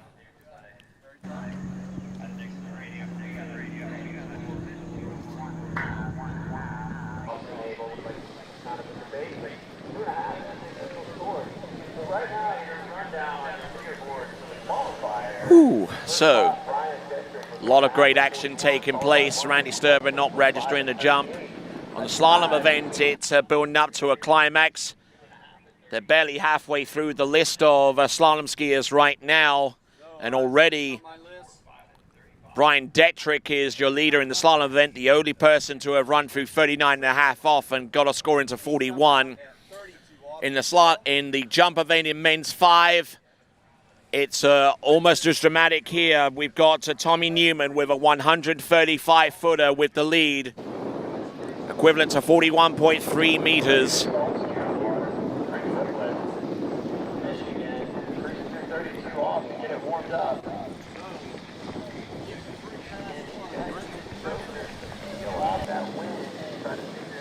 All right then, so let's see what we have here with Randy Sturber.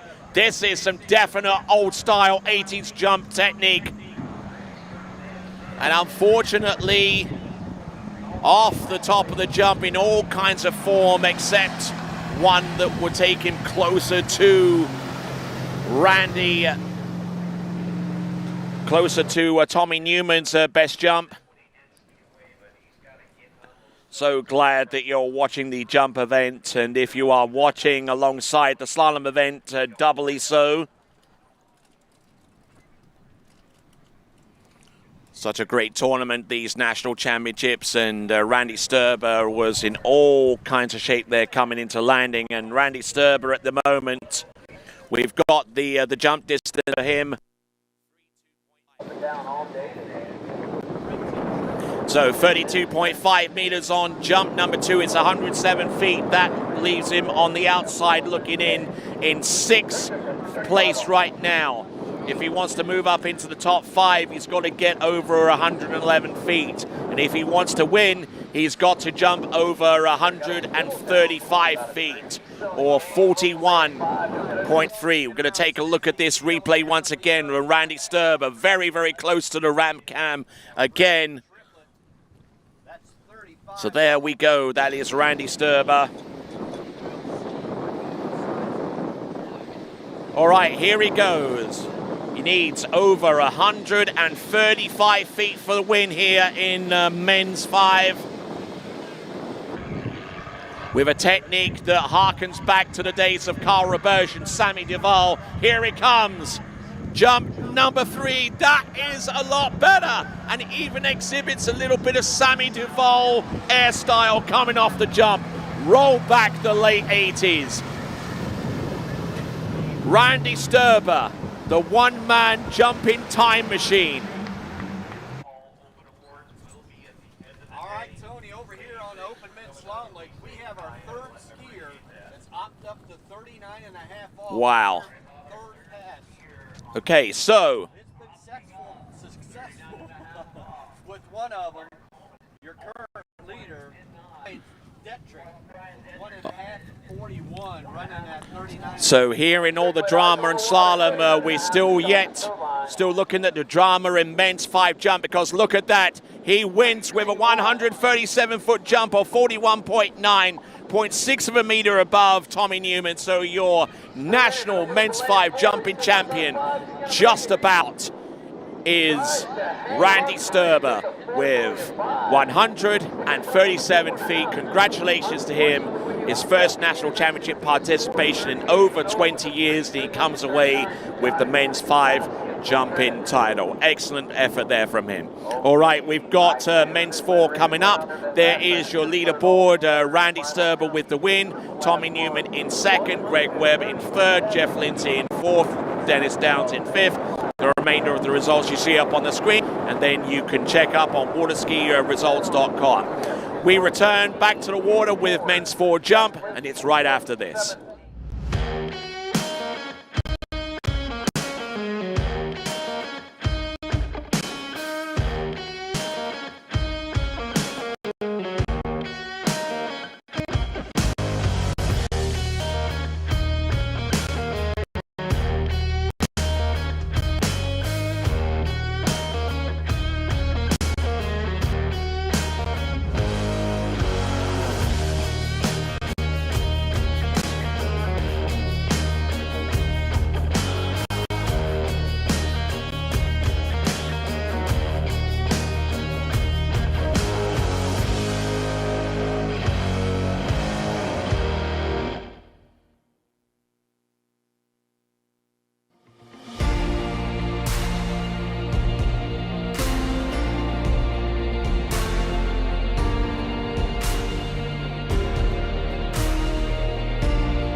Hello, Natalia Bernikava here, multiple world champion, world record holder, introducing the new edge trick binding. 3D printed plate creates for more control and support on the water. Plus, this binding is very unique because we have 2 options. Option 1 with toe clamp and heel clamp dedicated specifically for hands. Option 2 with the releasable plate could be used for hands and toes, and the binding suits for all levels. For the upcoming season, it's time to get on edge.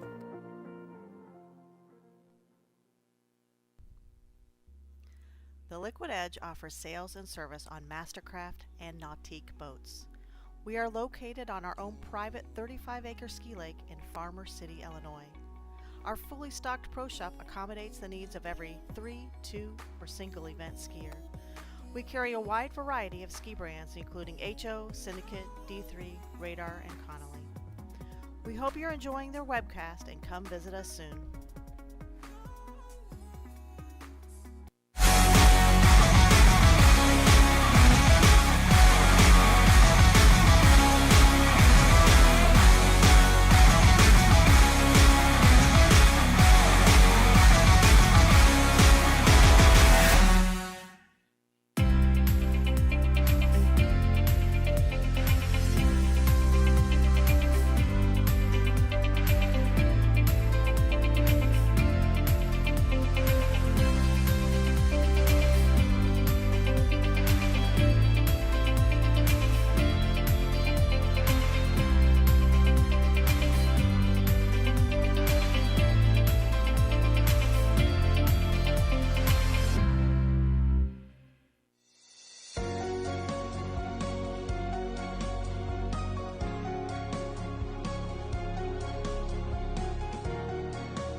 Experience the sports evolution at USA Waterski and Wake Sports Foundation Hall of Fame in Central Florida's Polk County. From the pioneers of the sport to the stars of today, all 9 disciplines are honored. It's the most comprehensive and fun-filled tribute to the people and the sport we love. Located inside the Central Florida Visitor Information Center in Davenport, Florida, the Hall of Fame is open 8 a.m. to 5 p.m. 7 days a week.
All right, then, back on with the action. The final round of jumping action for today.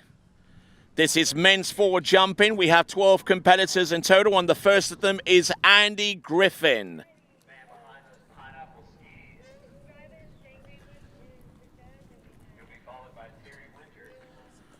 So Andy Griffin, our first jumper out in the men's forward jumping competition. Jumping a little over 33 feet on average.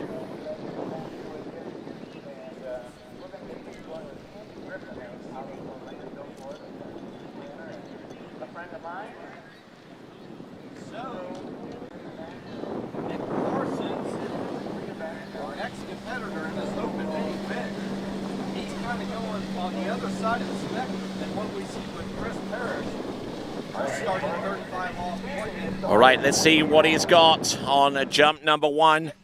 It's going to be a straight up and over with this one up.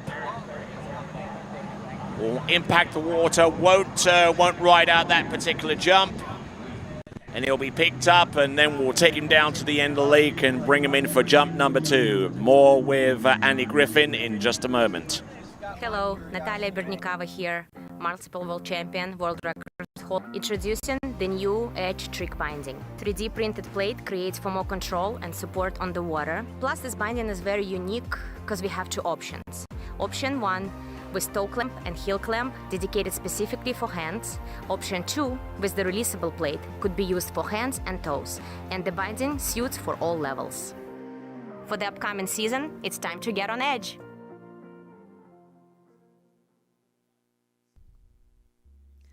The Liquid Edge offers sales and service on Mastercraft and Nautique boats. We are located on our own private 35-acre ski lake in Farmer City, Illinois. Our fully stocked pro shop accommodates the needs of every 3, 2, or single event skier. We carry a wide variety of ski brands including HO, Syndicate, D3, Radar, and Connolly. We hope you're enjoying their webcast and come visit us soon.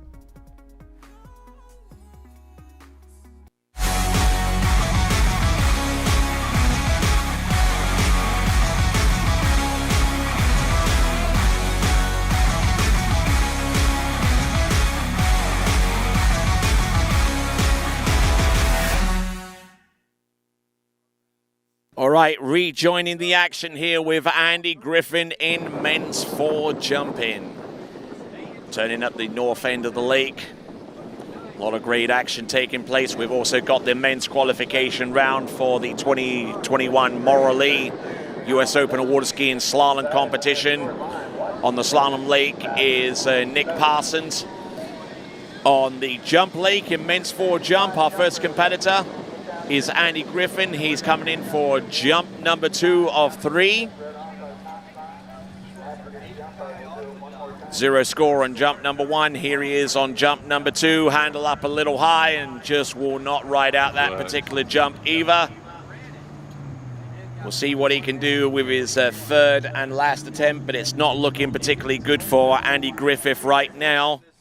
We have 11 more jumpers to come after him, and we'll see what Andy Griffin can do right here with jump number 1 up over the top, handle up, and just letting himself fall back into a hole that he can't get himself out of. All right, so that is Andy Griffin, and we will return in just a few moments.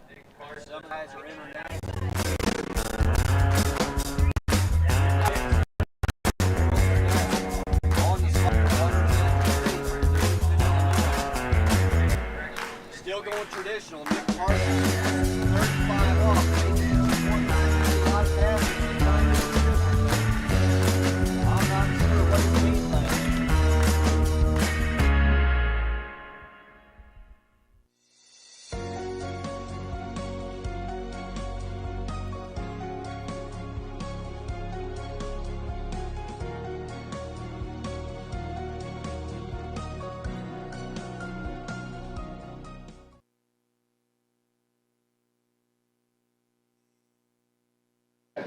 All right, returning to action, we've got Andy Griffin with jump number 3, making the turn around the island.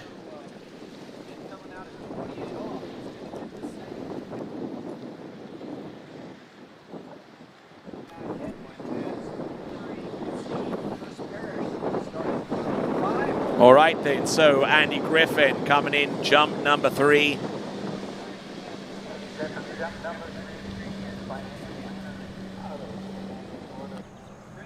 Coming in, jump number 3.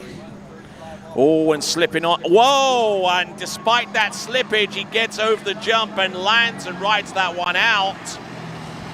So just when you think all was lost with Andy Griffin, he comes through in the clutch with a jump distance, and he was skiing to the shore. Andy Griffin, jump number 3, resulting in a landing and a score. So the wind dying down a little bit just in time for Andy to make an impact.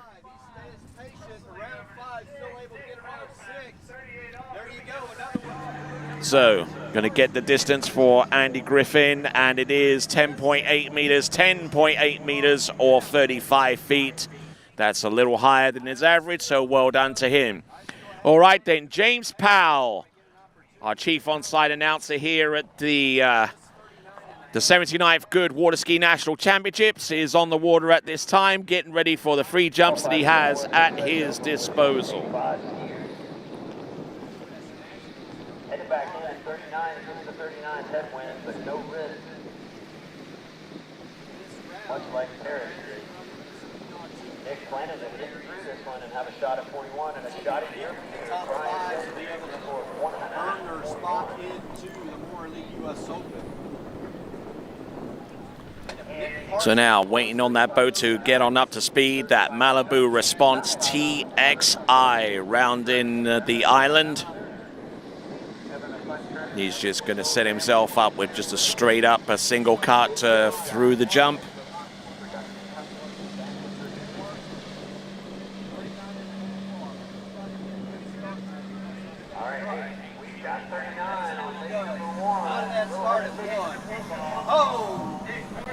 And then up and over, won't land jump number 1.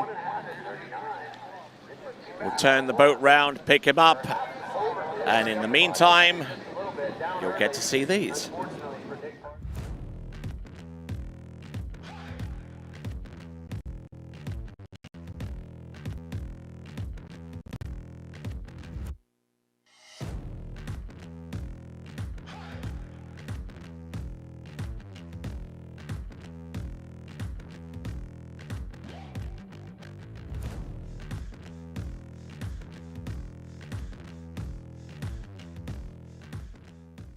Experience the sport's evolution at USA Waterski and Wake Sports Foundation Hall of Fame in Central Florida's Polk County. From the pioneers of the sport to the stars of today, all 9 disciplines are honored. It's the most comprehensive and fun-filled tribute to the people and the sport we love. Located inside the Central Florida Visitor Information Center in Davenport, Florida, the Hall of Fame is open 8 a.m. to 5 p.m. 7 days a week. All right, back on with continued coverage of the 79th Goode Waterski National Championships men's forward jump. James Powell is on the water right here and now.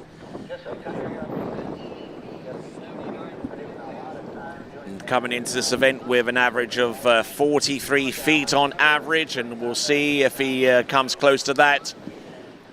The opportunity for you to win yourself a slalom ski is still very much open, whether it's a D3 or Connolly. Go to waterskibroadcasting.com/play for more details on how you can win yourself a D3 or Connolly slalom ski by playing our audience prize game. Here we go. This is James Powell. No score on jump number 1. We'll see if he can rectify that with the second jump of 3. Up and collapses a little bit with the landing, so he's down to 1 final jump to receive a score.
Okay, the last chance saloon now for Jim Powell as we look inside the TWBC Broadcast Center with Vincent Stadelbauer and Kelvin Kelm operating the switches for both of our webcasts.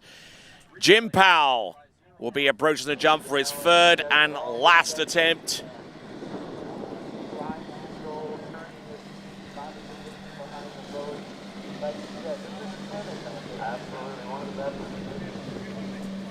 Let's see what he's got. 3rd and final attempt to register a score. Little bit of slippage on the ramp, and unfortunately will not ride that one either, so the 0 score will record his participation, but unfortunately will not get above last place at this time, so Jim Powell scoring a duck with 0 feet on the result of his 3 jumps attempt. All right, then, we've got Scott McMillan coming up next with his best average of 44 feet. We'll wait to see him take to the course in men's forward jump.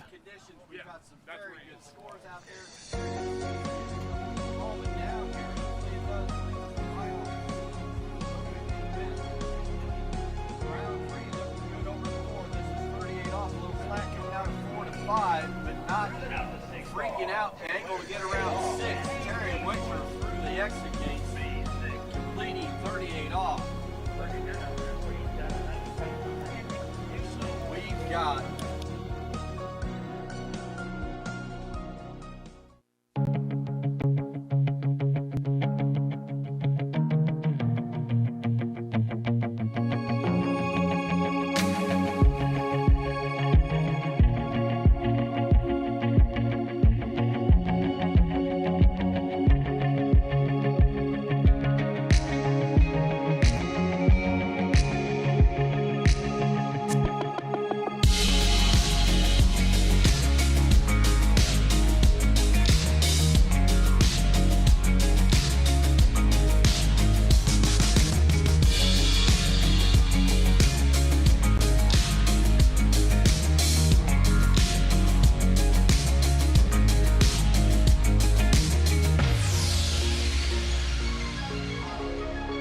Okay, Scott McMillan coming into the ramp, selecting the boat speed of 28 mile an hour, which is about 45 kilometers an hour.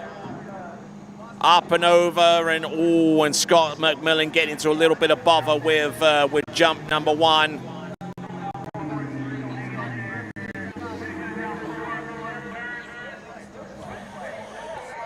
So Scott McMillan not able to land jump number 1, and we'll return to him in just moments.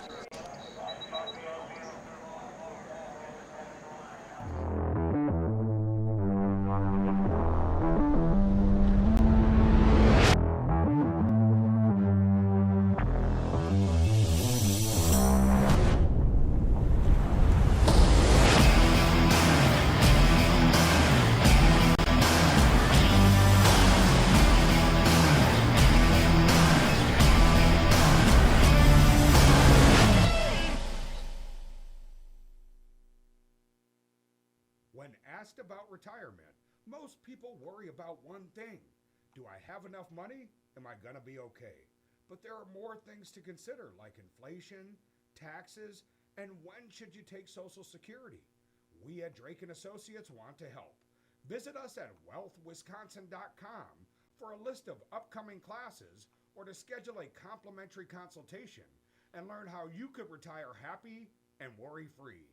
That's wealthwisconsin.com.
All right, returning to action, we've got Scott McMillan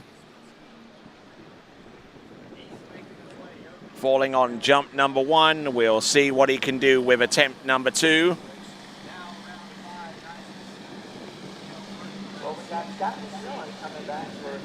So let's see what Scott McMillan has got for us. Our third jumper out of 12. Oh, and getting in a little bit of awkward shape there as well. So Scott McMillan, he's trying to figure this one out in the water. And here we are at the commentary point. My name is Tony Lightfoot. He is Troy Zollner. He's slalom, I've got jump. We've got water wall coverage of the Goode 79th edition of the U.S. National Waterski Championships. Make sure you fill your tabs up with video footage, and also waterskiresults.com. We'll return right after this.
All right, so coming into the jump one final time. We'll see if he is able to get a jump distance, an acceptable score.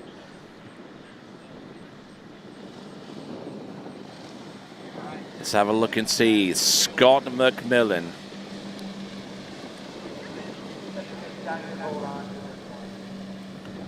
Let's see what he's got. This is Scott McMillan, going to go up and over the ramp. Up. Lands it and rides it out. Yes, he figured it out. We'll ride out that jump. We'll get the distance, get the score. And in all actuality, it could be enough to take the lead after 3 competitors. It is Scott McMillan. Jason Berridge is our next competitor to go, but on this instant replay provided to you courtesy of Zero Off. Not rocking back too much, actually getting pulled over his skis just slightly. But the handle coming up a little bit high, but that isn't a total deal breaker for him.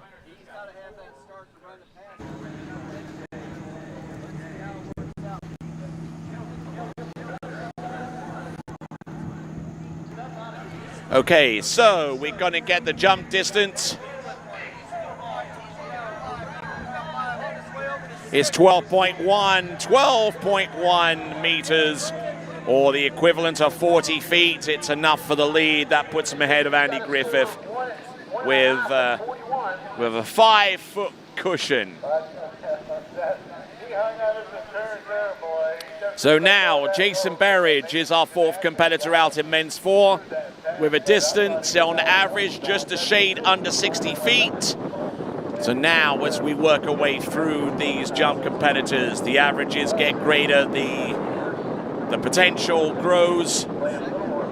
Let's see if any of these competitors from here on out will grasp the opportunity to get on the podium. Obviously, it'll be a little bit before we can determine who will be on that podium, but here comes Jason Berridge, men's 4 competitor on those short kidder jumpers. Will land, and bounces into the landing. Handle up a little bit high, unable to ride that to jump out. And whilst we take a look at this instant replay, nicely done, up over the jump. But just taking a little bit of time to recover. Gotten pitched over the over his skis. We'll step aside and we'll return to see his second jump next.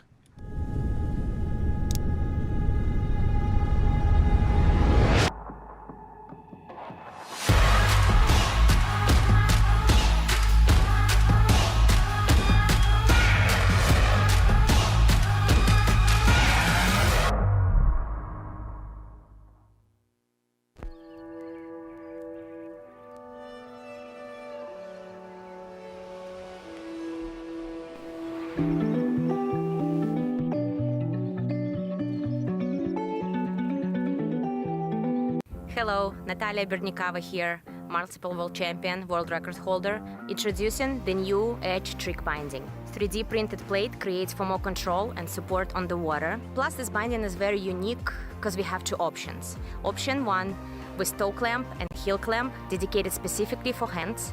Option 2 with the releasable plate could be used for hands and toes, and the binding suits for all levels. For the upcoming season, it's time to get on edge.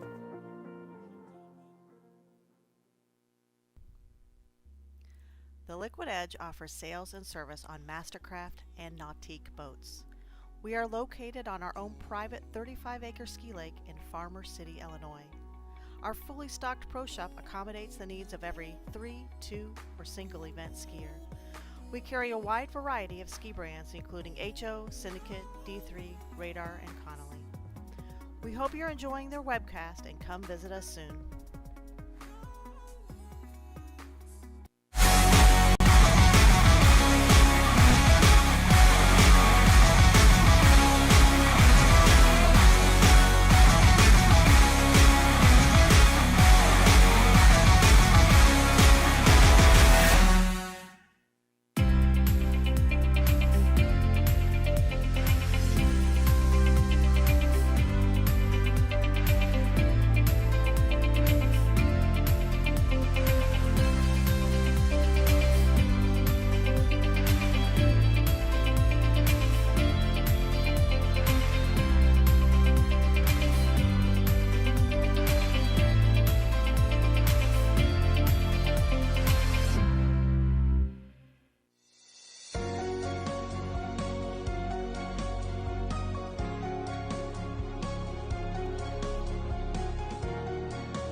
Championship gold medal.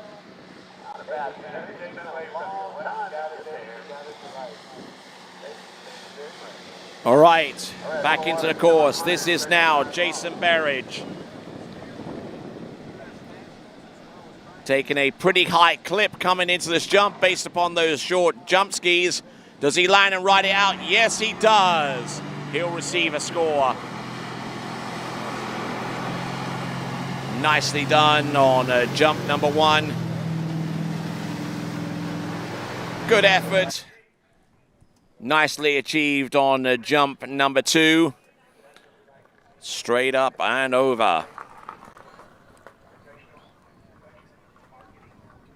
Super looking jump compared to his first.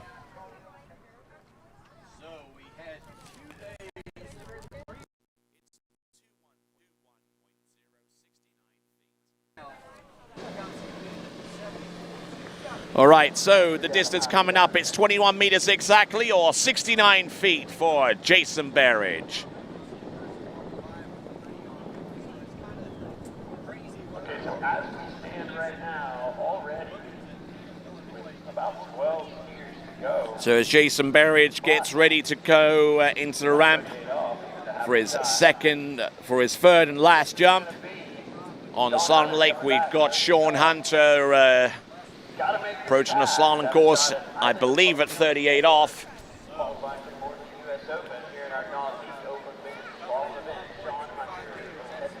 Dual action here at the Water's Edge Estates.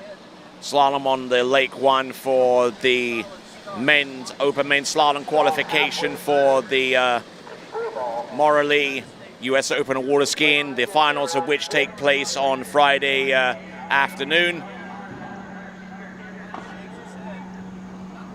Whoa, and Jason Berridge getting into all kinds of trouble with the landing. It was certainly a longer jump. He took a pretty stiff cut into the jump with that single. Got off the ramp, bounced a little bit into the landing, tried to get that other ski round to straighten himself up, but unfortunately that only served to catapult him further into the landing zone, and he will not receive the distance on that jump. So as he swims in, we're going to get ready to bring Chad Kodiak into the course for his 3 jumps. We'll see him in just a moment. Opted up courageously, running 39 and a half off in those conditions. And getting 1.5 and 41 to stand in second place right now.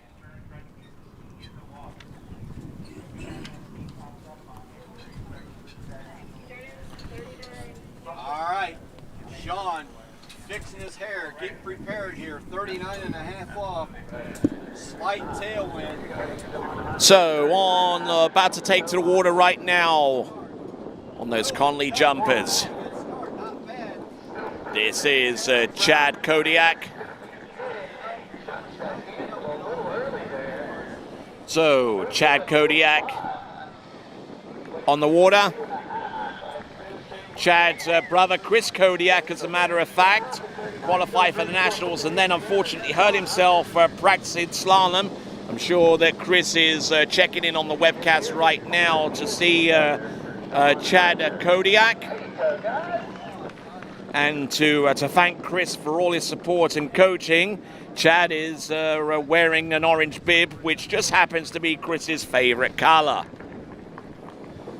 So here's Chad Kodiak.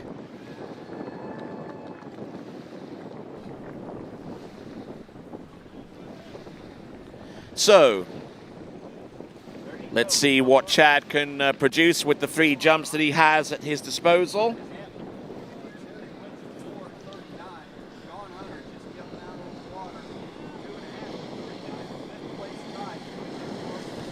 So here we are. Chad Kodiak, jump number 1. Edging through the jump, up and over, will land and will ride that jump away. So that might actually put him in the top 3 as it stands right now. Jason Berridge is our current leader with 69 feet.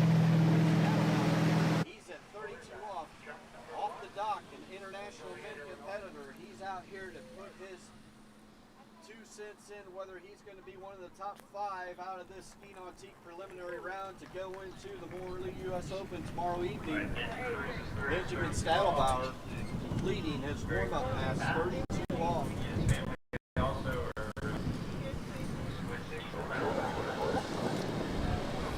So now we've got the distance for Chad Kodiak. It's 17.9 meters or 59 feet.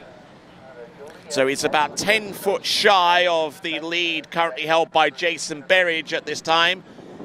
But Chad has the major advantage, of course, of having 2 remaining jumps in which to work with. So let's see what he can do with them.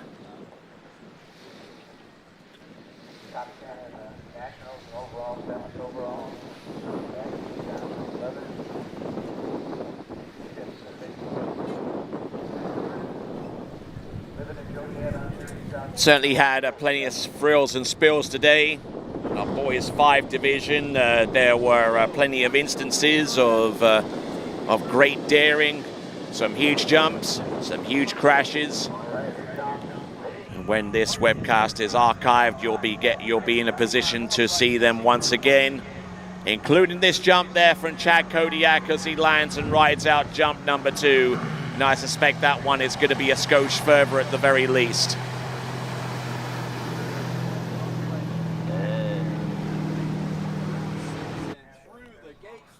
So around the turning island, that is Chad Kodiak, and very good positioning over the skis. Just slowly extending his way up and over the skis. Handle coming up a little bit high. But sitting in rock solidly upon the landing.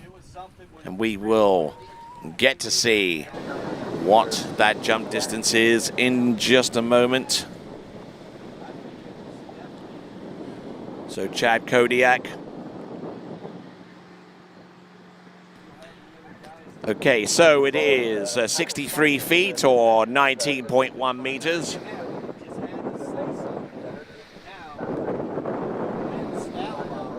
He's going to opt up. He's opting up. He's going to go 39 and a half. He knows right now. So, some great slalom action taking place. Benjamin Stadelbauer about to come into the course at 39 and a half off in the slalom competition. Chad Kodiak approaching the jump for his 3rd and last attempt.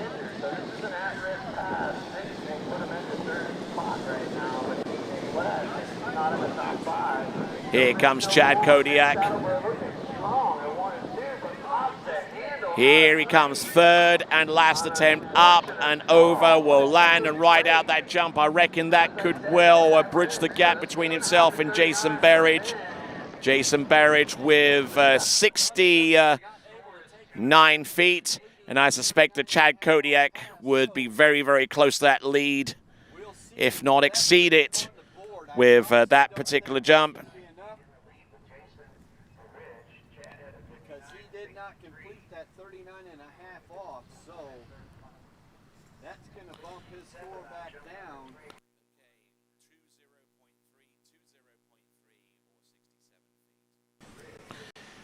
So Chad Kodiak in that last jump, getting progressively longer jumps with each occasion. Chad Kodiak, we should have the distance for him very, very soon. It is 67 feet or 20.3 meters. 67 feet, 20.3 meters. That will be it for him.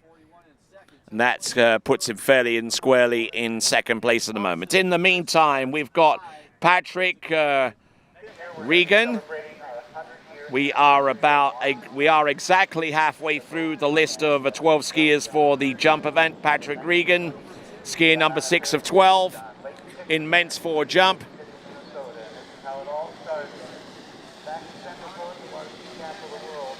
A little on the back of the skis, I do have to say. Maybe he's just in a more relaxed position. But here he comes, over the skis, up.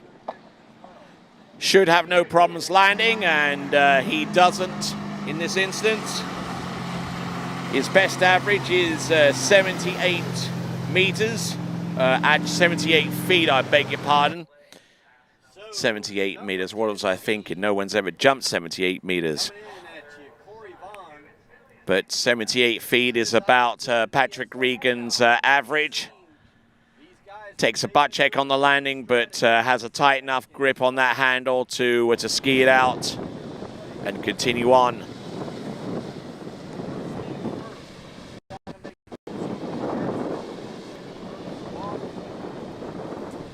So distance coming through, 66 feet, 66 feet. That currently puts him in about third place right now with 20.0 meters exactly. 20.0 meters for Patrick Regan. Skiers that we got to come next involve Craig Tim, Ryan Leff, Jody Johnson, James Cawthon, Mark Fries, and finally the one, the only Kirby Wetzel.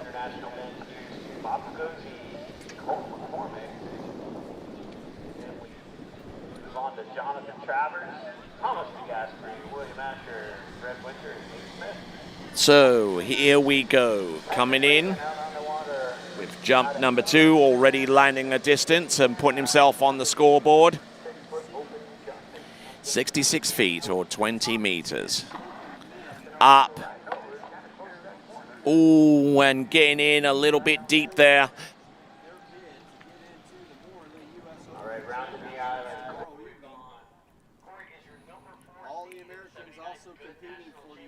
So, coming into the jumper one more time with the instant replay, up and over. Just couldn't really get it to go. And we will return to him right after these.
All right then, returning to action, we've got Patrick Regan now.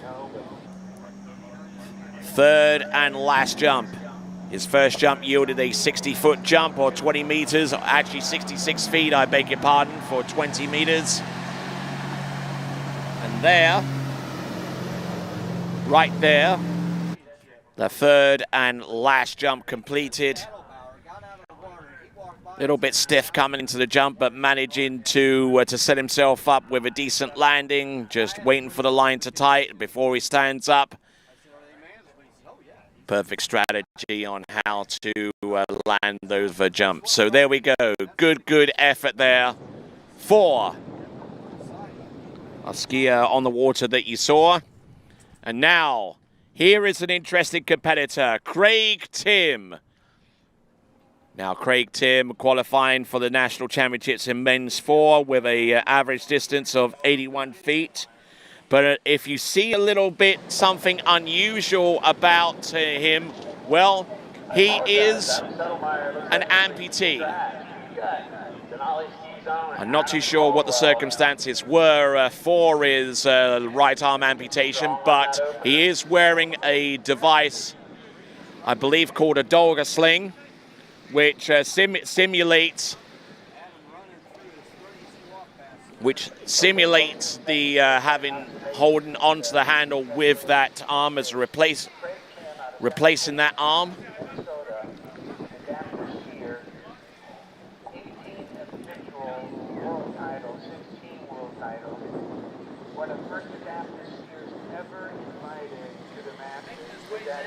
All right, here comes Craig Tim coming in towards the jump.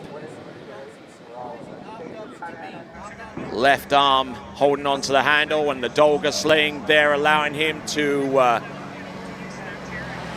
get up and ride out that jump. His best jump is 81, or around about 81 feet on average.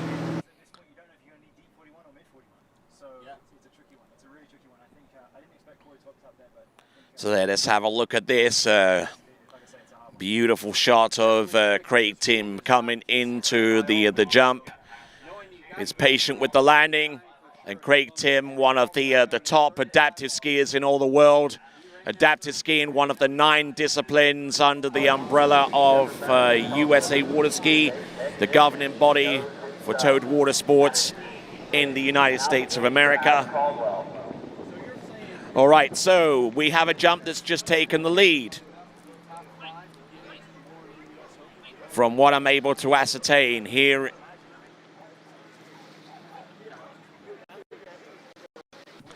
Okay, the distance is coming through from our officials, and it'll be relayed to you up on the screen. There it is. It's 23 meters or 73 feet. 75 feet, I beg your pardon. 75 feet for Craig Tim, and it is enough for him to take the lead.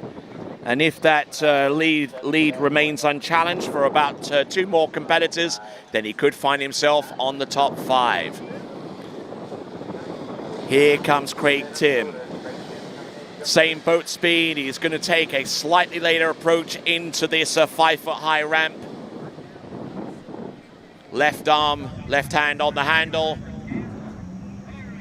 Right part of that handle connected to the Dolga sling, enabling him to ride out these jumps effectively.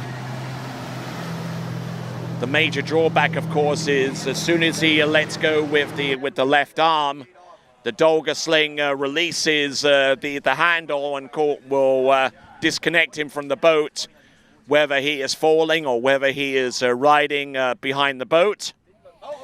So he's got to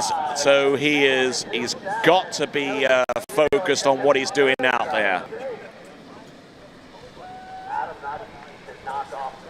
Okay, so 77 feet on jump number 2, 77 feet on jump number 2. We'll return to him in a moment.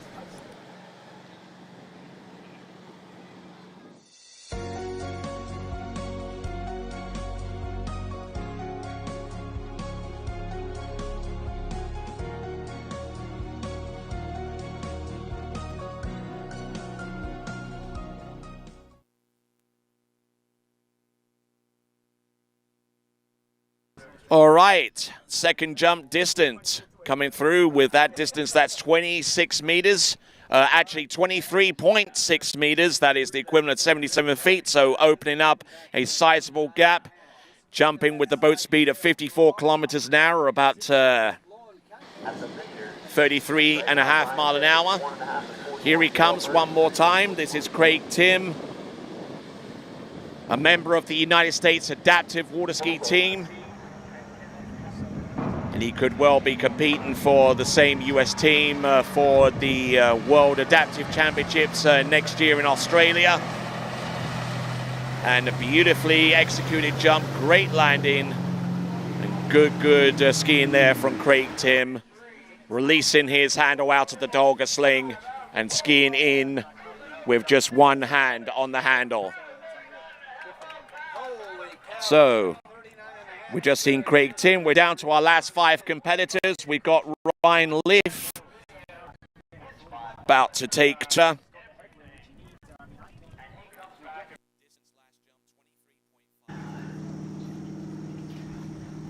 So 77 feet, his best jump was actually on the second jump of 23.6 meters.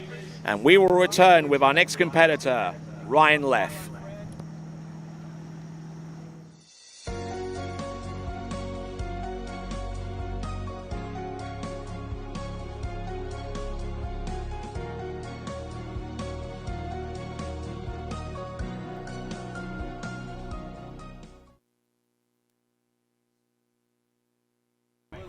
So here we go. We've got Ryan Leff, our 5th competitor from last to go in the men's forward jump, our final men's jumping competitor. There is your leaderboard. Now, here's the situation. The top score is 77 feet. If that goes unchallenged by any of our remaining 5 competitors, then Craig Tim has himself a medal on the top 5 of the podium.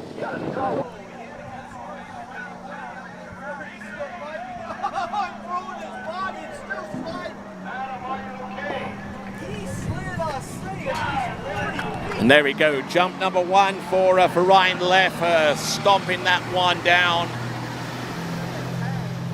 A lot of action going on both lakes. We've just seen Ryan Leff jump, and we've just seen Adam Caldwell spectacularly end his run at 41 off, having scored 2 buoys on that particular lake. Ryan Leff jumping. And the distance coming through any moment now. Just literally lifts his feet off the ground, trying to throw it around the buoy. I'm going to go ahead and take the buoy like Tony Luckfoot. That was great seeing for Adam Caldwell. Crazy. So there you go. That is 89 feet or 27.1, 27.1.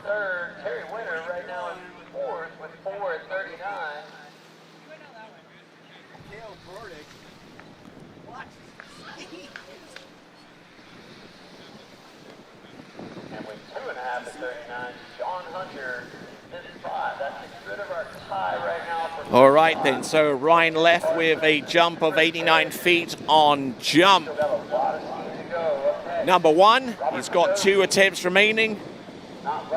As we move further and further down this list, the average scores get higher and higher. Ryan Leff with 82 feet. All right then, so Ryan Leff on jump number 2, passing up on that particular jump. And we'll return to him in just a few moments, right after these.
Denali.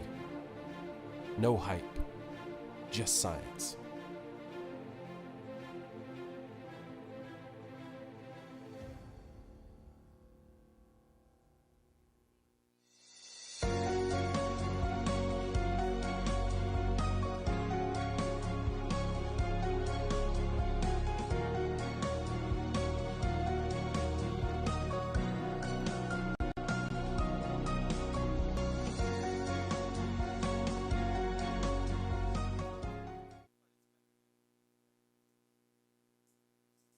Definitely get a medal in the top 5, but you know, as you can see what Trey Sim does, it just works its way out. All right, so I got to correct. Okay, so on the water at this time, Ryan left 89 feet on jump number 1, passing up on jump number 2. Here he is on the 3rd and last attempt, up and over the skis. Will ride that jump out. I suspect that jump's going to be a skosh further. It'll certainly be better than his average, which is about 83 feet. You know what? These guys are out here. They know it's going to take. So here is Ryan left with his 3/4 cut with the instant replay presented by Zero Off. Only 5 of these guys are going to have an opportunity. Nicely done all the way through, and will land that jump away. They want to go home with that. So good there. Have the bragging rights for the rest of the Okay, so the distance coming through for Ryan Leff.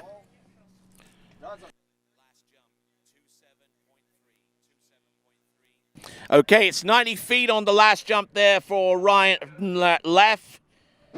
That puts him, I believe, in the lead at this time. Yes, indeed it does. It keeps him ahead of Greg Tim. 4 competitors remaining. Jody Johnson up next with an average of 89 feet. So needing every bit of that average and then some. Overdoes 3-ball, down with a 2.5 to 39. Here comes Jody Johnson with a 3/4 cut to open up his account here in men's 4 jump.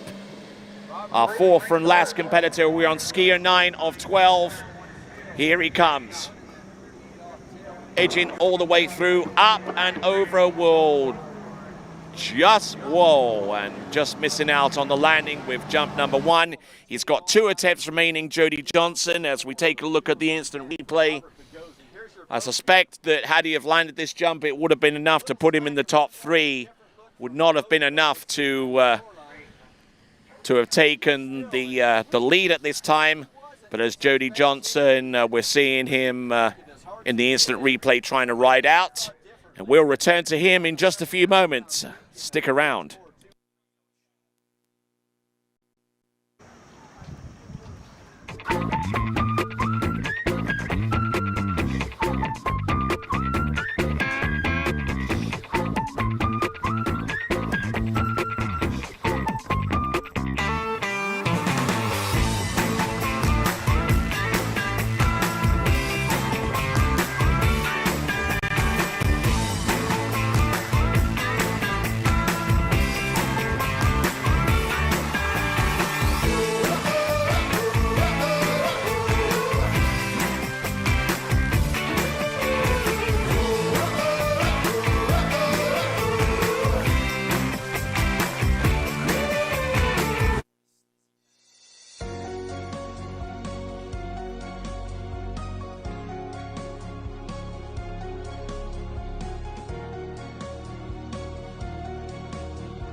Okay, so on the water, we have got Jody Johnson. He's failed to land jump number 1. Let's see what he can do with the remaining 2 attempts. Your next competitor, he's an international skier. He's here to put his what am I saying? So 32 off Cole McCormick.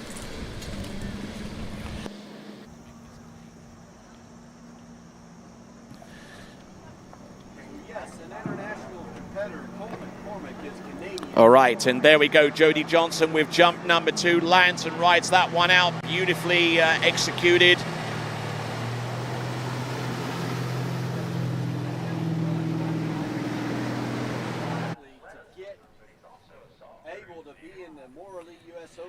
So let's see what this jump yields for Jody Johnson. Didn't land the first jump, so battling from that point.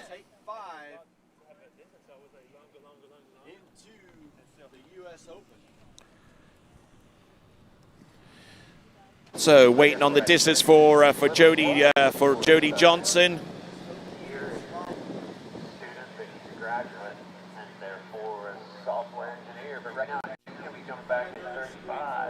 So looks like we misidentified our ski on the water.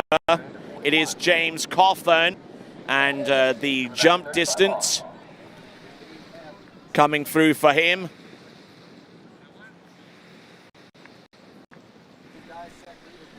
Distance coming through for James Cawthorn on jump number 2, 78 feet, which is enough at this time to vault him into second place. And because the absence of Jody Johnson, it means that Craig Tim, who is currently in third place, will be on the top 5 podium.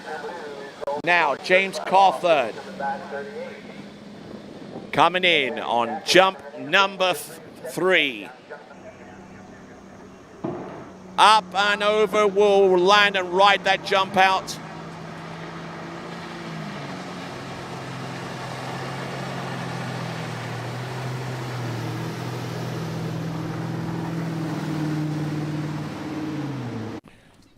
Don't forget, we're running 2 lakes here simultaneously. Okay, so James Cawthorn. On Lake 2, we got Tony Lightfoot. He's over there. He's calling the men 4 jump event right now.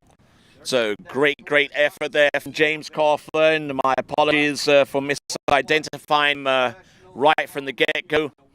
It appeared that Jody Johnson scratched, so we went straight to James Cawthorn. And the distance coming through for him on jump number 3 is unknown at this time, but we will get that in just a moment. James Cawthorn.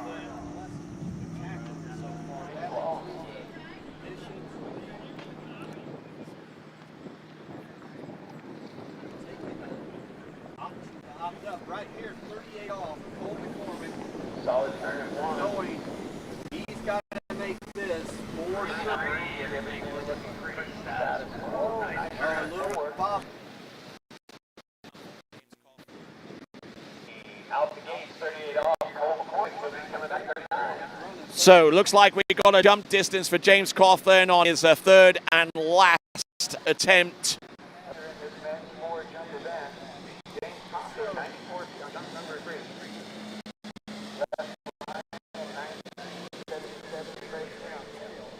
Okay, so 28.7 meters on that last jump for James Cawthorn.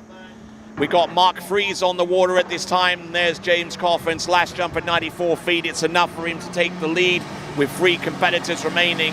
That puts him in the top 3. The skier you see on the water is Mark Fries. James Cawthorn.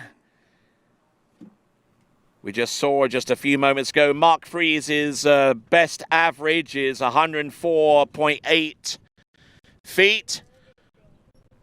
And showing us why he achieved that average earlier on in the season. En route to qualifying in men's 4 as the number 2 seed in that particular division. We are on skier number 11 of 12. So the distance coming out, it's 94 feet. 94 feet for Mark Fries. 94 feet or 28.8 meters. 28.8 meters.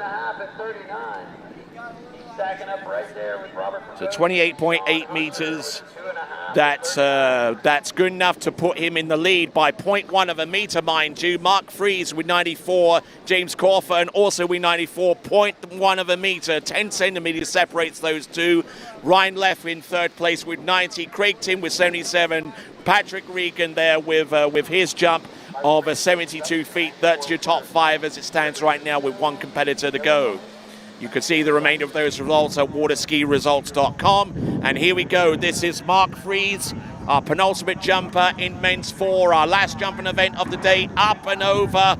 And I think that one will more than exceed the 94 foot that he placed on the board just a few moments prior.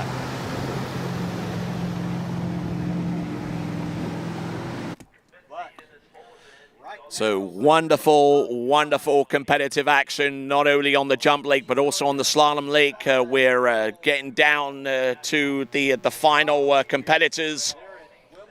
Likes of Thomas de Gasperi is coming up next. And we've got on the jumping lake Mark Fries with his second attempt. All right, on the water here, number 20 in the national championship, number 5 seed overall, Jonathan Travers, 32 off. So, okay, pushing out the distance, and it is 108 feet. He is in the lead by a country mile. It's the equivalent of 33 meters. Good effort there for Mark Fries. And 108 feet, very, very close to his PB from what I've been told, from what I'm hearing.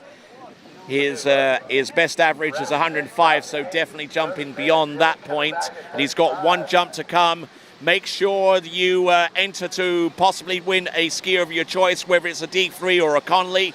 Waterskibroadcasting.com/play to enter the competition. You've only got so long to enter that competition before the start of the slalom finals in the Morley US Open of water skiing tomorrow afternoon.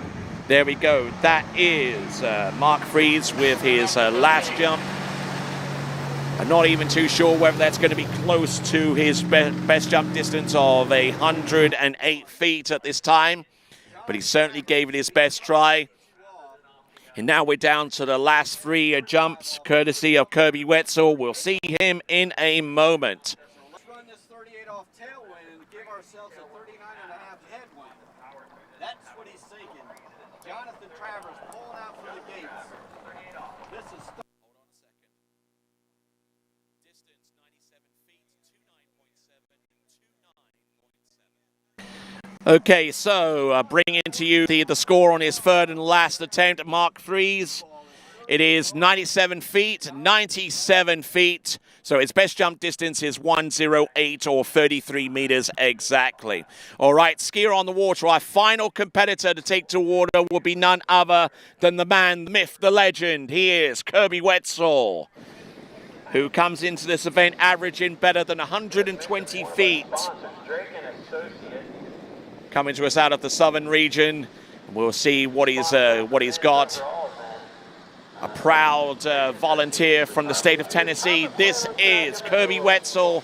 He is going to come into this jump with a straight up single cut to put a score on the board, and then he's going to wind it on, open up the taps, whatever you call it, with the remaining 2 jumps that he will have at his disposal. Lands, rides it out, and probably by any stretch of the imagination, he's jumped long enough to be in the top 5.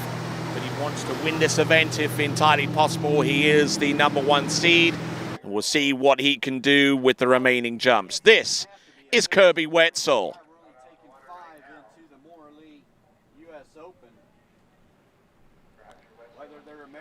Up and over.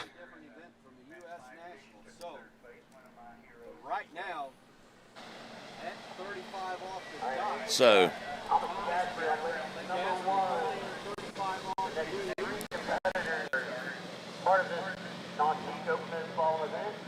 all right then, revealing to you a distance that puts him immediately into second place, 29.7 or 97 feet. So your top 5 starts off with 5th place Craig Tim, then Ryan Leff, James Cawthon, Kirby Wetzel, and currently in the lead is Mark Fries with 108. The top 5 will not change, but maybe the order between Kirby Wetzel and Mark Fries could change with the remaining 2 jumps.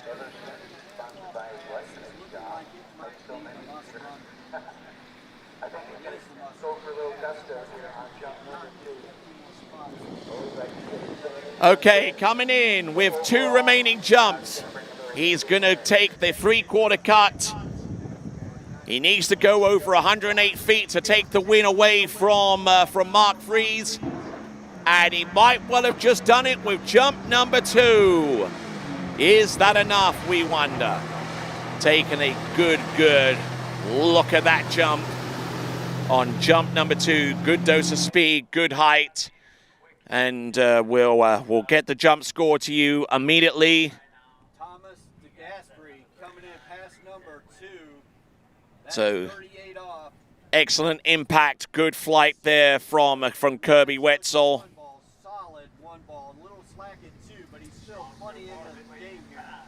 No need to get excited. Distance will be known very soon for Kirby Wetzel.